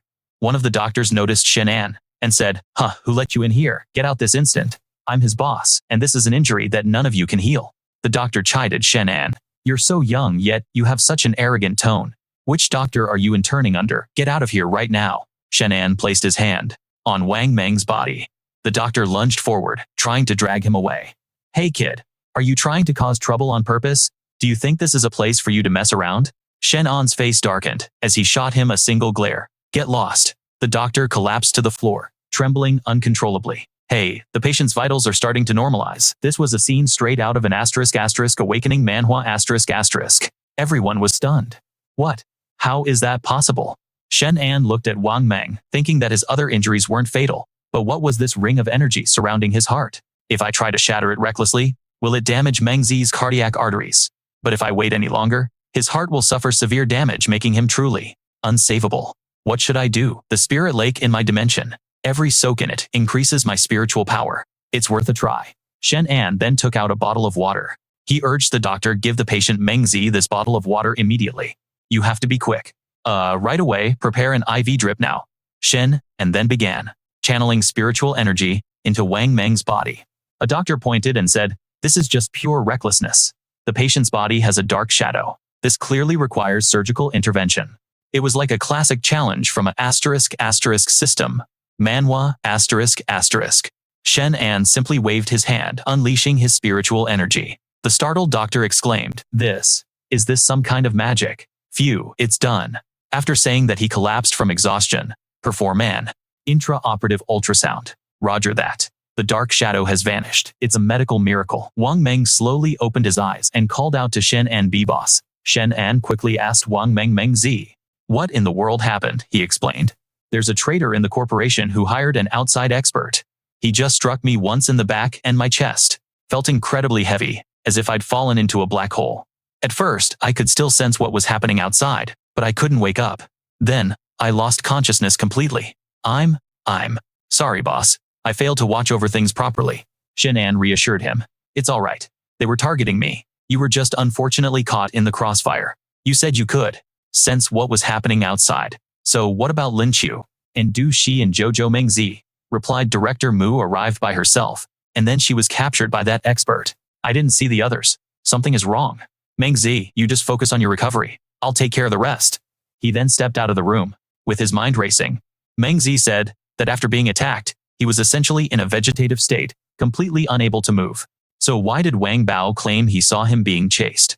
This part of the ***manhwa recap** wasn't adding up, but Wang Bao would surely never lie to him. Just then Wang Bao called out loudly, "Boss, but Shen," and didn't seem to hear him, still lost in his thoughts. It seems that someone is helping us. This person must have been the one who saved Meng Zi, but who could it be? Moreover, Meng Zi's attacker could have easily killed him on the spot. So why did they let him live? Was it a warning or a test of my strength? Lin Qiu reached the 3rd rank after the battle in the underpass. What kind of expert could possibly capture her? Among our rivals in Yinqing, only Jiqing Pharmaceuticals possesses that kind of power. He turned and asked Wang Bao, "What about Jojo and Du Shi?" Bao explained, "Miss Qiu received what seemed to be a very important call. She told Jojo to go shopping and unwind for a bit before heading back to the Poison Snake Hotel, and I was tasked with standing guard outside." He then turned on his phone and added, "Lin Qiu must have known something was wrong at the corporation, and fearing for everyone else's safety, she decided to go alone. Hopefully Poison Snake can track her location. I need to ask Old Song if there have been any recent movements from Jiqing Pharmaceuticals." "Boss Shen, Old Song, is everything all right? You sound different." On the other end, Old Song's voice was grim as he said, "My apologies, Boss Shen. The Song family can no longer hold Jiqing Pharmaceuticals in check. I'm truly sorry. What happened, Sai? I really shouldn't be saying any of this, but since it's you, Boss Shen, I'll tell you the truth. The head of the family has issued an order. From this day forward, we are forbidden from opposing Jiqing Pharmaceuticals. In fact, we are to support their actions with all our might." Shen An's voice hardened. "So the Song family and Jiqing Pharmaceuticals are in bed together now. Does that mean we've become enemies?" Old Song continued. "The Song family was previously aware that Jiqing Pharmaceuticals was colluding with the Dark Organization, which is why we decided to move against them. However, the night before last, an uninvited guest arrived, and not a single person in the Song family could stand in his way. Yet, he didn't harm any of our family members. He went straight to see the family head. It was after their meeting that the new order was given.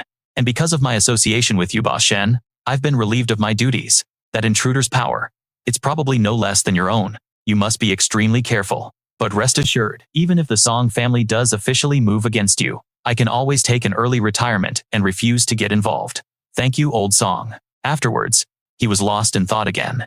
The attacker's technique, that precise strike to the heart. Even Meng Zi couldn't perform such a move. If this assailant and the mysterious figure who infiltrated the Song family are one and the same, then the true power behind Jiqing Pharmaceuticals is terrifyingly immense, like something out of a top-tier awakening manhwa. Shen An then handed Wang Bao a flask of life-giving water with instructions. "Bao, I'm counting on you to look after Meng Zi. This is spirit water. If you feel your injuries flaring up, take a sip. Do the same for Meng Zi. Make sure he drinks plenty to restore his vital energy." Wang Bao nodded obediently.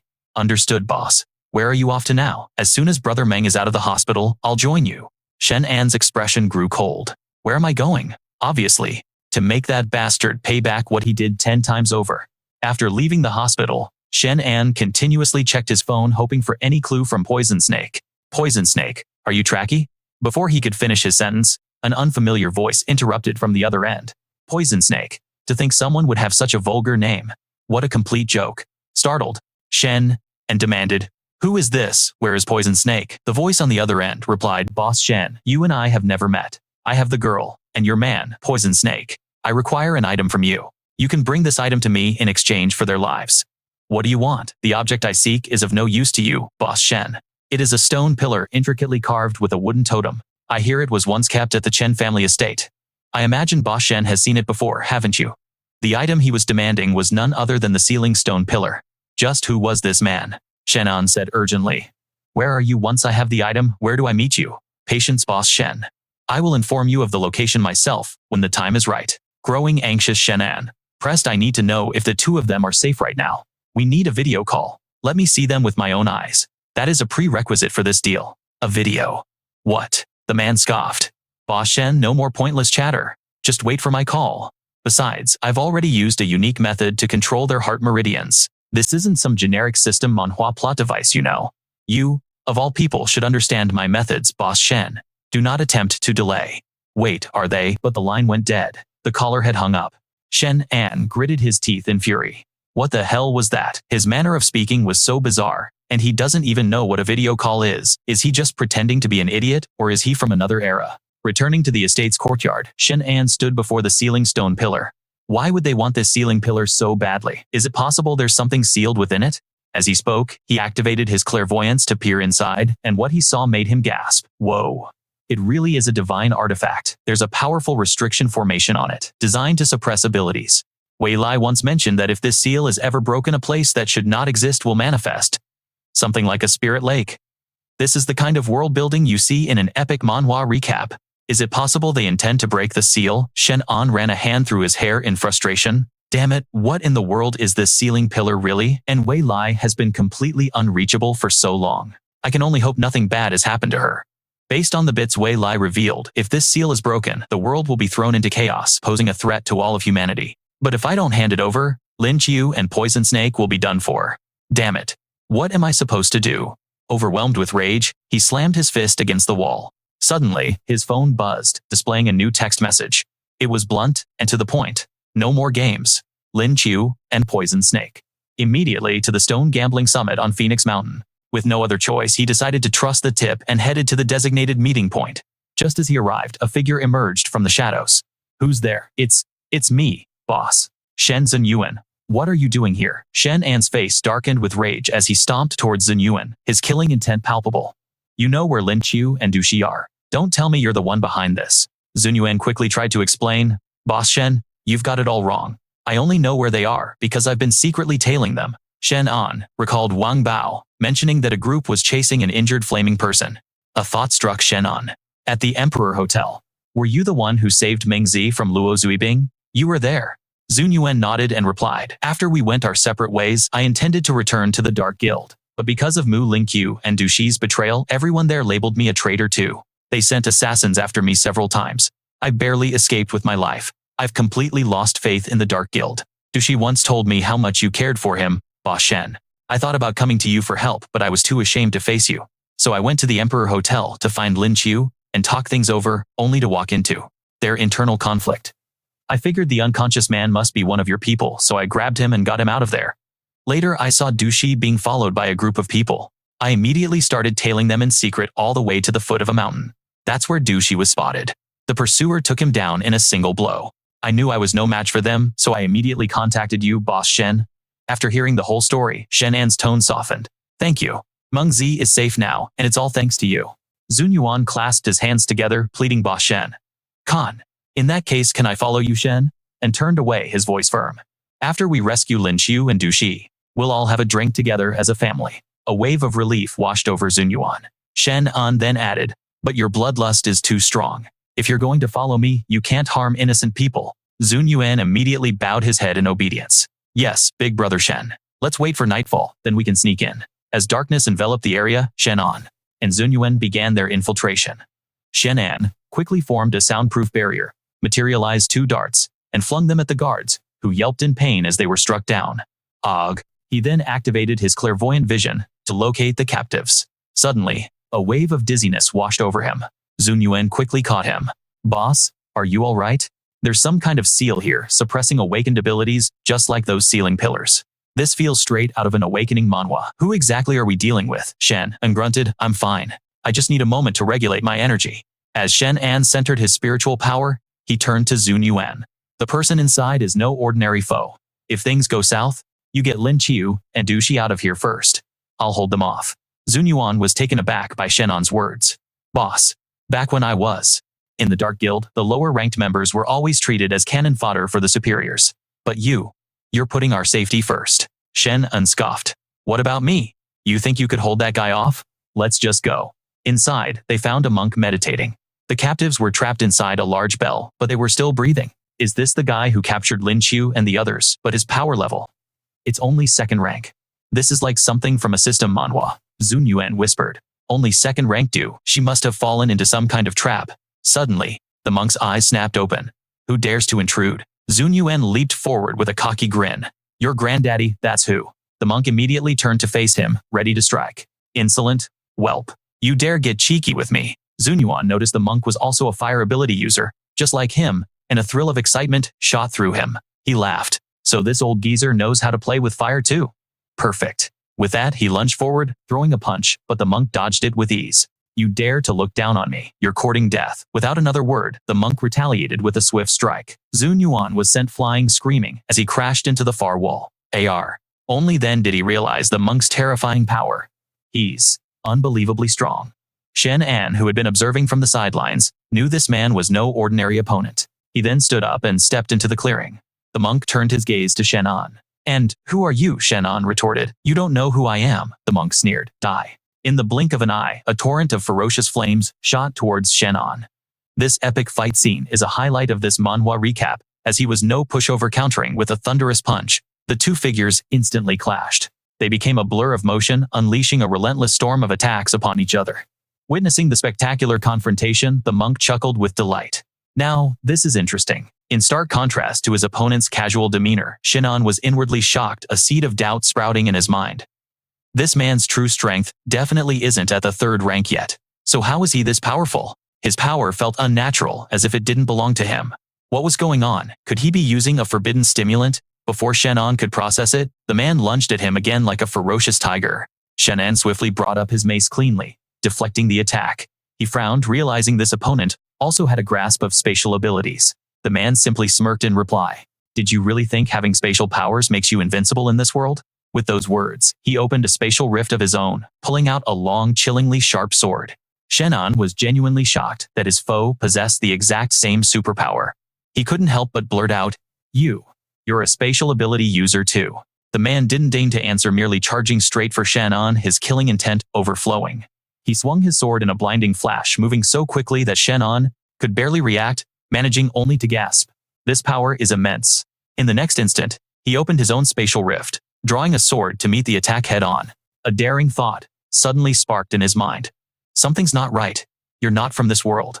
Hearing this, the mysterious cultivator paused, his gaze turning sharp and probing. What makes you say that? Shen An calmly analyzed the situation. In this world's awakening manhwa-like setting, the strongest awakened beings don't exceed the third rank. Your combat power has already surpassed the third rank mid-stage.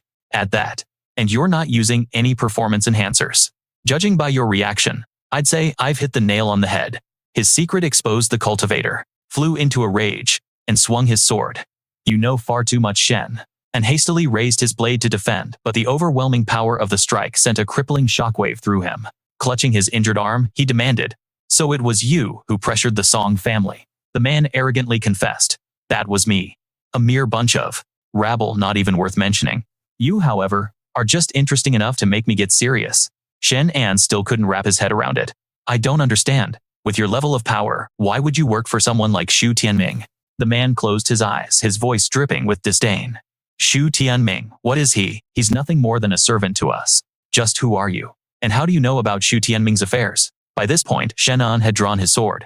Its jet black blade held steady, as he spoke with an icy tone. You don't know me yet, you came to abduct my people. Isn't it obvious that you're being used by Xu Tianming? At these words, a flicker of realization crossed the opponent's face. He stared wide-eyed at him. You're Shen An, where's the stone pillar seal? Shen An then proposed a deal. I know I'm not your match, so I'll give you the stone pillar seal. I just hope you'll keep your end of the bargain and release my people.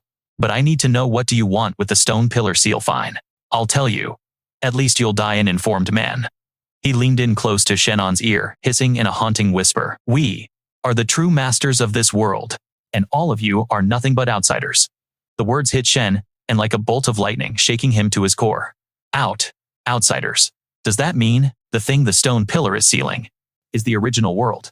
The spiritual energy resurgence began with an earthquake, so the earthquake must have broken the seal. The mana from the original world flowed into ours. Is that why people began to awaken? This is a classic system, manhwa plot twist. If everyone from the original world is as powerful as him, how could our world possibly stand a chance? The earthquake already happened. I have no idea how many beings from that original world have already crossed over. The horrifying implications made Shen An yell out loud. How many of you have come to this world? The man let out a sinister chuckle.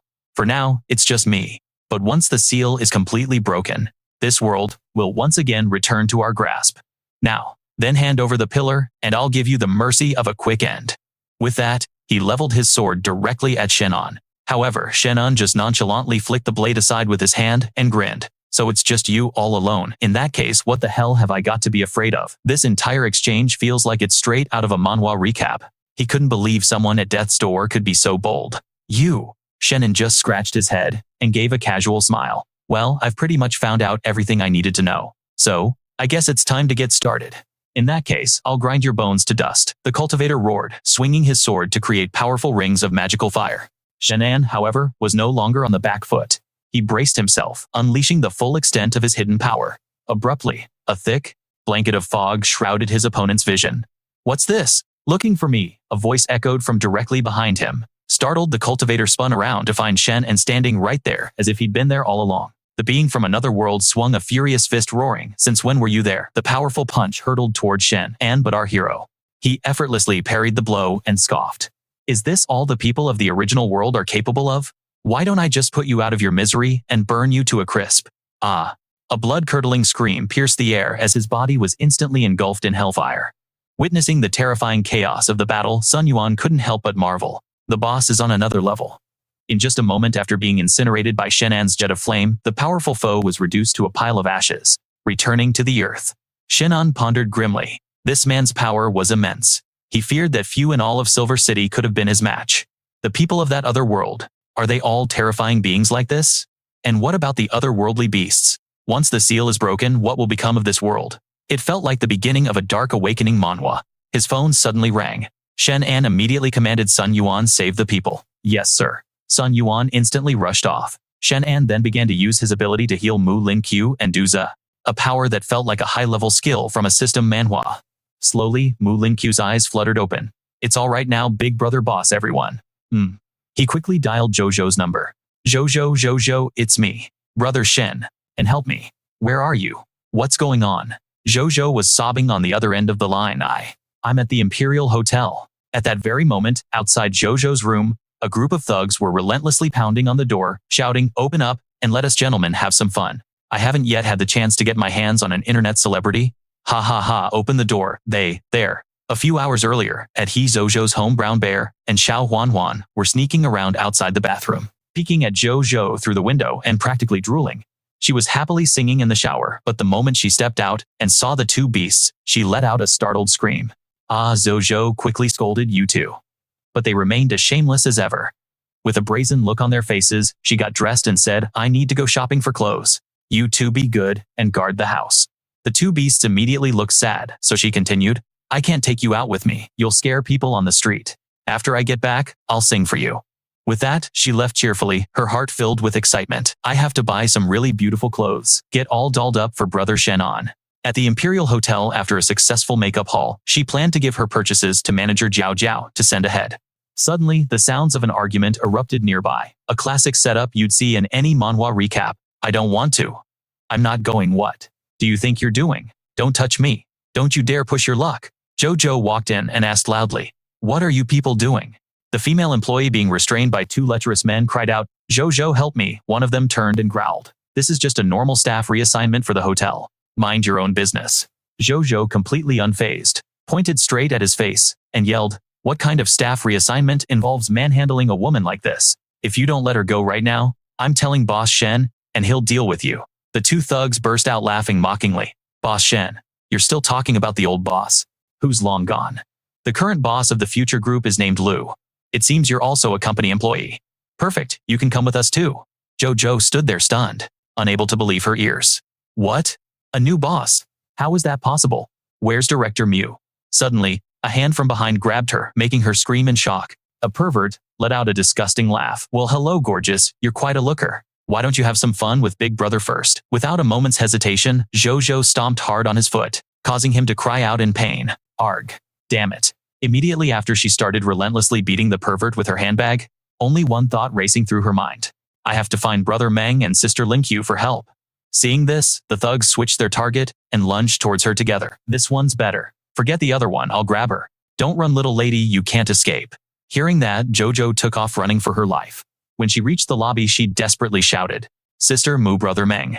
A woman in a green dress appeared out of nowhere, glaring at her appraisingly. "You're one of Shen An's people?" Jojo asked blankly. "Who are you?" The woman gave a vicious command. "Seize her." "What do I do?" By now, Jojo was completely surrounded by the men cornered against a wall. Just as things looked hopeless, Mu Yingmeng cracked open a nearby door and shouted, "Sister Jojo, over here." Hearing his call, Jojo sprinted towards him, narrowly escaping. The two of them quickly locked the door and barricaded it with a chair. Overcome with terror, Jojo immediately called, "Shen An, brother. Brother Shen An, save me." The sound of the thugs pounding on the door echoed relentlessly. "Open up and let your big brothers in to have some fun. I've never gotten to play with an internet celebrity before. Ha ha ha." That vicious woman gave us the green light. A command was given, "Jam the signal here. Don't let her call for backup. You lot go find a power saw." Understood. The rest of the thugs headed downstairs to guard the exits, making sure no one could escape through the windows. Beep. Suddenly Jojo's phone went dead. They had jammed the signal. A terrified Mu Yingmeng asked Sister Jojo, "Is Director Shen going to come save us?" Jojo squeezed Yingmeng's hand tightly, trying to sound confident. "Brother Shen An will absolutely get here in time. We just have to hold out." But just moments later, the horrifying sound of a power saw ripped through the air as they began tearing through the door. Quick, get the table. Block the door." The two girls threw all their weight into pushing a heavy table against the entrance, desperately trying to buy themselves a few precious seconds. Jojo desperately told herself that Shen An was coming. Just a few more minutes, brother Shen An will be here. Suddenly, from the ceiling above them, this is the kind of tense situation you often see in a manhwa recap. A thug dropped down, a twisted grin on his face. "A few minutes, you think that's enough? You might be a quick finisher, but I'm known for my endurance." With a final crash, the door splintered and burst open. Mu Yingmeng let out a piercing scream. The thugs lunged forward, pinning Jojo to the floor. She thrashed wildly, screaming for help. "Let me go. Don't touch me." The goons ripped at her clothes, laughing like animals. "Hehe, little sister, don't fight it. The more you struggle, the more this gets me going."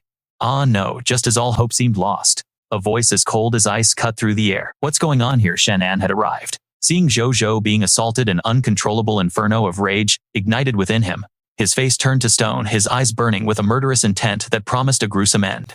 The terrified thug screamed, "A monster." Seeing Shen An, Jojo cried out through her tears, "Brother Shen, you came." Without uttering a single word, Shen An lunged, grabbing the blonde-haired thug by the throat and roaring, "Do you have a death wish? I, you bastard." The thug couldn't even finish his sentence before Shen An crushed his throat, ending his life instantly. Seeing this, his accomplice stumbled back in sheer terror. As for the last one, Shen An unleashed a torrent of flames, reducing him to nothing but ash. "There's a fire," the security guards yelled as they rushed in. Shen An pulled Jojo into a tight embrace, comforting her. "It's all right now. No one will ever harm you again. I've eliminated all of them." Jojo buried her head in Shen An's chest, sobbing uncontrollably. "I knew you'd come. Whenever I'm in danger, I knew you would always come for me." The wicked woman saw Shen An and stammered in absolute terror. Director Shen, how are you back?" She frantically yelled to her men. "Get the experts up to the second floor now, or we're all going to die." Shen An turned to Mu Yingmeng and asked, "What has happened to the corporation while I was gone?" With tears welling in her eyes, she began to explain. "Director Shen, while you were away, Director Liu and Vice Director Liu brought in a group of powerful fighters from outside. They unalived everyone loyal to you in the corporation, and then they forced us to serve their clients as hostesses. Then where is manager Jiao Jiaoshe? She was taken away by Vice Director Liu Jin." Shen An gritted his teeth, his aura radiating pure murderous intent. "Take me to Liu Jin." This whole takeover plot is classic system manhwa stuff. A mob of thugs, armed with blades, rushed out, blocking Shen An's path. The woman sneered, "Humph, kill them and I'll reward each of you." Before she could finish, she suddenly collapsed to the floor dead. The goons panicked. What just happened? Was that an invisible sword aura? Shen An's voice was low and menacing. "Get lost now, and you might live." They were utterly terrified. In the blink of an eye, they scrambled for their lives. Not a single one of them had any real fight in them. Just then, from the main hall, a voice filled with rage cried out, "You're a filthy animal. Even if I become a ghost, I'll never forgive you. I will kill you with my own 2 hands." The lecherous old man, having just had his fun, turned with a wicked smile. "A ghost, you say? You can become one after I've had my fill of you." "Ha." Another girl called out Sister Jiao Shen, and immediately asked, "Is that the so-called Vice Director Liu?" "That's him."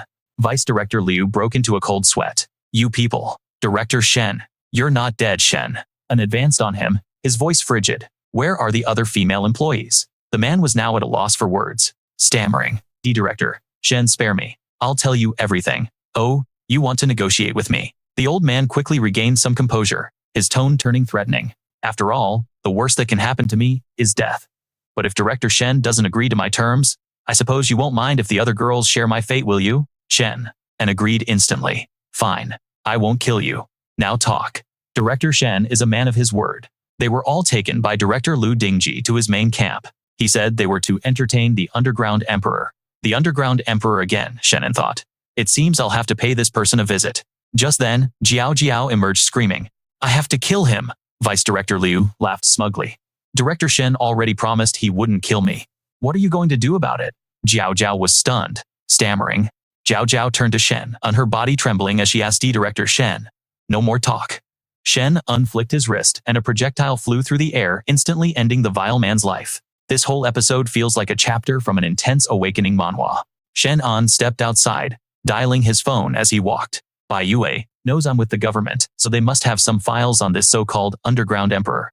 The number you are trying to reach is currently unavailable. Switched off, huh?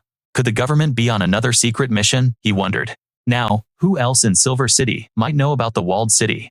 Ah, I know. Of course. Just then, Elder Chu's phone began to ring.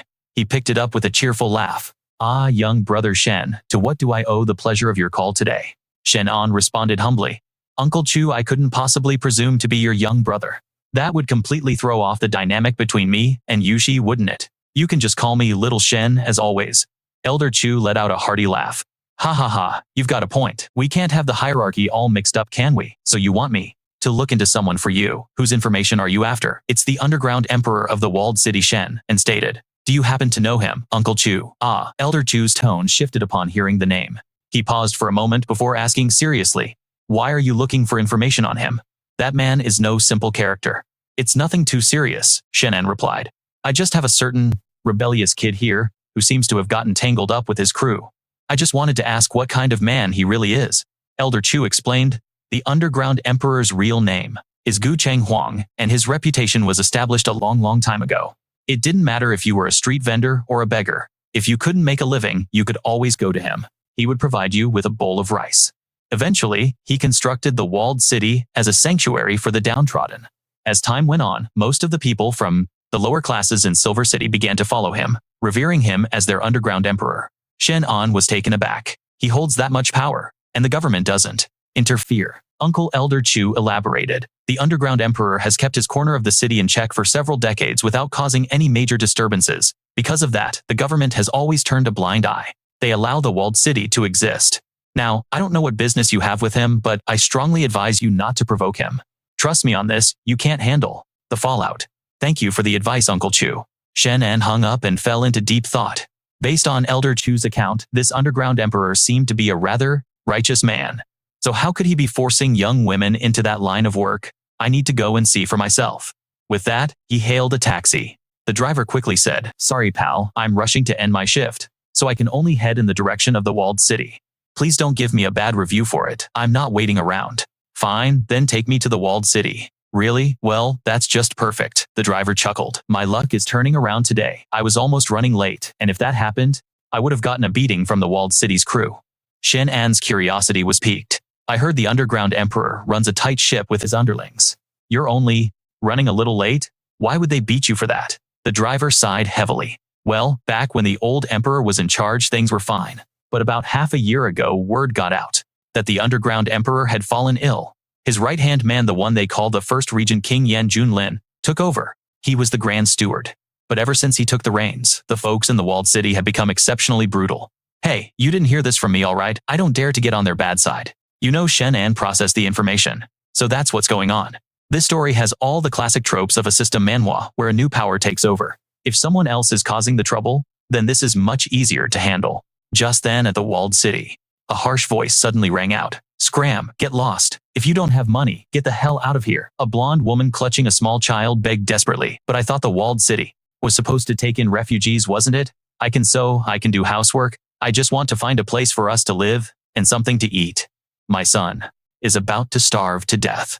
A man with red hair yelled back. Damn it. If we let every stray in here to eat, where the hell are we gonna put you all? You want in? Fine. Pay up.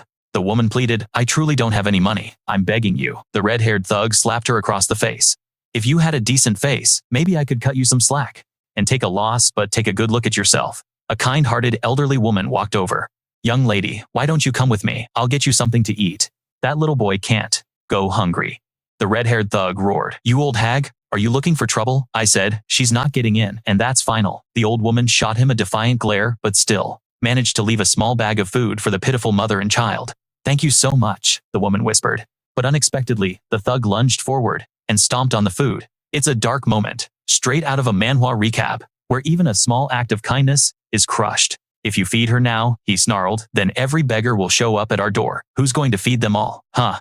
He then turned his rage on the old woman, shouting and raising a hand to shove her. You're just looking for trouble. Trying to mess with my business, are you? Then you can forget about having a peaceful life. Whoa there, Shen An quickly rushed over to help the old woman up. Careful now. Why don't you sit here and take a break and rest for a moment? Seeing him interfere, the goon stormed over and demanded, who the hell do you think you are? Before the punk could even finish his sentence, he caught a swift slap to the face, courtesy of Shen An. You bastard, you dare to hit me. Boys, get him and tear him apart for me. Shen An's eyes blazed with fury as he growled. I'd like to see which one of you has the guts. The thugs were instantly terrified. You just wait. I'm gonna go get my boss. Shen An silently appeared right behind him, his voice low. Don't bother. I'll go with you to meet your leader. Right now. Arriving at a nightclub, a man asks, Xiao Ji, why are there so few girls this time? The waitress replied with an awkward smile. Well, Master Yan, I had to discipline a bunch of ignorant girls, so they're a bit bruised up. I was too ashamed to bring them out to serve you. The man sitting next to him chimed in. You clearly don't know how to treat a delicate flower at all. If they're disobedient, just throw a little more money at them. Why resort to hitting them? As he spoke, he turned and forcefully grabbed the waitress's chin. Tell me, am I right? Little beauty Master Yan is absolutely correct. Suddenly, with a loud bang, the door was kicked off its hinges. What the hell was that? Who's there? Shen An swaggered in his voice, dripping with ice. Your grandpa's here. The captive student saw Shen An and immediately cried out for help. CEO Shen, please save us. Master Yan looked at Shen An completely stunned. Shen An, you're still alive. How is that possible? Shen An just smirked at him. What's the matter? Surprised to see the new boss of the future?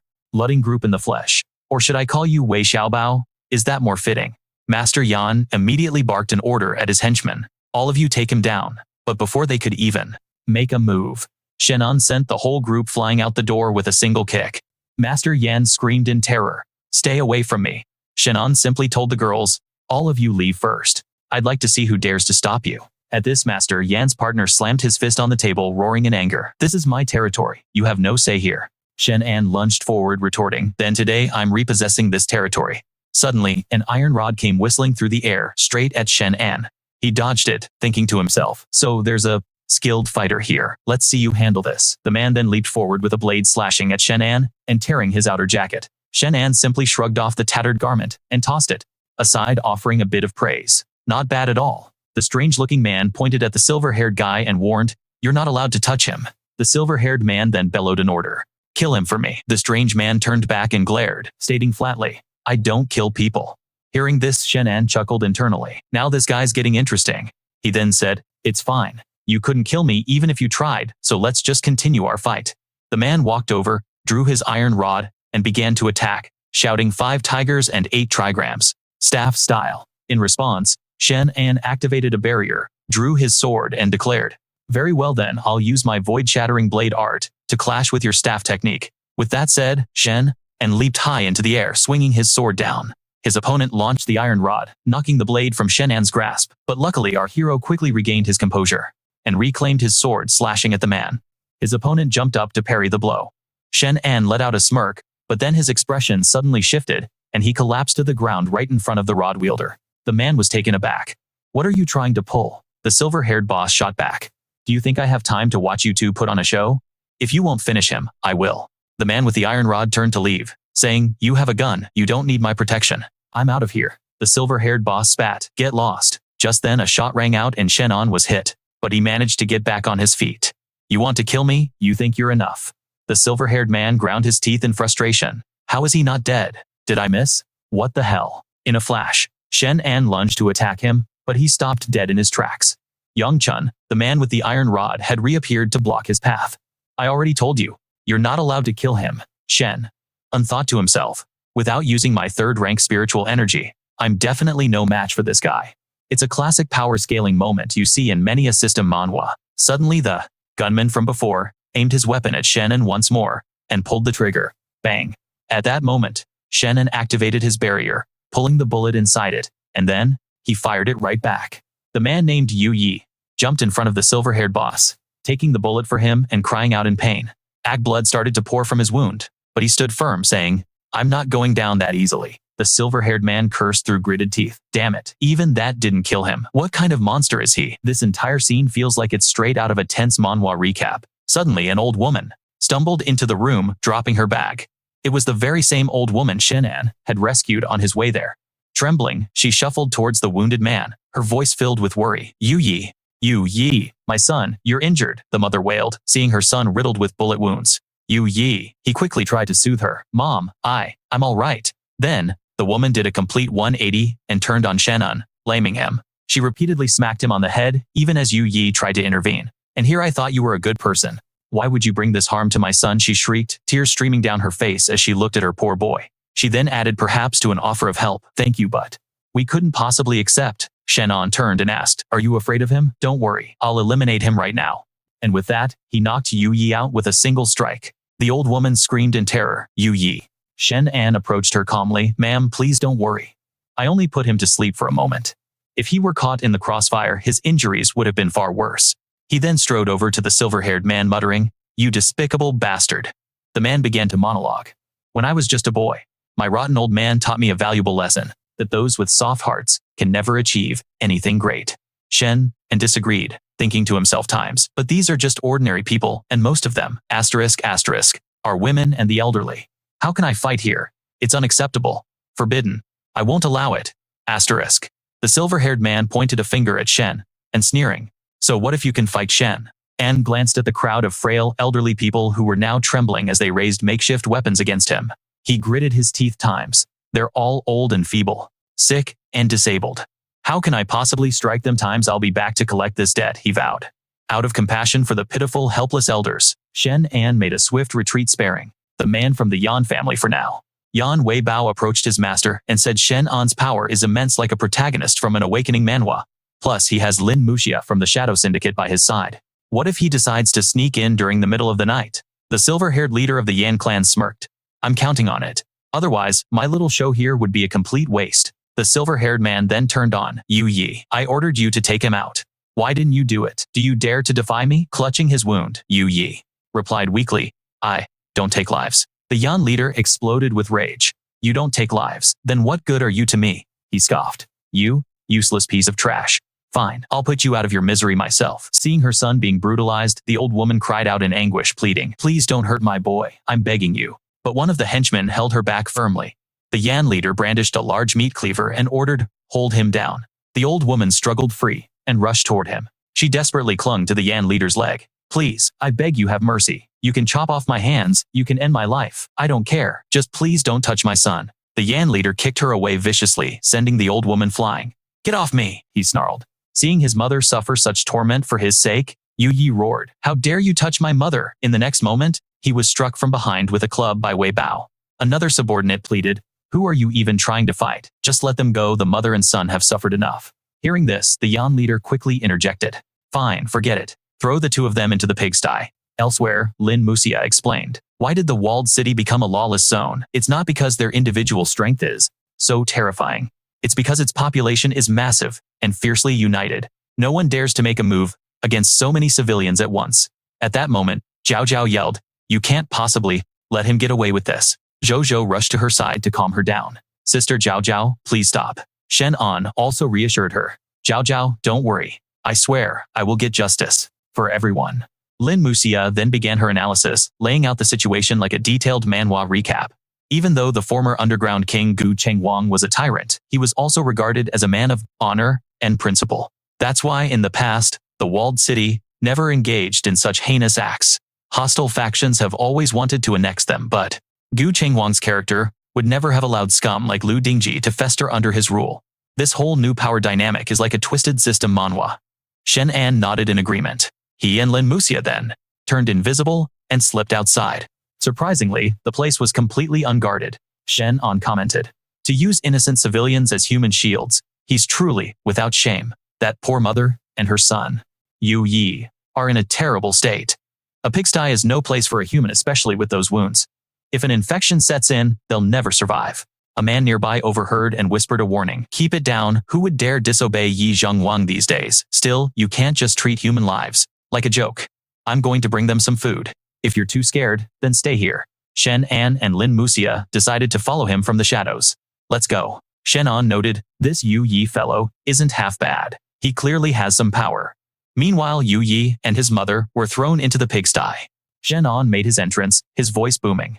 Outraged, she cursed, you beast. Then the mother and child accepted the food and returned the container to Auntie Vin, who immediately hurried away. The old woman, spotting Shen An, asked in surprise, oh, it's you. How on earth did you get in here? Then clasped her hands together, pleading, can you please save my son Shen? And quickly asked Auntie, can you tell me where I can find Gu Changhuang?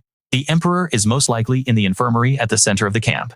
If you head towards the middle, you'll see a massive banyan tree. That's the spot. The emperor is a good man, you mustn't hurt him. Shen An replied reassuringly. You can rest assured, Auntie. Just then, one of the henchmen tailing Shen An made a phone call to report in. Brother Hai, that guy you mentioned is here. He just left Yu Yi's place.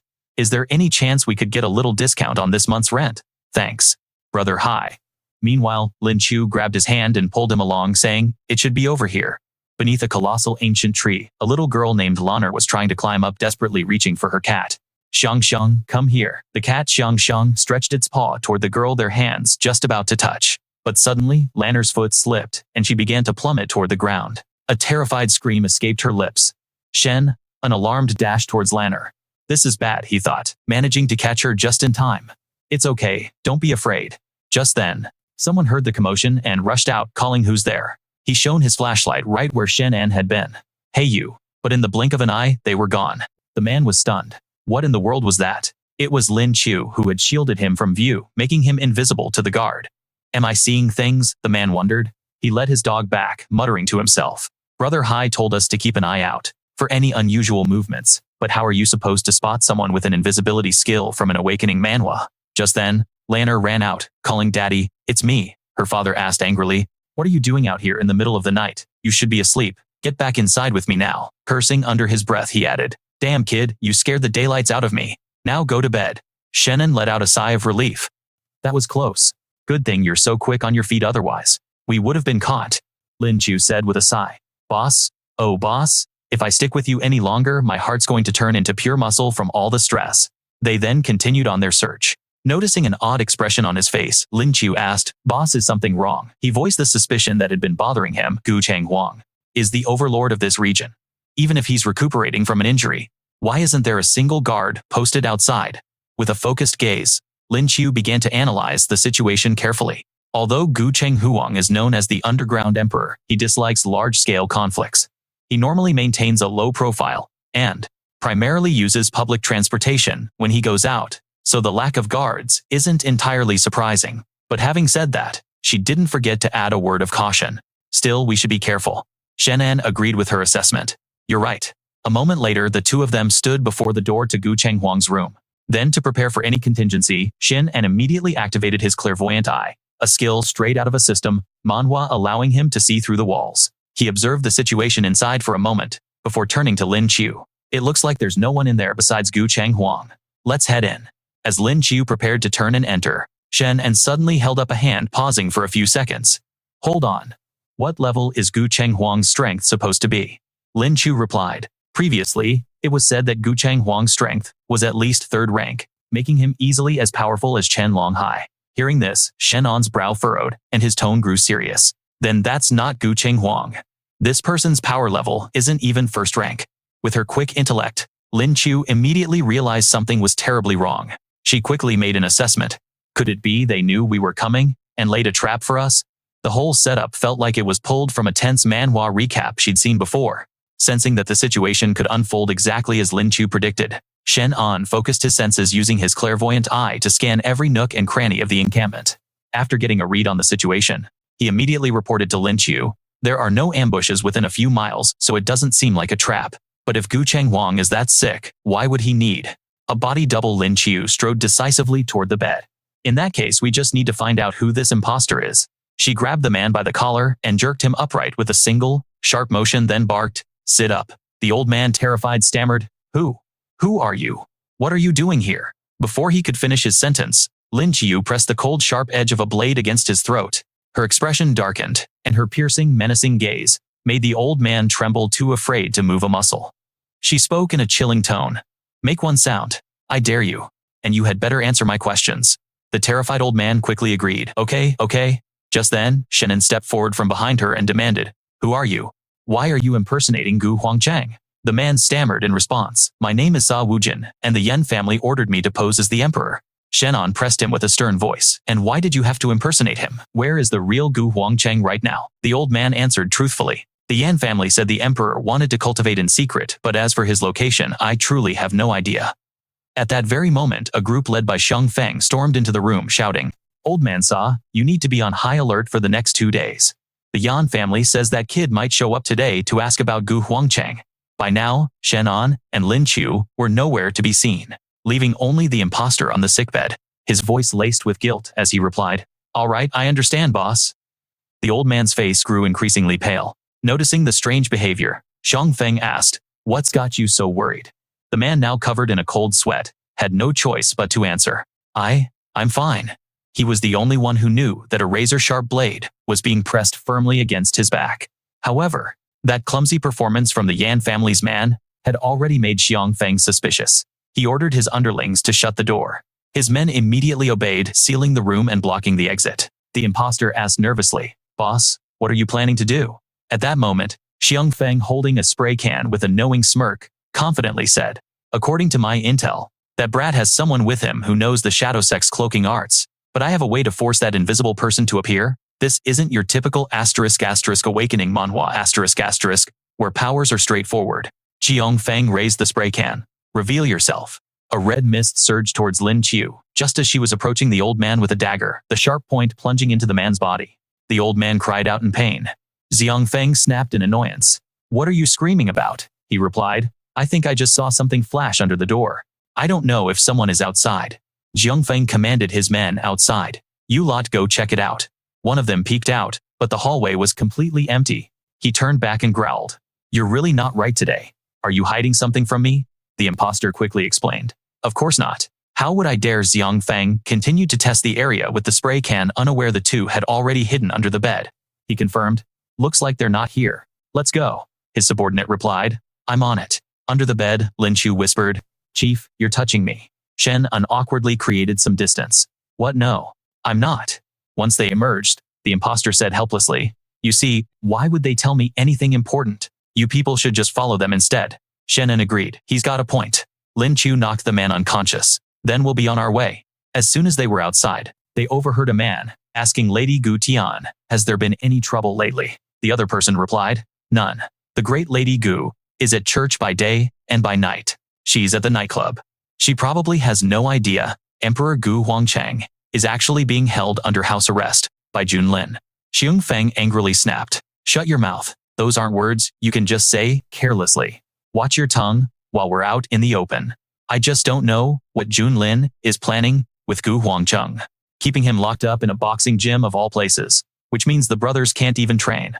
My hands are getting really itchy. Come on, we should go check on Lady Gu Tian first. This whole plot feels like it's straight out of a *** system, Manhwa ***, with factions and hidden schemes everywhere. Lin Qiu revealed Gu Tian is the only daughter of Emperor Gu Huangchang, but there's very little information about her, except for rumors that she is extremely rebellious. Xiang Feng's group watched some men up ahead say, You better drop the high and mighty act. The emperor is gravely ill. Who's left to spoil you now? That's right. Stop causing so much trouble already. He scoffed at them, just a bunch of outsiders, acting all high and mighty because they have some minor business with Junlin. Just wait, they'll get what's coming to them. A subordinate asked for his opinion. Should we help, sir? Just then, the arrogant thug from before was sent flying by a powerful kick. The man sailed towards Xiang Feng, who casually sidestepped him, and said coolly, You think she needs help? Gu Tian was the one who delivered that kick. She then warned the other girl, If you can't protect yourself, then don't come to a chaotic place like this to hang out. Go home quickly. The girl burst into tears. I'm sorry. Xiang Feng waved to her from the shadows. My lady. Gu Tian immediately spun around as she sensed something unusual, but the street corner was completely empty. Shen An was holding his partner hidden against the wall. This young lady's 5 senses seem to be on another level compared to ordinary people, huh? It looks like she's also an awakened master. Lin Chu sighed wearily. Great, another beautiful awakened master out in the open. This is turning into a proper asterisk manhwa recap asterisk of powerful women. Hung Fong asked curiously. Is something the matter? She simply replied. It's nothing. He then turned to Lam Thu with a wry smile, saying, now that we know Gu Huangcheng is being held by Yan Junlin at the boxing gym, let's just head there directly. We can grab one of his lackeys and see what we can get out of them. The two of them made their way to a dilapidated block of buildings. Lam Thu confirmed this was the spot, sensing the potent aura of a master from within. Shen An felt it too, although faint. It was unmistakably third rank or higher, a power level worthy of an awakening manhwa protagonist.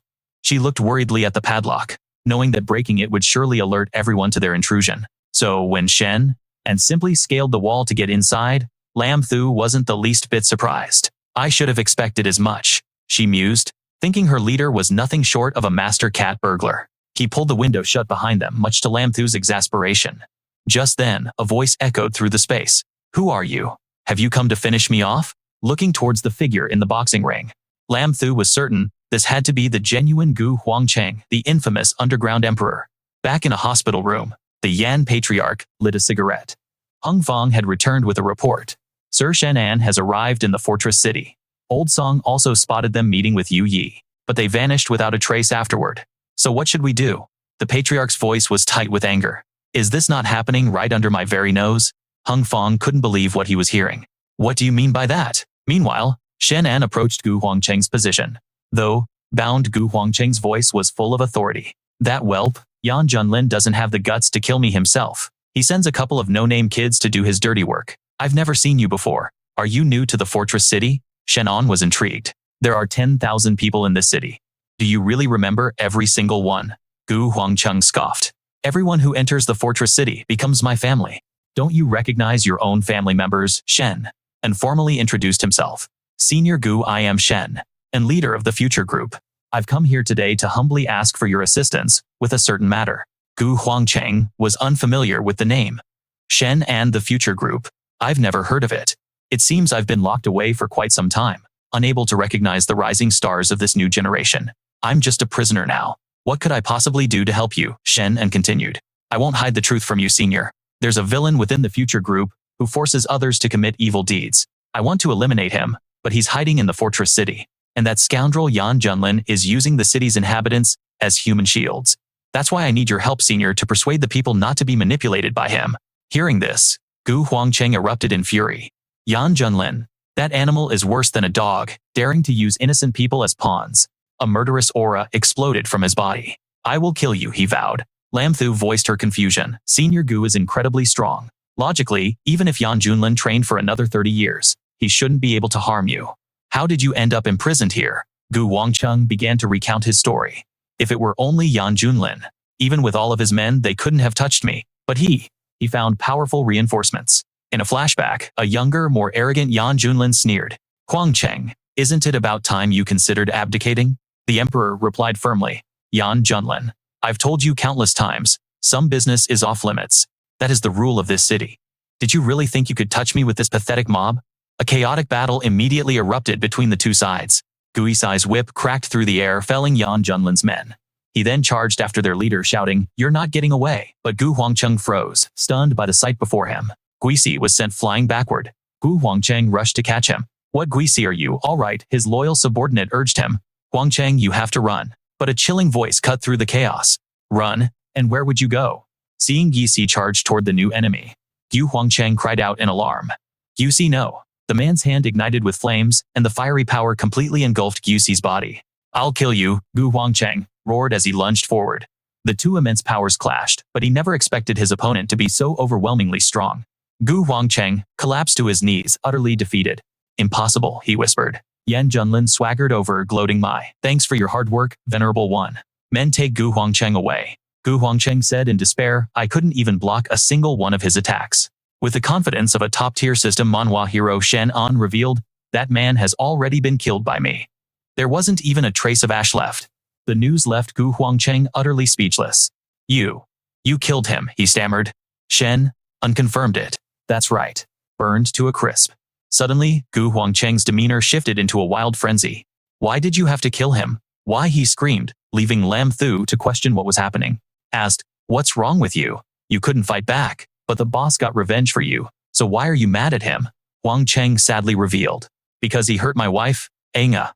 I've never seen a technique that could damage the heart's meridians like that. That kind of power is straight out of a high-level system manhwa. If he's dead, I'm afraid no one in this world can save Anga anymore. Seeing Shen and point to himself, he clung to a sliver of hope. Are you saying you can? He replied. If I can kill him, then breaking his technique is any different. It's just a simple trick of surrounding the heart's meridians with energy, leaving only a thread of life. How could I possibly not be able to undo it? Let's first get the senior out of here. Huang Cheng refused. I'm not going anywhere. Anga is in Yan Junlin's hands. If I leave, he will surely kill her, unless you can bring Anga back for me to see with my own eyes. Shen An appreciated his loyalty. You're quite the devoted man, aren't you? I accept. Lin Qiu whispered. But how would any of us know where Yan Junlin would hide someone? We'll have to search. Shen An suddenly remembered. That's right. Is Gu Qian your daughter senior? Why does she seem to know nothing about what happened? Huang Cheng replied. It's all part of Yan Junlin's scheme. He lied to Qianer, telling her that I injured her mother while practicing my techniques, and then vanished. Qianer was always close with Nga, but now she must hate me to the very bone. Shen An couldn't stomach such a tactic, exploiting human nature, an unforgivable sin. Senior, please leave this to me. Returning to the hotel, he gave an order to his subordinate. Here's the situation. Yan Junlin has likely hidden Gu Huangcheng's wife somewhere outside the camp. Go and investigate. See that you do, he ordered. Yes, boss. A shout suddenly echoed in his ears. Pay with your life, Shen, and glance out the window. Why were so many people gathered in front of the hotel? Lin Qiu rushed in to report. Boss, there's trouble. He was surprised. Lin Qiu, what is it? Who are these people? She reported. They are all residents of the camp. Outside, another subordinate reported. Boss, it seems someone died in the camp last night. Now, they're surrounding our hotel, demanding an explanation. He was suspicious. Someone died. I'll go see. Lin Qiu advised. Boss, don't go just yet. Let me check out the situation first. This way, there might still be room for de-escalation. Shen An agreed. Then be careful. The moment she cracked open the door, a chant erupted from the crowd. A life for a life. A life for a life. Shen An thought to himself, even if someone died in the camp last night, why come here? And who exactly died? Could it be Yu Yi? This whole situation feels like something straight out of an awakening manhwa. Lin Qiu stepped back inside, murmuring, this is bad. He walked over and asked, who on earth died? She said in a daze. The underground emperor Gu Huangcheng is dead. Shen An was shocked. That's impossible. The moment they saw him step outside, the crowd roared. The doors opened. It's him. He's out. Yan Junlin, leading the crowd, pointed an accusatory finger. Shen An, the emperor had no quarrel with you, so why did you kill him?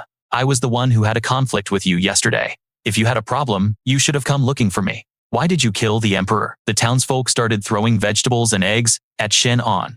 Pay with your life. A subordinate stood in front to block them. Boss, be careful. Shen An was pondering, where is all this coming from? He pushed the man aside. I'm fine. Then he challenged Yan Junlin. On what grounds do you say I killed Senior Gu? Wasn't it you who snuck into the camp last night to see the emperor? Shen An was left speechless, unable to refute it. Seeing his chance, Yan Junlin pressed his advantage. Do you dare to answer? Did you really think that you could sneak into the camp without anyone knowing? Yan Junlin had someone bring up a laptop. But the heavens have eyes. Let's let everyone see for themselves. A familiar voice played from the laptop. The killer is bold. You two made your move. I've never seen you before. You must be new to the camp. He never expected to be framed like this. What? Yan Junlin sneered. Didn't see that coming, did you? You're a brilliant actor, the perfect star for this little manhwa recap we've got going on. You played your part perfectly. He then told the crowd. While the emperor was training, he unfortunately injured his own wife. He was so afraid he might hurt someone else that he asked me to lock him in the boxing gym. And you treacherous villain, took advantage of the emperor's confinement to assassinate him. You're worse than an animal. Shen An radiated pure killing intent. You dare to slander me? Gu Qian rushed from behind to attack him. Lin Qiu quickly shoved Shen An aside. Watch out. She turned and scolded her. Are you out of your mind? You're trying to kill someone before the facts are even clear, Gu Qian retorted. The witnesses and evidence are all here. What's left to argue about? Did you actually see the boss kill the emperor with your own eyes? Quan Lin countered. He had a grudge against us, which is why he snuck into the encampment at night. If he wasn't here to kill someone, was he coming to apologize? The emperor was assassinated the moment you arrived, so who else could it be but you? Gu Qian commanded. Step aside. Lin Qiu refused. As long as I'm here, don't even think about laying a hand on the boss. Gu Qian then decided to eliminate her as well. Fine, then you're an accomplice. You can die first. With that, she lunged at Lin Qiu, who swiftly leaned back, dodging Gu Qian's incoming fist. Lin Chu was initially overconfident, but her special ability, a stealth skill straight out of an awakening manhwa, proved useless as Gu Qian dodged her invisible attack. She was stunned. What? How does she know where I am? Gu Qian closed her eyes, relying on her other senses. So what if you're invisible? Without relying on sight, my speed is even greater. Lin Chu scoffed. You're bluffing. But then, she took a heavy punch to the gut from Gu Qian. Shen An rushed to her side. Lin Chu, are you all right? She answered toughly. It's nothing, let's keep going. Gu Qian, with her eyes still closed, sensed her opponent's every move, and threw a precise kick toward Lin Chu. Lin Chu used her hands as a pivot on the ground to launch herself into a counter kick at Gu Qian. However, Gu Qian caught her ankle in a vice grip. Got you. A sickening crack of bone echoed as Lin Chu screamed in agony, her face drenched in a cold sweat. Shen An cried out her name in alarm at the sight. Gu Qian then turned her murderous gaze on him. Now it's your turn. I'm going to kill you. Shen An's men formed a wall shouting, don't come any closer. He pushed them aside. You are no match for her. Get back. Shen An then strode forward angrily. Gu Qian, I swear I did not kill your father. She responded by slugging him in the face, sending him staggering backward.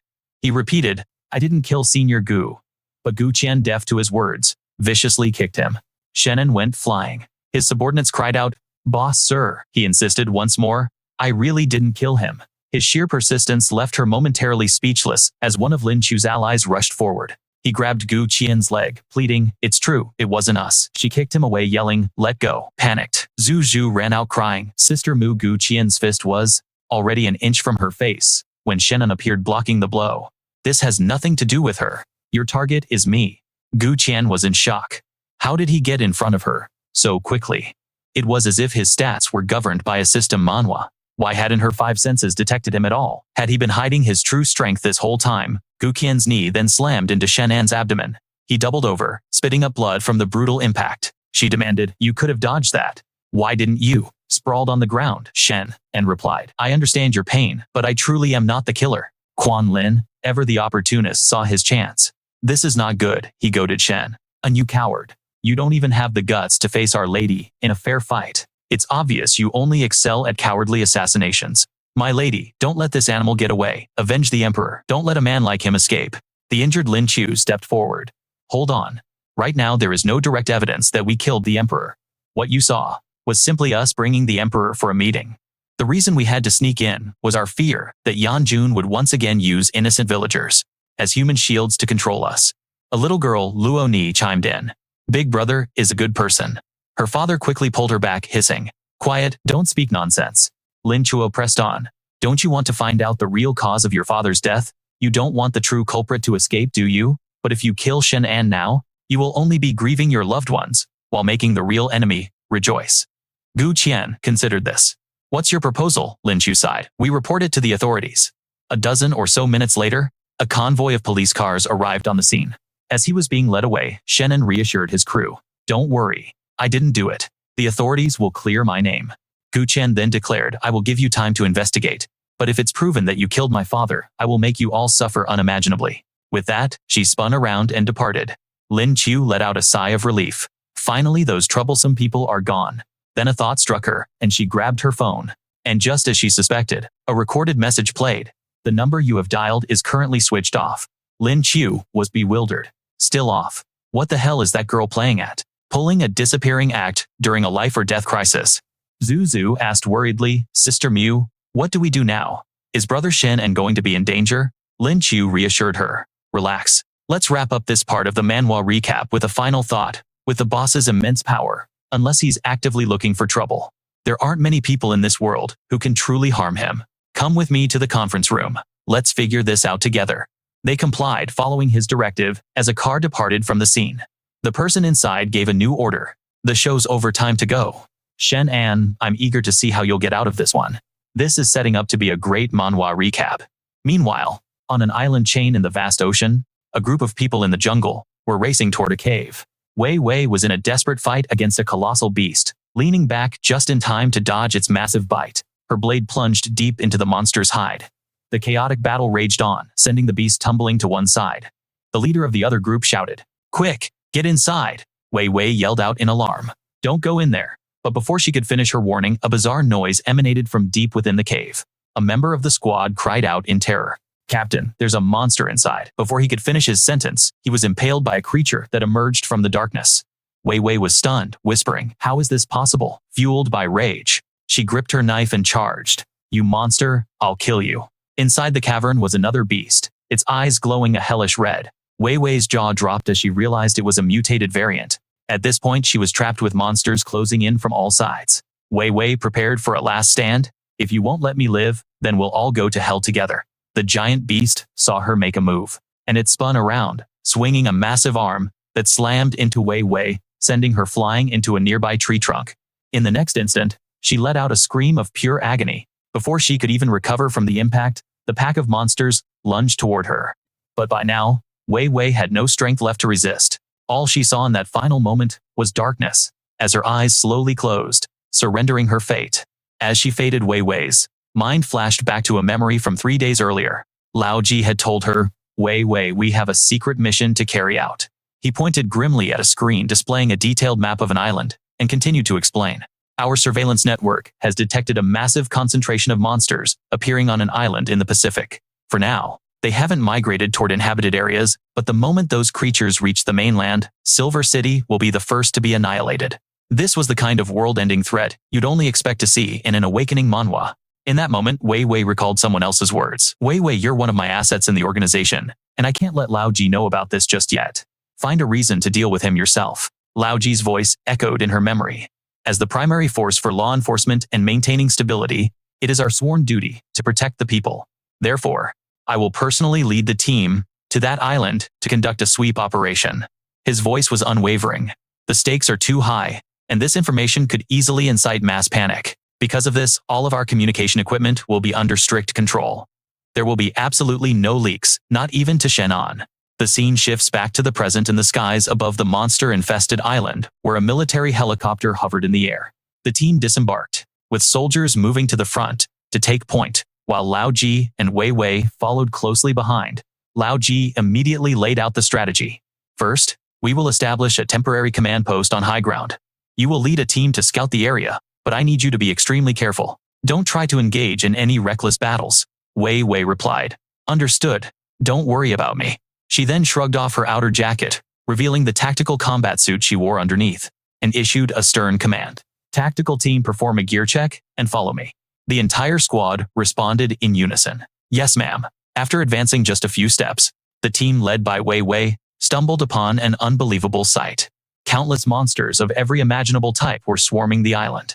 One of the team members exclaimed, "My God!" Wei Wei was just as shocked, saying, "Is this some kind of prehistoric world?" It felt like they had walked straight into a real-life system manhwa. While everyone was stunned into inaction, a squad member was suddenly snatched by a winged monster that grabbed his arm, yanking him into the air and making him scream in terror. His teammate shouted frantically, "Shoot it down." Returning to the present a short time later, Wei Wei remained unconscious from the brutal impact. A thick strand of drool was dripping down onto her face. In the next second, Wei Wei's eyes flew open, snapping her out of her daze. She froze for a moment as she realized she was about to become the main course for a monster whose gaping mouth was right in front of her. But just as the monster's jaws lunged for her, Wei managed to roll aside narrowly, avoiding becoming its next meal. She instantly understood she'd been dragged to their feeding ground. Wei Wei's hand tightened around her knife. The danger was palpable. She adopted a defensive posture, her mind racing with one thought: in a situation like this, was there any chance of survival? To escape, the monster charged thunderously toward Wei Wei, and she met it with a clean slice across its neck. But her victory was short-lived, as another beast clamped its jaws tightly onto her arm. Wei Wei lifted her knife in an instant, but before she could even react, her other wrist was bitten. A wave of despair washed over her as she thought, "This is bad." Pinned down from both sides, she could only call out Shen An. This time, Wei Wei had truly lost all hope. "Shen An, I'll see you in the next life." However, just then, a figure appeared before her, landing a direct punch on the monster's head. This newcomer single-handedly pried open the beast's jaws, freeing Wei Wei. She couldn't believe her eyes. What was happening? Wei Wei sized up her savior. His entire body was covered in scales, like an upgraded version of her own iron skin and steel bones ability. Sun Ming single-handedly dealt with the entire pack of monsters in the cave. The remaining few, knowing they were outmatched, immediately turned and fled. He extended a hand towards Wei Wei and asked, "Are you all right?" She replied, "I'm fine." Then she asked, "Are you human?" Faced with Wei Wei's doubtful question, He could only scratch his head and laugh awkwardly. Hey, don't be so scared. I'm human, I swear. To build her trust, he reverted to his human form, revealing a set of solid abs before introducing himself confidently. My name is Sun Ming from the military, and you must be with the government, right? He then suggested that they needed to leave this place as soon as possible. This place is crawling with too many beasts. Let's head back to camp first. Sun Ming then asked Wei Wei, in your condition, are you sure you can walk? She nodded. Yes, I can manage on my own. Internally, her mind was racing as she processed his introduction. The military, I don't recall Lao Ji ever mentioning them. It seemed the military was also involved in this operation, but she couldn't shake the feeling that the name Sun Ming was strangely familiar, as if she'd heard it somewhere before. And so, the two of them quickly escaped the area together. They ran straight for the exit. Upon reaching the rendezvous point, Sun Ming raised his hand to greet Lao Gai and Lao Ji. Hey old-timers, I'm back. Seeing him, Lao Gai quickly asked, did you find the person from the government? Sun Ming walked forward. I arrived a little late and was only able to save one person. Just then, Wei Wei emerged from behind him. Seeing her return, Lao Ji also rushed over to ask if she was okay, but Wei Wei's spirits were low. Her shoulders slumped as she told him, Lao Ji, I failed to take care of my brothers. Hearing this, he could only sigh in empathy. The danger here has far exceeded my imagination, but I'm incredibly glad you're alive and back with us. Come now, let me introduce you to someone. This is Lao Gai. He's the military officer in charge, and Sun Ming here is his most prized disciple. Lao Ji then gestured toward Wei Wei to introduce her. And this everyone is Bai Wei Wei, a government official, and also my most capable aide. Sun Ming's eyes widened in surprise. You're Bai Wei Wei. No wonder I heard you call out for Shen An earlier. So you must be the steel star of death that Shen An mentioned. Wei Wei's expression darkened as she asked, is that what he called me? What else did he say? I want every detail. Her sudden intensity clearly startled him. That's all he said. Wei Wei looked at him thoughtfully. I remember now. You're Shen An's best friend. No wonder your name felt so familiar. Lao Gai stepped forward and said, well, that's good. If we are all old friends, it simplifies things. Everyone has seen the situation here. It's far more serious than we ever imagined. Lao Ji continued, the gate to the other world has been opened. Human society is now facing a grave threat, perhaps even an extinction-level catastrophe. Lao Gai added that initially, the military was also tasked with eliminating these otherworldly beasts, but their ferocity was beyond anything they had anticipated. Sun Ming's entire team had been wiped out, leaving him as the sole survivor. Wei Wei then confessed, Lao Ji, actually I've known for a while that the gate was open. Please forgive me for not reporting it to you.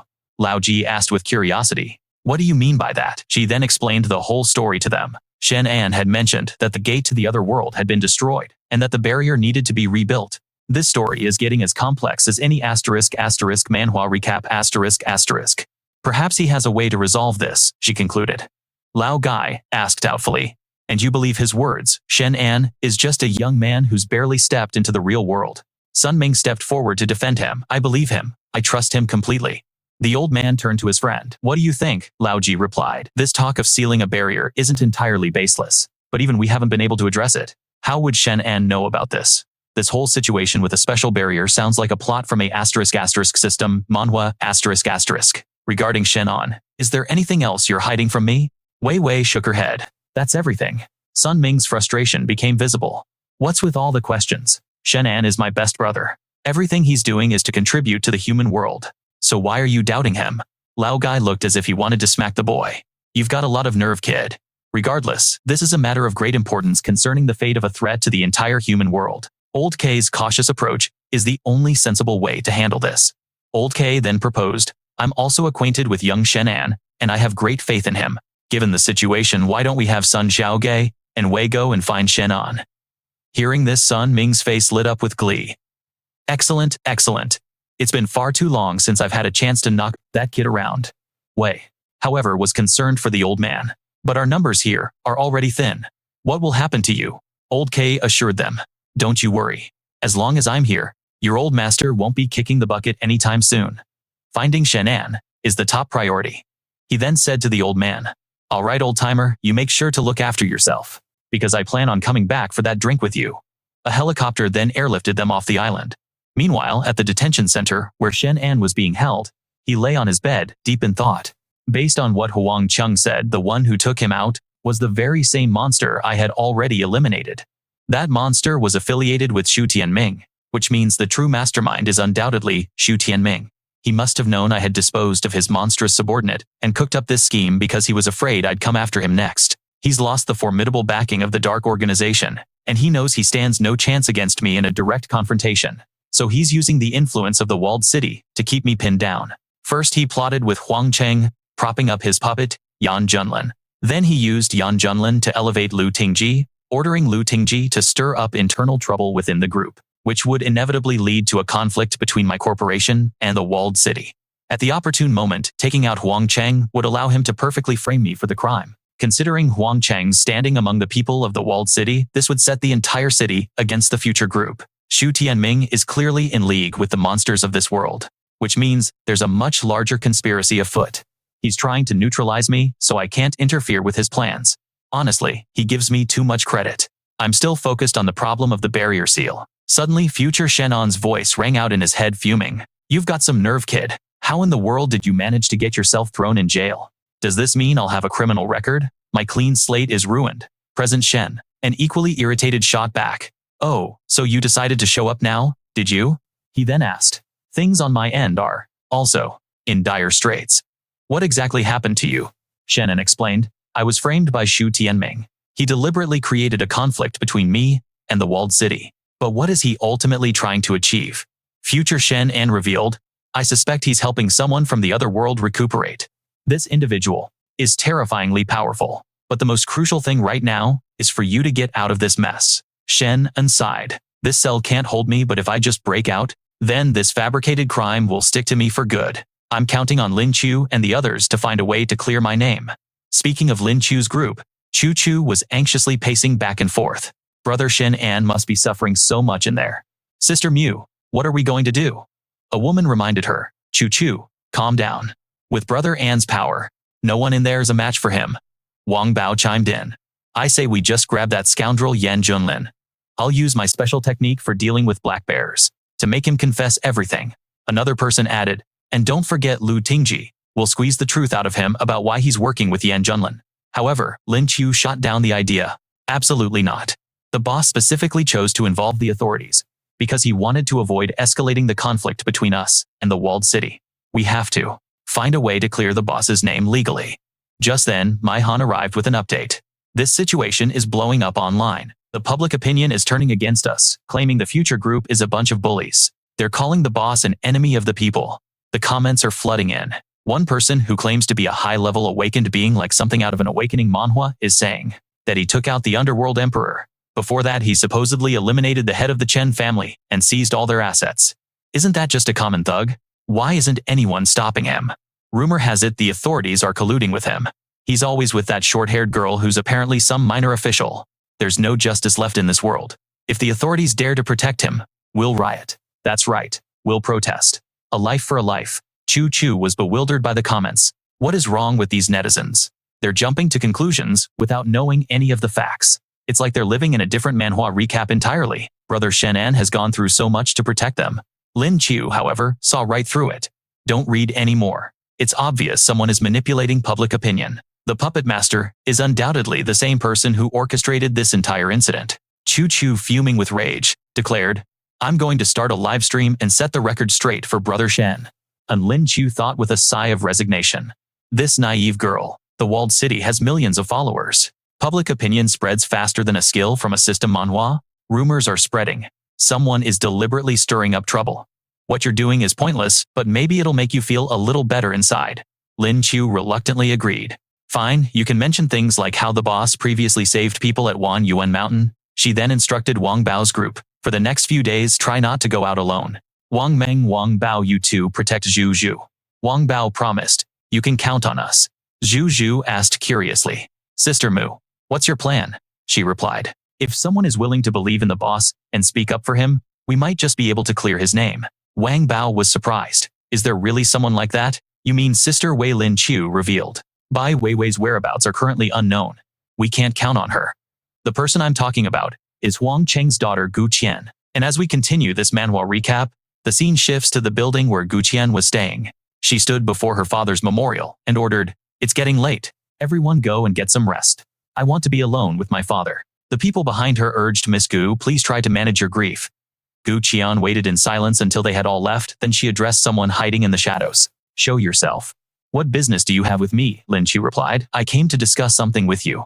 Gu Qian's brow furrowed. Discuss. What could we possibly have to talk about? If you want to talk, fine, but the only way that's happening is after I beat you to a pulp. Lin Chu sighed in response. I understand how you must be feeling right now. But her words were met with a fist flying straight for her face. She swiftly leaned aside to dodge the blow. Gu Qian pressed her attack, declaring, that move is useless against me. She then closed her eyes, focusing her senses. Lin Chu advised her, since your eyes are closed, why don't you try using your mind to see the truth of this whole situation? Gu Qian stubbornly retorted. After I put you down for good, I'll take my sweet time looking into it. Lin Chu took a solid punch from her opponent and was sent sprawling to the ground. Gu Qian gloated over her.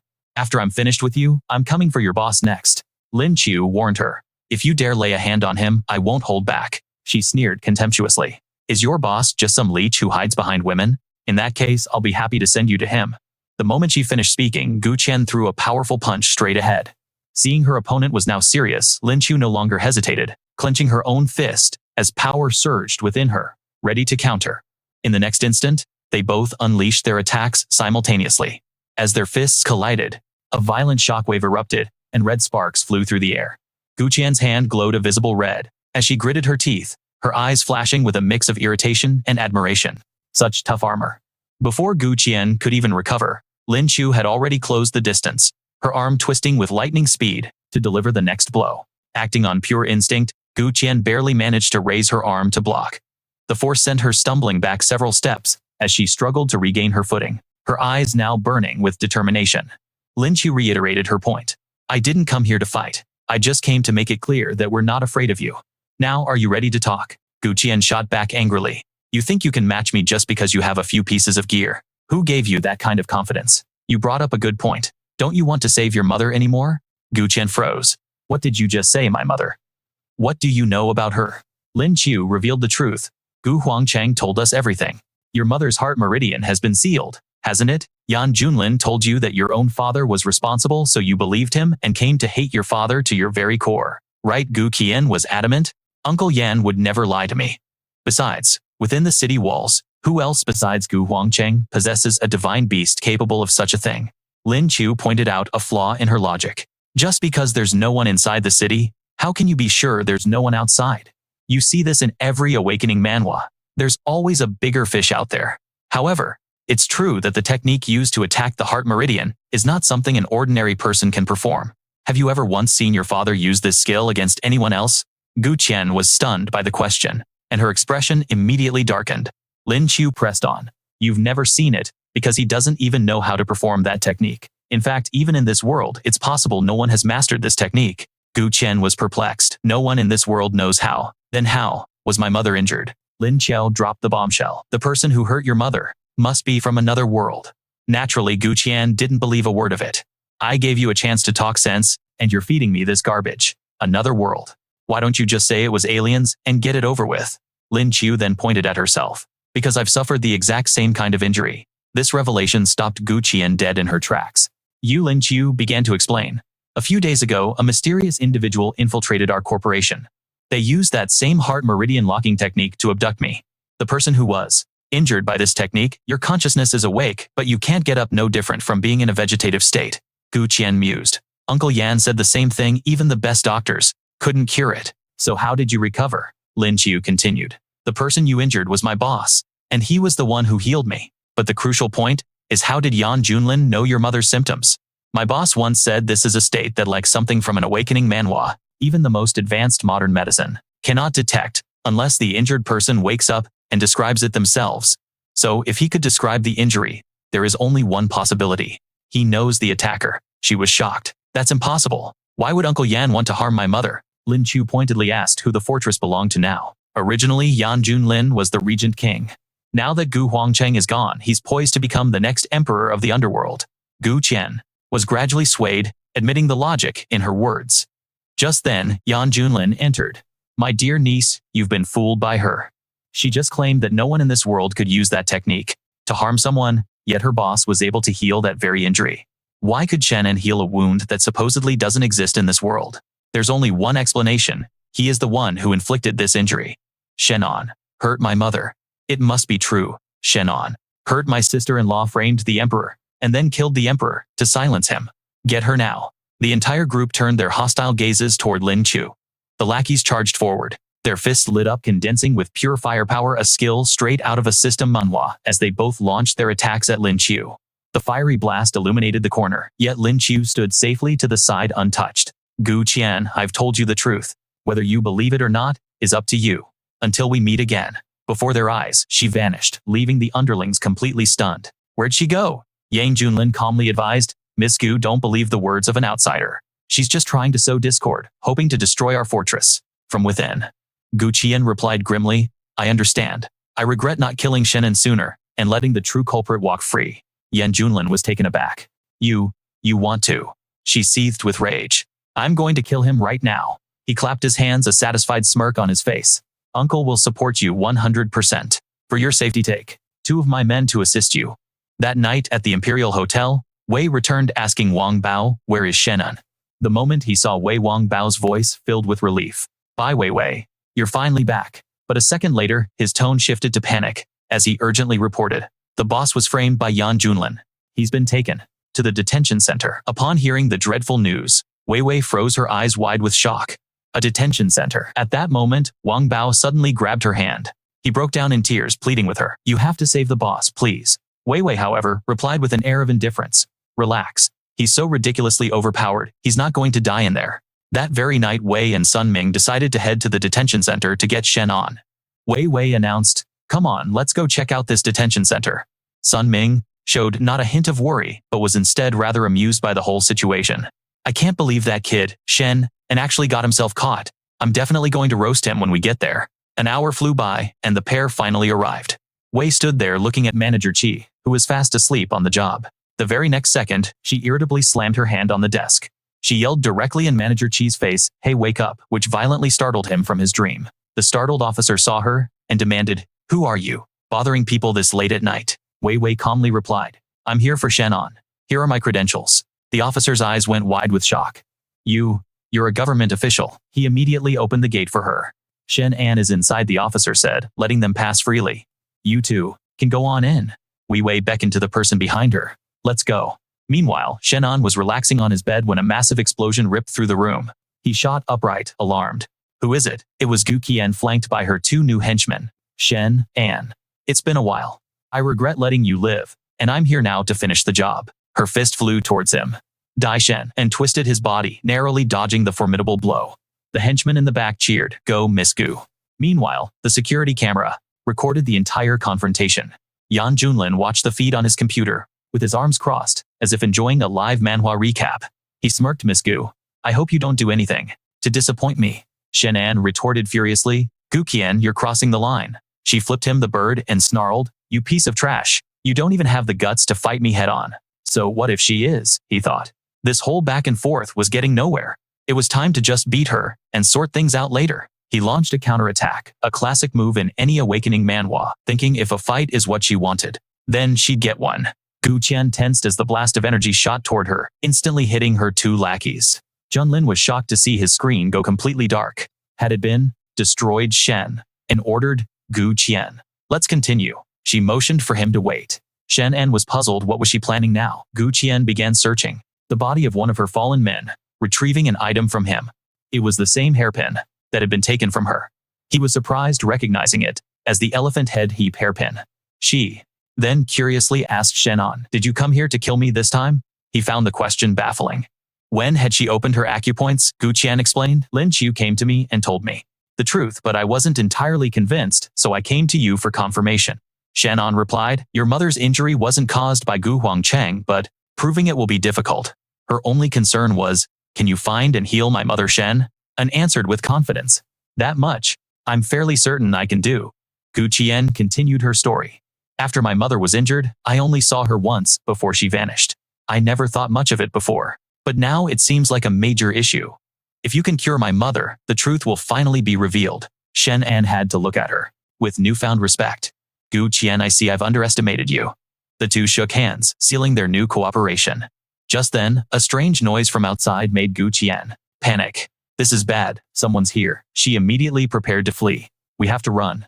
From outside, Wei Wei shouted for Shen An. He spun around in surprise when he heard the familiar voice. Seeing her standing there, Shen An was astonished. By Wei Wei. Wait, why is Sun Ming here too? A voice called out from the darkness. Shen An, I'm here to rescue you, Gu Qian asked curiously. You know them, he replied. They're all my friends. Wei Wei rushed over and grabbed his hand, pulling him in. She asked, teasingly, life in this prison doesn't seem too bad for you, huh? He just laughed it off. It's all one big misunderstanding. He then asked, by the way, why are you two together, and how did you even find this place? Wei Wei began her explanation. Well, it happened like this. As the night grew deeper, Shen An, now back in the room, finally understood the full picture. So that's how it was. It seemed the gate to the demon world, a classic event in any system Manhwa, was bound to open sooner or later. She reminded him, Shen An, let's solve your problem first. I have a contact in the fortress city who can help you find Gu Qian's mother. Hearing this, Gu Qian was ecstatic. That's fantastic. A few hours later, the moonlight shone down on them as Wei Wei led the group to a specific building. And in this part of our Manhwa recap, the informant had confirmed Gu Qian's mother was inside, but her exact location was unknown. Shen An closed his eyes and focused his senses. Let me try something. He finally detected 2 guards and Gu Qian's mother lying in what looked like a hospital room. He had pinpointed their location. He found them. 3rd floor, room 302. Seeing Gu Qian about to bolt, Shen An quickly stopped her. Gu Qian, wait a second. A henchman saw her and was shocked. Miss Gu, what are you doing here? Gu Qian stated plainly. I'm going inside. The man blocked her path. Hold on, this is a restricted area. You can't enter. She was not having any of it. This is the fortress city. This is my territory. Have you all forgotten your place? The 2 men hesitated. This puts us in a very difficult position. Unmoved, Gu Qian threw a punch, shouting, get out of my way. The 2 guards were clearly no match for her. She waved to Shen An's group. It's clear, come on. He quickly ran over. Let's go. Gu Qian then turned to him. Shen An, if what you said is actually true, then I will owe you a great debt. He calmly replied, let's find your mother first. The door to the room creaked open. The guard inside whipped around. Who's there? Gu Qian stepped into the light. It's me. They were horrified. Miss Gu, why are you up here? She strode in, challenging them. Is there a problem? Am I not allowed up here? They stammered. No, that's not it. She announced, I'm going to room 302. Move. This one stood firm. You can't. Room 302 is off limits. This pushed Gu Qian over the edge. Why do you people constantly forget who you're talking to? If that's how it's going to be, don't blame me for what happens next. The man ate a solid punch that sent him flying backward. The other 2 charged in. Miss, we are truly sorry. Their swords came slashing down. Gu Qian effortlessly dodged their attack. She grabbed both men by the head. Are you looking for an early grave? Then Gu Qian decisively smashed their skulls together with a sickening crunch. Exploded. Sun Ming watched in horror. This woman was brutally efficient. After she cleanly disposed of the men, she called for them to follow. Gu Qian threw open the hospital room door, and sure enough, her mother was lying in the bed. Overwhelmed with worry, her voice cracked as tears welled up. Mother. Gu Qian gripped her hand tightly. Mom, I'm so sorry I let you suffer. Shen An stepped forward to examine her. Her heart meridian was indeed sealed, but it wasn't an entirely hopeless situation. She clung to that sliver of hope. Can you really heal my mother? He took her mother's wrist in his hand. Of course, he stated confidently. After a brief moment, Shen An announced, all right, it's done. Gu Qian's anger flared. Who are you kidding? Do you take me for a fool? You barely did a thing. Just as her mother Yihan slowly opened her eyes, Gu Qian spun around in disbelief as her mother sat up, calling out Qianer. Overcome with emotion, she rushed to her side, crying out, Mom, you're really awake. This is amazing. I was scared to death just now. Sun Ming watched bewildered. When did this kid learn healing arts? His skill is like something straight out of a top-tier system Manhwa. Gu Qian immediately asked Mom, who was it? Who hurt you? Can you please tell me? Yihan replied. It was a stranger. He was the one who injured your father and sealed my heart meridian. After that, I can't remember anything. Oh, where is your father? Why isn't he here? Gu Qian's expression fell as she delivered the tragic news. Dad. He's gone. The words struck Yihan like a physical blow. What Gu Qian then turned to Shen. And I'm so sorry. I completely misunderstood you. I will help you clear your name of this whole mess. Next, I have to handle some family matters. All of you should head back first. Shen An offered. Do you need my help? She shook her head. That won't be necessary. With that, he turned and walked away. Then take care. A car sped down the road. Inside, Junlin was gloating. See? Just as I predicted. That girl Gu Qian, she actually figured out the truth. Tianming replied with chilling confidence. It's fine. The game is just getting started. However, now that the truth has been discovered, the constant betrayals in this awakening Manhwa are truly something else. You are no longer of any use to me. Junlin asked, his voice trembling with fear. What are you going to do? A blood-curdling scream echoed through the air. Meanwhile, at the hotel in the city center, Lin Chu was questioning Wang Bao. You said Bai Weiwei was here before? Are you certain about that? Yes. I gave them the boss's location. I assume she went to rescue the boss. Lin Chu sighed. I hope so. Just then Shen An and the other two walked in. I'm back. Wang Bao's eyes widened in surprise as he called out. Boss, he rushed forward, pulling Shen An into a tight embrace.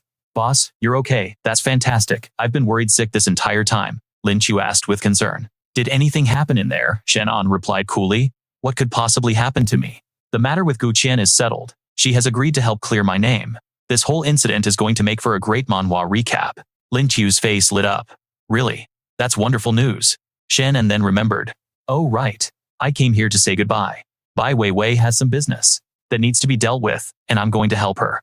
Lin Chu immediately offered. What is it? Do you need my help? He declined. I'll be fine on my own. You all should stay here at the future group headquarters for me. I understand. Lin Chu agreed.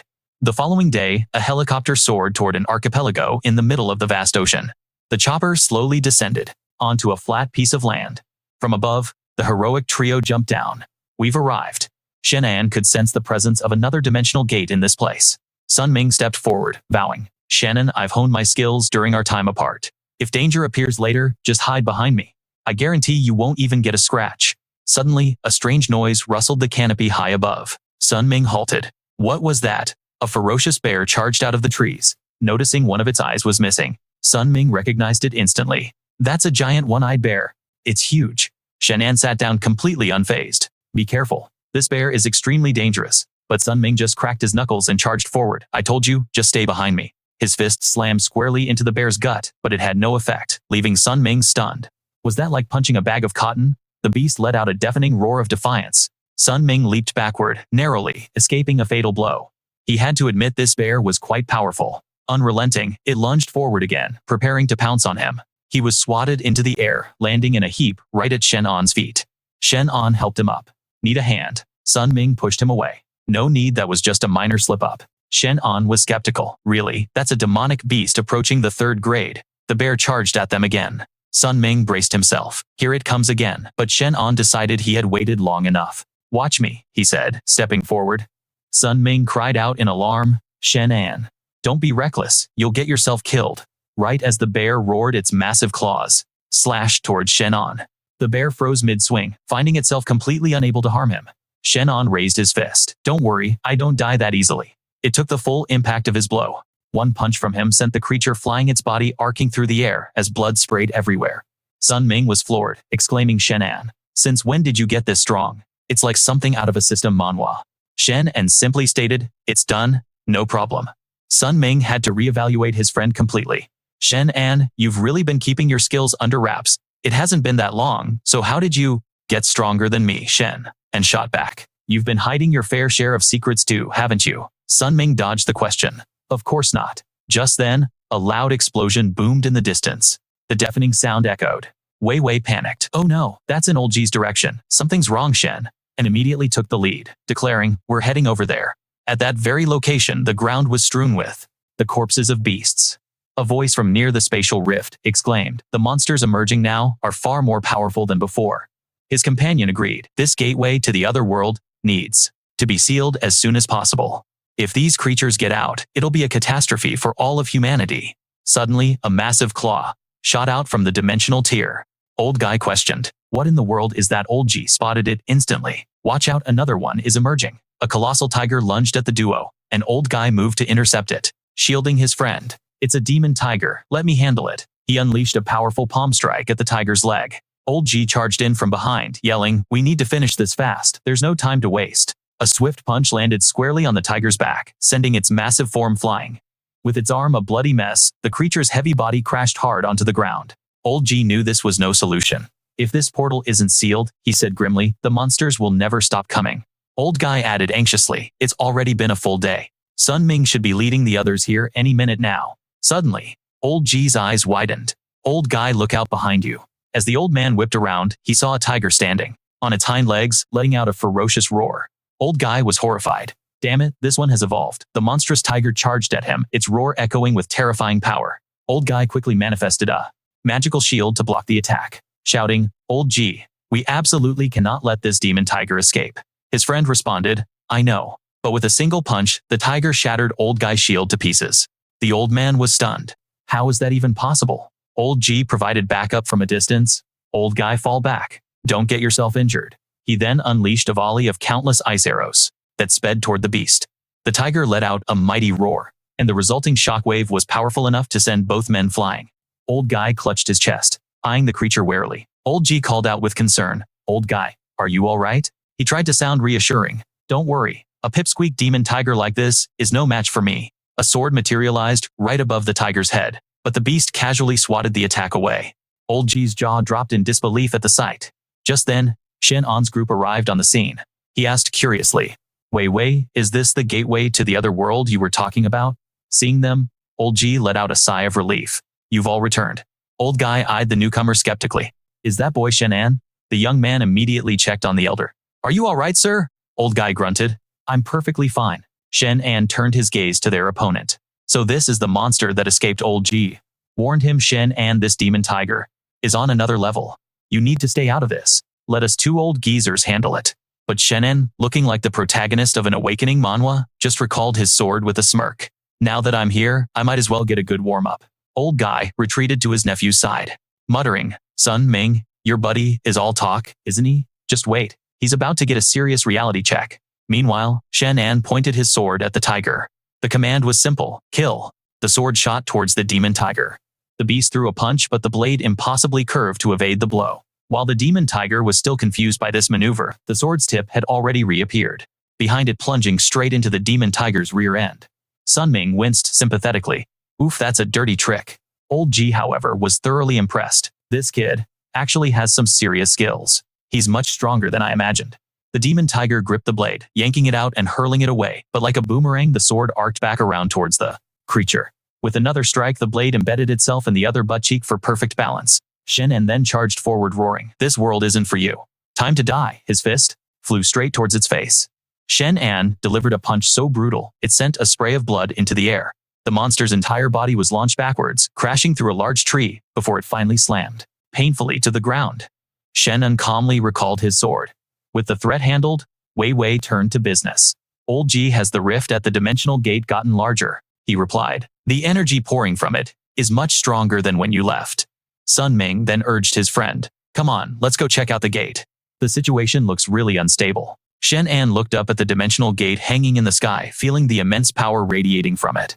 Sun Ming asked hopefully, "Well, is there any way to seal it?" Shen An confirmed, "There is a way, but my current power level isn't high enough to use that method yet." He knew from his knowledge of the future that the Song family's sealing pillar was the only thing that could do it. The gate to the other world, but I can't access its sealing mechanism yet.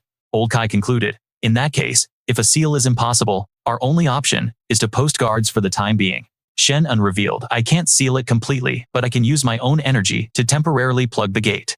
The old man turned to him asking, "And just how much energy would that take?" "Are you insane?" Shen An then unleashed a torrent of energy toward the gate. "Relax, I've got plenty to spare." The raw power surged directly into the fissure. In the next moment, the gate began to slowly seal itself shut. Shen An casually dusted off his hands. "There, it's temporarily closed." Old K wondered to himself, "Where in the world does a kid like him get that much power?" Elder G muttered under his breath, "Shen An is definitely hiding quite a few secrets." He then turned to Old Kai. "Even though the gate to the other world is temporarily sealed, it would be best to post some men here to stand guard." The other elder agreed. "I'll make the arrangements immediately." Shen An then revealed, "If we can somehow undo the Song family seal, we'll be able to seal this otherworldly gate for good.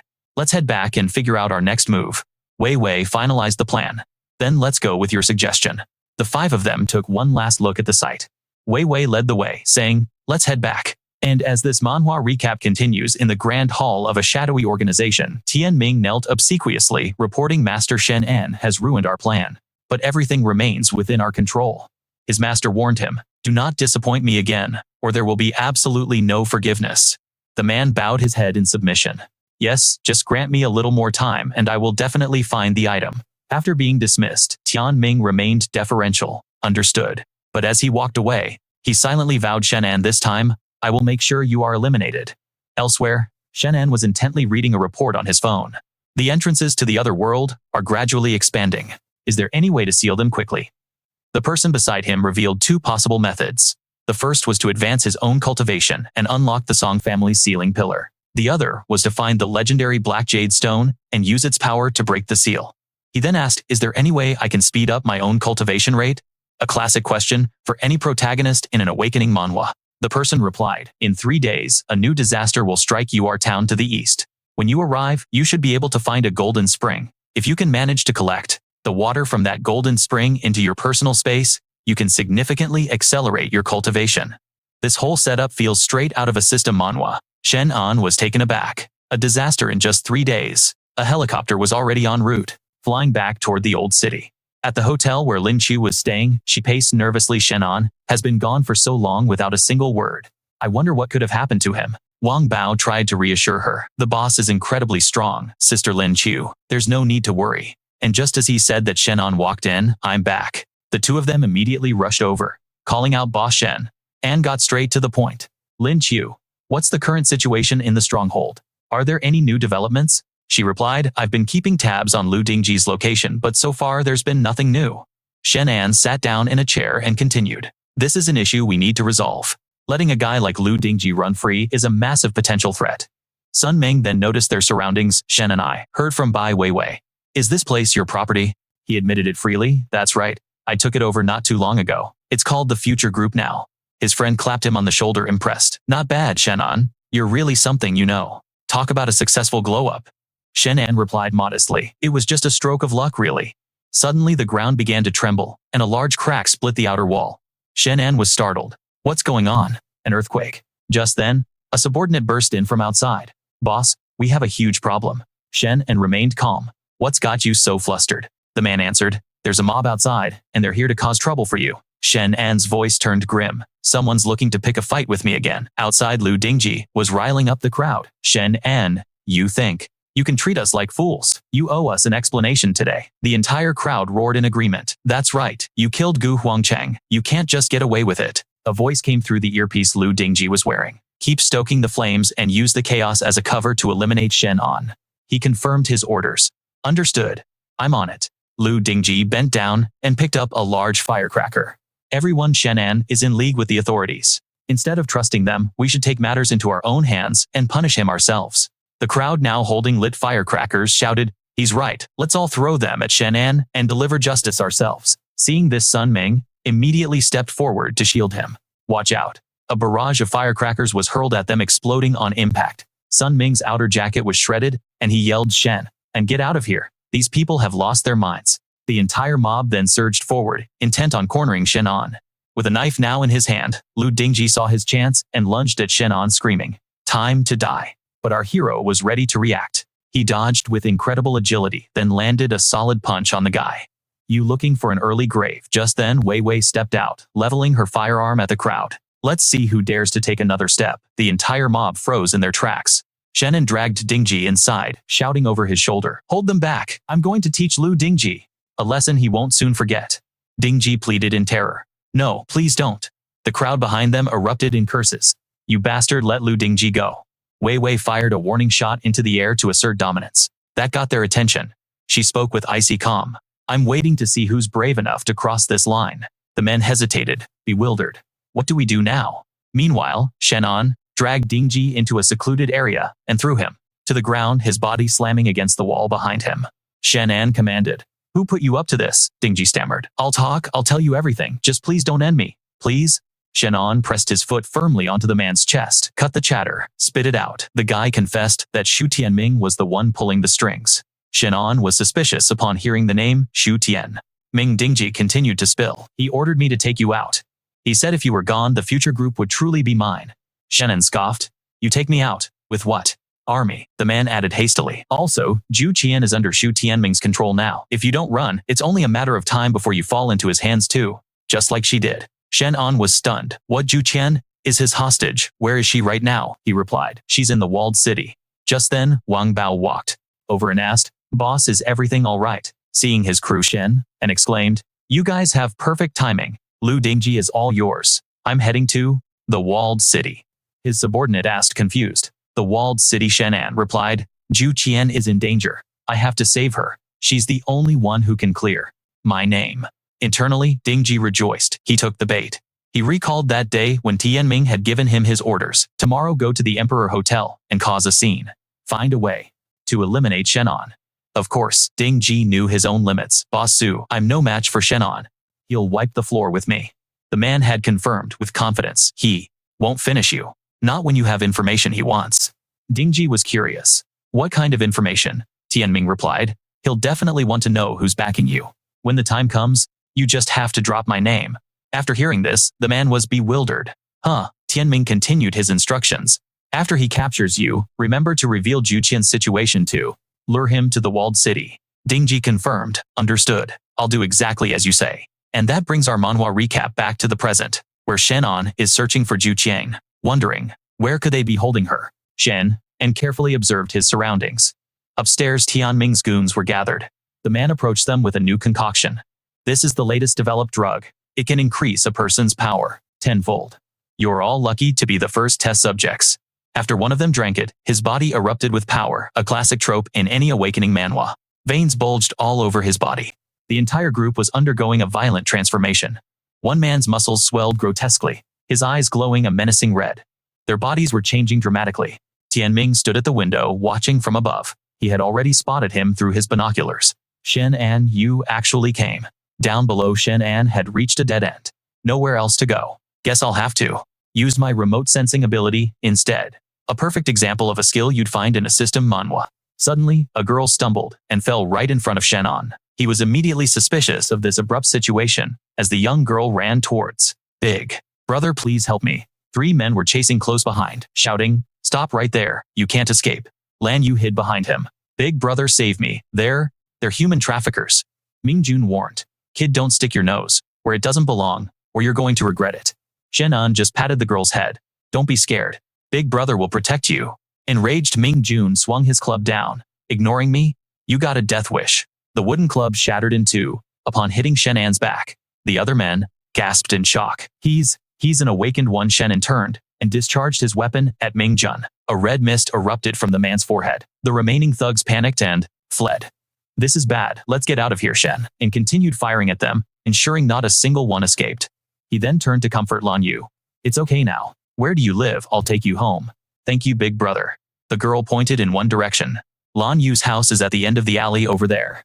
She then led Shen An to her home. Staring at the mountain of trash before him, he was astonished. You live in a garbage dump, Lan Yu said sorrowfully. I'm sorry, big brother. I tricked you. They used my family to threaten me and force me to lure you here. I never meant to do this, Shen An asked suspiciously. Just then, Tianming's men emerged from the shadows. Kid, there's no escaping today. The lead thug tossed Lan Yu aside like a rag doll. Get lost. The girl hit the ground with a painful thud. And up above, Tianming watched the entire scene unfold. Kicking off this part of our manhwa recap, the head goon yelled from below Shen. And let's see if you can escape this time. Shen An immediately noticed the distinct chemical odor coming from their bodies. It seemed they'd used some kind of drug to enhance their abilities. A hulking brute threw a punch at Shen An, roaring time to die. But he just casually leaned to the side, dodging the attack. The man's fist slammed right into a pile of trash, behind where Shen An had been standing. Shen An had to admit their power was impressive thinking, so they can be enhanced to this degree. 4 of the enhanced thugs attacked him simultaneously, but Shen An struck back with ease. They had immense strength, but their technique was sloppy. One of them was immediately sent flying backward. A guy with a buzz cut stared in horror as his companion went down, blood spraying from the impact. How is this possible? Shen An gripped his sword. You want to kill me? You're not even close to qualified. With his sword ready, Shen An charged toward his opponents. The thugs were furious. Damn it, he's mocking us. Kill him. As they rushed in, Shen An spun around. A vortex of energy, like something straight out of an awakening manhwa, swirled around his body, before erupting in a powerful shockwave that sent all of them flying. Watching from afar, Xu Tianming's jaw dropped. How is this happening? Lan Yu watched in awe, exclaiming, Big brother is so amazing. One of the goons struggled back to his feet. Damn it, I can't lose. I absolutely refuse to lose. His eyes then darted over to the little girl standing nearby. He lunged and grabbed Lan Yu, thinking, hey, at least you're still useful. Dragging her forward, he yelled, surrender now, or the girl gets it. The little girl began to plead for her life. Help me, I don't want to die. Shen An's expression turned cold. This was an act he couldn't forgive. Utter trash, using a child as a hostage. The thug then yelled at his buddies. What are you all standing around for? Go kill him now. The entire group charged forward in unison, screaming, Die. A flurry of fists rained down on Shen An. He was sent flying back into a pile of trash, the ground where he stood erupting from the force of their blows. Shen An brushed himself off and asked contemptuously, Did you guys skip breakfast, every one of you? Hits like you're trying to scratch an itch. The 3 remaining thugs were enraged. You dare to insult us? They all lunged at him again. You're dead. The aftershocks from their clash spread far and wide. The hostage-taker smirked, thinking Shen An was finished for sure. But when the dust settled, the spot in the trash heap was empty. The man was stunned. This is bad. Where did he go? The leader tightened his grip on the little girl, muttering, Useless trash, you couldn't even take him down. Just then, Shen An appeared behind him, his sword swinging down. You can let her go now. The thug looked on in horror as the blade sliced down. It cut clean through his neck, and blood sprayed into the air. Even in his final moments, the leader was still in disbelief. How? Lan Yu rushed into Shen An's arms. Thank you, big brother. I lied to you earlier, but you still saved me. You're such a good person. The 3 remaining thugs charged forward together. Damn it, don't let him get away. Shen An simply swung his sword, and in a flash, their bodies were marked by deep cuts. Meanwhile, Xu Tianming, watching from a floor above, cursed under his breath. Damn it, what kind of power does this guy have? It's like he's the protagonist of some crazy system manhwa. He's too strong. I can't let him leave here alive. He quickly made a call. Go capture Gu Qian. I need to use her as a hostage. Just as he hung up, Shen An appeared right in front of him. Xu Tianming, we meet again. Xu Tianming was shocked. How did you find me, Shen? An advanced slowly. You left a pretty obvious trail. Finding you wasn't difficult in the least. Xu Tianming panicked and turned to flee. Damn it, live to fight another day, he thought, leaping down to the floor below. Shen An jumped right after him. And where do you think you're going? Did you ask for my permission? Xu Tianming ran for his life, but Shen An was right on his tail. In a fluid motion, his sword pierced straight through the man's chest. Shen An withdrew the blade and muttered, Serves you right. Lan Yu rushed over, her face filled with worry. Big brother, are you hurt? Shen An said gently. I'm fine. The little girl still felt guilty about what had happened. Big brother, you're such a good person. Even after I lied to you. Lan Yu bowed deeply and said with sincerity, I'm so sorry. Shen An comforted her. It's all right, don't worry about it. I still need to find Sister Gu Qian, so you should head home safely now. The little girl's eyes widened. Sister Gu Qian, she asked, then started pulling him along. Come on, I'll take you to her. I know where she is. Lan Yu pointed to a nearby building. Big brother, Sister Gu Qian is on the 5th floor right there. Shen An was curious. How do you know that? The little girl replied. Because my mom delivers medicine to her. The scene flashes back to that floor, where a guard stops Lan Yu's mother. Hold on, what are you doing here? Her mother replies. Someone asked me to deliver this medicine. To room 502. The guard looked surprised. Room 502. Is Miss Gu Qian sick again? As Lan Yu explained, Shen An finally understood. It seemed Gu Qian was being held captive just like her father was. Shen An patted her head. All right, you should hurry home now. I've got some business to take care of. Okay, be careful. Big brother Lan Yu waved goodbye as she left. See you again soon. He walked up to the 2 guards on duty, one of whom arrogantly demanded, Who are you? Who gave you permission to be here? Shen An's sword flashed, severing the man's head. The other guard immediately blew a whistle. To signal his comrades, he yelled out, We're under attack. A decisive sword thrust pierced straight through his abdomen. The rest of the goons emerged. Damn it, to think. Someone would actually dare to storm our territory. The first one charged forward, shouting, Brothers, follow me and kill him. He was promptly sent to the afterlife, joining the other 2. The entire remaining group was wiped out in the blink of an eye, a scene straight out of a system manhwa.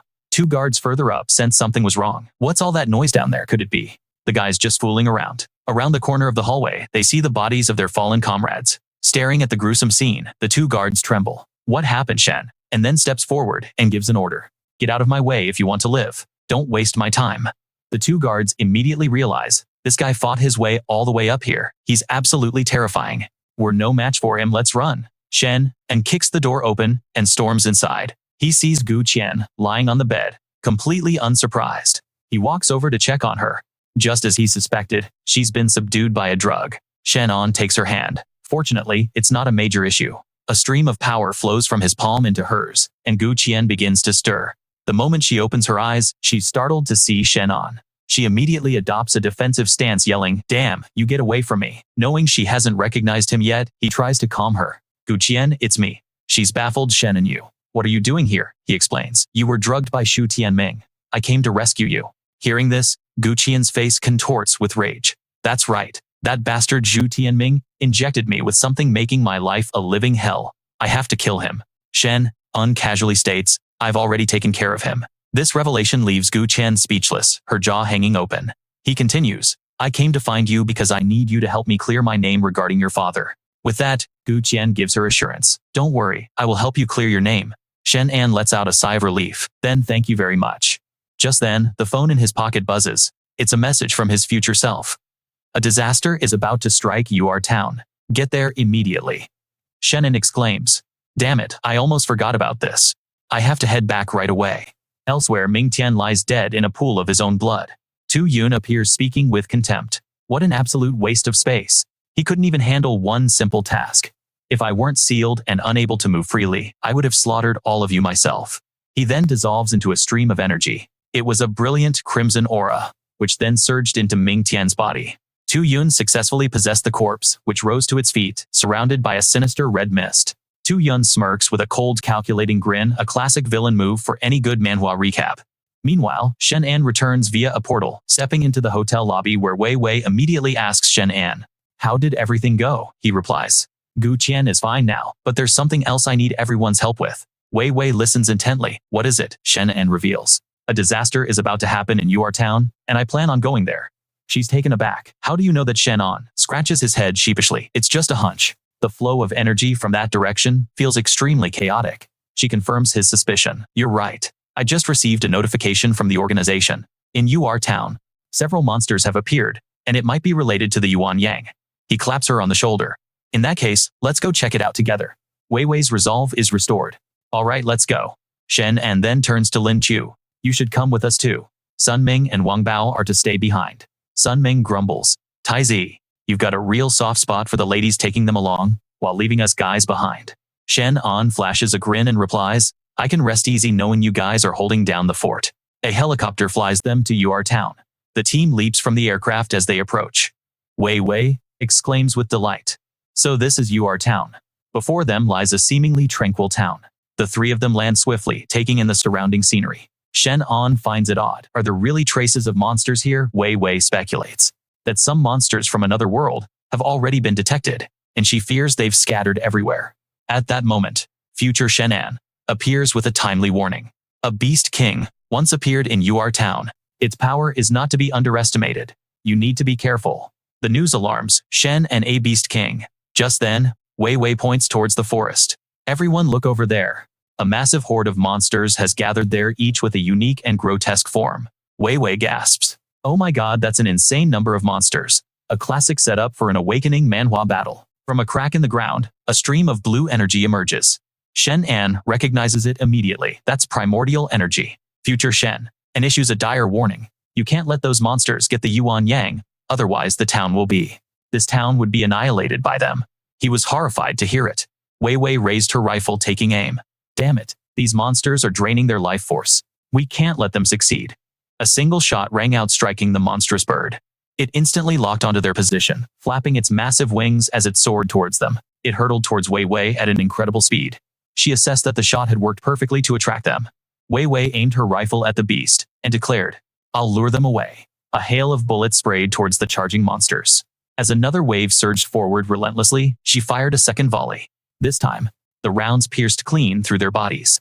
Wei Wei urged her partner, quick, let's draw them away. The two took off, leading the horde of beasts on a chase. Shen An watched in admiration, thinking she was a true heroine. Well, then I won't hold back either. He stomped down, launching himself into the air, as the water below erupted violently.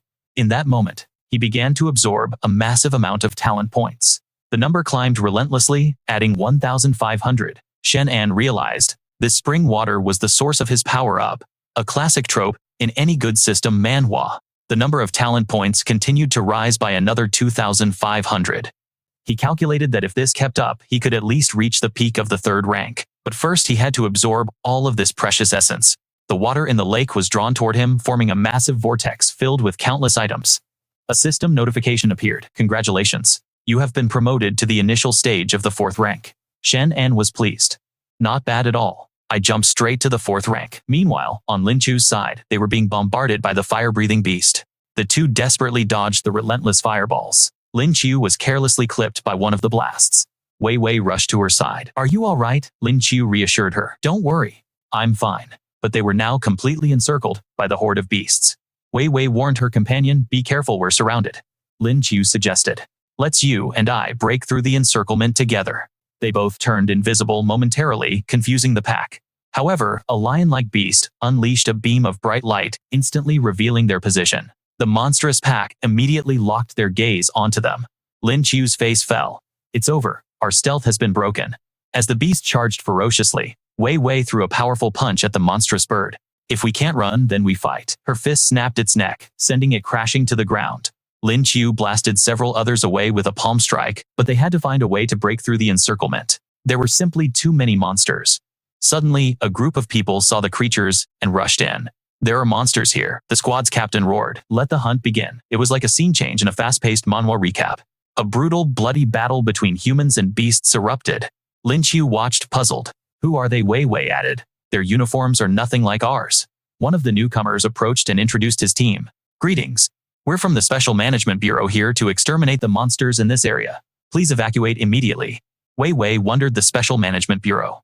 Wasn't that the same unit Sun Ming's group belonged to? A team member reported, "Captain, the monsters have been dealt with. Awaiting your orders." The captain glanced to the side, and the rest of his team followed his gaze. A massive, imposing lion emerged from the shadows. One of the team members yelled out, "We've got a problem. There's still one that got away." The captain took the lead, rushing forward with his sword drawn. "Everyone get back. I'll deal with this one." He swung his blade down at the lion, but before the blade could even make contact, it shattered into pieces. The captain landed hard on the ground, staring in disbelief. The lion let out a deafening roar, unleashing a shockwave of power toward them. The entire squad was sent flying, unable to withstand a single roar. Wei Wei and Lin Qiu took cover behind a wall, and Wei Wei stammered, "That's terrifying. How can there be another monster at this level?" The wall behind them began to crack and crumble, and Lin Qiu leaped aside. Too close. The lion continued to roar at the wall. "Watch out," one of the squad members yelled. Suddenly, Shen An's sword materialized out of thin air, plunging deep into the lion's shoulder. The squad member who saw it was stunned. What just happened? Shen An landed lightly by the wall and asked, "Is everyone okay?" The two women replied in unison, "We're all fine." "Was that your attack just now?" Shen An revealed. "Fortunately, you all drew the monster's attention. That's a key strategy in any awakening manhwa, so I used the opening to land a strike." The captain saw him and was in awe. "Who is this guy? His aura is overwhelmingly powerful." The lion struggled to its feet, growling as it looked forward, its eyes glowing a furious red. It let out another roar as a show of force. Wei Wei shouted a warning, "Be careful, that beast isn't dead yet." It then lunged fiercely toward Shen An. He calmly commanded his sword, "Chi so stubborn. You're just looking for death." His sword executed a few simple slashes across the lion's body, and the massive creature collapsed to the ground with a heavy thud, completely immobilized. No one could believe their eyes. His own were annihilated in the blink of an eye. The two women watched in absolute awe. He had grown far too powerful. How was this even possible? Shen An pondered. Not sure if his current strength was enough to unlock the ceiling pillar. He leaped down to where the two were standing. Shen An instructed, "Come with me. There's a place that holds something capable of sealing the otherworldly gate for good." Wei Wei asked curiously, "Where is it?" He answered calmly, "The old Chen family estate." At that very moment, Tu Yun had already arrived at the estate before them. A gatekeeper immediately challenged him. "Who goes there?" Without a word, he dashed straight forward. The two guards drew their blades to intercept the threat, yelling, "We've got an intruder making trouble. Get him." But their blades sliced through empty air. He vaulted right over both of them. Tu Yun casually fired off 2 palm strikes, sending them sprawling as he sprinted towards the estate's main gate. Once inside the grand hall, he was ecstatic. "The ceiling pillar. I've finally found you." His hand reached out and touched the ancient artifact. Tu Yun waited in anticipation. "As long as I can obtain your power, I'll no longer be constrained and can fully descend upon this world." The ceiling pillar erupted with a formidable surge of energy, radiating powerful vortexes of force that hurled Tu Yun backward. He cursed in frustration. "Damn it, it still won't open. It seems I can't be impatient. I'll just have to wait for the right moment." 1 hour later, Shen An arrived with his companions. He announced, "We're here. This is the place." Seeing the deserted entrance, Shen An was taken aback.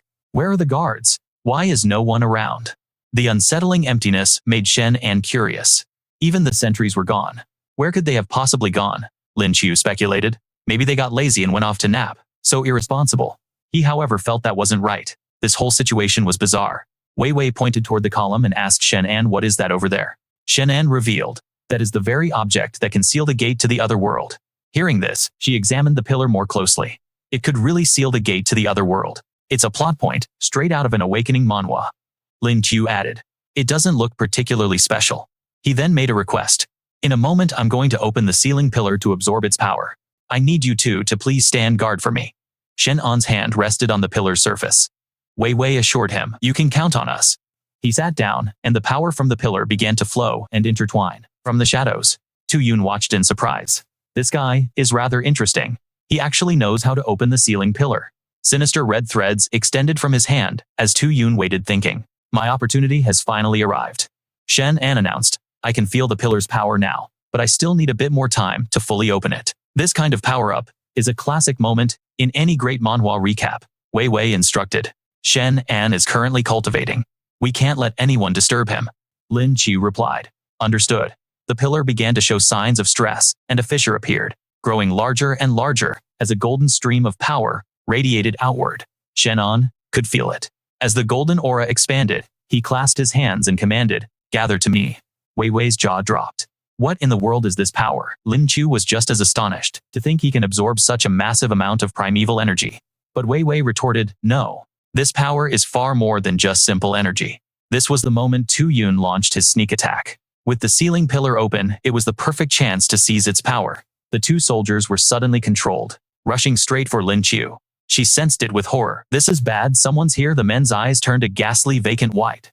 Both of the gate guards, completely mindless, charged at them with swords drawn. Lin Qiu desperately dodged their attacks, shouting, Wei Wei, we have assassins. Just as she evaded one strike, another attacker with a sword lunged at her from behind. Lin Qiu froze, unable to react in time. Wei Wei yelled anxiously, Look out! She threw a powerful punch toward the guard. His eyes flashed crimson as he raised his sword high, bringing it down in a powerful slash aimed at both women. Tu Yun watched nonchalantly, remarking, These two are quite agile, but they're hardly a threat to me. Wei Wei swiftly leaned away from the blow, yelling, Move. The single sword strike caused a massive explosion in the corner of the hall, its power terrifying. As the thick smoke cleared, the two soldiers stood in the center of the hall, their eyes glowing with a soulless red light. The two women were nowhere in sight, and the puppets looked around in confusion, searching for their targets. Suddenly, Wei Wei's sword lanced out from the side as she exclaimed, You dare launch a sneak attack on us? Do you have a death wish? They both simultaneously plunged their weapons into the two gate guards. A red mist escaped their mouths as they both collapsed to the ground. Unconscious, Wei Wei asked curiously, What was that, Lin Qiu? Did you figure it out, Shen? And realized what had happened? I was wondering where the guards went. So they were dealt with by our hidden enemy. Wei Wei, Lin Qiu, I still need a bit more time to absorb this power. Stay alert, there's definitely someone else hiding here. Wei Wei drew her firearm, readying herself for a fight. She assured him, Don't worry. With us here, no one will lay a finger on you. Tu Yun was genuinely surprised. How interesting. So they were able to defeat my puppets. It seems this system manhwa has a few unexpected twists. My puppet. A blazing red aura flared up in front of them. Lin Qiu said, in frustration, Damn it, there really was someone else hiding here. She slammed her fist into the ground. I'll stop him. A massive wall erected itself to block the energy, but the collision resulted in a deafening explosion. Lin Qiu was sent flying backward. Wei Wei rushed to catch her, shouting, Be careful. The sound of footsteps echoed as a figure emerged from the crimson mist. Tu Yun, now in Ming Tian's body, spoke up. It's been a long time since I've felt this liberated. You all truly know how to get me excited, don't you? He lunged toward the two women, as Tu Yun said with a cold laugh, Perish. For a moment, the two were too stunned to react. They stood frozen solid. Both were struck squarely by Tu Yun's palm, and he sneered that they couldn't even withstand a single blow. Tu Yun then charged toward Shen An. He declared, Now it's your turn.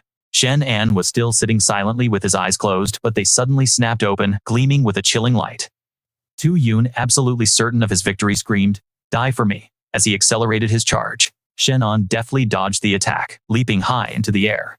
He called out, Shu Tianming, to think your own body could be exploited by another person like this. Let me help you end this humiliation. A powerful blast shot from his palm directly at the standing Tu Yun, whose jaw dropped in absolute horror at this overwhelming power. His entire body was sent flying, completely unable to resist, as it was hammered by successive beams of energy. Suddenly, streams of green light erupted from Mingtian's body. Tu Yun's soul was forced out. Interesting. Your power has achieved a breakthrough this quickly. He aimed a hand at Shen, ungathering raw energy. Tu Yun spoke. It seems as though that seal is truly a wonderful thing. That mass of energy hurtled toward Shen An, but a black vortex-like aura suddenly appeared and consumed it entirely, a classic twist in a good system manhwa. Tu Yun was stunned, unable to believe his eyes. What was that? Shen An's feet touched the ground, and they both kept a safe distance from one another. Shen An then asked nonchalantly, "Hey, who was that? Why the sneak attack?" Tu Yun didn't give him an answer. "Who am I?" He tightened his grip on his sword and slashed towards Shen An.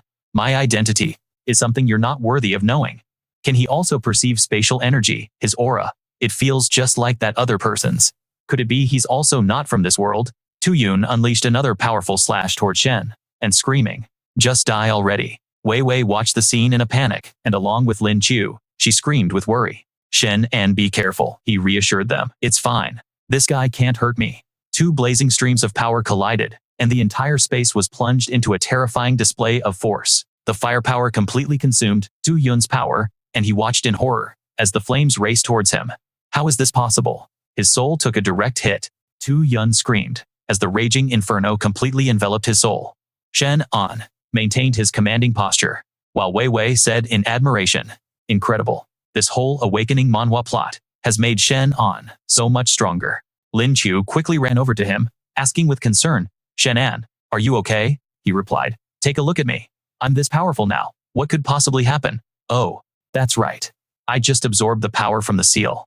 I'll need a long time to refine it, which is indeed a problem."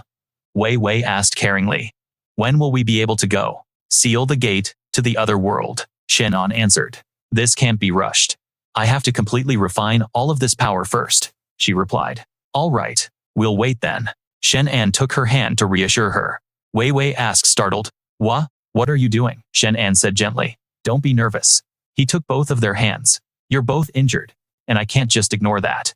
A stream of spiritual energy flowed into both of their palms, as a green light enveloped Lin Chu's body, and then covered Wei Wei as well. As the sensation spread through her body, she let out a small groan, and Lin Chu had a similar reaction. Seeing that they had both stabilized, Shen An announced, "All right, you're all better now." Both women were amazed. "Our wounds are healed. That's a miracle." "Come on, it's getting late. I'll take you both somewhere else," Shen An said. Lin Chu asked curiously, "Where are we going?" Shen An replied cryptically, "You'll see in a bit." He led them to a bustling street where the three of them sat down at a roadside stall. Shen An introduced, "This street has my absolute favorite grilled food, and tonight, it's my treat." Wei Wei looked around surprised. "You mean this place?" He asked for her opinion. "What do you think?" Lin Chu, however, was still worried. "If we killed Shu Tianming, the Shu family will definitely not let this go easily. Plus, he was also a member of Zhicheng Pharmaceuticals." "Shen An, aren't you worried about retaliation?" Shen An was perfectly calm. "Is this the first time we faced retaliation? Don't worry about it. That's just a common trope in every manhwa recap. Tonight, just relax and eat." Elsewhere, Yan Kai was talking to Ruru. "I got fired from the company. Let's just grab a bite at a street stall tonight, okay?" she replied with annoyance. "You've got some nerve. If you're broke, then don't ask me out." "Just wait," he coaxed her. "Don't be angry, babe. Once I land a new job, I promise I'll treat you to a 5-star hotel." Nu was finally appeased. "Fine, since you seem sincere today, I'll let it slide just this once." Just then Manager Chi spotted him and walked over to greet him. Yan Kai. Yan Kai was taken aback to see him there. Nu immediately asked Yan Kai who he was. "That's Manager Chi," he explained. "I had an interview at the Future Group today, and he was the one who interviewed me." She stood up and greeted him. "So you're Manager Chi from the Future Group. It's an honor to meet you." Manager Chi slid into the seat next to Nu. "Well, since fate brought us together, why don't we join tables?" Yan Kai quickly agreed. "Of course, the honor is all mine." Shen An, overhearing the commotion, glanced over. "Is that guy really from the Future Group?" Lin Chu replied, "It looks that way." Yan Kai poured Manager Chi a beer, saying, "Manager Chi, tonight's on me. Everyone please feel free to eat and drink your fill." The manager laid down a challenge. "All right, I'll have one glass, but you have to chug the whole bottle." Yan Kai hesitated. "Well, that's..." Manager Chi's face darkened. "What's the matter? Don't have the guts." Gritting his teeth, Yan Kai grabbed the bottle. "Not at all. Not at all. I'll drink it right now." Manager Chi then turned his attention to Nu. "So, pretty lady, where do you work?" she replied. "I do customer service for a company." Manager Chi grabbed her hand. "How much can customer service possibly pay? Why don't you come work for me? A sales job with me could net you 30 to 40,000 a month." Yan Kai immediately intervened. Nu doesn't have any experience. We wouldn't want to cause any trouble for you, Manager Chi." But she snapped back irritably. "Why not? I think Manager Chi has a point. My job pays peanuts, and it's completely exhausting. Manager Chi, when can I start working for you? He grinned. If you're eager, you can start as early as tomorrow. Yankai grabbed her arm and tried to pull her up. Nunu, you can't accept this job. Let's go home. But Manager Chi's cronies moved to block his way. Hey, the lady already agreed to work for our boss. What right do you have to stop her?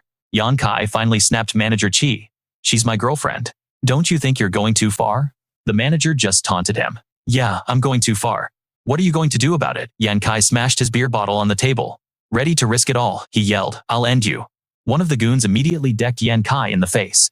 You dare try to lay a hand on the manager, you've got a death wish. Yankai grunted in pain. Nunu called out a hint of worry in her voice. Yankai manager. She took her hand again. Pretty lady. How about I show you a good time tonight? At this, Nunu was still hesitating. Well, seeing this, Yankai charged forward with the broken bottle half. Damn you, I'll take you on. Manager Chi lifted a nearby wooden chair and smashed it over Yankai's body. He's asking to die. Manager Chi ordered his goons. Cripple him for me. In a classic awakening manhwa moment, Shen An couldn't watch any longer. Stop. Manager Chi turned around. And, who the hell are you to meddle in my affairs, Shen? And calmly approached him. What's the matter? You don't recognize me. The manager was confused. Why should I recognize you? Shen An said with a smirk. Harassing another man's girlfriend in front of everyone? You're really damaging the future group's reputation. Manager Chi was taken aback. What the hell are you trying to threaten me, Shen? And stated plainly, you're fired. The manager found this laughable. You're firing me. And just who do you think you are? Shen An simply pulled out his phone right in front of the man.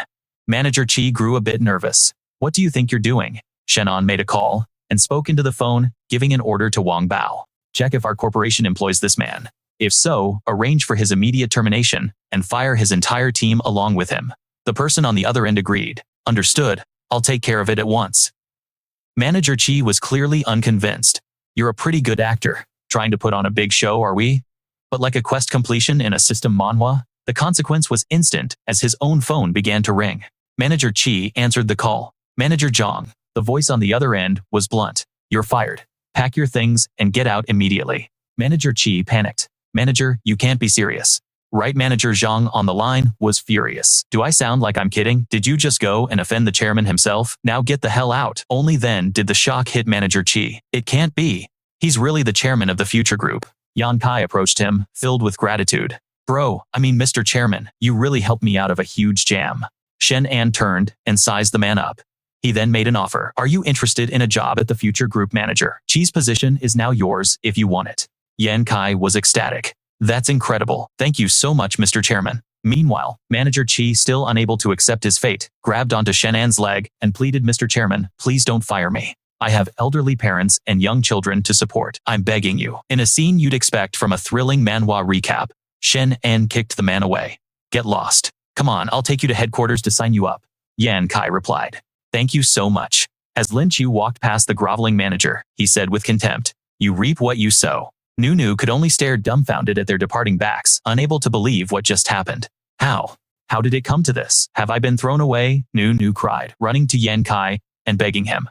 I know I was wrong. Can you please forgive me? Her eyes shimmered with unshed tears. Yankai decisively turned away. Get out of my way. I never want to see you again. He boarded the waiting bus, leaving Nunu with tears streaming down her face. No, you can't just abandon me. But the bus had already started moving. Nunu let out a few choked coughs. Elsewhere, Manager Chi sat in a daze. Damn it all. On what grounds did you fire me? What right did you have? A voice suddenly spoke from behind him. Do you despise Shen An that much? Startled Manager Chi spun around to see a man had appeared before him. Manager Chi asked in shock. Who are you? Batian replied. You don't need to know who I am. I'm here to help you. The manager was taken aback. Help me, the man confirmed. That's right, help you teach that. Shen An a lesson. The manager's face lit up. How are you going to help me? Batian handed Manager Chi a small box instructing. When you go back to complete your resignation paperwork, just leave this in Shen An's office, and you'll have your revenge. The manager's face went pale with fear. Are you telling me to take out the boss? The man turned to leave. I'm not forcing you. The decision is yours alone. Batian's figure vanished in an instant, leaving the manager bewildered. Can this thing really eliminate Shen An? This plot feels like something straight out of a dark system manhwa. 3 hours later at Shen An's company, the large main doors slid open, and Manager Chi walked into the reception area. With his head hung low, he said, I'm here to handle my resignation. The receptionist looked puzzled. Manager Chi, what took you so long? Please wait over there for a moment while I print the paperwork. Manager Chi, carrying his backpack, moved away. All right. He began walking towards his target, the chairman's office. Manager Chi's steps faltered for a second as he furtively scanned the empty hallway before slipping inside the room. Meanwhile, Shen An was showing Yan Kai around the main lobby. This is the office area, he explained. You can pick any open seat you like. Yan Kai sat down at a desk. All right then, Shen An added, just wait here for a bit. Someone will come over to help you with onboarding. Yan Kai replied. Okay, thank you so much. Shen An then walked over to the receptionist and instructed her. Please get Yan Kai set up with the company onboarding process. She agreed. Yes, sir, I'll get right on it. Then she added, by the way, Manager Chi just came in and finished his resignation procedures. Shen An was surprised to hear the name. Manager Chi, something felt wrong. Why would that guy actually have the decency to come back and do the paperwork? Meanwhile, Chi had completed his task. Shen An, you're the one who wronged me first. So don't blame me for being ruthless.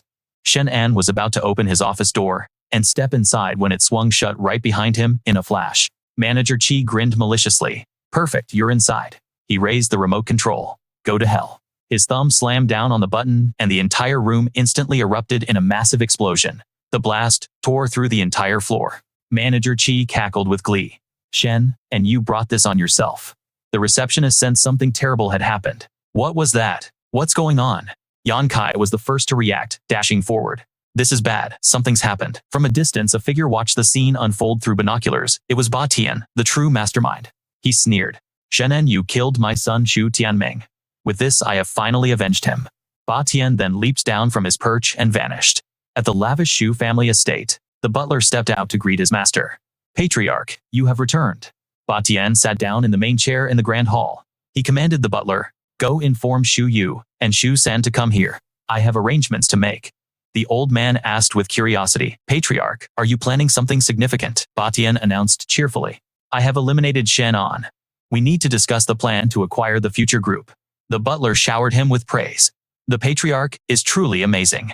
Not even Shen An was a match for you. The old man accepted his orders. I will summon them at once. Moments later, under the bright afternoon sun, the butler returned with two men. Patriarch, they are here. The two cupped their fists in greeting.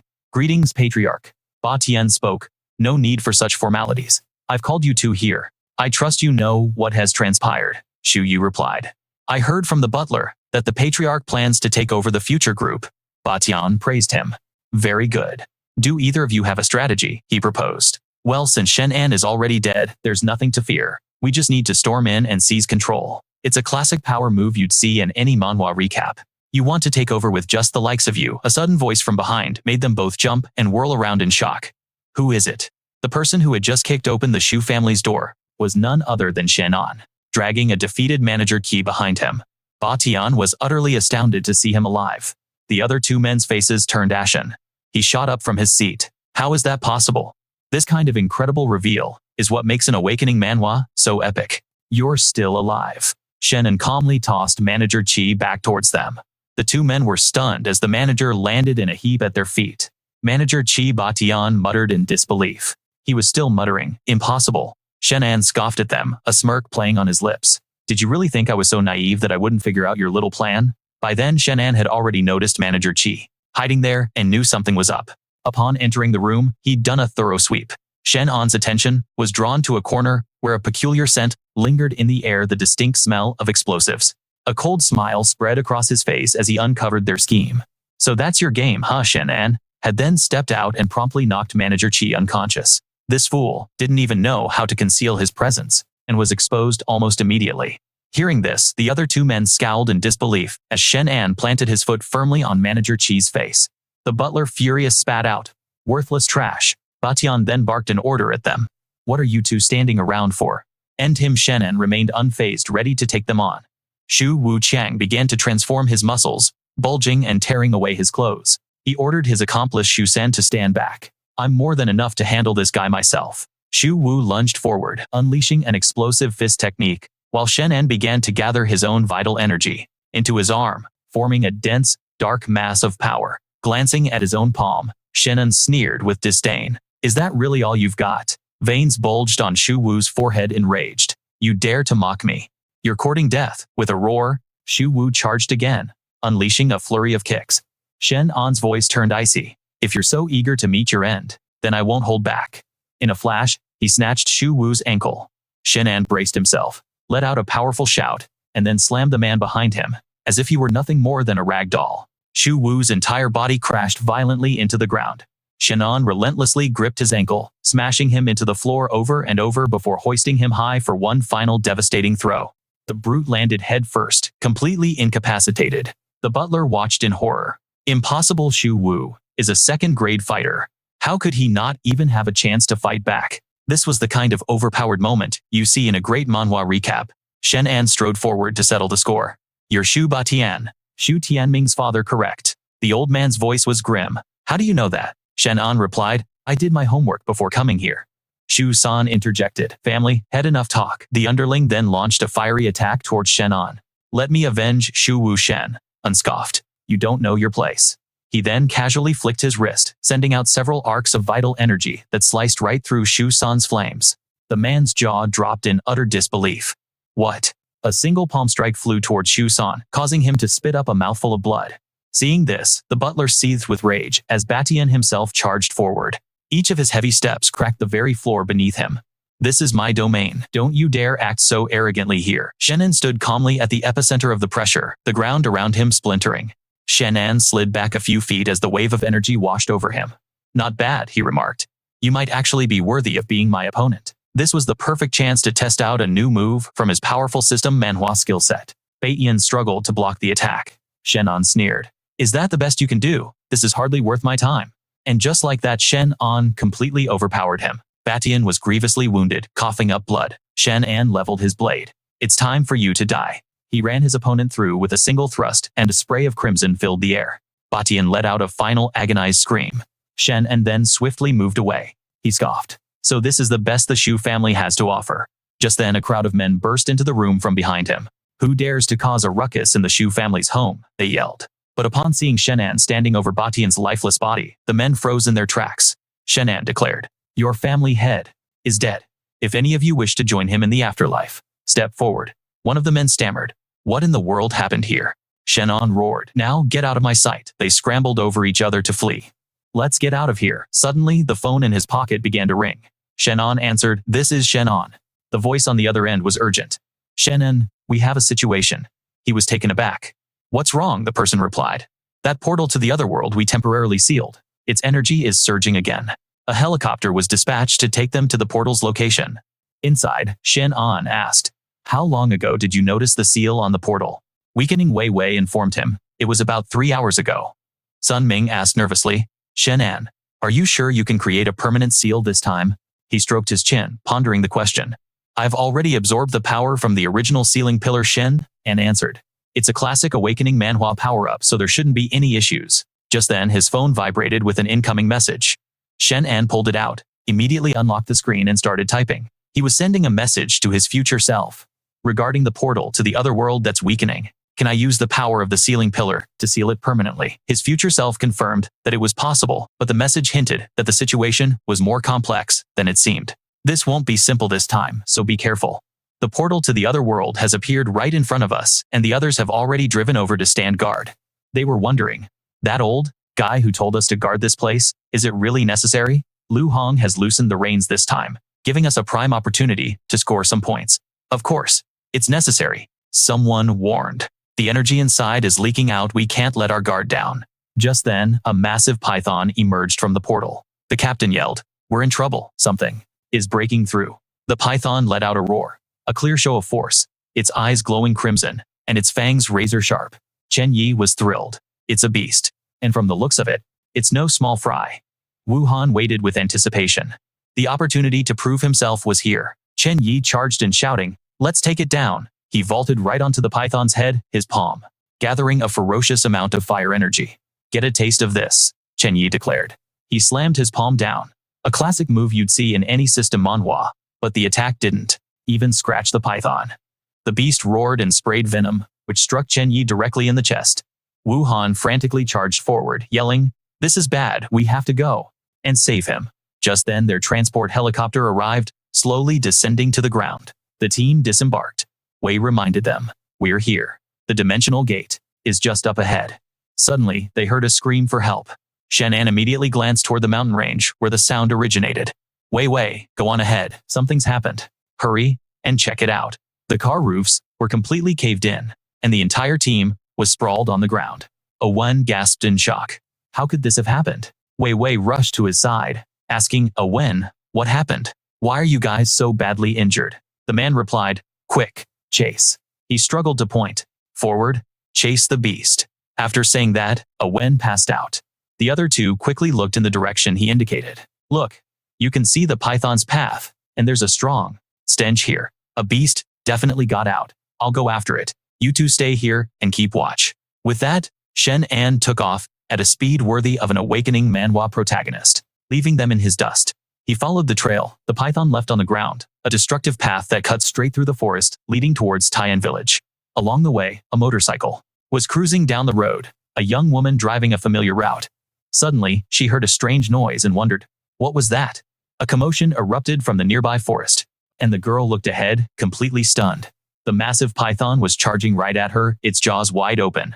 Her helmet clattered to the ground as the terrified girl stumbled and fell. Shen An, still in hot pursuit, heard the scream and instantly sensed the danger. Someone's over there. Meanwhile, two people carrying some items paused and looked at each other. What was that noise? It sounded familiar. It turned out to be a mysterious black shadow. Something had arrived, and it shot past them in a blur, revealing itself to be a giant python. A piercing scream echoed through the area. It's a monster, followed by cries of pain. Shen An yelled, run now. Other villagers screamed, help us. In the chaos, a small child tripped and fell, leaving him vulnerable as the python closed in. The boy started to cry, Mommy, I want my mommy, which only seemed to pique the monster's interest. The mother, seeing this, lunged forward screaming, Jojo. But Jojo kept crying. Suddenly, Shen An appeared. Just as the python was about to strike, he swiftly snatched the child out of harm's way and reassured him. Everything is all right now. He then returned Jojo to his mother's arms. Jojo, you scared me half to death. Seeing them reunited, Shen An offered a small smile. It's over now. All of you get out of here quickly. The mother and son bowed deeply to thank their savior. But the enraged python lunged again, spitting a stream of venom right at him. Shen An swiftly dodged the attack. The venom hit the ground behind him, causing a small explosion. As the dust settled, Shen An seized the moment to draw his sword. Monster, it's time to die, he yelled, charging forward, plunging his blade straight into its eye. He then pulled the sword back, channeling his energy for a powerful sword-slashing skill. With a single decisive strike, he completely severed the python's head. The beast's head flew high into the air, leaving the onlookers completely stunned. Incredible, this hero is on another level. Shen An paused for just a moment, but before he could leave, the villagers approached him. Benefactor, you are truly our savior. They all bowed deeply, thanking him for his help. Shen An replied, there's no need for that. We're all countrymen. It was my duty to help. After saying this, he leaped high into the air. I have other matters to attend to, so I must be on my way. One of the men below whispered, we didn't even get to thank him properly, and he's already gone. Suddenly, Jojo froze. Then the child ran forward yelling, Mommy, what's that over by the monster's corpse? And just as he pointed next to the beast's body, 3 strange round white objects materialized out of thin air, a classic reward drop you'd see in a manhwa recap. They suddenly began to tremble, and their shells started to. With its head split wide open, the two stared at each other, completely baffled by the situation. The bald man Chen Chu stammered, that's, while the girl was utterly shocked and blurted out, are those eggs? Just a second later, the eggs began to vibrate violently, as if something was about to burst forth, and just as they feared, all 3 eggs shattered at once, and from within 3 streams of thick, dark energy shot forward. The horrifying presence immediately lunged at the bald man who was standing apart from the group, causing him to let out a blood-curdling scream. But it didn't stop there. The dark energy then shot towards the blonde mother and daughter. All they could do was tremble and hold each other in complete panic. The black-haired young man standing nearby watched as the bald man, now enveloped by the entity, began to act strangely. He clutched his head and let out a savage roar, as if he were in excruciating pain. In just a brief moment, a sharp horn sprouted from his shiny scalp, as though the dark energy was forcing his body to mutate.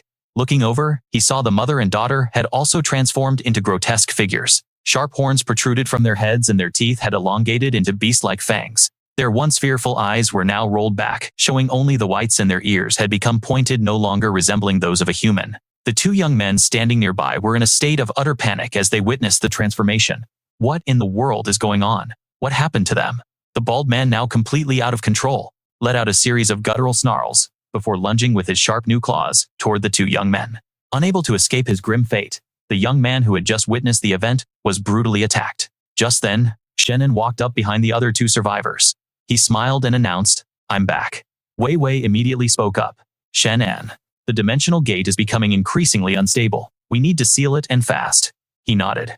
"Got it. You two stand back a bit." Shen An then sat down and began to channel his power. Wei Wei was astonished, thinking to herself how incredibly powerful his primal energy was.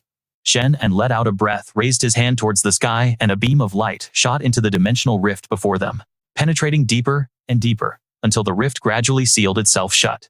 Wei Wei cheered. "He did it. It's a success." Sun Ming, standing beside her, yelled, "Shen An, you're amazing." Shen An stood up, his gaze fixed the effort, having consumed a great deal of his energy, his body feeling like it was on the verge of collapse. Worried, Wei Wei urged, "Let's go. I'll take you back so you can rest." The scene shifts to a nearby aircraft, where the three of them are recuperating. Wei Wei spoke first.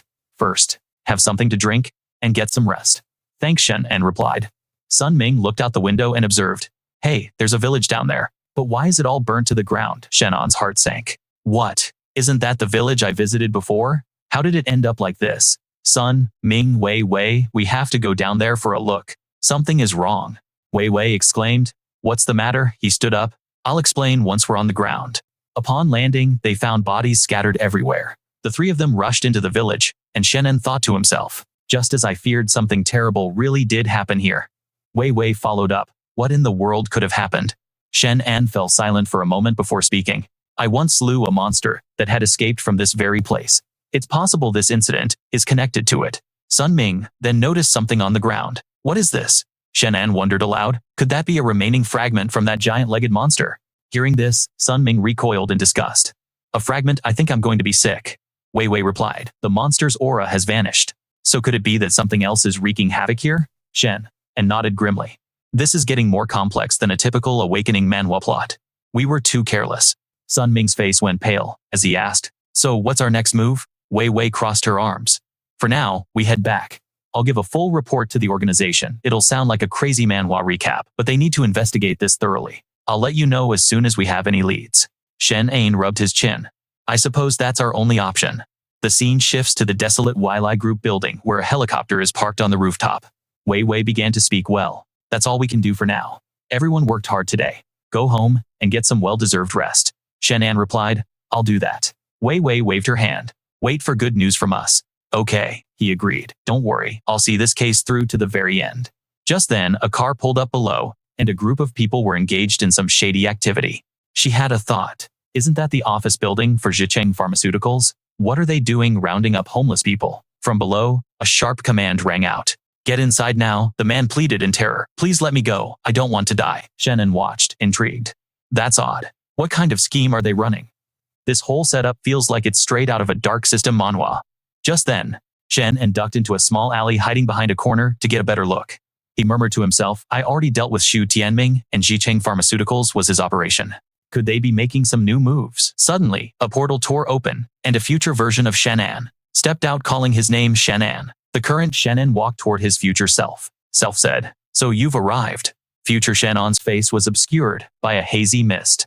He replied, "I have, but my energy is too low right now. I can't assist you at all times." Hearing the situation, Shen An couldn't help but ask with suspicion, "What happened? Why is your energy so depleted?" The man from the future explained succinctly, "There's not enough oxygen, and my own energy is nearly exhausted, so I can't maintain this form." This is a classic trope in time's awakening manhwa times, where future selves warn the past. Shen An voiced his concern. "Then how much time do you have? Will you have to go into a deep slumber after this?" Understanding present Shen An's anxiety, his future self added, "It's not that dire, but I'll need to rest for a while after each appearance.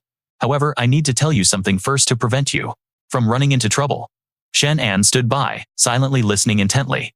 "From what I know, a large number of ordinary people will disappear in Silver City," he said. "At the same time, Zhicheng Pharmaceuticals has created numerous powerful masters. These two events could very well be related." After that, future Shen An turned his back and repeated his words once more. "From what I know, a large number of ordinary people will disappear in Silver City. At the same time, Zhicheng Pharmaceuticals has also created many powerful masters. These two things could be connected. As if noticing something was wrong, future Shen An touched his hand to his forehead and said, "My memory might be incomplete. It seems I've forgotten many things." Immediately after future Shen An's body began to fade away, he used his last few precious moments to utter a final warning. "From now on, you're on your own." In just an instant, the man from the future vanished completely into thin air, leaving the present-day Shen An standing there alone. He began to piece together all the information he had just received for this time's Manhwa recap asterisk. He concluded that Zhai Cheng Pharmaceuticals was definitely making a huge move, something he couldn't afford to ignore. While he was lost in deep thought, a car suddenly sped out from the alley across the street. Shen An snapped back to reality and immediately decided he had to follow it. Without a second thought, Shen An took off after the suspicious vehicle. An unknown amount of time passed, and the sky had already turned to dusk. It wasn't until now that the car finally came to a stop. It pulled over by a deserted riverbank. Inside the vehicle were several large, carefully wrapped white bags. Two men stepped out of the car. The one in the white shirt spoke up. "This place is deserted. We can handle it here." Hearing this, the man in the blue shirt quickly hoisted one of the seemingly heavy white bags onto his shoulder. Each of them carried a bag.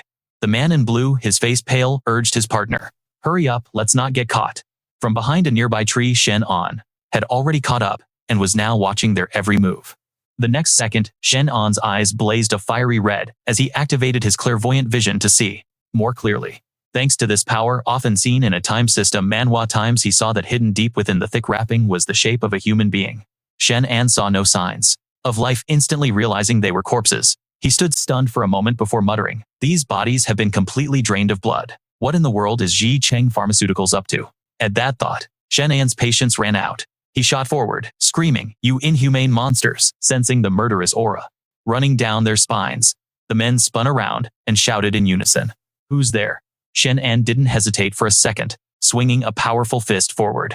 "Go to hell." The man in white was hit with a devastating blow that sent him flying clean through the railing, the corpse on his shoulder tumbling to the ground. He took the full force of a thunderous strike. His eyes rolled back in their sockets as he let out a scream of agony. The next instant, the man in white plunged directly into the water below. The man in blue stood frozen in shock, having just witnessed an unbelievable sight. He stammered in panic, You're Shen An." Cracking his knuckles, Shen An replied, "Congratulations, you got it right." Then, Shen An looked at the goon and flashed a grin. "For that, I'll give you a reward." As soon as the words left his mouth, he spun around and dashed towards the man. And without any hesitation, Shen An rewarded him with a lightning-fast punch. The man in blue was sent flying by the immense force, his body slamming hard against a tree behind him before he collapsed. Shen An then glanced at the corpse lying on the ground. These bodies must be hiding some kind of secret. They needed to be brought back for examination. Everything had happened so quickly, all in a single afternoon. Elsewhere, the sound of someone's hurried footsteps echoed. That person entered a finely decorated room, frantically rushed in and yelled, "Boss, we have a huge problem." A man addressed as the boss was sitting leisurely in his chair and immediately asked, "What's with all the panic?" The subordinate quickly explained the situation. "The guys who went to dump the bodies last night have vanished. We sent people to look for them, but all they found was their truck. The men were gone. We think they've been taken out." As soon as he heard this, a look of worry washed over the boss's face. "What did you say?" He slammed his hand on the table and barked out an order. "Go find out who did this. This is a critical time. We need a lot of blood for the sacrifice, and there can be no delays." The subordinate immediately opened a laptop and said, "I've already investigated." The guard reported. The central camera recorded someone acting suspiciously. "I'll show you the surveillance footage now." On the computer screen, Shen An's face was crystal clear. The boss zoomed in for a closer look. Immediately, he frowned, saying angrily, "It's him." The henchman quickly explained, "This guy's name is Shen An, and he is not someone to be taken lightly." At that moment, on another side, a man spoke up. "If we've already discovered the mercenary, then so much the better." A subordinate inquired, "Sir, do you have a plan?" He replied, "Lure the snake out of its hole. We'll head to a place filled with mummified corpses." Shen An surveyed his surroundings. He had already brought back one of the bodies and had called Bai Weiwei to bring a medical examiner to inspect it, wondering when they would arrive. Weiwei entered, exclaiming, "Shen An, what are you doing this late at night? Why is there a desiccated corpse here?" He replied, "It's a long story, but to put it simply, it's related to the Zhai Cheng Pharmaceutical Company. These bodies were transported from their facility, so I suspect they're running some kind of twisted experiments, a plot straight out of an awakening manhwa." The doctor spoke up, "Let me take a look first." With that, he made an incision on the corpse and took a sample for analysis. Wei Wei asked, "How is it? Any new discoveries?" He answered, "The corpse contains unknown infected cells. It's highly likely they are man-made." The two were shocked. It was just as they suspected. Jicheng Pharmaceuticals was definitely up to something. This was a problem they couldn't ignore. They had to infiltrate and investigate further. Shen An turned to her and asked, "Can I go with you?" Of course. Just then, outside a car screeched to a halt. Thugs shouted, "Get out of the car." Two frightened people asked, "Where are we?" But the thugs didn't answer. Instead, chasing them and beating them. "Get inside now." As they scrambled inside, the thugs sneered. "You wouldn't take the easy way, so you had to learn the hard way. You deserve it." Another thug appeared, and seeing Sun Ming's group got angry. "There are still people who haven't gone in." Suddenly, Shen An appeared. "If there are still people outside, then why close the door? Let's all go inside." Inside it was dead silent. Shen An noted that it was indeed suspicious. "Let's check downstairs." Suddenly a scream pierced the air. "Help me." The man inside mused. "First, we'll take a little blood for genetic matching. It won't be too painful." The captives were terrified. "What are you going to do to us?" The man replied. "Conduct experiments." Of course. He then walked towards the two kids, but a flying knife suddenly struck one of the thugs, drawing blood. He was enraged as our hero and heroine appeared on the scene. The man gritted his teeth. "Damn it, how did outsiders get in?" With that, he bolted. In a classic Manhwa recap moment, the villain decided that discretion was the better part of valor and made a run for it. Shen An coldly gave chase. The man ran into a room. Shen An called out, "Let's see where you can run to now." Suddenly, he sensed something and stopped along with Wei Wei. She pointed and said, "Shen An, look over there." Rows of test tubes were lined up, and inside a person was coughing violently. The person screamed, "Help me!" Shen An was stunned. "Aren't these the beggars from before?" Suddenly, sharp spikes erupted from the man's hands. Shen An watched in horror, as not just one, but all of them began to transform. At that moment, a man stepped out laughing. "I snuck in here precisely for the sacrifice. Anyone who gets in my way will be eliminated, no questions asked. These three are my latest experimental subjects, and you two will be the perfect test for their effectiveness." Wei Wei said worriedly, "Be careful. These things look like mutants." This is a classic system Manhwa scenario. One of the creatures coiled its body, preparing to lunge with ferocious intensity. Shen An extended his arm. "Stay back. I'll handle them." He quickly created a powerful suction force. The villain was shocked. A spatial ability, Shen An then pulled a sword from the void. "Now, it's my turn." He charged forward, knowing he couldn't let these mutants escape, or the consequences would be catastrophic. But one of the creatures also grew sharp blades and roared, "You want to kill me? You're not worthy." Shen An attacked, but the other two mutants launched a sneak attack on him. One roared as if wanting to die, but instead found itself facing a black hole. It was violently thrown back, leaving the team leader in disbelief. "This is impossible. Whatever, I have to get out of here today. Out of here." He lunged forward, yelling, "Go die." But Shen An remained perfectly calm, sending the man flying with a single kick that slammed him straight into the wall. A nearby witness was utterly stunned. "This kid's got some serious skills. It seems I underestimated him." This is turning into a classic awakening Manhwa scenario. Still, a sacrifice of his caliber will definitely not be a disappointment. Just then, Wei Wei grew suspicious. "Wait a minute, Shen, and I think we've been tricked. It's like that guy knew we were coming." A look of realization dawned on Shen An's face. "If that's the case, then I'll just have to ask him myself." With that, he burst through the doorway, fists clenched and eyes burning with cold resolve. He threw a decisive punch, terrifying the man inside. Shen An strode forward until he was face to face with his target. Shen An demanded, "Who are you? And why are you conducting these cruel experiments?" But the man was unfazed. "Who I am is irrelevant. What's important is that these experiments are all for a grand plan. And as for you, you're quite good. I do enjoy an interesting sacrificial offering like this." Hearing this, Shen An questioned sacrificial offering. The man on the other side smirked, channeling energy into his palm as he looked down on Shen An. "That's right. In this little system Manhwa I'm running, you are my perfect sacrifice.